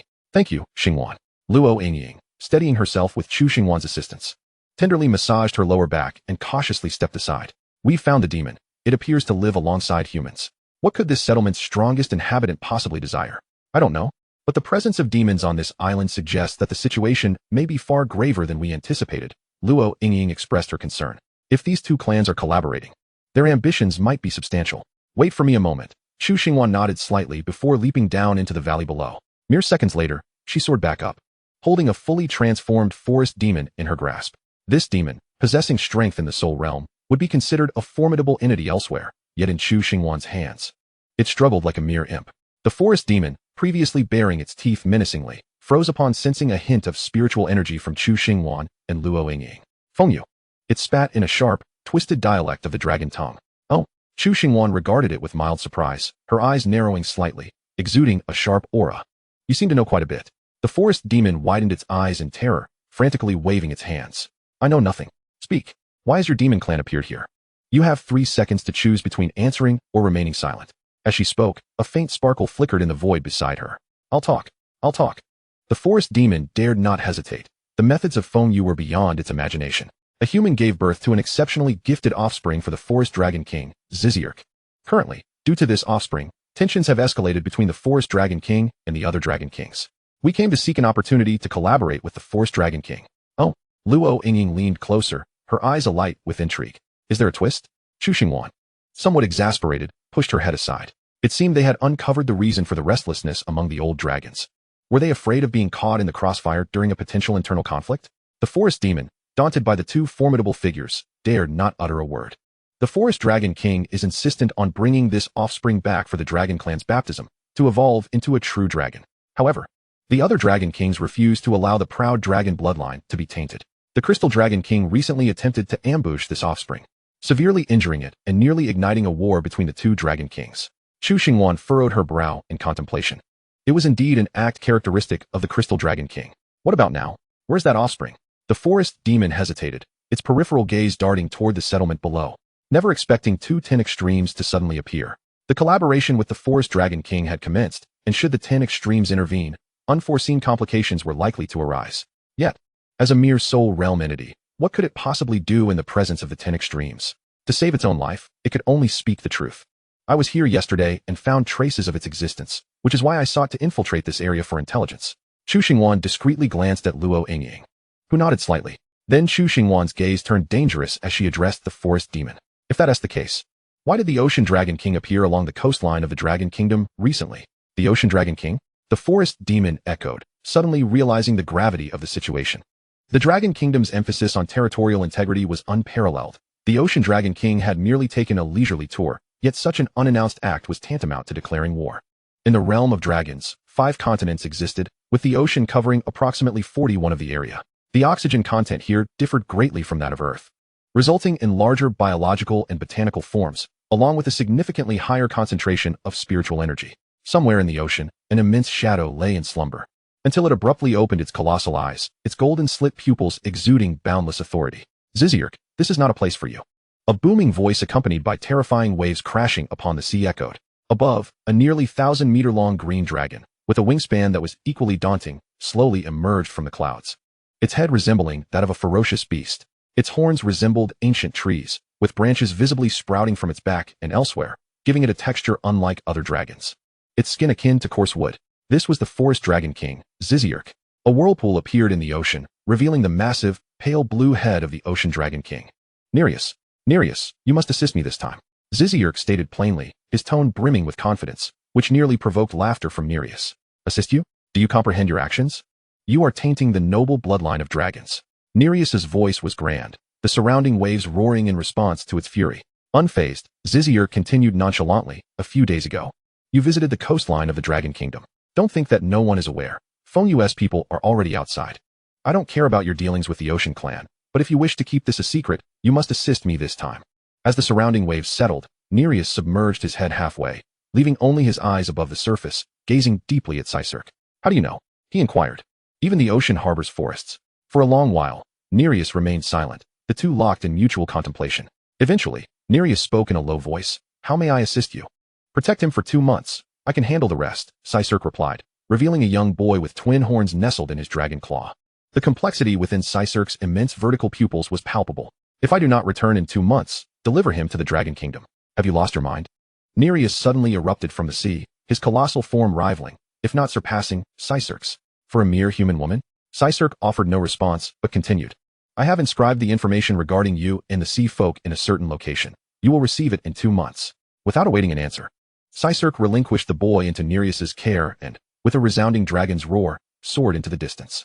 Nereus's gaze remained fixed on the receding figure until it vanished, his profound attention shifting to the slumbering boy in his palm. The forest is indeed elusive. Ugh, this forest is utterly revolting, Jiang Lin exclaimed, standing upon an enormous tree branch, padding beside him. There's nothing here. In an effort to remain undetected by Chu Xingwan, Jiang Lin was compelled to temper his presence. Yet this restraint significantly heightened the difficulty of locating the small settlements. Reluctantly, he sped through the forest, relying on sheer luck to stumble upon something. After several hours, he indeed uncovered signs of human conflict. Arriving at a fallen tree, Jiang Lin's expression brightened upon discovering remnants of fresh human blood. The surrounding chaos yet to be reclaimed by the forest. Continuing along the trail, he soon encountered a small squad engaged in combat with a scaled bear. Their equipment appeared rather primitive. 2 members wielded spears, maneuvering alongside the bear to draw its attention, while another, positioned behind, ready to bow for a strike.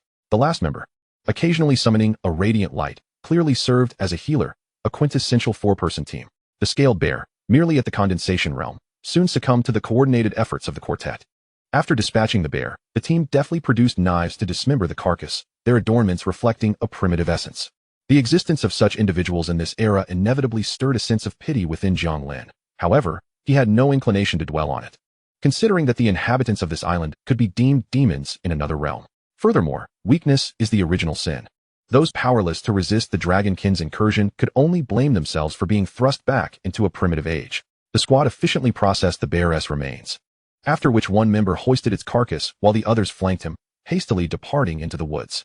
Jiang Lin stealthily followed, and after half an hour of traversing through a cave, he arrived at a secluded place reminiscent of a paradise. When humanity's survival is threatened, it evolves at an astonishing pace to adapt to its environment. The individuals here exemplified this, having carved out a sanctuary amidst the perilous island, allowing them to endure. Concealed, Jiang Lin marveled at the scene before him, as if stepping from the modern era into the ancient past, observing numerous houses styled in the fashion of bygone island cultures. The arrival of the Dragonkin had been akin to a cataclysmic disaster, plunging the entire island into hell at an unprecedented pace. The technological regression was merely the beginning. Once the island fell into the Dragonkin's dominion, all forms of international aid were thwarted, leaving some regions unaware that the island had vanished. The assimilation of the Dragon Realm was the last straw, casting the island into the Stone Age. Quite tragic, Jiang Lin mused with a sigh. But that is not my concern. The poverty was glaringly evident. While basic survival was somewhat assured, it was achieved at the cost of the warriors' lives, who gambled their very existence to hunt. Having gauged the population here, Jiang Lin determined it was sufficient to attract the Soul Dragon and began preparations. The inhabitants possessed ample experience in confronting the Dragonkin and were wary of the Soul Dragon. Within Jiang Lin's view, he discerned an invisible barrier enveloping the canyon, preventing the souls of its denizens from revealing their presence. However, this rudimentary shield was easily dismantled with a mere wave of his hand. And as the inhabitants detected the disturbance, Jiang Lin swiftly cloaked it with a layer of deceptive concealment. Let me set a nest for you, Jiang Lin murmured, hovering above the canyon in silence. The individuals below remained oblivious to the exposure of their essence, continuing their daily lives. Had there been a soul-sensitive individual present, they would have noticed the distinct human soul energy spiraling upwards, visible even kilometers away. In the distance, a massive dragon. Its body a shade of gray and measuring over 20 meters in length, carelessly discarded 2 human corpses. Ah, the essence of human souls is truly exquisite. Great Sugol, the devourer and master of souls, has not feasted so heartily in ages. With a low, resonant roar, Sugol exuded an uncontrollable excitement. In recent years, the human population on the island had dwindled, the vast Pacific stretching endlessly to the east while the nation to the west remained too daunting to approach. It was a dire existence, akin to 3 days of hunger followed by 1 meal. Even the 2 unfortunate souls before him had been the result of a grueling half-month search. Just as he took to the skies, Sugol's gray vertical pupils dilated as he detected an extraordinarily rich essence of soul energy. The tantalizing aroma penetrated his very being, causing him to tremble with anticipation. Yet, he refrained from rushing towards it. Instead, he gradually faded, entering a state of ethereal existence, much like a stone cast into a tranquil lake, sending ripples across the surface before vanishing. This was one of the soul dragon's abilities, walking the realm of the dead, allowing it to exist in a state beyond reality while still moving through the physical world. This posed a significant challenge for Jiang Lin, as soul dragons were already rare, and their unique abilities made them all the more elusive. Without proactive engagement on their part, even Jiang Lin found it difficult to locate them. Sugol had no inkling that someone would attempt to lure him using a settlement as bait, having just devoured 2 souls. He remained in a state of relative complacency as he swiftly approached the settlement. The ethereal walk rendered him nearly weightless, allowing for remarkable speed, and within mere minutes, he arrived at the canyon. The inhabitants, unsuspecting of his presence, were blissfully unaware of the impending threat. As Sugol's claws subtly unfurled, he lunged toward one of the passing individuals, the entire process executed while still in the state of ethereal existence. The individual whose soul was seized instantly lost consciousness, collapsing to the ground, prompting several nearby to rush over in alarm. "Hey, what's wrong with you? Someone, come quickly. There's a person who has fainted." In the shadows, Sugol observed the scene with a sinister smirk, as the soul of the unconscious individual writhed in terror within his grasp. Above, Jiang Lin's thoughts stirred, and in an instant, his figure vanished from sight. He materialized not far from the crowd, causing many to recoil in fright. Yet Jiang Lin paid them no heed as one hand plunged forcefully into the void. Before Sugol could recover from the shock of Jiang Lin's sudden appearance, he witnessed Jiang Lin's hand penetrate the realm of the underworld, seizing a particular dragon scale upon his form. "Got you." A wicked smile, reminiscent of a demon, curled upon Jiang Lin's lips. Thunderstrike. A tremendous surge of lightning erupted, shaking the very canyon, and amidst the astonished gazes of the villagers, a circle of thunder exploded in the space before Jiang Lin, revealing Sugol's massive, ashen-black form to the onlookers. "Soul Dragon." A startled cry echoed, and the crowd scattered like frightened rabbits. In their panic, they failed to notice that Sugol was already rendered senseless beneath the overwhelming thunder. The formidable resistance of the dragon scale was rendered trivial against such overwhelming power, and the ethereal nature of his soul body proved utterly ineffective. Before the last of the onlookers could flee, Jiang Lin had already seized Sugol by the dragon horn, effortlessly shrouding their soul barrier, and departed with determination. Upon exiting the canyon, Jiang Lin swiftly extinguished Sugol's life and cast him into the dimensional void. Just as he prepared to leave, he sensed 2 familiar auras from afar, and from the fluctuations, it seemed they were engaged in battle. At the entrance of the dragon realm, Chu Xingwan wielded a spear enveloped in azure energy, thrusting downward with immense force. The might of her strike seemed capable of stirring the very rivers of stars.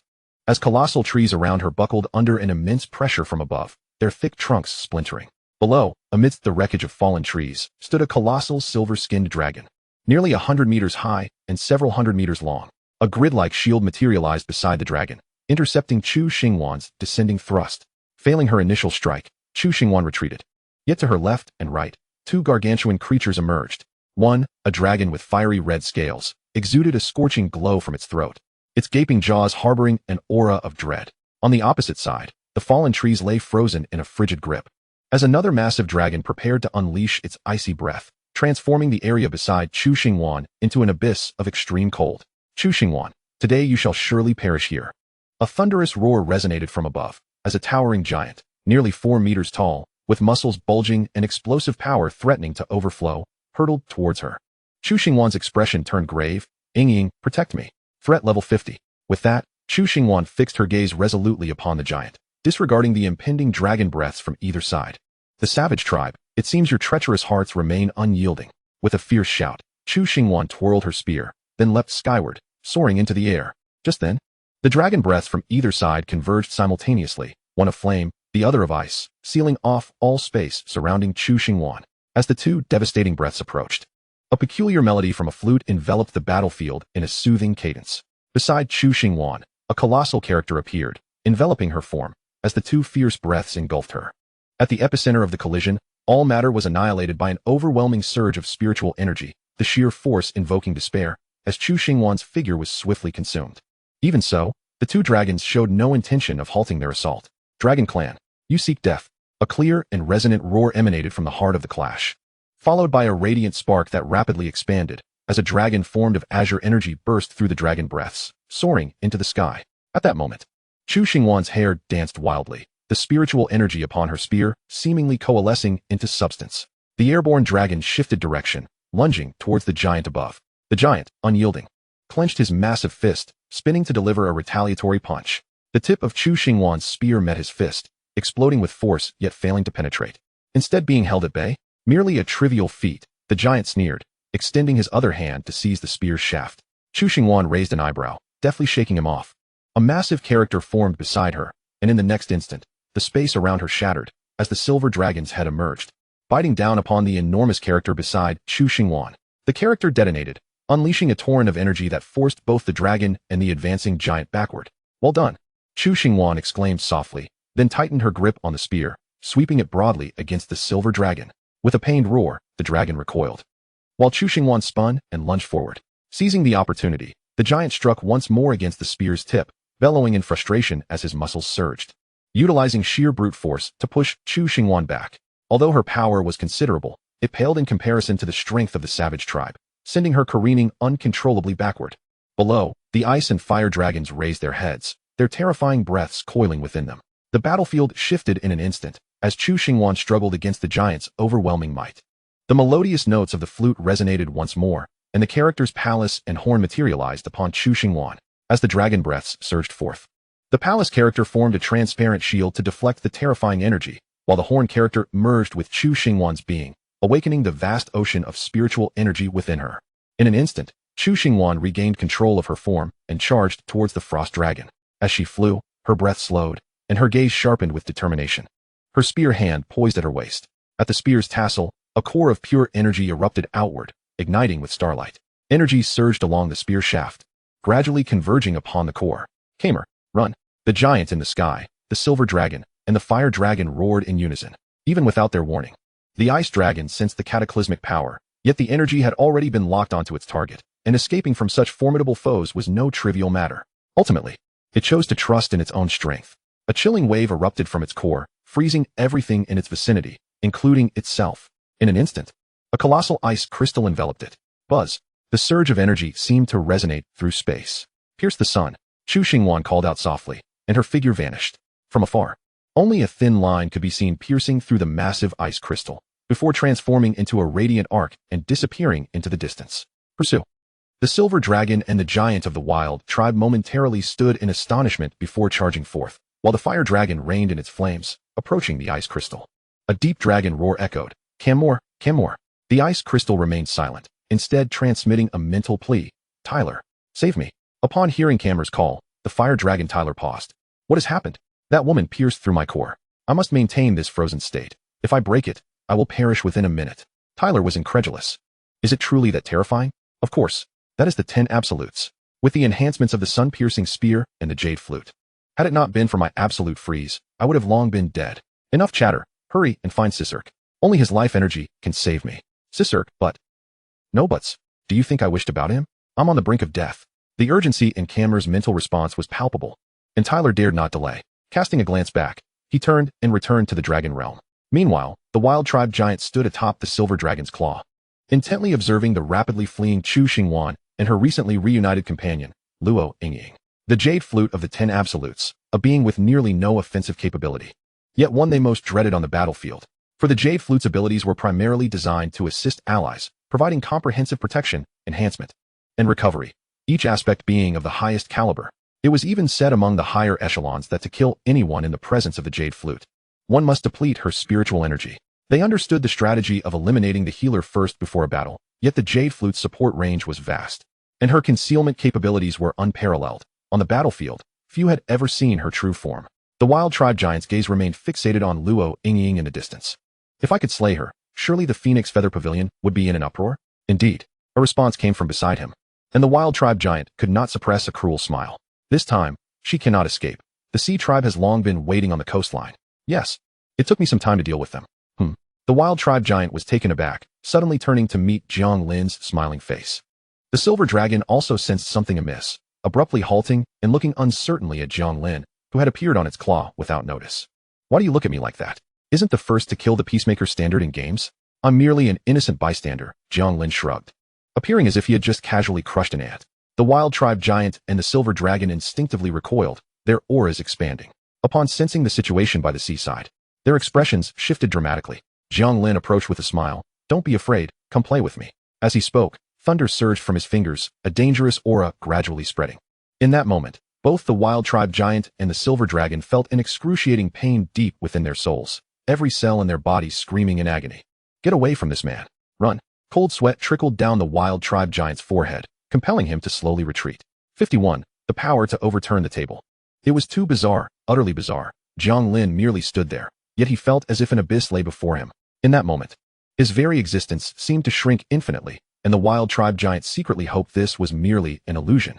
However, the powerful resistance of his body insisted that the person before him was no mirage, and the grim scene at the coastline was all too real.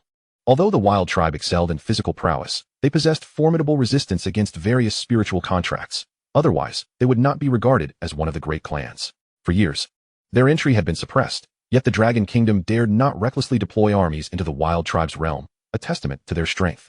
The stage of the myriad clans competing for supremacy was something the wild tribe had coveted for a long time, especially the fertile soil of humanity. The wild tribe giant gradually stabilized his aura, his gaze towards Jiang Lin now resolute and unwavering. The wild tribe must step onto this stage. We have been silent for too long. Jiang Lin sneered. This stage is not one that every foul creature is entitled to stand upon. When you made your choice, it meant you were prepared for death, did it not? Lightning flickered incessantly around them, illuminating Jiang Lin's face in fits of light and shadow. While dark clouds had gathered ominously above, a long dragon's roar emerged from the depths of the clouds, enduring a flash of lightning. A colossal dragon could be faintly seen momentarily materializing within the storm. As long as I am here, the lightning will not necessarily be under your control. A venerable voice resonated from the heavens. Jiang Lin tilted his head slightly, his tone chilling. So this old dragon has arrived? It seems today I can ensure the extinction of your dragon lineage. We may perish, but the great dragon god will descend upon the lands of the Dragon Kingdom to avenge us. Suddenly, a thick bolt of lightning struck the ground, creating a charred pit. As a dragon of similar size, enveloped in crackling electricity, slowly emerged from the clouds. Jiang Lin's eyes gleamed with a rare excitement. Let it come. With that, his figure vanished in an instant, causing the silver dragon's pupils to constrict as it roared, shattering the surrounding space. Jiang Lin reappeared near the wild tribe giant. Casting a glance at the silver dragon, "You old dragons, are you well prepared?" The wild tribe giant, having narrowly escaped disaster, was drenched in cold sweat. But a surge of inexplicable rage surged within him.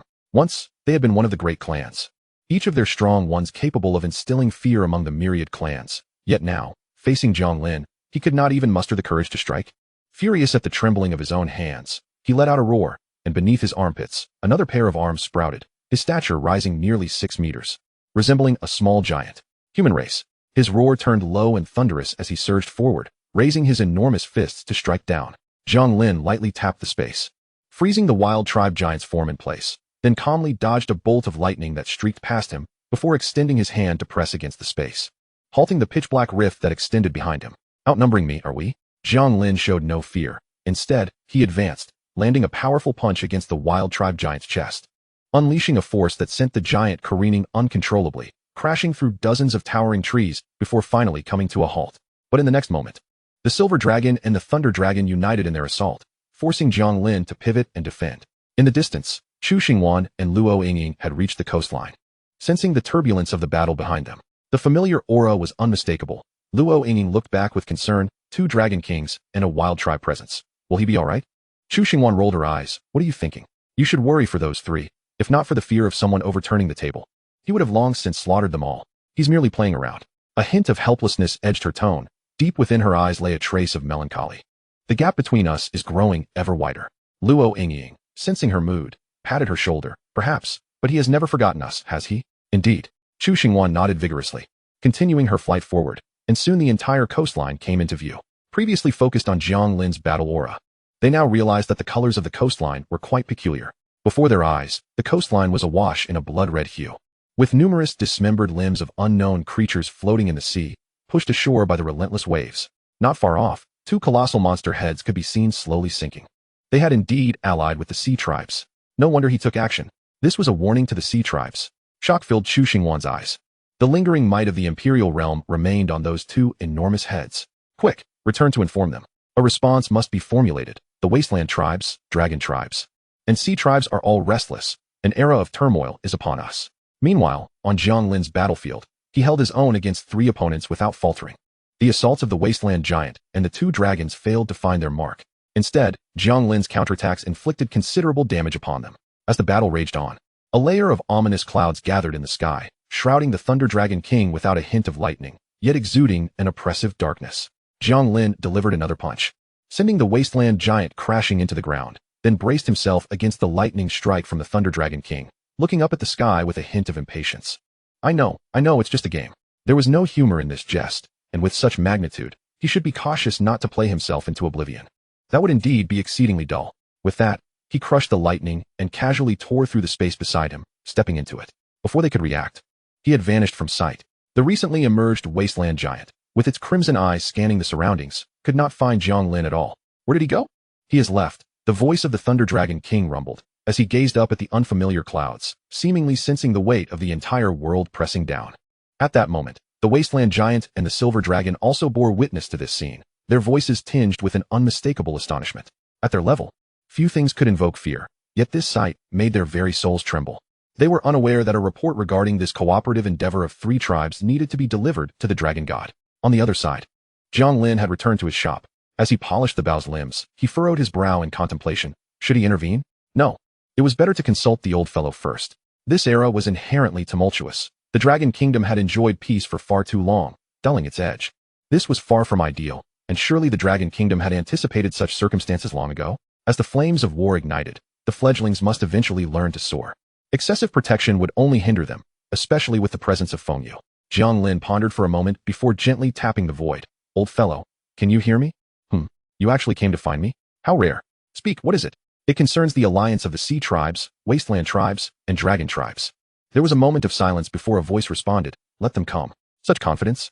The voice on the other end sighed slightly. These years have not been wasted. Though we despise war, we remain ever prepared. I may be aging, but I am not senile. In this era, where is peace to be found? Just be ready. I shall refrain from intervening. Otherwise, that miserly fellow might throw a fit. Indeed, we are no longer the people we once were. The Dragon Kingdom's blade is ready to be unsheathed. The voice suddenly became robust, putting Jiang Lin at ease. With his worries alleviated, Jiang Lin's forging pace quickened, and within the span of half a day, he crafted the weapon required by Su Wanwan. A longbow, seemingly made of crystal with its string faintly visible, lay quietly on the table. Jiang Lin lightly tapped its surface, and an attributes panel emerged. Soul's Touch. Precision 1. Distance 3. Breath of the Wind Spirit. Infuses wind elemental energy, slightly enhancing the user's speed. Breath of Life. Crafted from branches of the life tree. The bow limbs can expend spiritual energy to release life energy for self-restoration. Breath of the Soul. The bowstring, made from the soul of a dragon, emits wails and roars, cursing every arrow shot from it. A soul contract user can significantly enhance the potency of their soul attacks. Satisfied with the attributes, Jiang Lin nodded. This bow could even be utilized at the soul realm, and its properties perfectly aligned with Su Wanwan's requirements. He paid no mind to the fact that he had crafted the weapon within just a day of the 3-day deadline. After handing the weapon to Hisong and the others, he returned to school, changing into his normal attire for class. 3 days later, when Su Wanwan received the Soul's Touch, she was astonished by the power it contained. Even with her discerning eye, she found it difficult to point out any flaws. Though she could not perceive the attributes as Jiang Lin did, she could feel the 3 layers of additional energy enveloping the bow. After promptly paying the final installment, Su Wanwan and Yi Yu left with a hint of regret, as they had hoped to meet Jiang Lin, brimming with questions. Such a formidable bow had found its way into the hands of such a young individual, and even the materials used for its construction were somewhat beyond Su Wanwan's comprehension. Especially the bowstring, which seemed to truly house a powerful soul. This was undoubtedly a treasure beyond value. Upon returning to school, Su Wanwan made a point to test its power, and indeed, it exceeded her expectations. Now that she had just reached the Radiant Realm, with this bow and the unique attributes of the soul system, She felt confident in challenging high-level S-class soul contracts. We've truly struck gold, Su Wanwan exclaimed to Yiyu, a look of awe on her face. Indeed, I told you the boss is remarkable. The curses around me were suppressed by this weapon. Yiyu revealed her Su Shang's staff, adding, I had sought help from many, but no one could resolve the curses surrounding me. Yet, I wonder where the boss learned such formidable skills. It's impossible that there isn't a lineage behind it. However, he seems to dislike being disturbed. Yiyu quietly reminded her, suddenly awakening from her contemplative storm. Su Wanwan realized that Jiang Lin had chosen to open his shop in such an obscure location and had not engaged in any promotion, indicating that he seemed intent on simply running his business in peace. Like her earlier musings, if she were to continue down that path, she might very well provoke curiosity and utilize her influence to investigate the boss, which could easily lead to unpleasantness for both parties. I've been overthinking it. Su Wanwan sighed softly. Upon returning to school, life gradually settled into a semblance of tranquility. However, the external world was rife with turmoil. Firstly, within the Dragon Kingdom, the Wasteland tribes launched a massive offensive against the world's exit, igniting conflict at the stronghold established by the Dragon Kingdom in the Wasteland realm. Troops were deployed in droves almost daily, and reports even surfaced of tactical nuclear warheads being transported to the entrance. With the Great Wall in place, there was little concern about the Wasteland tribes breaching the entrance. However, over the years, the Dragon Kingdom had profited significantly from the Wasteland's unique products via the stronghold, forming a tightly knit industrial chain. Naturally, the various factions with vested interests would not sit idly by while the Wasteland stronghold fell, thus continuously dispatching large forces into the Wasteland realm. This was merely one significant event. Even more astonishing was the high-profile announcement of an alliance between the Dragon and Sea tribes. Just a day after their alliance, they launched an invasion against the Dragon Kingdom, with legions of low-level flying dragons and sea beasts amassing along the nearly 20,000-kilometer coastline of the Dragon Kingdom. Compared to the wild clans, the threats posed by these two tribes are truly terrifying. The Oceanic tribe, with its seemingly inexhaustible numbers, is capable of overwhelming any nation. The world's gaze is fixated upon the Dragon Kingdom, eager to discover how it survives amidst the onslaught of the three great tribes. Yet, within just a day, the Dragon Kingdom provided a resounding answer. First, a multitude of lighthouse-like structures emerged along the coastline, extending from the southernmost point to the northern reaches. On that fateful day, all the lighthouses illuminated simultaneously, accompanied by the deployment of a unique protective shield, forming an impenetrable barrier. As the Oceanic tribe realized that these lighthouses served as a core element to be destroyed, battalions clad in camouflage uniforms stood guard beneath them like divine protectors. In this era of collective awakening, a nation characterized by order, organization, and unity can unleash an inexhaustible force. With a vast population, the potential to cultivate formidable warriors, unhindered by chaos, is boundless. Across the globe, it seems as though humanity has witnessed the awakening of the great dragon for the first time. Beneath the lighthouses illuminating the coastal line of the Dragon Kingdom, an increasing number of formidable individuals congregated. Meanwhile, domestic free warriors commenced their operations, regardless of the era. Wartime remains the most opportune moment for profit and advancement. The free warriors within the Dragon Kingdom represent a formidable force not to be underestimated. In the span of just one day, bolstered by official efforts to enhance transportation infrastructure, the military presence along the coastline doubled once more. The Oceanic tribe's offensive reached its zenith at this moment, transforming the 2,000 kilometers of coastline into an immense meat grinder. Is this what you wish to witness? Jiang Lin scrolled through the updates on his phone regarding the various battlefronts along the coastline, gently tapping on the interface. Even with prior preparations, the grim reality of the front lines caused him to furrow his brow. This is not what I wanted to see, yet it is precisely what they wish to behold. Is it not? A voice resonated from across the interface. You have done enough for the Dragon Kingdom. There is no need to rush into conflict. Since they wish to play, I shall enter the fray myself, for I have the underworld to fall back on. The 50-second shift in the landscape commenced. As the flames of war ignited, numerous low-tier entrances to foreign realms were swiftly closed off. At such a critical juncture, the Dragon Kingdom could not afford to allow these realms within its borders to become ticking time bombs. Furthermore, the impending conflict significantly impacted the nation. The free warriors flocked to the coast, and the entrances to the wild clans. Whether motivated by wealth, personal gain, or genuine patriotism, they all deserve respect in this moment. In addition to this, the government rapidly passed a series of supportive policies, their swift enactment suggesting they had been prepared for this eventuality. This also reassured many that the government was not caught off guard by this coordinated assault. At any time, having a powerful government to rely on provides a sense of security. This brings to mind the neighboring country of Fanine, which, despite its demographic advantages, has been plagued by unrest since the advent of the spiritual energy era. Even after hundreds of years, it remains divided, with chaos resulting in a drastic population decline. In such a tumultuous and dire environment, one might expect the emergence of strong individuals. However, the mindset of the Fanine people poses a significant hindrance, making the rise of formidable figures within their ranks increasingly arduous. Coupled with the invasion of foreign tribes, Fanine finds itself beset by both internal strife and external threats.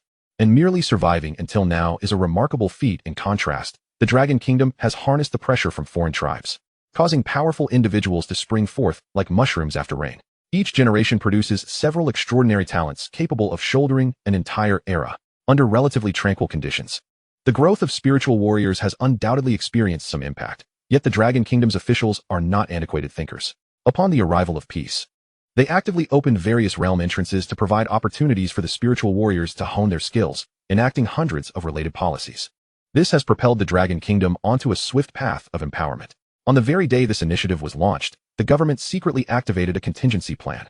To move one step while anticipating 10 is an intrinsic tradition of the Dragon Kingdom. Consequently, as the fires of war erupted, the responses orchestrated by the Dragon Kingdom were nothing short of impeccable, swiftly fortifying the coastline and stabilizing the conflicts within the wild clans. In merely half a month, the three great tribes were astonished to discover that the two defensive lines of the Dragon Kingdom showed no signs of being breached, but instead appeared as if they had taken root, standing resolute and unyielding. Subsequently, within the Dragon Kingdom, universities initiated a new policy for practical combat training, directly deploying students to the front lines. Naturally, the situation had not escalated to the point of necessitating full mobilization. Thus, students below their final year primarily operated on a voluntary basis.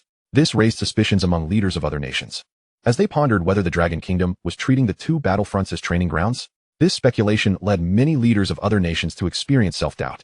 After all, this maneuver by the Dragon Kingdom not only revealed their surplus capacity, but also hinted that if they could endure such a battlefield, the pace of growth for the new generation in the Dragon Kingdom would undoubtedly exceed everyone's expectations.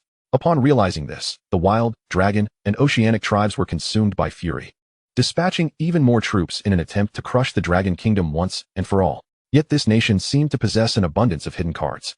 By the time their reinforcements reached the coastline, they found that the Dragon Kingdom had already positioned its increased military strength beneath the lighthouses, waiting for them. Reflecting on the rapid response strategies employed by the Dragon Kingdom, the three tribes began to suspect they had fallen into a trap. Nevertheless, in terms of numbers and attrition, the Oceanic tribe had never feared anyone. Despite sensing something amiss, the three tribes pressed on with their assault. They had also devised countermeasures, as the Dragon tribe activated several pawns within the Dragon Kingdom to covertly infiltrate the spiritual tribe and establish contact with its higher echelons. There is an adage that states, "The enemy of my enemy is my friend." In the midst of the three great tribes launching their offensives, if they could persuade the spiritual tribe, a superpower, to join forces, they might turn the tide. However, reality proved harsh. When the pawns of the three tribes were discarded on the coastline by the spiritual tribe's imperial realm, they were left in stunned silence. Furthermore, the spiritual tribe issued a warning. Should they continue to provoke the relationship between the spiritual tribe and the Dragon Kingdom, the spiritual tribe would directly intervene to assist the Dragon Kingdom. This declaration effectively severed the three tribes' hopes. The line to the spiritual tribe was now a taboo they dared not touch. What was initially anticipated to escalate into a cataclysmic war with global ramifications was curiously quelled by the Dragon Kingdom. Although battles continued along the coastline, the populace gradually accepted the conflict as an integral part of their existence within a matter of months. As for the casualties of war, they became increasingly tolerable. In this era, peace is inherently a luxury, even after decades of existence in a peaceful nation. The Dragon Kingdom has not indoctrinated its people to reject the notion of war. It is worth noting that Oceania has been utterly consumed, and neighboring Fanine has been embroiled in conflict for centuries without respite. The Americas and Europe are still ravaged by devils and demons, while the island nations have been thrust back into primordial chaos. Peace is forged through the sword, and the nation is deliberately sharpening its blade. They may harbor fears and choose not to sharpen their own, but they will never obstruct the will of the nation. Centuries of warfare have long since solidified the minds of the populace into a singular resolve. Furthermore, among the latest policies promulgated by the Dragon Kingdom, the most prominent decree pertains to reincarnation in the underworld, which has incited a fervent pursuit among the masses. The policy states, anyone whose military achievements on the front lines reach a certain threshold may exchange them for reincarnation in the underworld, retaining their memories upon rebirth. To live again. Such an enticing proposition is enough to drive one to madness. Despite the astronomical military achievements required, who could possibly resist such temptation? Yet, this shift in the broader environment has not affected Jiang Lin. Within the confines of his school, he has navigated the past few months with tranquility, savoring life to the fullest. As the semester draws to a close, snowflakes have already begun to grace the streets of Nanjing. Old Jiang, where are you headed for the winter break? Asked Qin Gu, exhaling into his palm as they strolled along. Back home, I suppose. Jiang Lin pondered. Realizing there was nothing particularly special on his agenda, Kiini expressed surprise. Aren't you going to train? Everyone else is gearing up. We've only just reached the virtual realm after a semester, and we're significantly behind. Many are eager to use this winter break to catch up. Jiang Lin regarded his companions with a bemused expression. If you go, does that mean others won't? The grind is endless. I choose to take it easy. His friends were taken aback by Jiang Lin's response, with Kiini exhibiting an almost reverent astonishment. You truly aren't going? Qin Gu then unleashed his trump card. We've made plans with the Shaoqing dormitory. Jiang Lin waved dismissively. I'm not going. I'm heading home to relax. Since the last incident, Jiang Lin had become disillusioned. Seeing his demeanor, his friends refrained from pressing the matter further, merely reminding him, even if you're not training, don't neglect your practice at home. Rest assured. I still wish to graduate, he replied. Today marked the final day of the semester, with numerous students seen en route to the station laden with luggage. After parting ways with Qin Gu and the others, Jiang Lin intended to return home for a few days to visit his parents before returning to the shop. During these months, he had not been idle. The system had issued numerous tasks, and his points had risen to 70, prompting him to consider acquiring another weapon. On the eve of Jiang Lin's return home, he unexpectedly received a phone call from his family. Son, do as you see fit for the winter break. We're off to the Spirit Clan world for a vacation. Huh. Jiang Lin was taken aback. What about the hotel? It's fine to leave it for 2 months. His mother, Mo Ying, replied nonchalantly. What about you? Have you found a girlfriend after a whole semester? Jiang Lin's voice dwindled as he distanced the phone slightly. Predictably. The next moment, Mo Ying's relentless chatter about his romantic prospects ensued, and he dared not hang up, enduring 10 minutes of her discourse until he heard his father. Jiang Tianshui, intervene. All right, it's not every day our son calls. And can this matter truly be rushed? With that, Jiang Tianshui snatched the phone and began conversing with Jiang Lin. The father-son dialogue was brief. Jiang Tianshui inquired about school and life, displaying great leniency regarding Jiang Lin's training. His father's mindset was not rigid. He held no lofty expectations, simply wishing for his son to live well. After about 10 minutes, the call ended, and Jiang Lin's gaze turned somber as he looked out the window. In a certain part of the South Sea, ever since the coastline was established, the battles beneath the thousands of lighthouses serving as coastal fortifications have never ceased. The government has dispatched numerous military forces for defense, installing an array of advanced weaponry and turrets beside the lighthouses, which from a distance resemble a genuine military base. Moreover, to alleviate the strain on official defenses, numerous bounty tasks have been issued to civilian warrior mercenary alliances. At this moment, outside Lighthouse number 293, several teams were engaged in fierce combat with a multitude of sea beasts. Notably a team comprised entirely of women that caught the eye. Among these civilian squads, this particular team boasted an overall strength that reached the Heart Realm, with its 2 leading members standing at the pinnacle of the Heart Realm. This team, with such comprehensive prowess, ranked among the elite within the diverse array of civilian groups. Beyond their strength, their coordination was seamless. Despite comprising only 7 members, they exhibited the might of a 10-person team. Other civilian squads willingly collaborated with them, assisting in carving a path through the onslaught of sea beasts. The relentless tide of sea creatures could not hinder the team's advance, and soon they successfully fought their way back into the protective energy canopy connected to the lighthouse. This defensive line of the Dragon Kingdom, formed by the thousands of lighthouses, stretched across the entire coastline, its composition and energy consumption a mystery to all. They only knew that no sea beast below the rank of the respected realm could breach this luminous barrier. Once within the protective veil, the expressions of all were those of survivors from a harrowing ordeal. They had taken on a task dispatched by the authorities to cleanse the accumulated sea beasts outside the lighthouse, but unexpectedly encountered a new wave of sea beasts, their numbers surging, nearly overwhelming them. Fortunately, the all-female squad was exceptionally fierce, carving a path forward like a blade. Upon returning to the lighthouse, the leaders of the other squads convened and approached the resting women's squad. Without you, we might have perished at the claws of those beasts. We are forever grateful. Should you need anything in the future, do not hesitate to ask. They then presented a bank card, saying, this contains some funds we pulled together. No need, replied the foremost woman at the peak of the Heart Realm, her voice cold yet weary, her gaze resolute. It was merely a matter of convenience. With that, she and the other silent members departed, seeking rest outside the lighthouse base. The area surrounding the lighthouse base was filled with structures built using Earth Element Spirit contracts, which the authorities had not dismantled, allowing civilian squads to utilize them, with much of the surrounding land intentionally cleared. After selecting a house, a girl with wheat-colored skin reinforced it with Earth Element spiritual energy, while Wang Yu wearily leaned against the wall to sit down. These structures, crafted by Earth Element Spirit practitioners, could be conjured from thin air, Yet the furnishings remained unrefined, merely clay shells. However, Wang Yu paid little heed to such details. The others were similarly unconcerned, settling down wherever they could to rest with closed eyes. The energy expended on the battlefield far surpassed ordinary expectations, and at that moment, they could have easily fallen asleep on a stone. Another woman at the peak of the heart realm, Zhou Yakin, set up several spiritual energy alarms before finding a stone couch to recline on. The following day, after a restful night, Wang Yu gathered everyone together. She took out her phone and unfolded a paper map. The cleansing of the sea beasts at lighthouse number 293 was complete, and the next target was lighthouse number 296, which had been an urgent need for 2 days.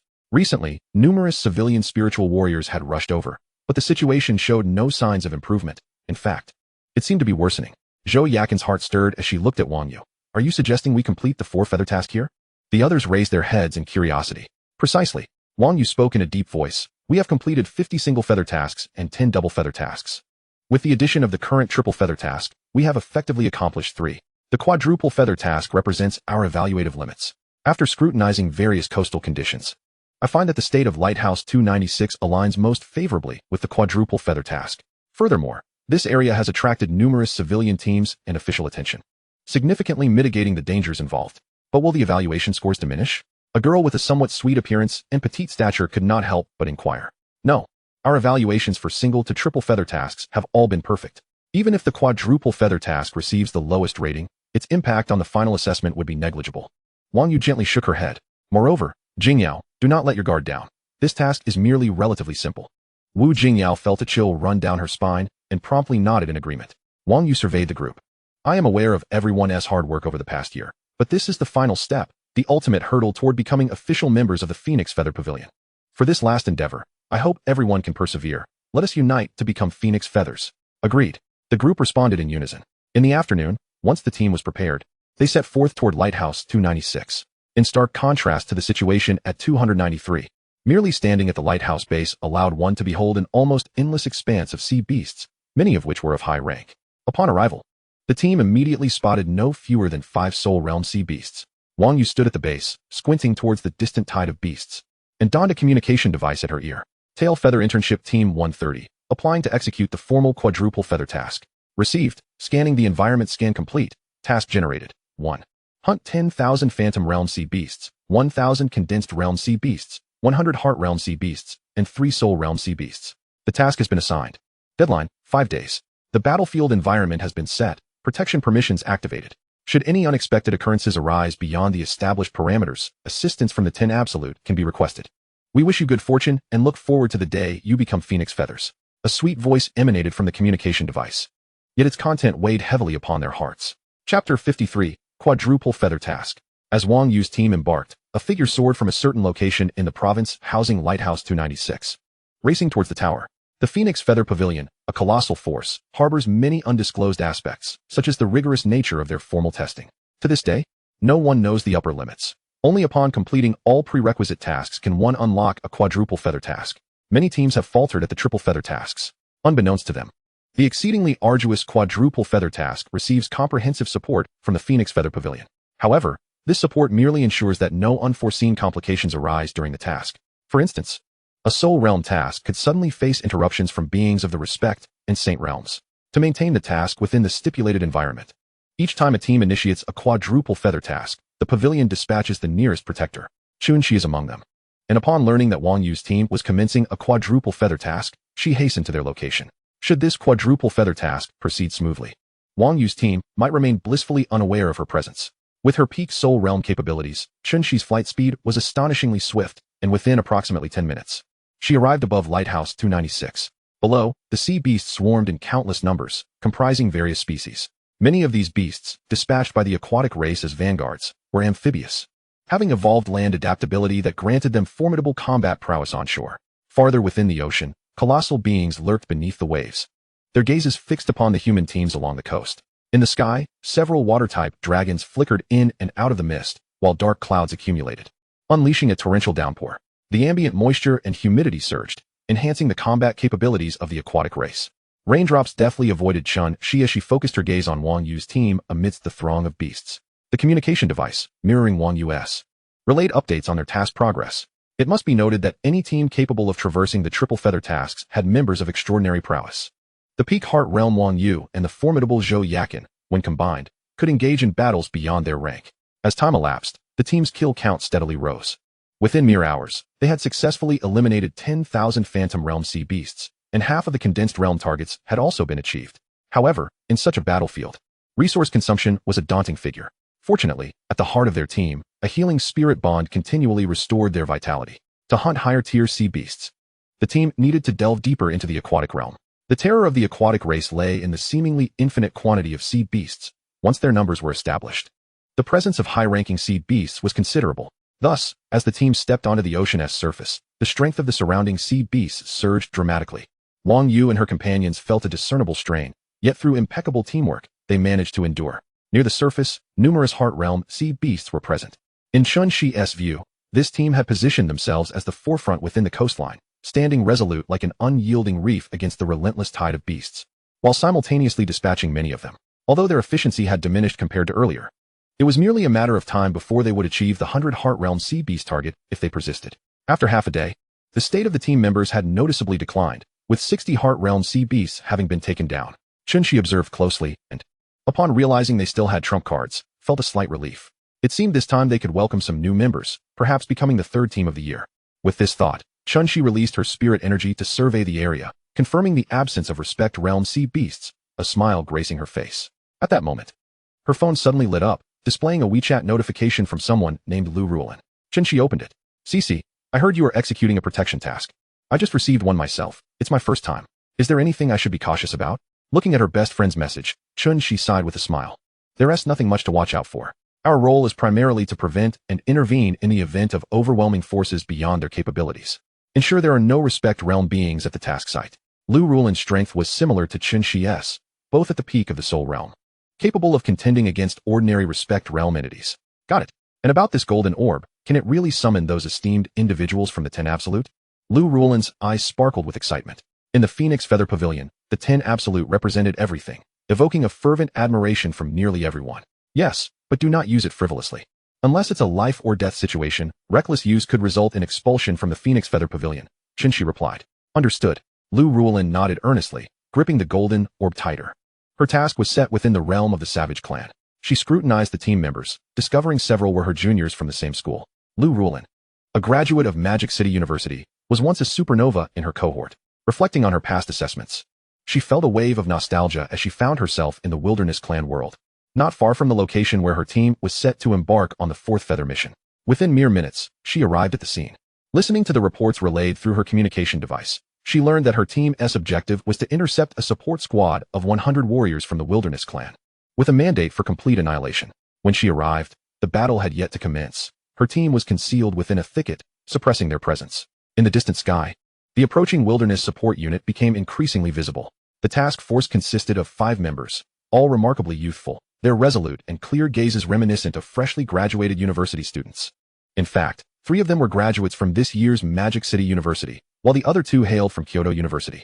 All 5 were women, and notably, their beauty was akin to that of campus goddesses, a rare sight during their university days. Yet here they were, united as a formidable squad. Leading the group was a striking woman with chestnut, shoulder-length hair cascading like a waterfall over her slender shoulders, its gently curling ends dancing with the breeze. Her features were ethereal, resembling a dew-kissed flower in the early morning light. Yen Muqiong gently bit her lip. Having made the decision during her university years to join the Phoenix Feather Pavilion alongside her 2 close friends, subsequently reaching out to 2 top geniuses from Kyoto University. They dedicated an entire semester to completing the initial 3 feather missions, and today they commenced the 4th feather task. It must be said that the Phoenix Feather Pavilion truly lived up to its reputation. The 4th feather mission was of an entirely different caliber compared to the previous 3. In the confrontation of the 54th Phoenix team versus the Wilderness Clan squad, the latter was led by a formidable Soul Realm expert, boasting 10 levels of mental prowess, while the rest were merely in the Condensation and Void realms. On paper, their strength was overwhelmingly superior. And yet the Phoenix Feather Pavilion demanded that they engage directly and eliminate every foe. The challenge was such that even Yen Muqiong, capable of fighting above her level, felt a pang of anxiety. As the Wilderness squad drew nearer, she took a deep breath and whispered, "Let us proceed as planned. Our initial assault must decimate half of their mental warriors," ignoring the Soul Realm expert. "Shurji, you are the key. Our survival under the Soul Realm expert's command rests entirely upon you." Yen Muqiong turned to the sole healer of their team, Jiang Shurji. whose visage resembled a masterful painting, with soft, flowing lines and exquisitely harmonious features. Her eyes, akin to deep lakes, held a gentle warmth, while her straight nose added a perfect dimensionality to her beauty. Her lustrous black hair cascaded over her shoulders, brushing against her fair skin, enhancing her enchanting appearance. Overall, she resembled a blooming flower, exuding an alluring fragrance. I understand, Jiang Shiji replied with a serious nod. Their initial assault relied entirely on her healing abilities to forcibly eliminate the Wilderness Clan's mental warriors. Success would pave the way for subsequent battles. As the Wilderness Squad approached, the group's expressions turned gravely serious. Yin Muqiong clenched her fist, and, as the enemy squad reached above them, she slowly extended a finger. In an instant, the space surrounding the Wilderness Squad erupted violently, grotesque rifts tearing through the air, resulting in the immediate demise of over 10 Wilderness warriors. The leading Soul Realm Wilderness fighter let out a muffled grunt, striking the space with a powerful punch, causing a surge of spiritual energy to emanate, momentarily slowing the rift's expansion as the Wilderness warriors scattered. At that moment, all but Jiang Shiji surged forth, each one targeting a mental warrior. The Wilderness warriors had just distanced themselves adequately, and despite their preparations, the 4-member assault was terrifyingly effective. The 4 mental warriors fell with little resistance, slain on the spot. Having successfully eliminated 7 mental warriors in their initial strike, the imposing Soul Realm expert quickly reacted, his towering figure darting towards Zhou Yakin, delivering a thunderous punch. At that moment, Zhou Yakin was wielding a silver longsword, half embedded in the neck of a Wilderness warrior. If she were to withdraw her blade now, the Wilderness warrior's regenerative abilities would undoubtedly allow him to survive. Thus, Zhou Yakin showed no intention of evasion, completely entrusting her back to Jiang Shiji. As Zhou Yakin forcefully delivered her strike, the Soul Realm Wilderness expert's fist also descended. A full power blow from the Soul Realm, if landed, would surely spell doom for Zhou Yakin. Yet, Jiang Shiji did not betray her trust. From a distance, she called out, "Endless vitality." A vibrant green light enveloped Zhou Yakin, forming a constantly swirling barrier. As the barrier was battered by the punch, it quickly reformed, slowing its descent. Seizing the opportunity, Zhou Yakin withdrew her sword and evaded. While the Soul Realm Wilderness warrior's blow finally shattered the barrier, but Zhou Yakin had successfully extricated herself. By the time the remaining Wilderness warriors converged, the 5 had already formed a defensive circle, back to back. In a matter of seconds, 10 mental warriors had dwindled to just 3. Though the situation appeared to favor the Wilderness Squad, Yin Muqiong and her companions breathed a sigh of relief. The sudden loss of so many mental warriors ignited the fury of the Wilderness fighters, and with a strange, furious roar from their Soul Realm leader, they began their assault. Without hesitation, Yin Muqiong confronted the Soul Realm Wilderness warrior. As an SSS grade sound elemental contract holder, her weapon was a pair of hollow short hooks. As she charged forward, Yin Muqiong reversed her grip on the dual hooks, and her figure twisted mid-flight, unleashing a series of peculiar sound waves. The Soul Realm Wilderness warrior, eyes wide, sensed the chaos within his blood energy. In a flash, the reversed hooks struck him, the sound of their contact resonating against his purple skin. Sound 2, resonance. Yin Muqiong shouted, and the Soul Realm warrior felt a peculiar force penetrate his skin, assaulting his innards. At that moment, the remaining 4 were besieged by the other Wilderness warriors. Although they were all in the mental realm, the sheer number of Wilderness fighters gave them a decisive advantage. With 3 additional mental warriors joining the fray, they quickly found themselves at a disadvantage. However, with Jiang Shiji's healing support, they remained safe from death, managing to capitalize on defensive counterattacks to occasionally fell a Wilderness warrior. In Yin Muqiong's skirmish, her unique sound abilities and adept skills allowed her to initially gain the upper hand against the Wilderness Soul Realm fighter. Yet, the Wilderness warriors were renowned for their resilience. And as they gradually adapted to her sonic attacks, the Soul Realm warrior, with a bloodthirsty grin, declared, "Batuka has seen through your techniques." Following his proclamation, his muscular frame tensed, ready to unleash his full might. As Yin Muqiong launched her sound-based assault, it suddenly proved ineffective.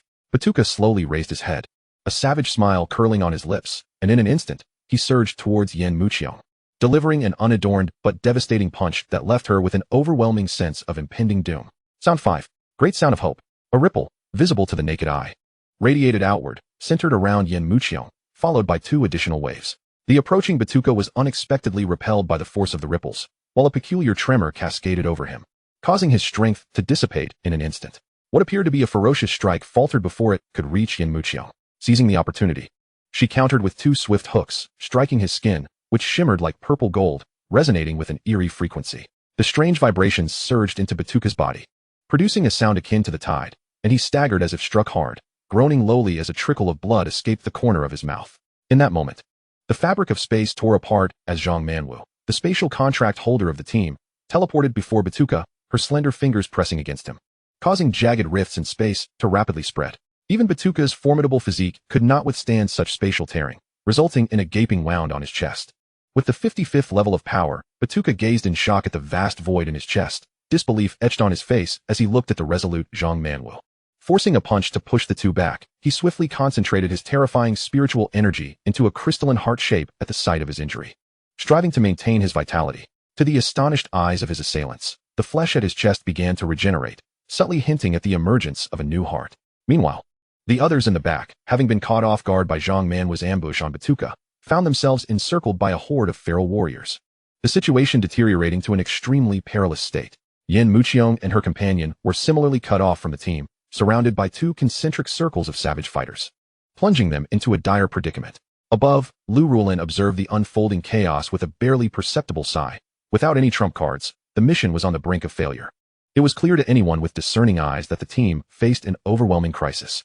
Yin Muqiong's unwilling gaze fell upon the recovering Batuka in the distance. She yearned to rush towards him, but was firmly obstructed by the savage warriors. After several futile attempts, she gritted her teeth and urged, "Manhwa, use that move."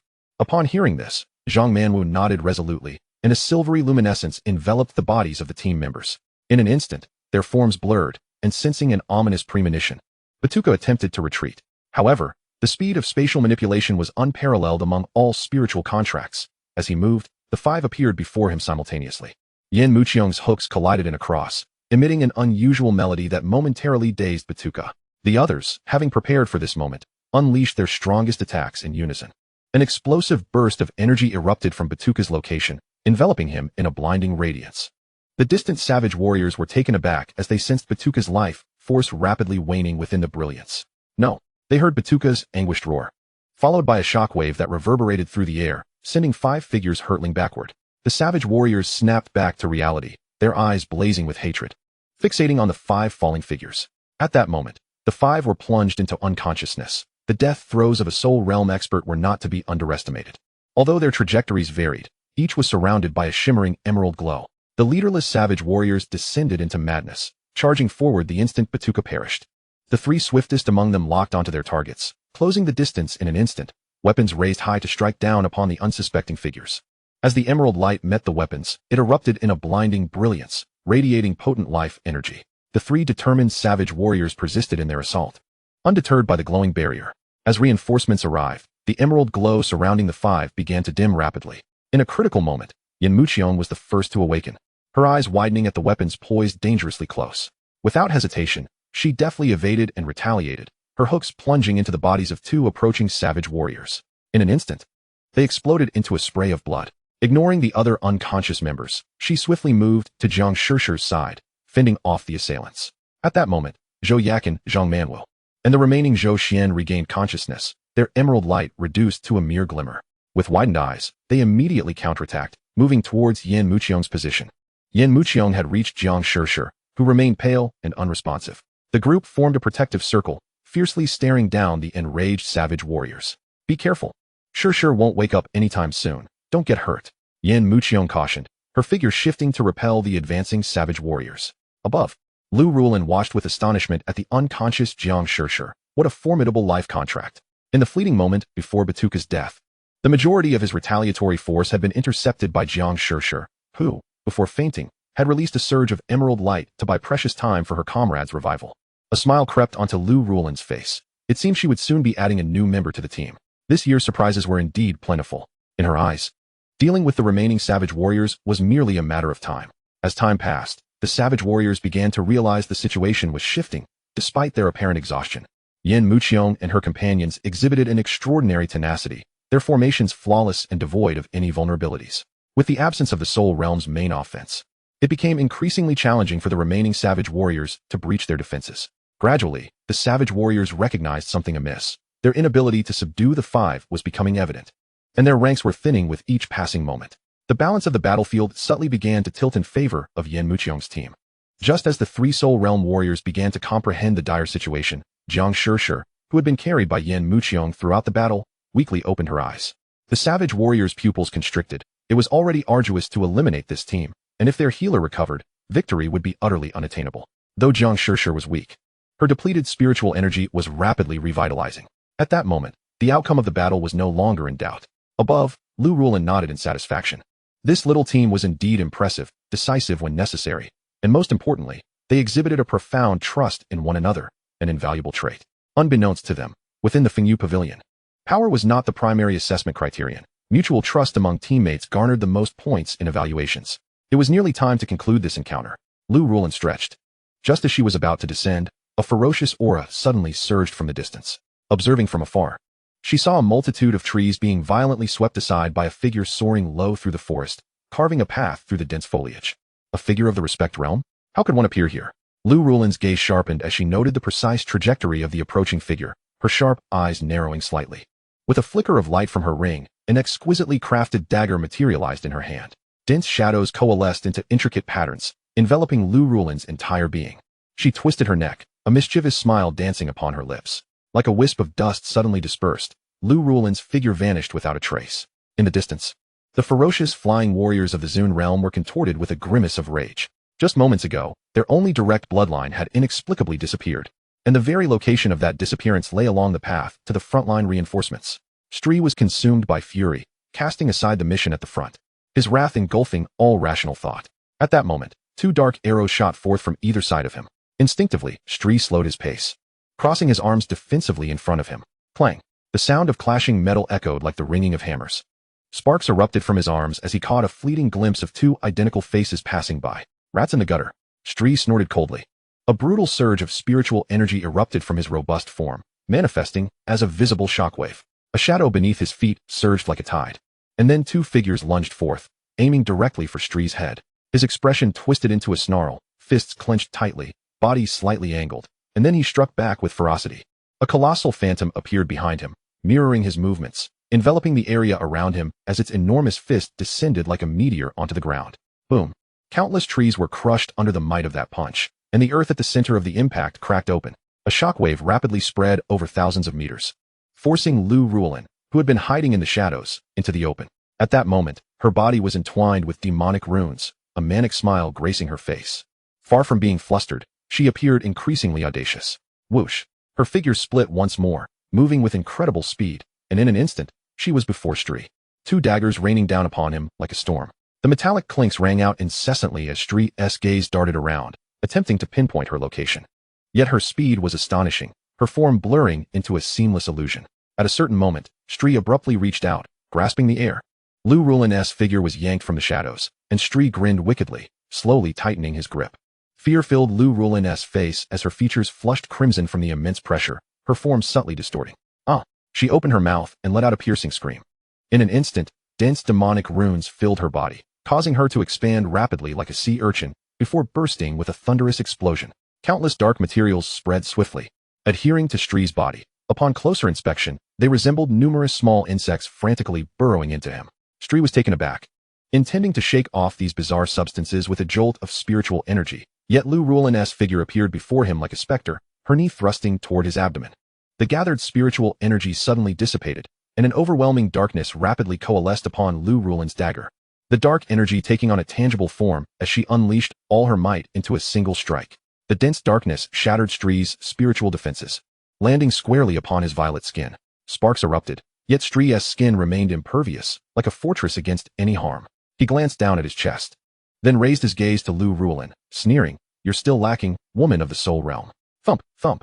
The heartbeat resonated like war drums, and a flicker of amusement crossed Stree's otherwise grim visage. He conceded, "You are indeed formidable, human woman."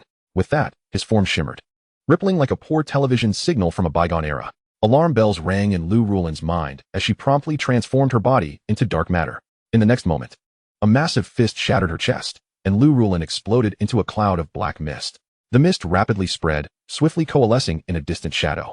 A grave expression flickered in her eyes, though her blood boiled with excitement. A smile slowly formed at the corners of her mouth as the magical runes on her body multiplied. How intriguing, how fascinating, utterly delightful, haha. A series of maddened laughter erupted as Lu Rulin snapped her fingers, declaring, "The night approaches."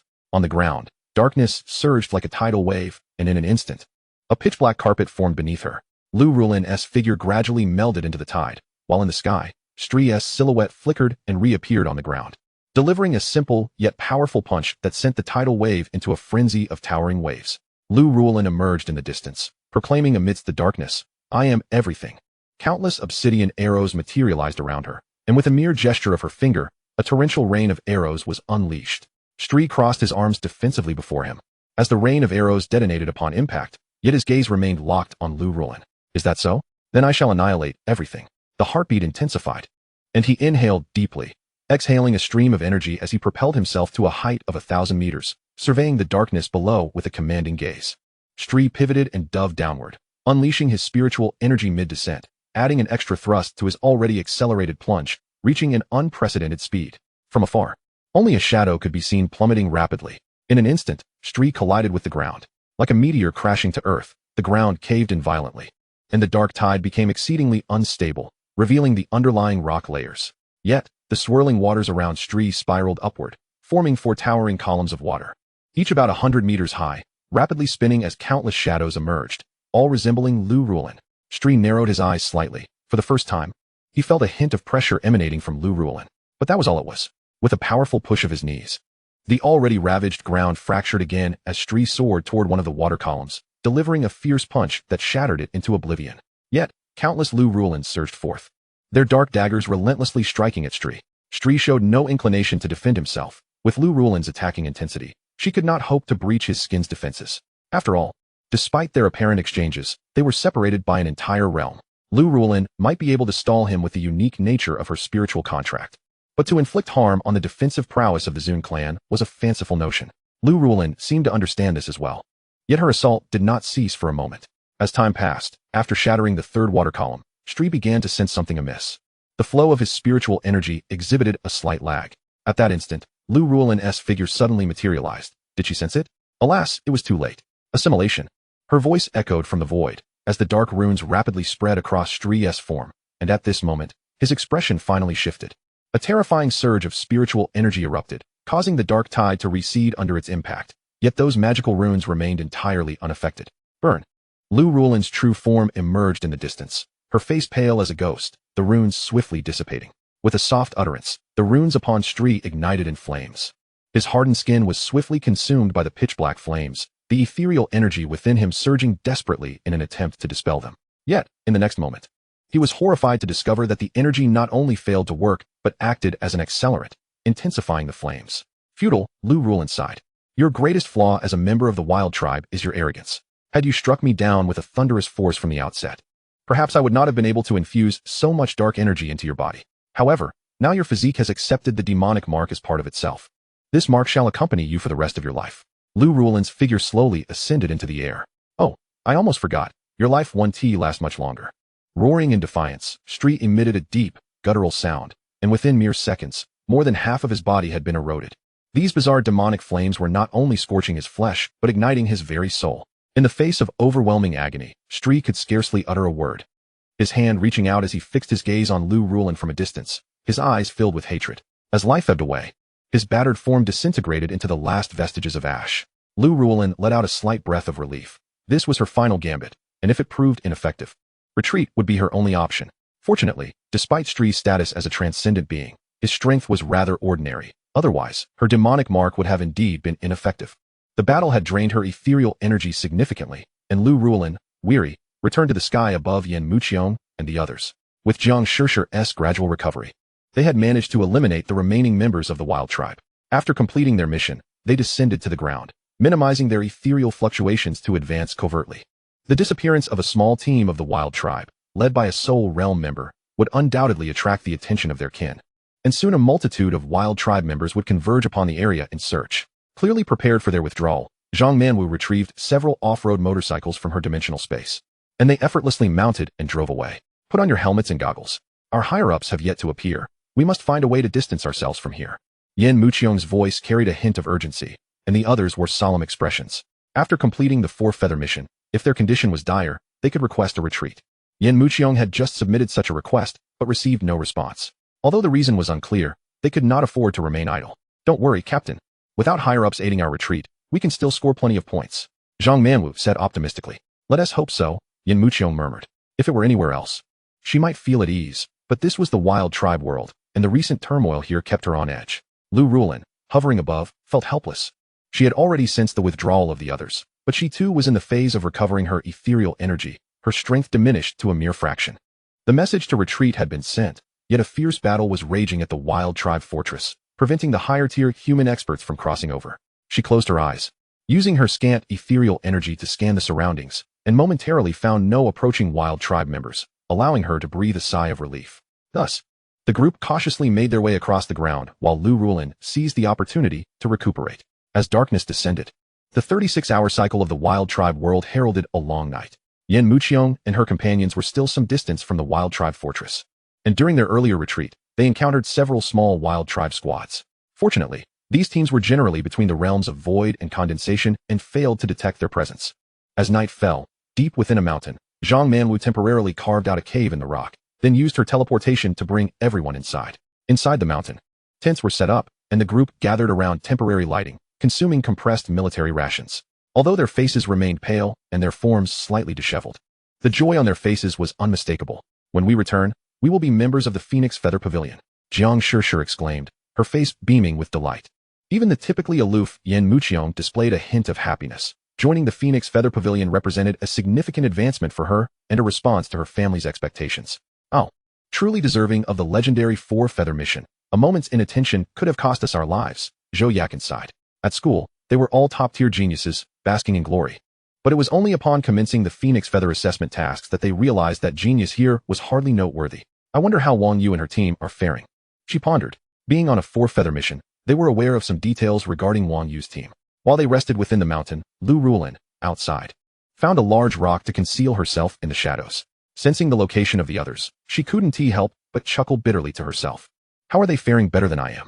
Shaking her head slightly, Lu Rulin adjusted her posture and closed her eyes to begin her recovery.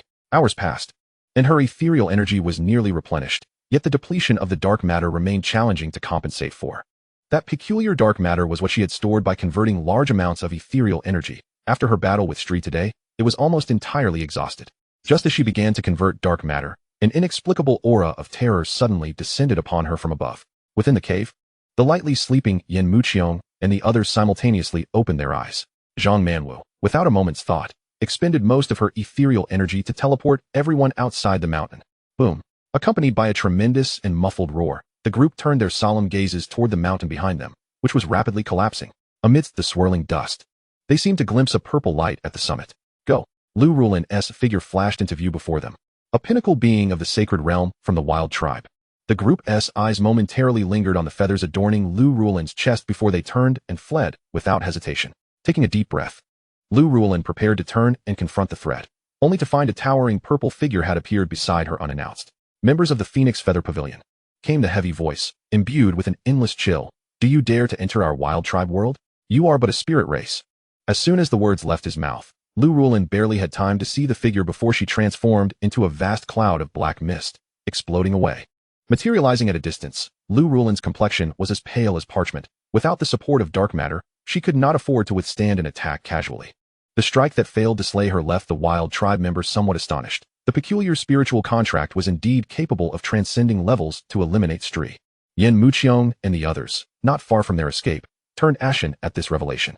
In that moment, they understood that the Phoenix Feather Pavilion had arranged protectors for them during the 4-feather mission, and in a place unseen by them, had even eliminated a Wild Tribe member to neutralize potential threats. However, they had not anticipated the arrival of a Sacred Realm being. Zhang Manwu halted, her gaze heavy as she looked back. You all go. I'll see if I can assist her. The others remained silent. Only the spatial uniqueness of Zhang Manwu could allow her to enter such a battlefield, yet even her ethereal energy would not support multiple teleportations for Lu Rulin. Yen Muqiong did not look back, her speed unwavering. If you wish to squander the opportunity that Senior has created for our escape with her life, then you may return. Zhang Manwu instinctively bit her lip, trapped in her internal struggle when suddenly, further changes unfolded in the distance.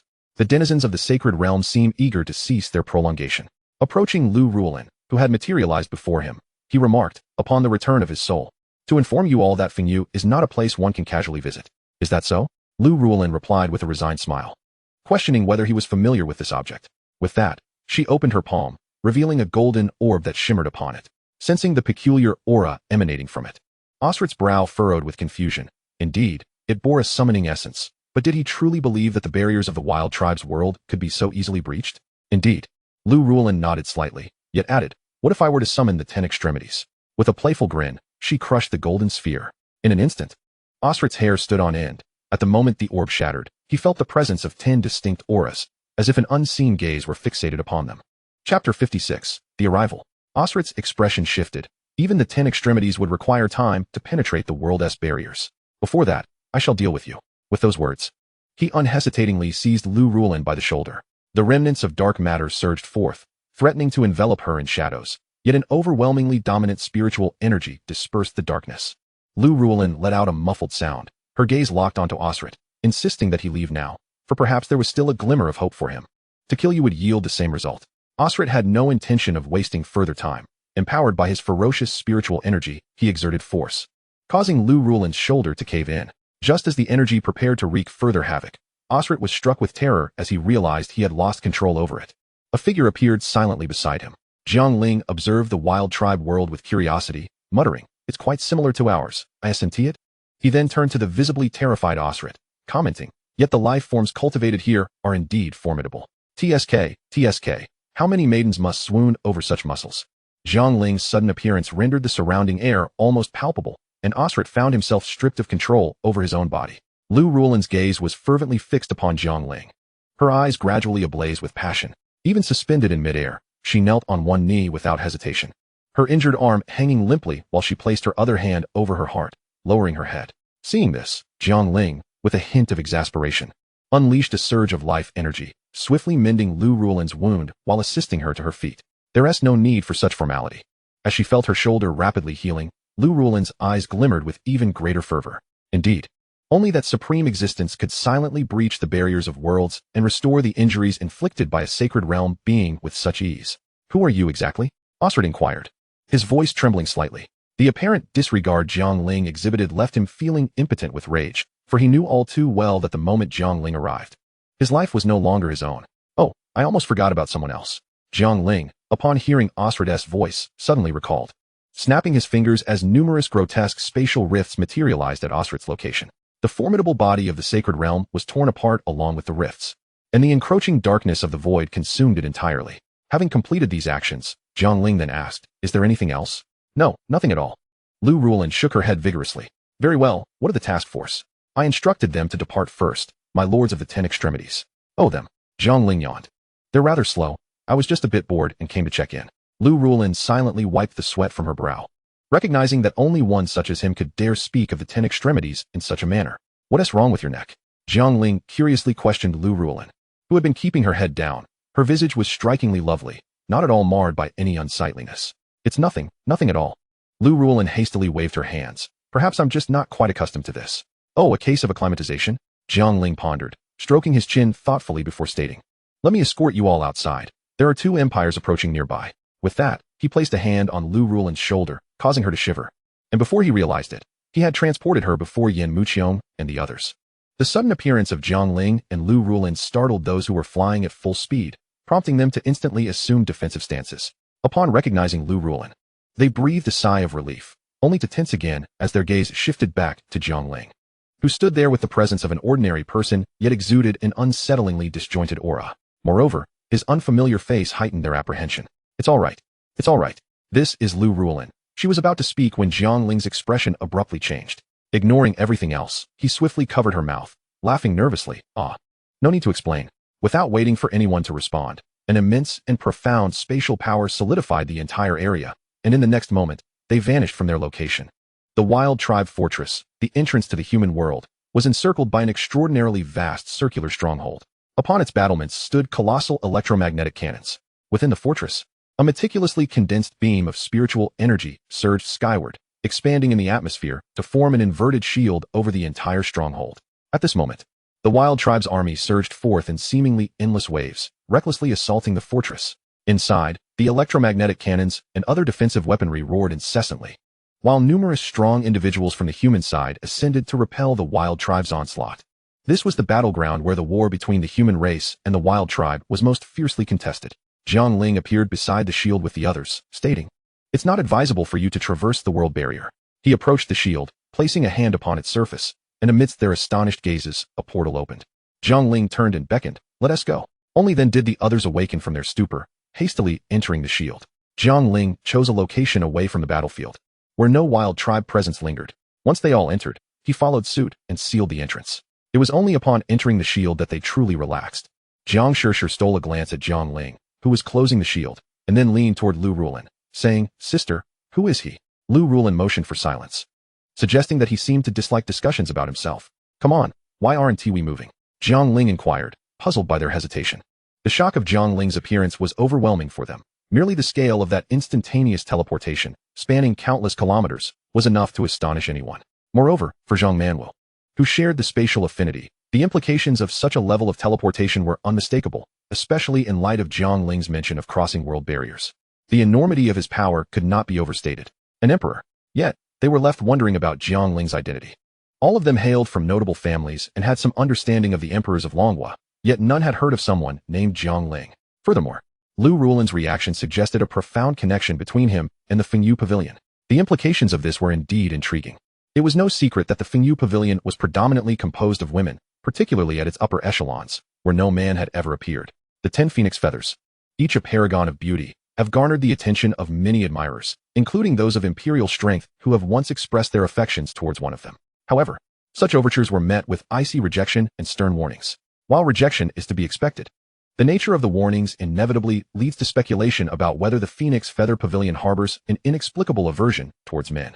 In light of this context, the appearance of Jiang Lin, along with Lu Rulin's somewhat fervent demeanor, ignited the gossiping spirits of the women with an unquenchable fervor. As they ventured into the protective barrier, Jiang Lin and Lu Rulin ceased their protective vigilance over the group. Jiang Lin disappeared through a spatial teleportation, while Lu Rulin imparted a few crucial words. The tasks associated with the 4 feathers are undeniably arduous, but should you successfully complete them, you will become members of the Phoenix Feather Pavilion. It is imperative that you familiarize yourselves with the current state of the pavilion. With a grave expression, Lu Rulin gestured to establish a spiritual energy barrier. The members of the Phoenix Feather Pavilion are scattered across various locations. Outsiders are merely aware that we guard the entrance to the spirit clan, preventing their invasion. Upon hearing this, the women's eyes widened in astonishment. Even the dimmest among them could discern that what Lu Rulin was about to divulge pertained to the pavilion's internal secrets. In reality, the pavilion comprises several major subdivisions, each with its own responsibilities. After a year of membership, you will be required to select a department that suits you. With a mysterious smile, Lu Rulin continued. The influx of new blood into the Phoenix Feather Pavilion is quite limited each year. Hence, every team that successfully passes through will attract fierce competition. You must be prepared, for the individuals from these subdivisions can be quite formidable during recruitment. Observing the slight bewilderment on their faces, Lu Rulin couldn't help but chuckle to herself, recalling her own confusion upon discovering such information during her trials. Thus, she resolved to drop another bombshell. The Phoenix Feather Pavilion has maintained its watch over the Spirit Clan entrance for over a decade without a single uprising, a testament to its formidable strength. Yin Muqiong and the others nodded vigorously. This was the esteemed pavilion they had long admired, powerful and enigmatic, a bastion safeguarding an entire race. Such might eclipse that of many nations. Lu Rulin extended her fair wrist, and, with a subtle manipulation of spiritual energy, summoned a flat, soft, fire-red feather composed of countless delicate downy plumes onto her arm. This is the covering feather, responsible for formulating the training tasks for newcomers. Like the first 4 tasks you completed, which were devised by us. Naturally, it was also our duty to protect you from the shadows. Subsequently, the feathers on her wrist transformed into a long, sleek, aerodynamic feather with curved edges. This is the Flying Feather, the main combat division of the Phoenix Feather Pavilion, tasked with defending the Spirit Clan. Indeed, they are the ones who take action on behalf of the pavilion. Yin Muqiong exchanged incredulous glances with her companions. Could it be that the guardians of the Spirit Clan entrance are merely one subdivision of the pavilion? Before they could fully absorb this revelation, a feather even larger and broader than the previous ones materialized alongside Lu Rulin's voice. This is the Tail Feather, overseeing the logistics and broader strategic planning of the entire Phoenix Feather Pavilion, akin to a central control department, as birds utilize their tail feathers to navigate and maintain balance. She then showcased 2 additional types of feathers, the crown feather and the ear feather. These do not represent subdivisions, but rather code names. The crown feather signifies the 10 exceptional ones, the leaders of the various subdivisions, while the ear feather pertains to the intelligence division of the Phoenix Feather Pavilion. However, this is of little concern to you, as their selection process is rather unique. Within the entire pavilion, aside from the shadow exception, no one knows their identities. After Lu Rulin's exposition, the women found themselves engulfed in awe. Previously, they had perceived the Phoenix Feather Pavilion merely as a powerful faction, guardians of the Spirit Clan. existing beyond the mundane world. They now realized the pavilion had developed comprehensively, with a perfectly structured internal system. Given the sheer magnitude of the Flying Feather's capability to suppress the Spirit Clan, the other subdivisions must surely be equally formidable. Lu Ruolin patted their shoulders, sensing their astonishment. Quite overwhelming, isn't it? I felt the same way back then. Yin Muqiong could hardly contain herself, swallowing audibly, then blushing as she queried, so, does this mean the Phoenix Feather Pavilion has a presence throughout the nation? No, Lu Ruolin interjected with a cheerful smile. It spans the entire world. The group felt their breaths hitch. Observing their expressions, Lu Ruolin's demeanor shifted to one of seriousness as she stated, our pavilion's mission is to delve into the shadows of the world and observe. Except for the Flying Feather, she added. What? Jiang Shishir exclaimed in astonishment. With the others casting puzzled glances her way, Lu Ruolin pointed to the spot where Jiang Lin had been, explaining, that one says, the Dragon Country nurtures us. And we protect the Dragon Country. The primary objective of the Flying Feather is to safeguard the Dragon Country. The visage of Jiang Lin flashed through their minds, deepening their curiosity regarding his identity. Yet, after Lu Ruolin finished speaking, she refrained from elaborating further on Jiang Lin's identity and proceeded to provide a detailed overview of the other departments within the Phoenix Feather Pavilion. This discussion lasted a full half-hour, merely covering the basics. Finally, Lu Ruolin concluded, stating that teams selected in the Dragon Country must spend a year within the Flying Feather before they can choose their respective departments. Wait, Zhou Yakin interjected. In the Dragon Country? Are there also members of the Phoenix Feather Pavilion recruiting in other parts of the world? Of course. After all, our goal is to observe the world, Lu Ruolin responded, delivering information that left them reeling. What they learned today might take them several days to fully comprehend. Well, I must take my leave now. You have a few days to rest before preparing to report to the headquarters. Hey, Sister Ruolin, where's the headquarters? Jiang Shishir quickly asked as Lu Ruolin began to depart. Lu Ruolin slapped her forehead, exclaiming, oh, I almost forgot. The Flying Feather headquarters is also the Phoenix Feather Pavilion headquarters, both located within the Spirit Clan. With that, she soared into the air, adding, oh, and let me share a little secret. The Spirit Clan has now become our backyard. The group stared wide-eyed, realizing that when they came to, Lu Ruolin had vanished. We seem to have uncovered a wealth of astonishing information, Jiang Shishir murmured. Yin Muqiong was still in shock, muttering, it seems so. Zhou Yakin chimed in, primarily, it appears that such knowledge is only accessible upon joining the Phoenix Feather Pavilion. As Jiang Lin reappeared from another street in the fortress, it was his first time in the world of the Savage Clan. After all, the Savage Clan had been suppressed for quite some time, and he had never needed to concern himself with it. His curiosity piqued by the summons. He wished to witness the true front lines of the alien races, particularly since the battles against the Spirit Clan had been rather effortless. However, as he strolled through the street and observed the passers-by, a somber silence enveloped him. The curiosity that once adorned his face faded away, replaced by a profound sense of reflection. The front line of the alien battlefield was not as he had envisioned.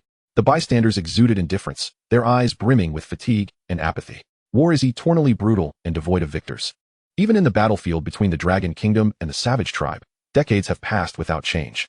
The impregnable walls have thwarted the Savages' attempts to breach the world barrier and invade the Dragon Kingdom. In this protracted conflict, Jiang Lin perceives no joy of victory among the people. The peace of the Dragon Kingdom may, to a considerable extent, be attributed to the burdens borne by this group. Jiang Lin's gaze shifted from a regiment of several hundred soldiers flying overhead, returning to the reality below. In truth, this situation is relatively favorable for the Dragon Kingdom compared to the plight of other nations that have succumbed to chaos and been dragged into the mire of racial warfare. At present, the internal conditions of the Dragon Kingdom are so superior that even a single green card is enough to draw foreigners in droves.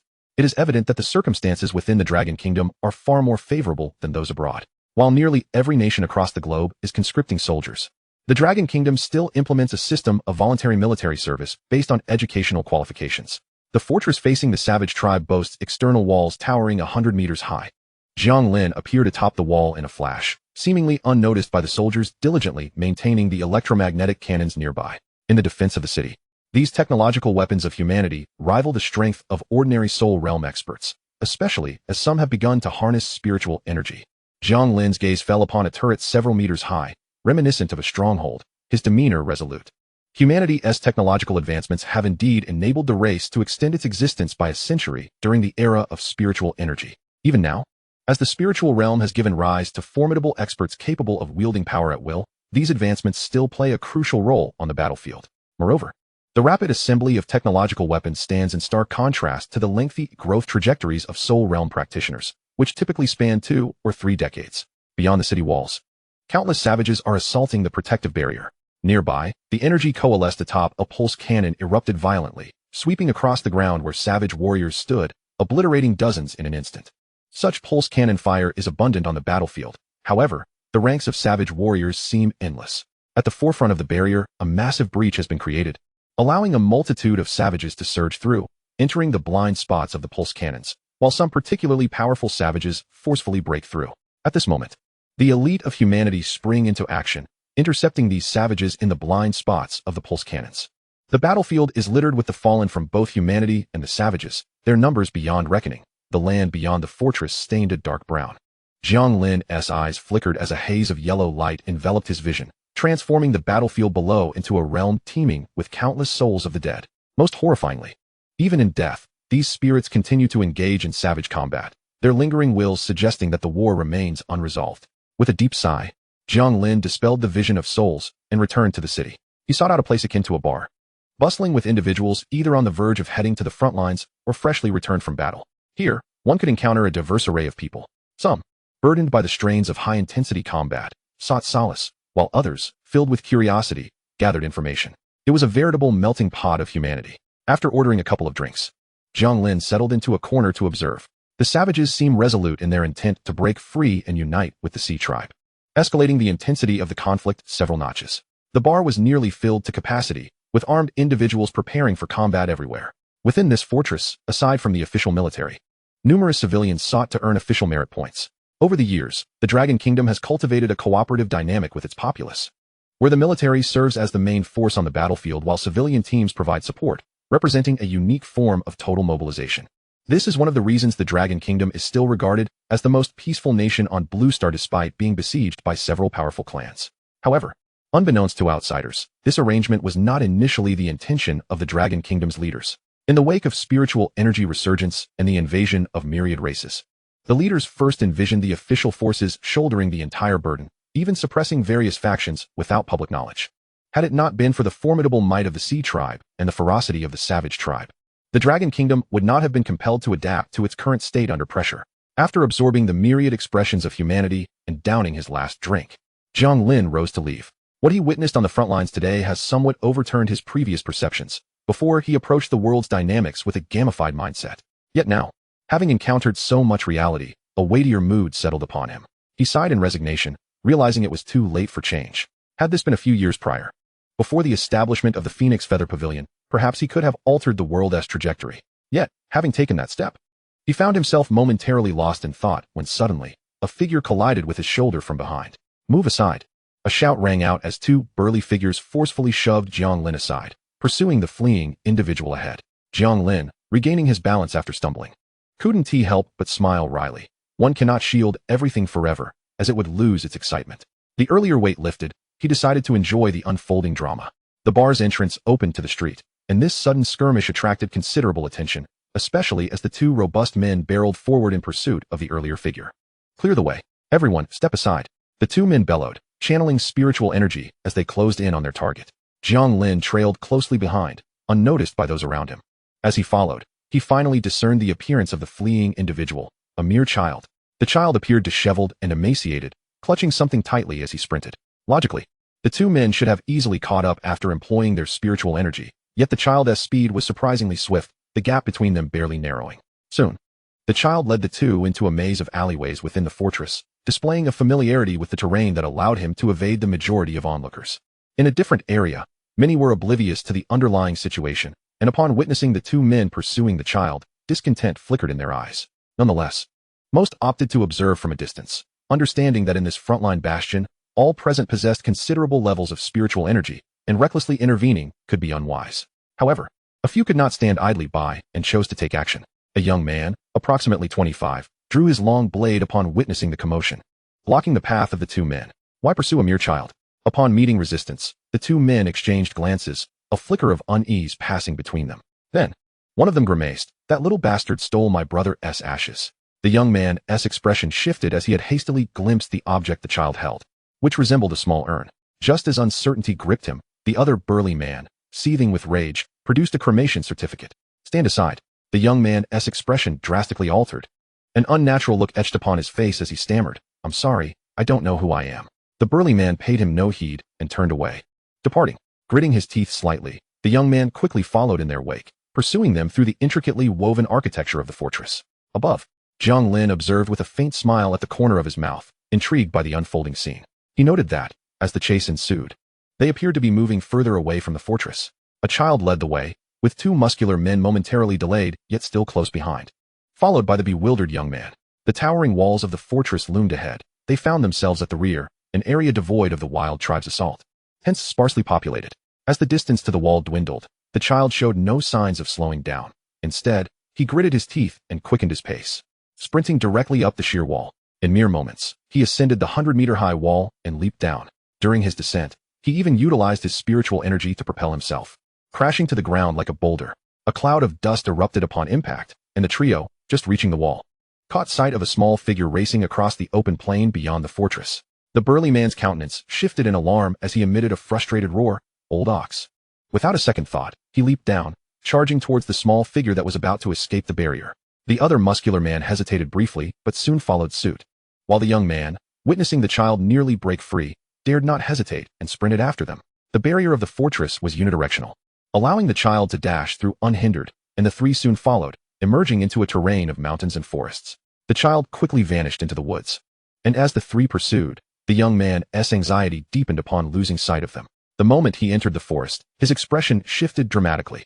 Two robust figures materialized on either side of him, gripping his shoulders firmly. A strange smile flickered across the burly man's face as he remarked, "We truly appreciate your enthusiasm." The young man was struck by terror as he realized the unprecedented sluggishness of his spiritual energy within him.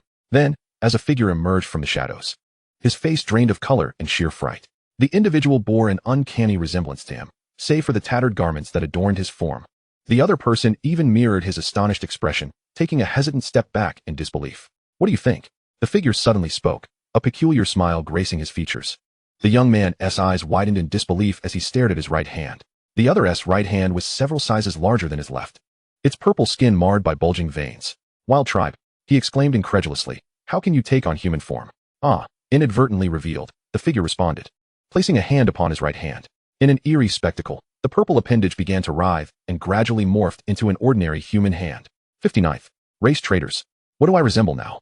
The other young man grinned enigmatically, now appearing almost indistinguishable from a normal human, save for that disconcerting smile. At this moment, even the most naive of youths grasped the gravity of the situation, and judging by the reactions of the two beside him, it was evident they were not novices in such matters. "You are also of the wild tribe," he spat, his gaze filled with fury as he scanned his surroundings. "You are mistaken," the two replied, glancing towards the distant wild tribe. "We are still far from the divine race." "The divine race?" The young man faltered before understanding dawned upon him as he gazed at the wild tribe in the distance. "You consider the wild tribe divine? This race that we have subdued in our world? Why?" His anger flared. "Isn't the human race enough for your pride? A single nation suppressing two great tribes. Does that not fill you with pride?" His barrage of questions caused their expressions to shift. One of them brutally kicked his knee, the immense force causing the young man to stagger. Yet he gritted his teeth and took a few steps forward, resisting the pain to remain upright. "You too are human, aren't you?" "Why?" From their previous exchange, it was clear they were not of the wild tribe, yet they held them in such reverence. "What do you know?" The man on the right replied, his face contorted with disdain. "With the blood of the divine within us, we mere mortals can also ascend to godhood. The might of the divine race is beyond your comprehension. As for the so-called dragon nation, once the divine race unleashes its full power, it will be nothing but a mere trifle." With that, he kicked out again, and the young man grunted in pain, yet he stood tall. "Huh." He glared at the wild tribe in the distance. "You think this race, which we have held at bay for so long, can force me to kneel?" At his declaration, both the men beside him and the distant wild tribe's expressions shifted dramatically. The wild tribe approached slowly, their anger dissipating as they squinted at him. "Are you seeking death?" "Ha!" He laughed maniacally. "Do you think that by dying, you can escape all this? You are foolish. I shall become you." He drew near the young man, almost pressing against his side as he whispered, "I will seize your memories, becoming another you. Your family, your friends, they will all belong to me." In that instant, the young man's eyes turned crimson, his fists clenched tightly, his internal spiritual energy roiling in turmoil. Yet it remained shackled. "Oh, by the way, don't think about committing suicide. Even in death, your memories vanish immediately," he chuckled, as if recalling something. The young man ignored him, continuously channeling his inner spiritual energy, relentlessly assaulting the shackles. "Why won't it break?" The wild tribe's smile faded as he extended a hand, pressing it against the young man's head. unleashing a wave of exceedingly bizarre spiritual energy. Stop, stop. Don't cause irreversible damage. Jiang Lin, who had been observing from the shadows, suddenly interjected. The wild tribe's expression shifted, and he yanked the young man back several paces, gazing around in suspicion. When we arrived, we thoroughly examined the surroundings with spiritual energy. There was no sign of anyone else. Why is there someone here? Who? He demanded, his voice laced with suspicion. Who is pretending to be a deity? Jiang Lin mused aloud. Then, in an instant, he appeared just a meter in front of them. It is you who are pretending. I have not. As the wild tribe hesitated, the two men charged forward. Their imposing figures bore down on Jiang Lin, their enormous hands unceremoniously landing on his shoulders. Kid, while we don't know how you got here, since you've seen what you shouldn't have, we can only apologize. We don't have time for you now. Jiang Lin replied with a smile, and in the blink of an eye, he materialized before the wild tribe. The space surrounding the wild tribe suddenly solidified, and in that instant, a wave of sheer terror surged through him, despite having reached the level of respect. A feat that made him a formidable presence among the wild tribe. The adversary had so effortlessly immobilized him. What level of spatial power was this? Even those of the same realm should not be able to so easily bind him due to his bloodline strength. Was it a saint-level spatial ability? He had never encountered such a person within the Dragon Nation. Over the years, there has been a certain degree of infiltration into the Dragon Kingdom. Apart from the most enigmatic Phoenix Feather Pavilion, they are aware of a few details. Yet the masters of the Phoenix Feather Pavilion seldom act within the domain of the savage tribe. Who could they possibly be? The savage tribe remains an enigma. Yet the burgeoning dread within me only intensifies. Regardless of the adversary's nature, I am certain that my demise is imminent. Although other Sacred Realm experts are engaged in battle nearby the fortress, none are cognizant of our plight. The spatial blockade prevents any aura or signal from escaping. Jiang Lin gazed at the motionless savage tribe member, expressing indifference. I harbor no interest in you. With that, he gently tapped the space occupied by the savage tribe, and, under the horrified gazes of the young man and his two companions, the space and the savage's form crumbled into fragments. The expression of terror solidified, only to be subsequently devoured by the void's chaotic currents. As if crushing an ant with ease, Jiang Lin turned to the two, whose faces had paled in shock. In truth, I find you far more intriguing. The young man stood frozen in place. The formidable strength of the savage tribe was unfathomable. He had never encountered such a terrifying aura before. Judging by his own mental fortitude, the opponent was at the very least at the soul realm, and not merely at its nascent stage. Yet now, such a powerful being had been reduced to ashes in the blink of an eye.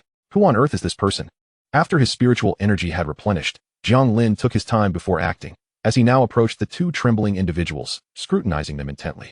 After a brief moment, he stroked his chin, pondering aloud, is there truly no distinction? One head and two hands. Or do you lack a heart? Jiang Lin's curiosity was piqued. Since his reincarnation, he had encountered various types of individuals, but these two were decidedly eye-opening. As they observed Jiang Lin's smile vanish, a sense of foreboding crept into their hearts. They suddenly felt like mere playthings, and when one was deemed uninteresting, it signaled the onset of their doom. And master, what distinction? One of them faltered under pressure, trembling as he spoke. Ah, it is akin to the notion of betrayal, are you aware? Jiang Lin gestured, questioning if the air in the savage tribe's realm was particularly favorable. He found it perplexing that despite the Dragon Kingdom's forceful suppression of both tribes, which evidently demonstrated its extraordinary strength, individuals like these still emerged. Furthermore, the savage blood merely exploits your potential. The human physique differs fundamentally from that of the savages in terms of endurance. The realms attained through savage blood can also be achieved through your own cultivation. So why is this the case?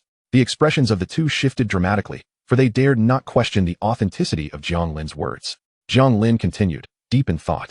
Moreover, the concentration of spiritual energy in the Dragon Kingdom should surpass that of all other races. What could be the underlying reason? Where lies the issue? Dragon Kingdom is faultless. A voice emerged from behind, and Jiang Lin turned to see the young man glaring furiously at the two. He stepped closer to Jiang Lin, declaring, the problem lies with them. They do not deserve to be called humans. They are mere maggots, beasts.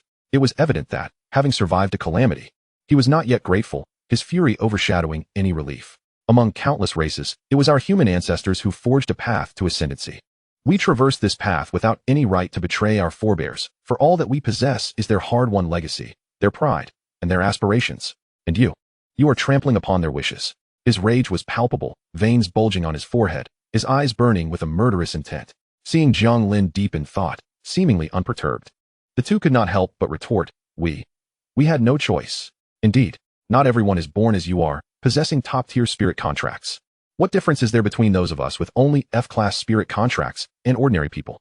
The two appeared to be stirred by the young man's words. We are all coerced. One of them raised his voice, recalling some grim memories. Ordinary people in this world are less than ants. You only see that our race has climbed to the pinnacle among myriad races in just a few centuries, with the Dragon Kingdom leading the way. But what you do not know is how many ordinary individuals like us have silently toiled in the currents of fate during the savage tribe's invasion. The majority who perished were commoners like us. Even now, when riots or disturbances arise among spirit warriors, it is always us who bear the brunt of the suffering. Jiang Lin remained silent, not interrupting their outpouring, allowing their emotions to spiral into a frenzy. This era appears peaceful, yet it consumes lives every moment. When my mother died before my very eyes, I understood that in this age, power is everything. Upon hearing this, Jiang Lin furrowed his brow. Your mother's death back then was an accident. What accident? The man roared, fueled by a sudden surge of courage or perhaps triggered by a sensitive topic. If not for those high-ranking spirit warriors causing chaos, she would not have died. You forced her to witness the battle of spirit warriors. Jiang Lin replied calmly. Your mother was trying to save you. Struck to the core, he lost his composure, glaring fiercely at Jiang Lin. No, she was not strong enough. If she had even been at the Radiant Realm, she would not have been crushed. But she was merely a useless burden at the suppressed realm. A G-class water spirit contract. Oh, Jiang Lin found his reaction somewhat unexpected. Indeed, the psyche of such individuals is the hardest to decipher. In the time fragment he had glimpsed, he saw a mother who sacrificed her life for her child's mischief. Before her demise, she tenderly urged him not to cry, even using her last vestiges of spiritual energy to wipe the dust from his face. However, Jiang Lin witnessed a scene invisible to all present, within the time fragment.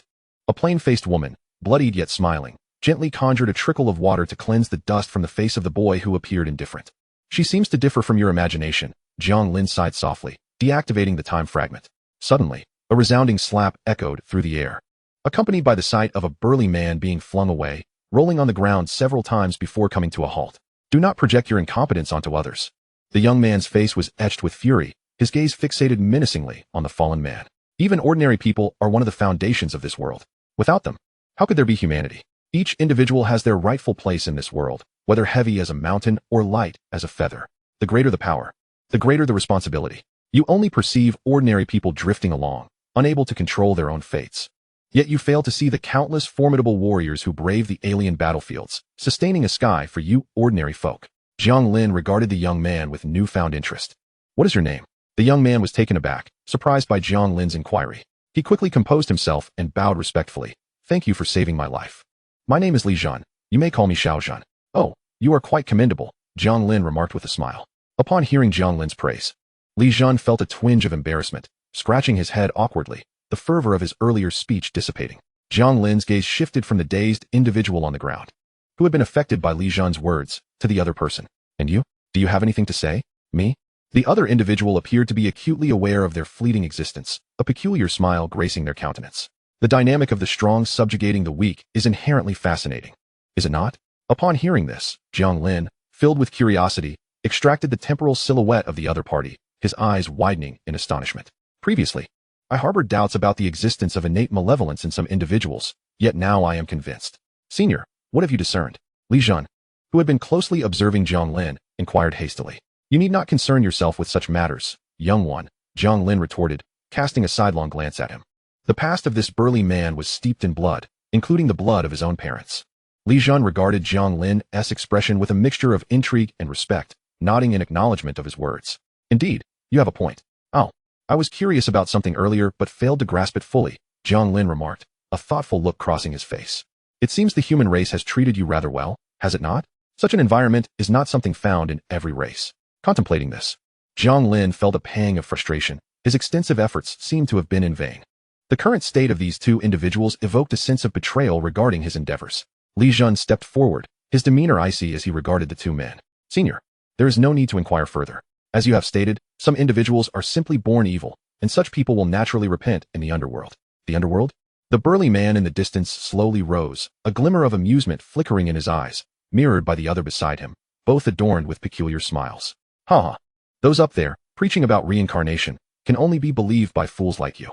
The robust man laughed heartily, nearly doubled over. The underworld. The 18 layers of hell. These are but a jest in our eyes. Moreover, this is the land of the wild. Even if the underworld truly exists, its reach cannot extend here.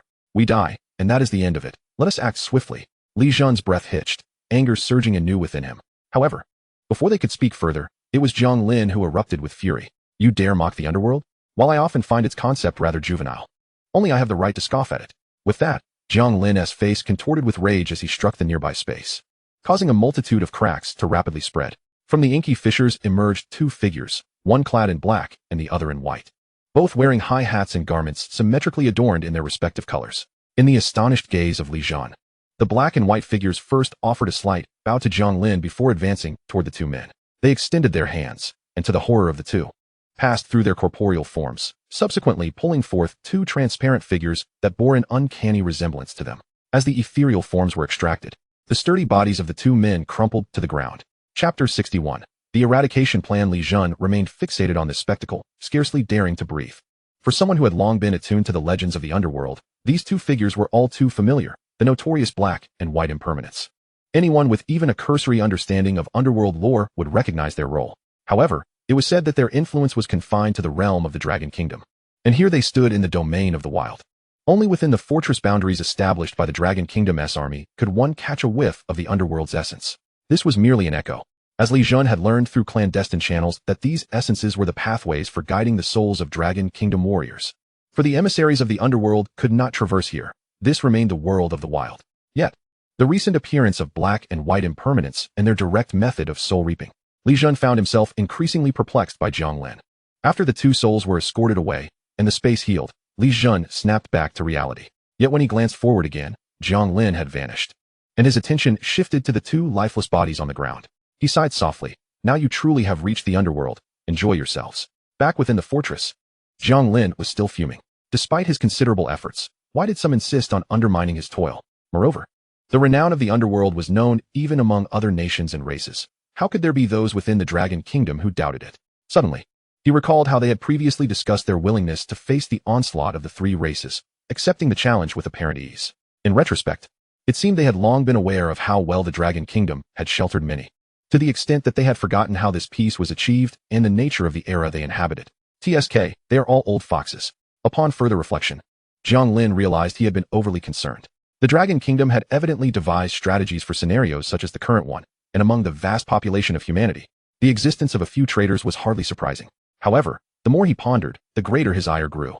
Was the Dragon Kingdom not commendable? Was humanity not worthy? Their betrayal felt akin to a repudiation of his efforts. Jiang Lin's anger intensified. With nothing else to occupy his time, he resolved to become an agent of justice. For the Dragon Kingdom, I am willing to take action. His face radiated righteousness, though he would not admit that his motivation was merely indignation. The task ahead was significant. He could not reveal his identity. Should he seek a scapegoat? Furrowing his brow, Jiang Lin pondered for a while, yet no suitable candidate came to mind.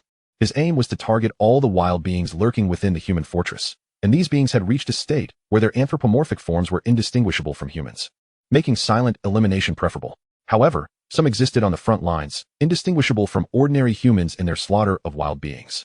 Acting against them in such a scenario would be troublesome, especially considering this was not just any location but a human fortress, under the protection of formidable imperial powers. Imperial realm. Jiang Lin's eyes brightened, and he stepped forward, his figure vanishing into thin air. Within the heart of the wild fortress stood a towering edifice, 100 meters high, serving as the central hub and the official command center of the entire fortress. Deep underground, in a certain spatial location, there lay a square chamber, devoid of anything save for a few flickering lights. At the room's center sat a rugged middle-aged man, meditating with his legs crossed. At a certain moment, he abruptly opened his eyes, fixating intently on the empty space ahead. A ripple of spatial distortion emanated, and Jiang Lin emerged, greeting him with a casual, "Hello." Guo Yi's eyes widened in shock, the aura of his perfected imperial realm fluctuating slightly. "What brings you here? Is there a significant movement from the wild beings?" No. Jiang Lin interjected hastily as Guo Yi rose, an aura of terror radiating from him. "I merely came to play." "Oh, I see," Guo Yi replied, his understanding apparent as he reined in his aura. Jiang Lin's response did not catch him off guard. "Rest assured, if the spirit race does not gain momentum, the three races will not dare to overreach," Guo Yi remarked, a hint of relief washing over him, regardless of external rumors or the designs of certain individuals. Jiang Lin's assurance brought a sense of stability. After all, for the spirit race to rise under this individual's command, Guo Yi pondered, his expression suddenly shifting to one of incredulity. It seemed altogether implausible. "You haven't yet explained your purpose for coming here," Guo Yi queried, snapping back to the moment. Jiang Lin, leaning in with an air of mystery, whispered, "The wild beings have taken on human forms and are infiltrating among the humans. I am aware that there are indeed quite a few of our people among the wilderness tribe. They utilized the blood of the ever-changing wasteland deity as a catalyst, transforming into humans to the extent that even I cannot discern their true identities. In light of this, we can only take precautions as best as we can. At this point, Guai felt a twinge of headache. The wilderness tribe's ability to disguise themselves as humans had been exposed on occasion, a fact he had come to know from those instances. However, in the absence of precise methods for exclusion, he could only rely on preventative measures. Jiang Lin, upon hearing this, continued, not just them. There are numerous traitors within the human race aiding the wilderness tribe in their transformations. Guai let out a cold chuckle. Slowly clenching his fists, I am well aware. Some of those individuals are intentionally left among us, as it is quite challenging to identify those transformed by the wilderness tribe. However, locating these traitors is considerably simpler. Oh, so this is your approach to prevention? Jiang Lin inquired. Regrettably, that is the only option available at present. Guai replied with a hint of resignation. After all, it is the blood of a divine realm being, and fortunately, their numbers are not overwhelming. Through these traitors, we have already identified a few individuals, yet we cannot act until we have a comprehensive grasp of all involved. Suddenly, Guai was struck by a thought. The person before him was the source of all power. Since he had appeared and inquired about this matter, could it be that a solution had been discovered?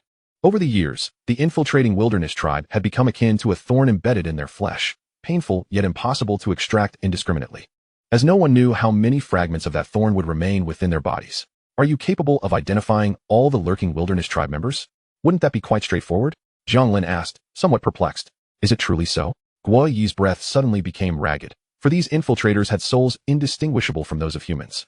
Even the previously acquired soul-related techniques could not discern them. Why would I deceive you? Jiang Lin replied, exasperated as he raised his hands. However, this time the situation is bound to be quite significant, so please give me some face. Face. Just use mine directly. Guai declared emphatically, striking his chest. Whatever happens, I will bear the responsibility. You are rather unattractive, Jiang Lin remarked bluntly. Guai. Fortunately, Guai had long been prepared for Jiang Lin's peculiar temperament. After a brief contemplation, he inquired, since you have come to find me, there must be some wilderness tribe members who have remained within the public eye, correct? Therefore, you will require an identity that allows you to act without regard for rules. With that, he chuckled wryly, there are plenty of suitable candidates. Yet they all possess an average appearance. I have a few disciples, would you care to take a look? Bring them over for me to see, Jiang Lin said. The 62nd chapter of the Dragon Nations, Empyreans. Guai pulled out his phone and sent several messages in quick succession. Jiang Lin, meanwhile, paced curiously beside him before he mentioned the arrival of those individuals. Isn't it rather stifling to cultivate in a place like this? Not particularly. You know I am of the earth element, Guai replied nonchalantly with a grin. Only in such subterranean depths, devoid of impurities, can I truly sense that delicate thread of order. That seems to make sense, Jiang Lin agreed thoughtfully. Then why not simply bury yourself in the earth? I see that old man Li Tianyi does just that. Upon hearing the name Li Tianyi, Guai shook his head repeatedly. That is entirely different. Old Li is a solitary figure, tasked merely with observing the borders. A bit of perception is more than sufficient for him. I am stationed at the front lines of the wilderness tribe. How could I afford to truly settle my mind? Jiang Lin pondered for a moment, scratching his face. If that is the case, then guarding the front lines against the wilderness tribe seems somewhat unfair for you. At our level, the advancement in cultivation is minimal. It all hinges on enlightenment. There is no question of fairness or unfairness. Guai waved his hand dismissively. In that case, how about I utilize an earth element spirit contract this time? Jiang Lin's eyes sparkled with excitement. Is that true? Guai sprang to his feet, astonished. Why would I lie? Although my preferences lie with space and lightning elements, the earth element is still feasible. Nevertheless, you are aware that powers beyond the Empyrean realm should not be overexerted. I shall employ it discreetly, Jiang Lin explained. Guai's breathing became heavy. I need to make some arrangements. Please hold on. His excitement caused his tone to waver slightly. He first raised a hand to halt Jiang Lin, then quickly stood up. I must ensure everything is organized. I wish to observe the entire process while you take action.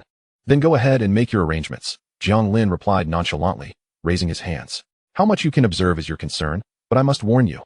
The time frame may be quite limited. That will suffice. Do you have any place here where I can rest? Your disciples have not yet arrived, and I would like to take a nap, Guai remarked. Upon hearing this, he raised a hand, causing the ground to rumble as a beautifully crafted stone dwelling rapidly took shape. Jiang Lin effortlessly retrieved bedding from his spatial realm and walked inside. Even as Jiang Lin settled down to sleep, Guai could hardly conceal his excitement. He melded into the earth, reappearing in the central command of the fortress. Inside the command center, numerous individuals were busy at work. Upon Guai's arrival, they promptly halted their actions and turned to face him. Continue with your tasks. Guai gestured. I have a matter to discuss. In the coming day, or perhaps two, I will notify you of the exact timing. Please retract the front line as much as possible, avoiding any conflicts above the Empyrean realm, and ensure comprehensive defensive preparations, he stated. His words elicited a gasp from those present. As the central command of the fortress, all official actions and defensive battle plans originated from this location. Guo Yi's brief statements would directly influence the trajectory of the entire battlefield. While it may sound simple to withdraw the lines, the implementation would prove exceedingly challenging. Should the wilderness tribe discern any unusual activity, a brazen breakthrough could very well occur. Yet, as the highest commander of the fortress, Guo Yi's words were absolute. Within the realm of the wilderness tribe, he wielded the ultimate authority of the dragon nation. Guo Yi was acutely aware of this reality. However, Jiang Lin's involvement entailed a pivotal opportunity for a breakthrough, necessitating his complete focus on observation. In such circumstances, the fortress and the wilderness tribe's war must not involve the realms of the sacred or Empyrean. Within the entire fortress, only he had reached the Empyrean realm. If the usual pattern of skirmishes every 3 days and larger battles every 5 days were to continue, should the wilderness tribe mobilize their Empyreans at this juncture, the opportunity for a breakthrough would be lost. With just a few casual words from Guo Yi, the entire fortress hub sprang into action. The first changes involved the cancellation of several external missions, followed by the conscious consolidation of troops, and all informants dispatched to gather intelligence concealed themselves. The human race's sudden retreat disconcerted the wilderness tribe, who hesitated to pursue aggressively at first. After years of a tug-of-war with the fortress, the wilderness tribe had always been remarkably assertive, and countless Empyrean battles had ensued. Skirmishes erupted frequently, with both sides demonstrating fiery tempers, unwilling to endure even the slightest grievance. However, the sudden withdrawal of the human defenses was a blatant indication of a ruse, was it not? Having battled the human race for so many years. While the wilderness tribe had made no other advancements, they had honed an acute sensitivity to schemes and tactics throughout these encounters. The wilderness tribe, inherently a race characterized by physical prowess, possessed intelligence that could only be deemed above average among the myriad of species. Initially, in their battles with the human race, the lessons learned and tactics observed were sufficient to compensate for a millennium's worth of tactical shortcomings. The losses they had suffered could easily be summed up over the course of a millennium, having become adept at sensing deception. As the wilderness tribe hesitated, Guo Yi returned to the human world, contacting an individual he had last messaged 5 years prior. "Are you there?" The reply came almost instantaneously. "Great news. Quickly find someone to guard for a couple of days." Guo Yi's words were astonishing, causing the other party's aloof demeanor to crumble in an instant. "Do you have a problem with your brain? Is it really that easy to locate the Imperial realm? You don't believe me? Trust you? Not a chance. Even the Earth spirit I lent you hasn't helped you at all. Hey, this is where you are mistaken. You are all alone. The Earth spirit is of no use to you. Instead, you should focus on nurturing disciples. I am different. I have a multitude of talented students scattered across the realm. As fellow Earth practitioners, you cannot hope to surpass me. What good does that do? My branches and leaves flourish. And I am the sole commander on the front lines against the savage tribe, wielding immense authority at the fortress, pivotal to both clans. In terms of status and other aspects, I far surpass you. Being of the same element is no shame. It is the incompetent who should feel embarrassed. You bastard." Guo Yi was enraged. That person from Fenyu Pavilion wanted to use earth powers against the savage tribe? Let them come. Lin Zi owed him a favor. Although she was currently battling the Beast clan in Africa, she could return in just 10 minutes. Just wait for me. At the extreme north of the Dragon Kingdom. It was the coldest time of the year, with snowflakes swirling in the air. By a boundary stone along the border, an old man clad in a coat stood bare-chested. Leaning against the stone, his murky eyes fixed intently on his phone. It seemed he was attempting to make a call, but there was no response. Frowning, he glanced skyward and muttered, "Is the signal bad?" But Guo Yi can send messages without issue. Could it be that Lin Zi has ventured into the beast realm? Just as his anxiety grew, the call finally connected. Without waiting for him to speak, a furious voice erupted from the other end. "Li Tianyi, you better have a good excuse. Otherwise, when I return to the Dragon Kingdom, I will smash your shell to pieces." The sound of howling winds could be heard from the other side, indicating the caller was moving at high speed, and the signal was somewhat intermittent. "Hey, the favor is due."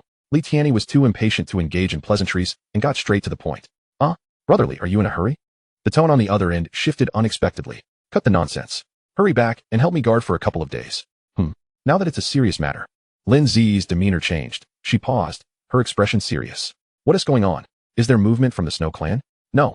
It's just that someone wants to use Earth powers, and I need to check it out." Chapter 63, Execution of the Plan.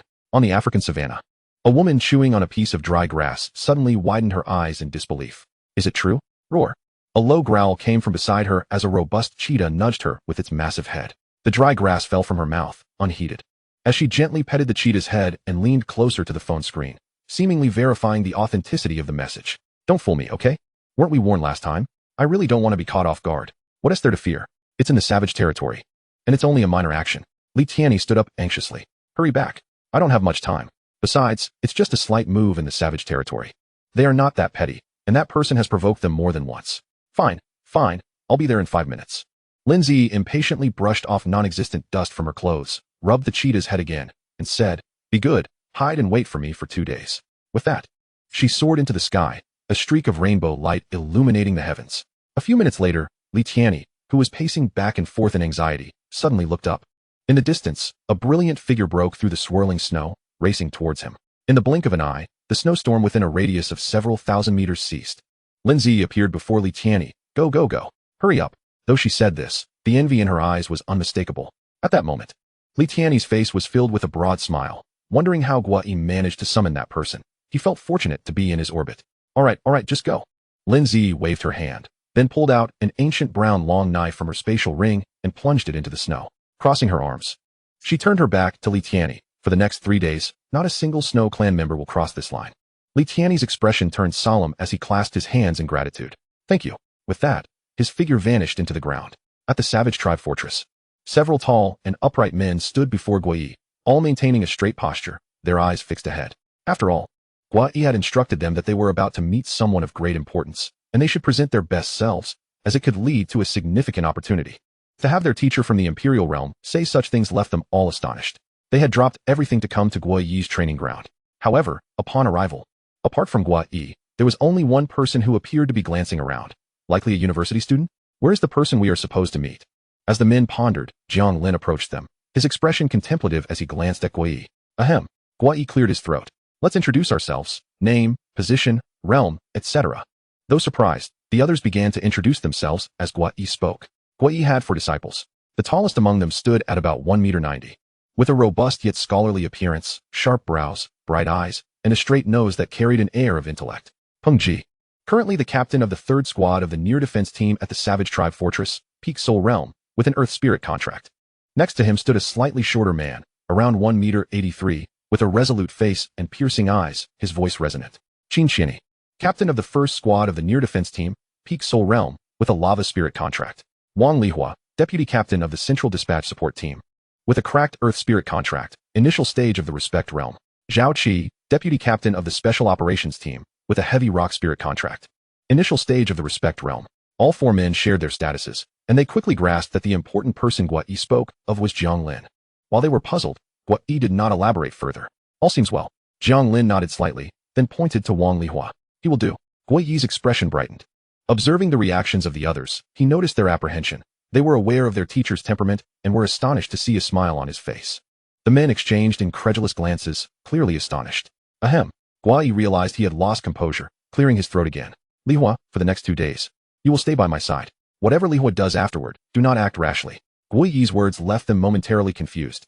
But as Jiang Lin transformed before their eyes into Wang Lihua, revealing the aura of the initial stage of the Respect Realm, their eyes widened in shock.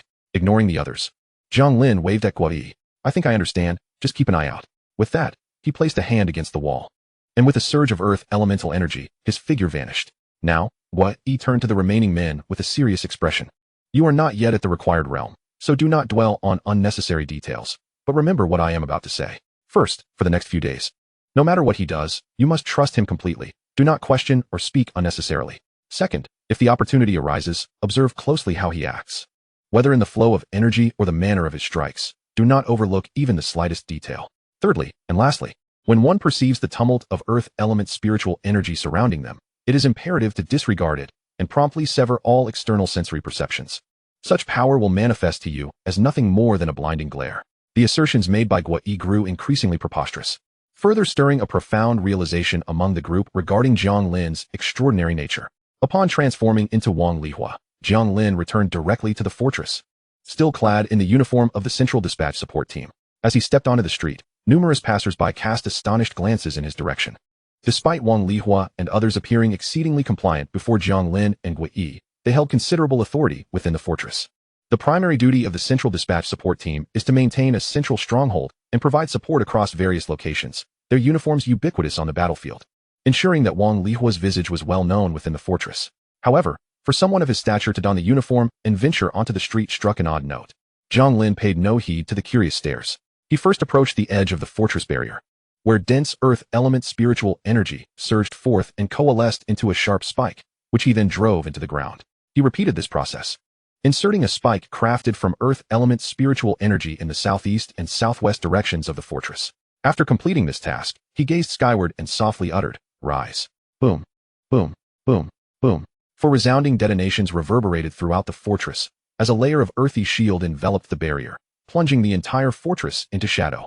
Before the inhabitants could fully register their astonishment, Gua-i swiftly activated the fortress's regional network, assuring everyone, there is no need for alarm. I am Gua-i. I have just detected a potential large-scale assault from the wild tribe. This shield is a precautionary measure. With Gua-i's esteemed reputation, his words promptly calmed the majority within the fortress. Although some remained uneasy, some were inherently sensitive, while others were merely apprehensive. Jiang Lin, hands clasped behind his back, hummed an unknown tune when a hurried figure rushed past him. Boom. A rock spike abruptly surged before him, obstructing the individual's path. Su Luoxiang, a native of Jixing, aged 36, had lost his grandparents, parents, and uncles in the battles against the wild tribe. After breaking through his mental barriers, he had resolutely chosen to fight at the front lines for vengeance, or perhaps out of anger. However, in the second year, after rescuing a woman within the fortress, he was killed 2 months later. Jiang Lin's narrative abruptly halted, meant to be the prologue, but instead became the epilogue, stopping before the rock spike. Su Luoxiang's complexion shifted dramatically, quickly masked by a facade of ignorance. Sir, I do not comprehend your words. By this time, several individuals had gathered around. For it was indeed peculiar for a fortress officer to attack a fellow clansman. Jiang Lin had no intention of clarifying. The blood of the ever-changing wild god was beyond their comprehension. To avert unnecessary chaos, this was one of the reasons he sought an identity that allowed him unrestricted actions. He sighed softly, lowering his hands and turning to face Su Luoxiang. Do you know? In our human race, the spirits of those who die in loyalty and valor must be reborn in the underworld. Upon finishing, the ground beneath him seemed to contract instantaneously. His form remaining stationary yet, in an instant, he appeared before Su Luoxiang. Su Luoxiang's expression morphed in terror. Before he could react, Jiang Lin seized him by the throat, lifting him off the ground with immense strength. Gasps erupted from the onlookers, with some frowning and stepping forward. Sir, what is the meaning of this? Jiang Lin disregarded the inquiry, invoking the powers of the wild tribe. Su Luoxiang, his face etched with fear, gasped, "What are you saying?" He struggled relentlessly, his eyes pleading. Yet the force of Jiang Lin's mental prowess, now at the initial stage of the sovereign realm, rendered his efforts utterly futile. Jiang Lin observed the scene, confirming his suspicions. Those from the wild tribe who could masquerade as humans had undoubtedly prepared for the day of exposure. Su Luoxiang was merely a soul-bound member of the wild tribe. After assimilating the blood of the ever-changing wild god, he had scarcely attained the pinnacle of the soul realm. At such a moment, revealing his true strength would yield no chance of survival. It would be wiser to perish in a human state, stirring suspicion and division within the human ranks. Although he was unaware of how he had been exposed, if his demise were to attract attention, his kin would be swift to react. This overt absurdity and sense of disconnection were far more terrifying than the revelation that they could transform into humans. After all, the conspiracies they had prepared were sufficient to swiftly dismantle the foundation of the human race. Soul return, Jiang Lin whispered. In an instant, Su Luoxiang's entire being transformed into rock, and within moments, he was reduced to a stone effigy. News of the deputy captain of the Central Dispatch Support Team committing murder in broad daylight rapidly spread throughout the fortress. Yet, due to the trust in the authorities, the majority speculated that Su Luoxiang's identity was dubious. At that moment, various conspiracy theories began to circulate within the fortress, some suggesting a conflict between Wang Lihua and Su Luoxiang, while others speculated that Wang Lihua coveted certain opportunities from Su Luoxiang. Ultimately, these narratives sought to entangle Wang Lihua's actions in a web of conspiracy. From a high tower within the fortress, Jiang Lin surveyed the bustling street below. Beside him, Pang Ji rested a hand upon the hilt of his long knife. You guessed correctly. Numerous human traders are aiding in the dissemination of rumors. From Gui, they had learned of Jiang Lin's overarching intentions. I can identify these transformed wild tribe members, yet those human traders are the most elusive to track. Jiang Lin sighed, acknowledging that even with his mental abilities, he could not probe those who had been forcibly brainwashed. Were it merely a matter of eliminating these wild tribe members, he wouldn't need to exert such effort. Some suspected traders are already under our surveillance, Pang Ji murmured, lowering his head slightly. Very well. I shall begin with the next one. With that, he leaped from the towering edifice. The rush of wind accompanying his rapid descent echoed through the air as Jiang Lin squinted, focusing on an ordinary person hurrying below. Crack, crack, crack. A layer of rocky armor swiftly enveloped his right arm, augmenting its size significantly. At that moment, Many on the ground noticed the rapidly descending Jiang Lin and screamed as they scrambled to escape. The individual Jiang Lin had targeted displayed a resolute expression and screamed.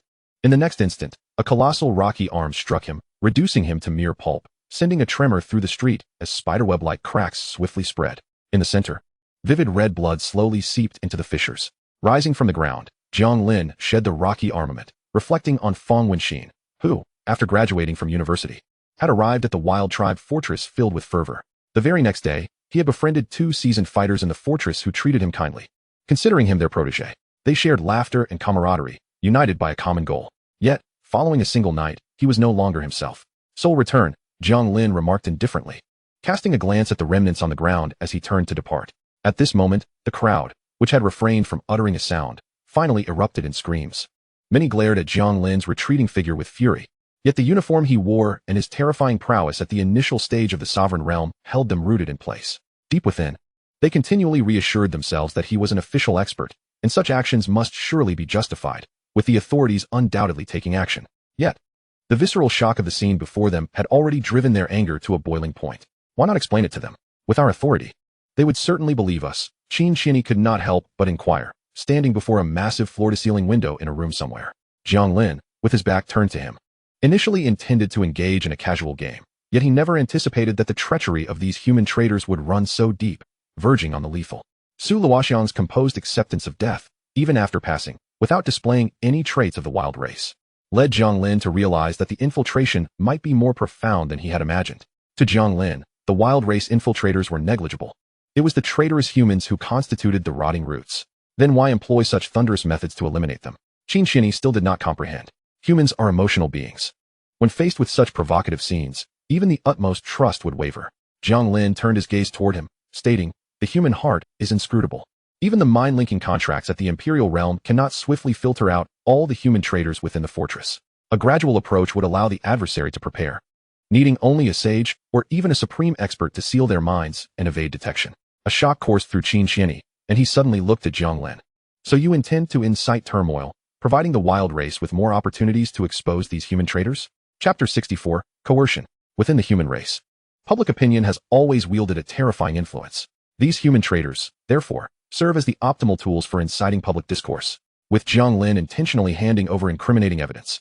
Utilizing these traitors to provoke public sentiment and incite chaos among the humans could not be more perfect. While identifying human traitors may be challenging for humanity, for the wild race, they are merely pawns presented on a platter. Under such favorable conditions, how could the wild race forsake the instigation of discourse for the sake of these pawns' safety? The more Qin Qianyi pondered, the more astonished he became. Jiang Lin's maneuver could be considered a half-open conspiracy, executed with sufficient ruthlessness that even those oblivious to the truth would be shaken, not to mention himself. As his phone buzzed with several messages, Qin Qianyi took it out and felt a surge of admiration for Jiang Lin. He had just received news that, despite their efforts to suppress public opinion, the outcome was far from satisfactory, as numerous unseen forces seemed to be amplifying the impact of Jiang Lin's 2 murders. Within the fortress, certain covert teams had already commenced monitoring these individuals, and the number identified was indeed alarming. No wonder this individual felt that the thorn of human traitors had nearly reached a state of decay. While his thoughts spiraled, Jiang Lin yawned. Why are they still not here? Are they afraid? His third target was supposed to fly over from here for today's mission. Just as he was pondering, a small 5-person team was swiftly approaching from the horizon. Jiang Lin's eyes lit up, and he struck the glass with a punch, shattering the floor-to-ceiling window. A rocky platform rapidly extended, obstructing the team's flight path. Jiang Lin stepped out from behind the shattered window, exuding an oppressive aura characteristic of the initial stage of the Supreme Realm, unrestrainedly pressing upon the group. The 4 members of the team were at the pinnacle of their mental states, with the leader being a Soul Realm expert. This caliber of team could be considered top-tier within the Wild Race Fortress. "Commander Wang, is there something you need?" The leader, with a grim countenance, inquired. In just half a day, news of Jiang Lin's unprovoked killings of 2 individuals had circulated throughout the fortress. At this moment, Chen Feng also felt a chill run down his spine upon seeing Jiang Lin. Jiang Lin ignored him, instead focusing on a pale young man at the rear of the team. Xia Hong, narrow-minded and debauched, had once deceived 2 young women into aborting their pregnancies, later fleeing to the Wild Race Fortress to escape the families of those women, disguised within the team as a Healing Realm soul contract. He had been hiding at the back, and during a previous escape from the Wild Race, he had led the entire team to safety. In principle, such a soul did not warrant redemption. However, being human, he had the option of choosing the path of beasts in the cycle of reincarnation. Upon finishing his thoughts, Jiang Lin clenched his fist, and the surrounding air became sluggish. In the distance, Qin Qian's eyes widened, in his line of sight. A multitude of earth elemental energies mingled with countless microscopic particles of dust and various minerals, rapidly coalescing around Xiahong. Subsequently, these earth energies began to invade his skin with a ferocity. Xiahong's spiritual energy could not possibly withstand the overwhelming force of Jiang Lin's supreme realm energy. In an instant, his eyes widened in panic as he struggled frantically. Every pore in his body was being invaded by this potent force, expanding and inflating. The sensation of tearing pain resonated through every inch of his being. What a concept! Yet, the team members observed Xiahong's tormented form, contorted in a peculiar manner, and discerned some truth. Stop! The team members shouted in unison, quickly gathering their energies. Jiang Lin, with a detached expression, turned his head, a hint of murderous intent flickering in his eyes. Do you wish to oppose the authorities? As Xiahong endured the excruciating struggle, his consciousness gradually blurred. Upon hearing Jiang Lin's words, he miraculously clenched his teeth and held on. If he could endure just a little longer, perhaps this horrific scene would evoke empathy from the others, serving as a catalyst. They were already aware of the vice captain's sudden shift to a murderous rampage, and the deceased were all from their wild race. Even the dimmest among them could comprehend that they were specifically targeted for annihilation. Once marked, anyone below the supreme realm could not escape. Their only function was to incite resonance among the ignorant human populace regarding the blood of the wild gods. They possessed absolute confidence that even in death, humans would be unable to discern their identities. Although this human before them had the means to identify them, he could not possibly recognize all the hidden wild race infiltrators. Otherwise, he would have struck preemptively, rather than eliminating them one by one. The wild race held their own confidence, and Jiang Lin had his methods. At this moment, both sides believed their plans were feasible.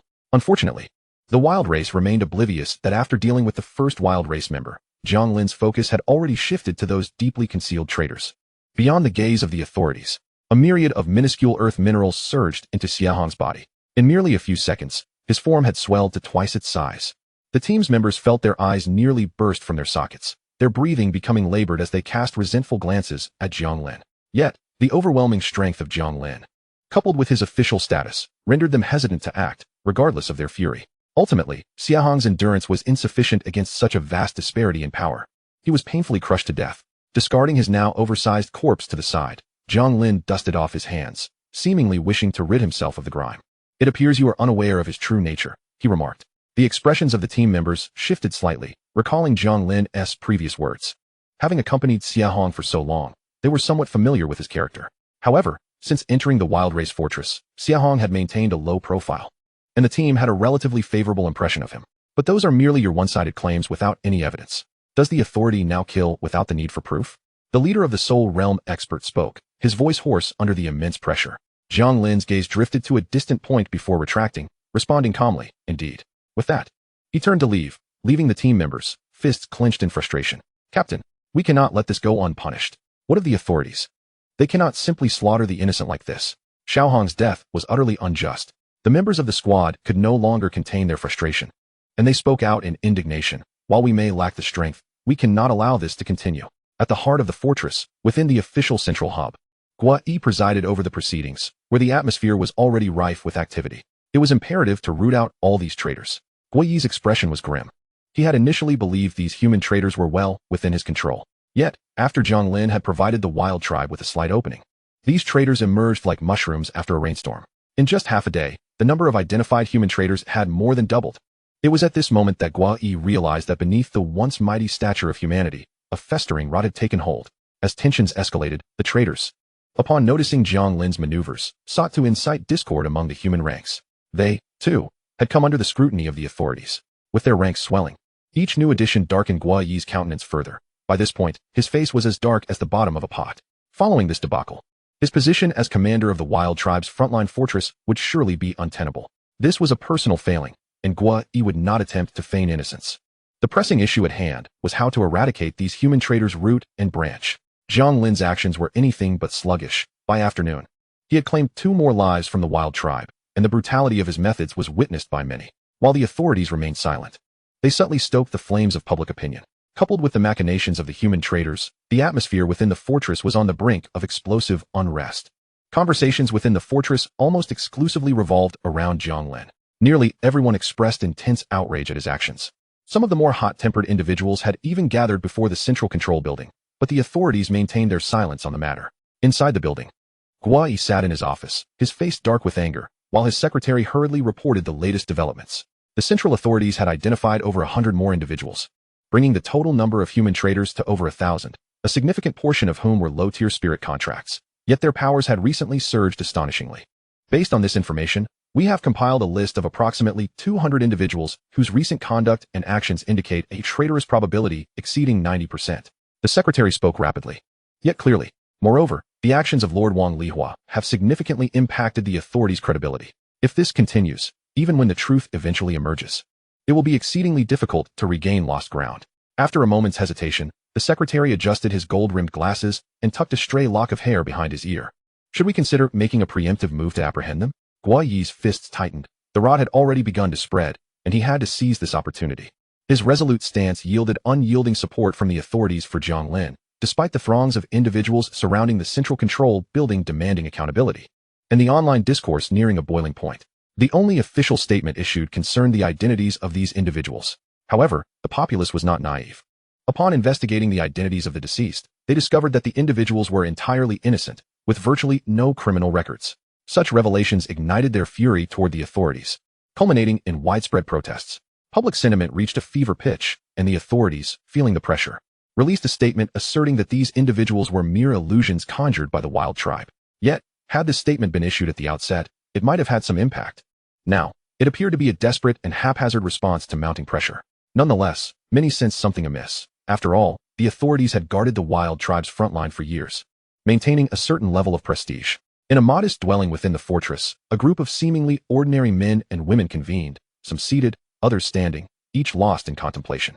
After a prolonged silence, one finally spoke. Could this be a trap set by the authorities? They undoubtedly possessed the ability to discern the identities of those divine beings. At this moment, a man who had remained silent on the couch leaned forward. I believe this could indeed be a trap, but it also presents an opportunity. His words immediately drew the attention of the others. Yesterday, a divine being tested the barrier, and upon crossing it, the blood of the wild god within them became agitated. Initially, there were no immediate repercussions, but over time, the human body would succumb to chaos, making it easy to expose vulnerabilities. We must acknowledge that under the current circumstances, the divine beings are indeed trapped here.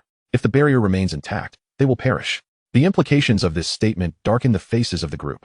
To become one of their divine attendants, they would need to implant the diluted blood of the myriad phantoms of the wild god within themselves. The moment that blood entered their bodies, their lives would no longer be under their own control. You just said it was an opportunity? Someone grasped the meaning behind his words. Indeed. The individual rose, fist clenched. The authorities likely knew the identities of the divine beings from the start, but they probably could not confirm them on a broad scale, hence the piecemeal approach. The remaining divine beings were few, and time was not on their side. What do you propose we do? A tall figure exclaimed, frustration evident as he struck the wall, leaving a fist imprint. Do not rush, the initial speaker cautioned. Narrowing his eyes, the authorities are beginning to buckle under the pressure and have started issuing statements. This is a positive development. Beside him, an individual fixated on their phone suddenly blurted, what nonsense. Another divine being has been slain. The room fell silent as everyone turned their attention toward him, prompting someone to urgently ask, Li Xianyuan, do you have a plan? Speak quickly. At that moment, Li Xianyuan knew he could not hesitate. The declaration from the human authorities is fundamentally untenable. If we were to release the autopsy reports of those divine beings, it would undoubtedly lead to immense upheaval, potentially eroding the authorities' credibility and causing a rift within the human ranks. After all, no one wishes to witness an indiscriminate slaughter by the authorities. At that point, we could contact the divine beings for a coordinated assault. With internal strife and external threats, the human fortress would surely fall. I find this feasible. Another concurred. However, the human leadership is not foolish. Numerous inconsistencies in recent events could indicate a trap. What if it is? Even if it is a trap, our sole mission is to ensure the survival of the divine beings.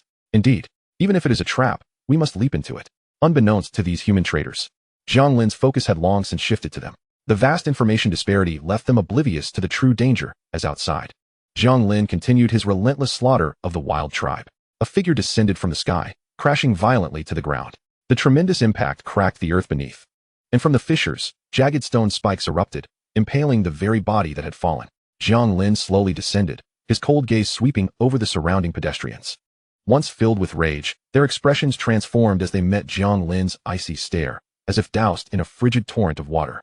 Originally, Jiang Lin believed that such intimidation would be sufficient to compel them to stifle their anger. However, He underestimated the profound disappointment that had morphed into anger within their hearts.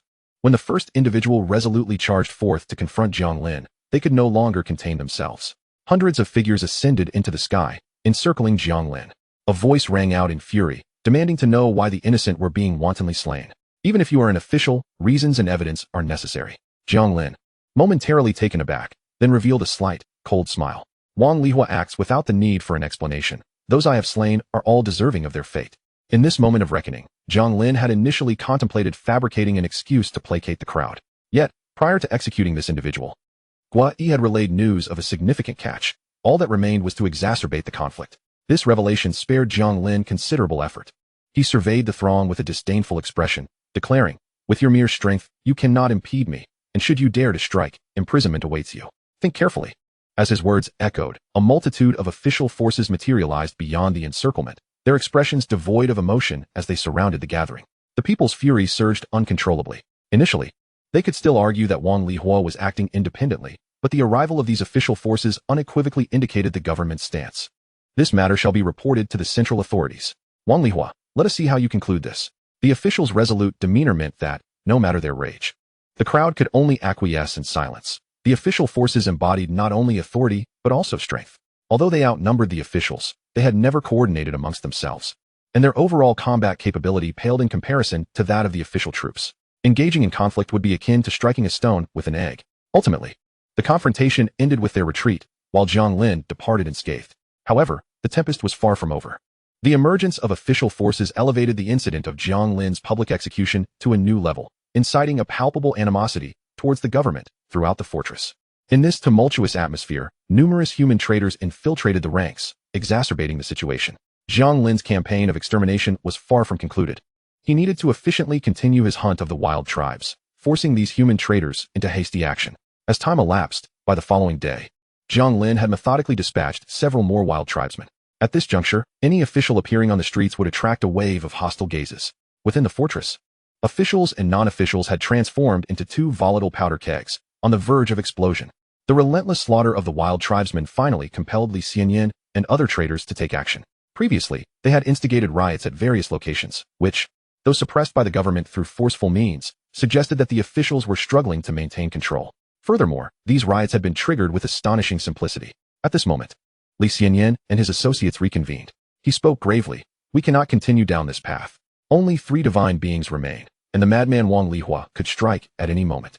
This fortress resembles a bomb primed to detonate. Our task is to ignite the fuse." The others nodded solemnly, realizing that Jiang Lin's hunting efficiency was too rapid, leaving them no time for contemplation. They had barely recognized that their previous endeavors had proceeded more smoothly than anticipated.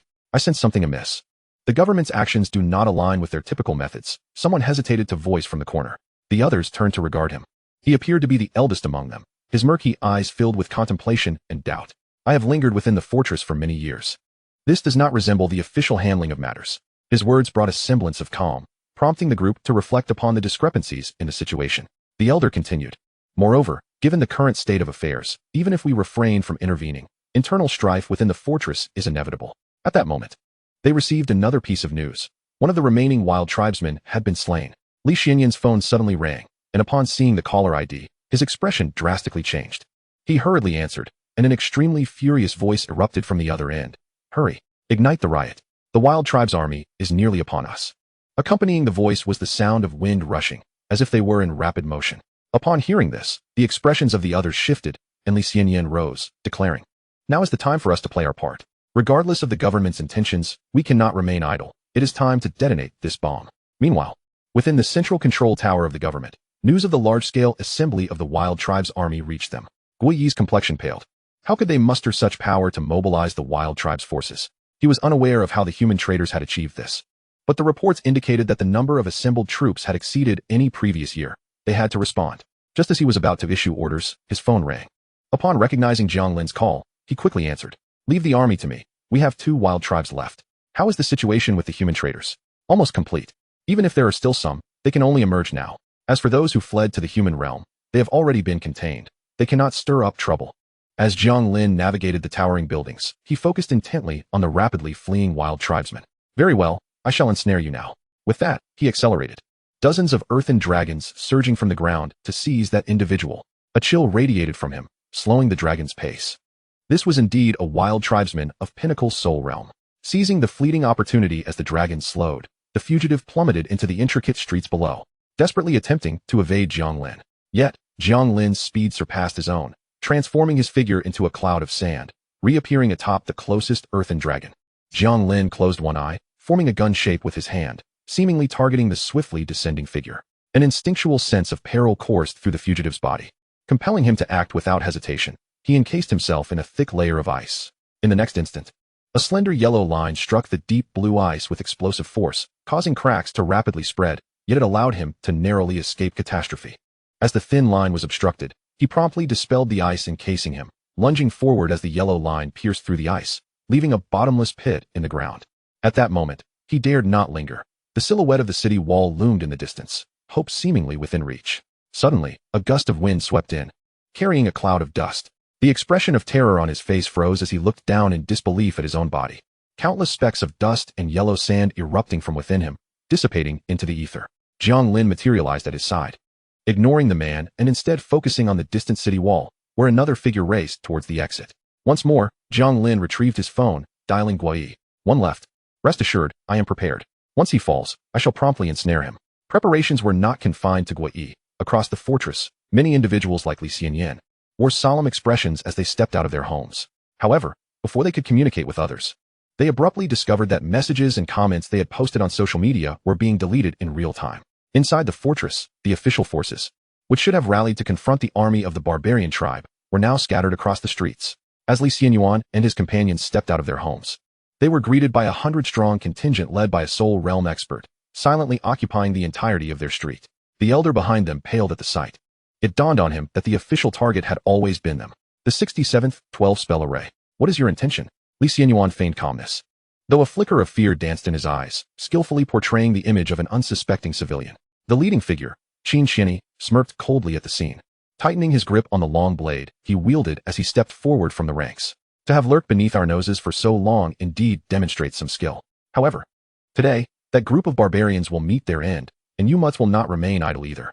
I have no idea what you are talking about. Li Xianyuan's eyes widened with increased trepidation, his companions mirroring his panic, their faces betraying their anxiety. Boring. If you wish to perform, why not entertain Yama in the underworld? Qin Xianyi's smile faded, and the blade in his hand glimmered ominously as it was drawn slightly from its sheath. In an instant, the panic etched on the faces of the few who possessed no more than the heart realm solidified. A thin stream of blood emerged at their throats as Qin Xianyi turned, gesturing for his subordinates to dispose of the corpses. Meanwhile, within the control building, meticulously detailed documents were prepared for scheduled upload, some having been gathered previously, while others emerged following Jiang Lin's initiation of the hunt. A tempestuous wave was brewing in the network, and at that moment, Jiang Lin had caught up to the last fleeing barbarian. He stood atop a colossal dragon's head formed of rock and soil, smiling down at the pale-faced middle-aged man before him. Why have you ceased your flight? Cold sweat trickled down Yang Li's brow. Despite being in the early stages of the same rank, he felt immense pressure upon encountering Jiang Lin. Why? He clung to a shred of hope. Jiang Lin's smile was enigmatic. Was he still pretending? With that, his form dissipated into dust. Yang Li's sense of impending doom peaked. And without hesitation, he clenched his fists, smashing them together. A surge of spiritual energy amassed upon his fists. Having reached the esteemed realm, his spiritual energy was flawless, with every thread perfectly harnessed. As the first wisp of dust coalesced beside him, Yang Li spun around and unleashed a punch, a peculiar shockwave radiating forth, causing the gathered dust to explode instantaneously. A shockwave? Jiang Lin's figure materialized in the distance. He was indeed a formidable opponent. With that, a sharp stone spear took shape in his hand, raised above his head, and hurled forth. Yang Li sensed only a slight fluctuation of spiritual energy emanating from the spear. Yet he dared not underestimate it. Jiang Lin's mastery over earth-based spiritual energy was unsettling. He had never witnessed anyone capable of perfectly decomposing earth energy into dust. Such command bordered on monstrous. Even if the spear posed no threat, he unleashed his full strength into a punch. The fragile spear shattered under the immense force, and Yang Li's expression tightened. Amidst the fragments, he sensed that Jiang Lin was undoubtedly lurking within. Without a moment's hesitation, Yang Li unleashed a torrent of punches, countless fist shadows manifesting in the air. From below, the sky appeared like a lake on a rainy day, rippling incessantly. This was Yang Li fully unleashing his shockwave spiritual contract. There was no other substance in the air. Anything that appeared would be pulverized under layer upon layer of shockwave force. Unbeknownst to him, Jiang Lin's figure had materialized on the ground. He gazed up at the sky, pondering the utility of his ability. If he were to delve deeper, perhaps I might face a bit of difficulty. However, Jiang Lin remarked as he crouched down, placing one hand on the ground. Pursuing frequency while forsaking power is not a viable strategy, you know? At that moment, every building within a 1,000-meter radius trembled in unison. Then, a fissure rapidly spread from Jiang Lin's position, spanning thousands of meters in the blink of an eye. Had he not deliberately controlled his power to concentrate the fissures on the street, numerous buildings would have been devastated. Even so, the emergence of these gaping, unfathomable cracks sent a chill down the spines of those on the ground. The fissures continued to spread. Finally, Guo Yi, who had been stationed centrally, could no longer bear witness. Reluctantly, he soared from the building, landing on one of the streets. The rapidly spreading fissure halted abruptly as though it had encountered an invisible barrier.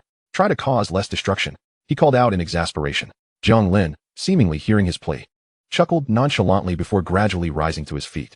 To his astonishment, a rock pillar materialized from thin air beneath him, stretching rapidly toward Yang Li's position. Boom. In the nearby street, 11 rock pillars simultaneously ascended.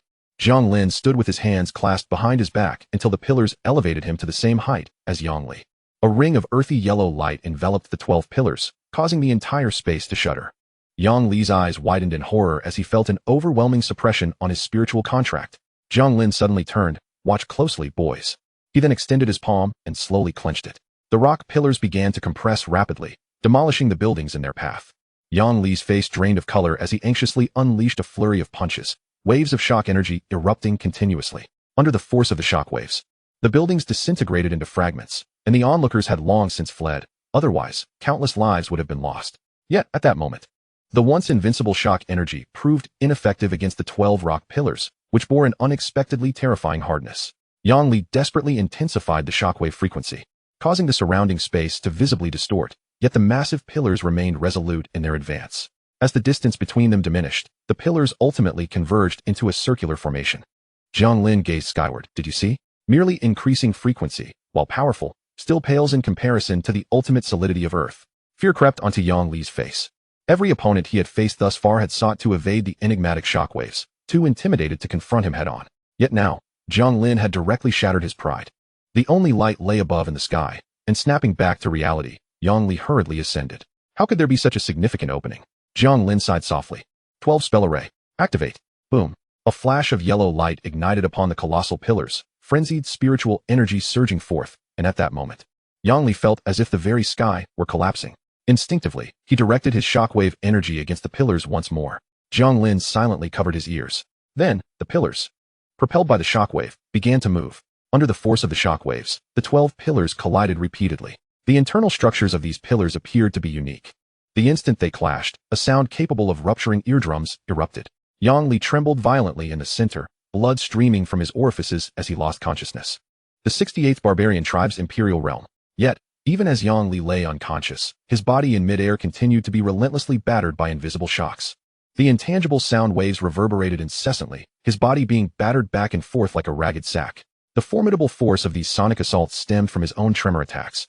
And even his enhanced physique, bolstered by the blood of the primal deity, could not withstand such onslaught. His life force dwindled rapidly, and within the stronghold, all the human traders apprehended by the authorities raised their heads in disbelief towards the direction of Jiang Lin. In that moment, the connection to the bloodline of the primal race that linked them was utterly severed, signifying that no remnants of the primal race remained within the stronghold. The faces of the human traders turned ashen. The primal beings that had consumed the blood of the myriad phantoms perished within the fortress. Regardless of whether the authorities would spare them, the primal race would not allow them to live. It was only when Yang Li's body was reduced to a pulp by the sound waves that Jiang Lin waved his hand, dispelling the 12 curse formations, and returned to solid ground. At that moment, the authorities released an exceedingly detailed statement, meticulously documenting the actions of these human traders.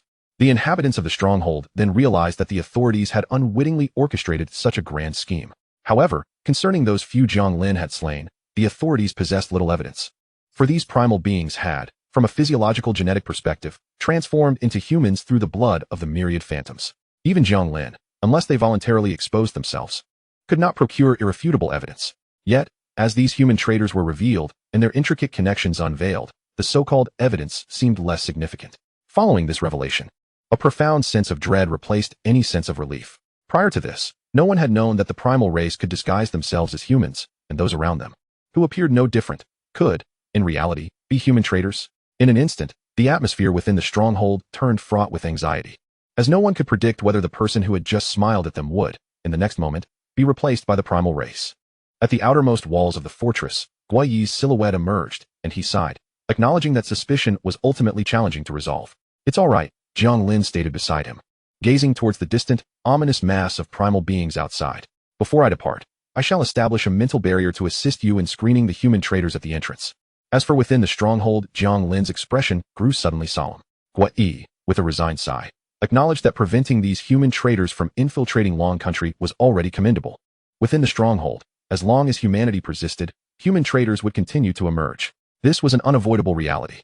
Furthermore, Jiang Lin could not perpetually assist them in identifying these hidden primal beings. That will suffice, Guo Yi replied gravely.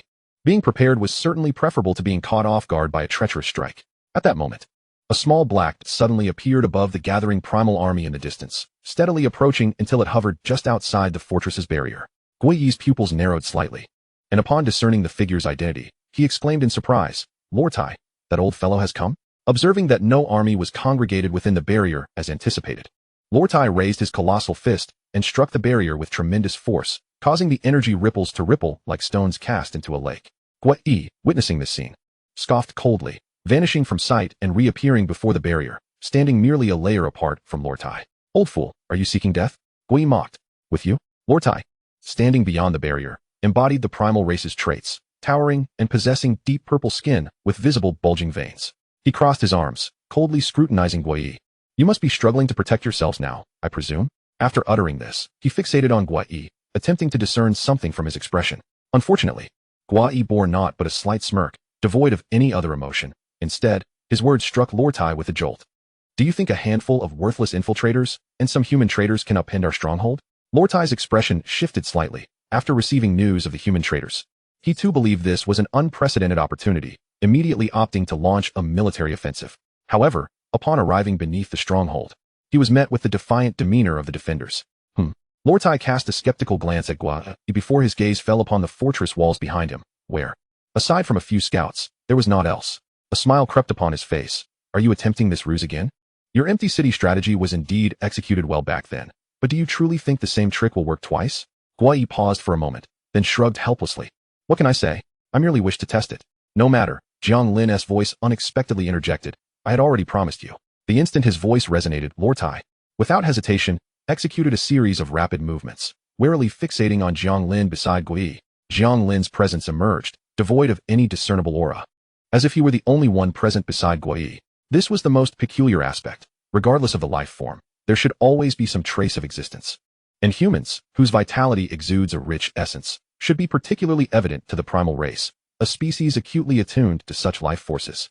Even if Guo Yi concealed himself with all his might, to Lord Tai, Guo Yi's life essence shone as brightly as a beacon. Yet this person was an enigma.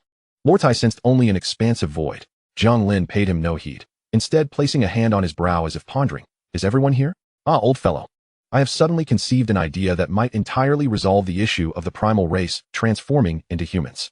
A peculiar smile flickered across Jiang Lin's face as he considered this. What? Guo Yi instinctively inquired. These primal beings have transformed into humans through the blood of the myriad phantoms. If I were to eliminate all the primal beings here, would that old fellow intervene? If he makes a move, Jiang Lin licked his lips with a hint of excitement. I would then have reason to slay him. Guo Yi trembled slightly, deliberately ignoring the comment and turning his head away. In the distance, Lord Tai erupted with fury upon hearing this. The myriad phantoms, one of the pillars of their primal race, had devoted countless efforts to expand their territory, yet were belittled to insignificance in the words of his adversary. Boom. He charged forward in a rage, colliding with the stronghold's barrier, his pale golden eyes radiating coldness. Human brat, are you so eager for death? Jiang Lin flashed and appeared outside the barrier. What do you intend? Lord Tai's expression shifted slightly, but his assault was unrelenting, his fist striking out like lightning. Chapter 69, The Teaching Bureau. Jiang Lin regarded the fist that loomed close, and instead of evading, he chuckled derisively, extending his hand with fingers splayed. Lord Tai's massive fist dwarfed Jiang Lin's palm by several folds, and with all his might, he unleashed a blow capable of cleaving mountains. Yet, upon contact with Jiang Lin's hand, it met an invisible barrier, making no progress whatsoever. Do you still believe I am seeking death? Lord Tai's expression changed abruptly as he quickly retracted his fist and struck again. But Jiang Lin's palm, like a phantom, perfectly intercepted the trajectory of his attack. To the onlookers, All that could be seen was a blur of indistinct shadows, rendering the speed of their exchanges nearly incomprehensible. After enduring countless punches that were all effortlessly parried, Lortai let out a furious roar and abruptly retreated several thousand meters. He then adopted a half-crouched stance, leaning forward as if to charge. The muscles in his wrists, arms, calves, and abdomen visibly swelled, and he took a deep breath, channeling the surrounding spiritual energy into his body, forming a pale white current that he absorbed within. With a swift motion, Lortai's figure suddenly vanished, and in the next moment, a mountain behind him was shattered, leaving a massive crater in the ground. Jiang Lin squinted his eyes with a smile, then calmly extended one hand in front of him. A shadow rushed forth, and Lortai's fist collided once more against Jiang Lin's nonchalantly extended palm. An invisible gust of wind stirred, momentarily billowing Jiang Lin's attire before dissipating. As the edges of his clothing settled, the land within a radius of several thousand meters beyond the fortress's barrier erupted instantaneously, massive cracks twisting and spreading like a serpent. Lortai stared in shock at this scene, his figure leaping back away from Jiang Ling. Behind him, Gua Yi was equally astonished. Since the onset of battle, Jiang Ling's use of spiritual energy mirrored his own, yet the control was worlds apart. Lortai's charged attack, even he needed to confront with all his might, was utterly impossible to execute with the same casualness as Jiang Ling. Then, his expression brightened, eyes wide with realization, as spiritual energy surged outward. In his perception of spiritual energy, Jiang Ling appeared to be entirely connected to the ground beneath him. Every motion he made seemed to resonate with the earth below. The spiritual energy blended seamlessly with the terrain, each thread of earth-type energy seemingly rejoicing at Jiang Ling's presence. Ha! So that's it. Gua Yi suddenly laughed heartily, covering his face with one hand. The Imperial Realm, truly the emperor of spiritual energy, yet I have failed to grasp what it means to be a true sovereign. Ultimately, our mastery over spiritual energy has not yet reached the microscopic level. Gua Yi marveled at the spiritual energy before him, where Jiang Ling's unique energy intertwined with the external forces, each minuscule strand capable of influencing even more external energy. At this moment, Jiang Ling and his environment were inextricably linked. Out of the corner of his eye, Jiang Ling glanced at Gua Yi.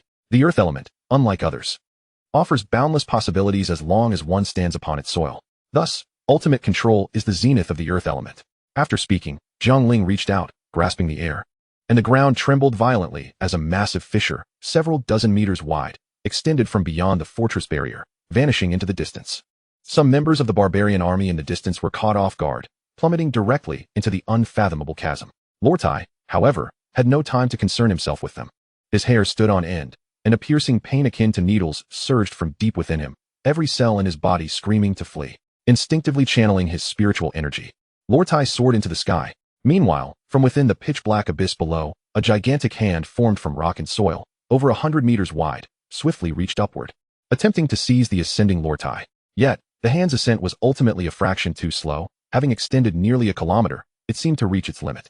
Observing the colossal hand beneath him, Lortai exhaled in relief. Had he mistaken it for a mere rock hand, he would not have comprehended the danger, for the energy contained within was profoundly shocking. The ground is your domain, but we are of the same realm. In aerial combat, your advantage will be nullified, Jiang Ling remarked with indifference, and the gigantic hand disintegrated into a cloud of dust, his own form vanishing simultaneously. Lortai, sensing danger, kept his eyes darting, relentlessly tracking the rapidly moving essence of spiritual energy within the swirling dust. That was undoubtedly Jiang Ling's true form. In a moment of focus, Lortai's gaze sharpened, and he dove down, delivering a powerful punch into the swirling dust. Jiang Ling's figure materialized, looking slightly surprised at Lortai's unexpected attack. Quite impressive. Then, his form dissipated once more, and from the floating dust emerged dozens of clones of Jiang Ling. These duplicates surged forward, encircling Lortai, each one clinging to him. The earth sinks. Jiang Ling's voice echoed through the air. Before Lortai could disperse the clones, he suddenly felt an overwhelming gravitational force weighing down upon him, as if each Jiang Ling clinging to him bore the weight of thousands of tons. Plummeting rapidly, Lortai, in a panic, struck one of the Jiang Ling clones beside him. Yet, despite the might of his Imperial Realm punch, only a few cracks appeared on Jiang Ling's visage. The abyss below grew closer, and at that moment, Lortai dared not to be arrogant any longer. He roared toward the distance. All troops, attack. At his command, the 100,000 barbarian warriors surged forward, shaking the very ground beneath them. The clones of Jiang Ling clinging to Lortai quivered in response. An idea sparked in Lortai's mind, and he surged forward with all his might. The barbarians, a race that has honed their physical prowess to perfection, were each a paragon of brute strength. Every barbarian on the battlefield resembled a monstrous beast, and now, with nearly 100,000 of them charging, the burden on the ground was beyond description. Jiang Lin, almost instantaneously upon Lord Tai's order, severed his connection to the earth, significantly diminishing the power of his earth-type spiritual energy. Seizing the opportunity, Lord Tai let out a roar, forcibly breaking free from the weakened Jiang Ling clones, bursting out from the cloud of dust. With a click of his tongue, Jiang Ling materialized, observing Lord Tai's hasty retreat. Although he had utilized the powers of the Imperial realm, the number of barbarians before him far exceeded 1,000,000, and their strength was not to be underestimated. Attempting to confront them head-on was still insufficient.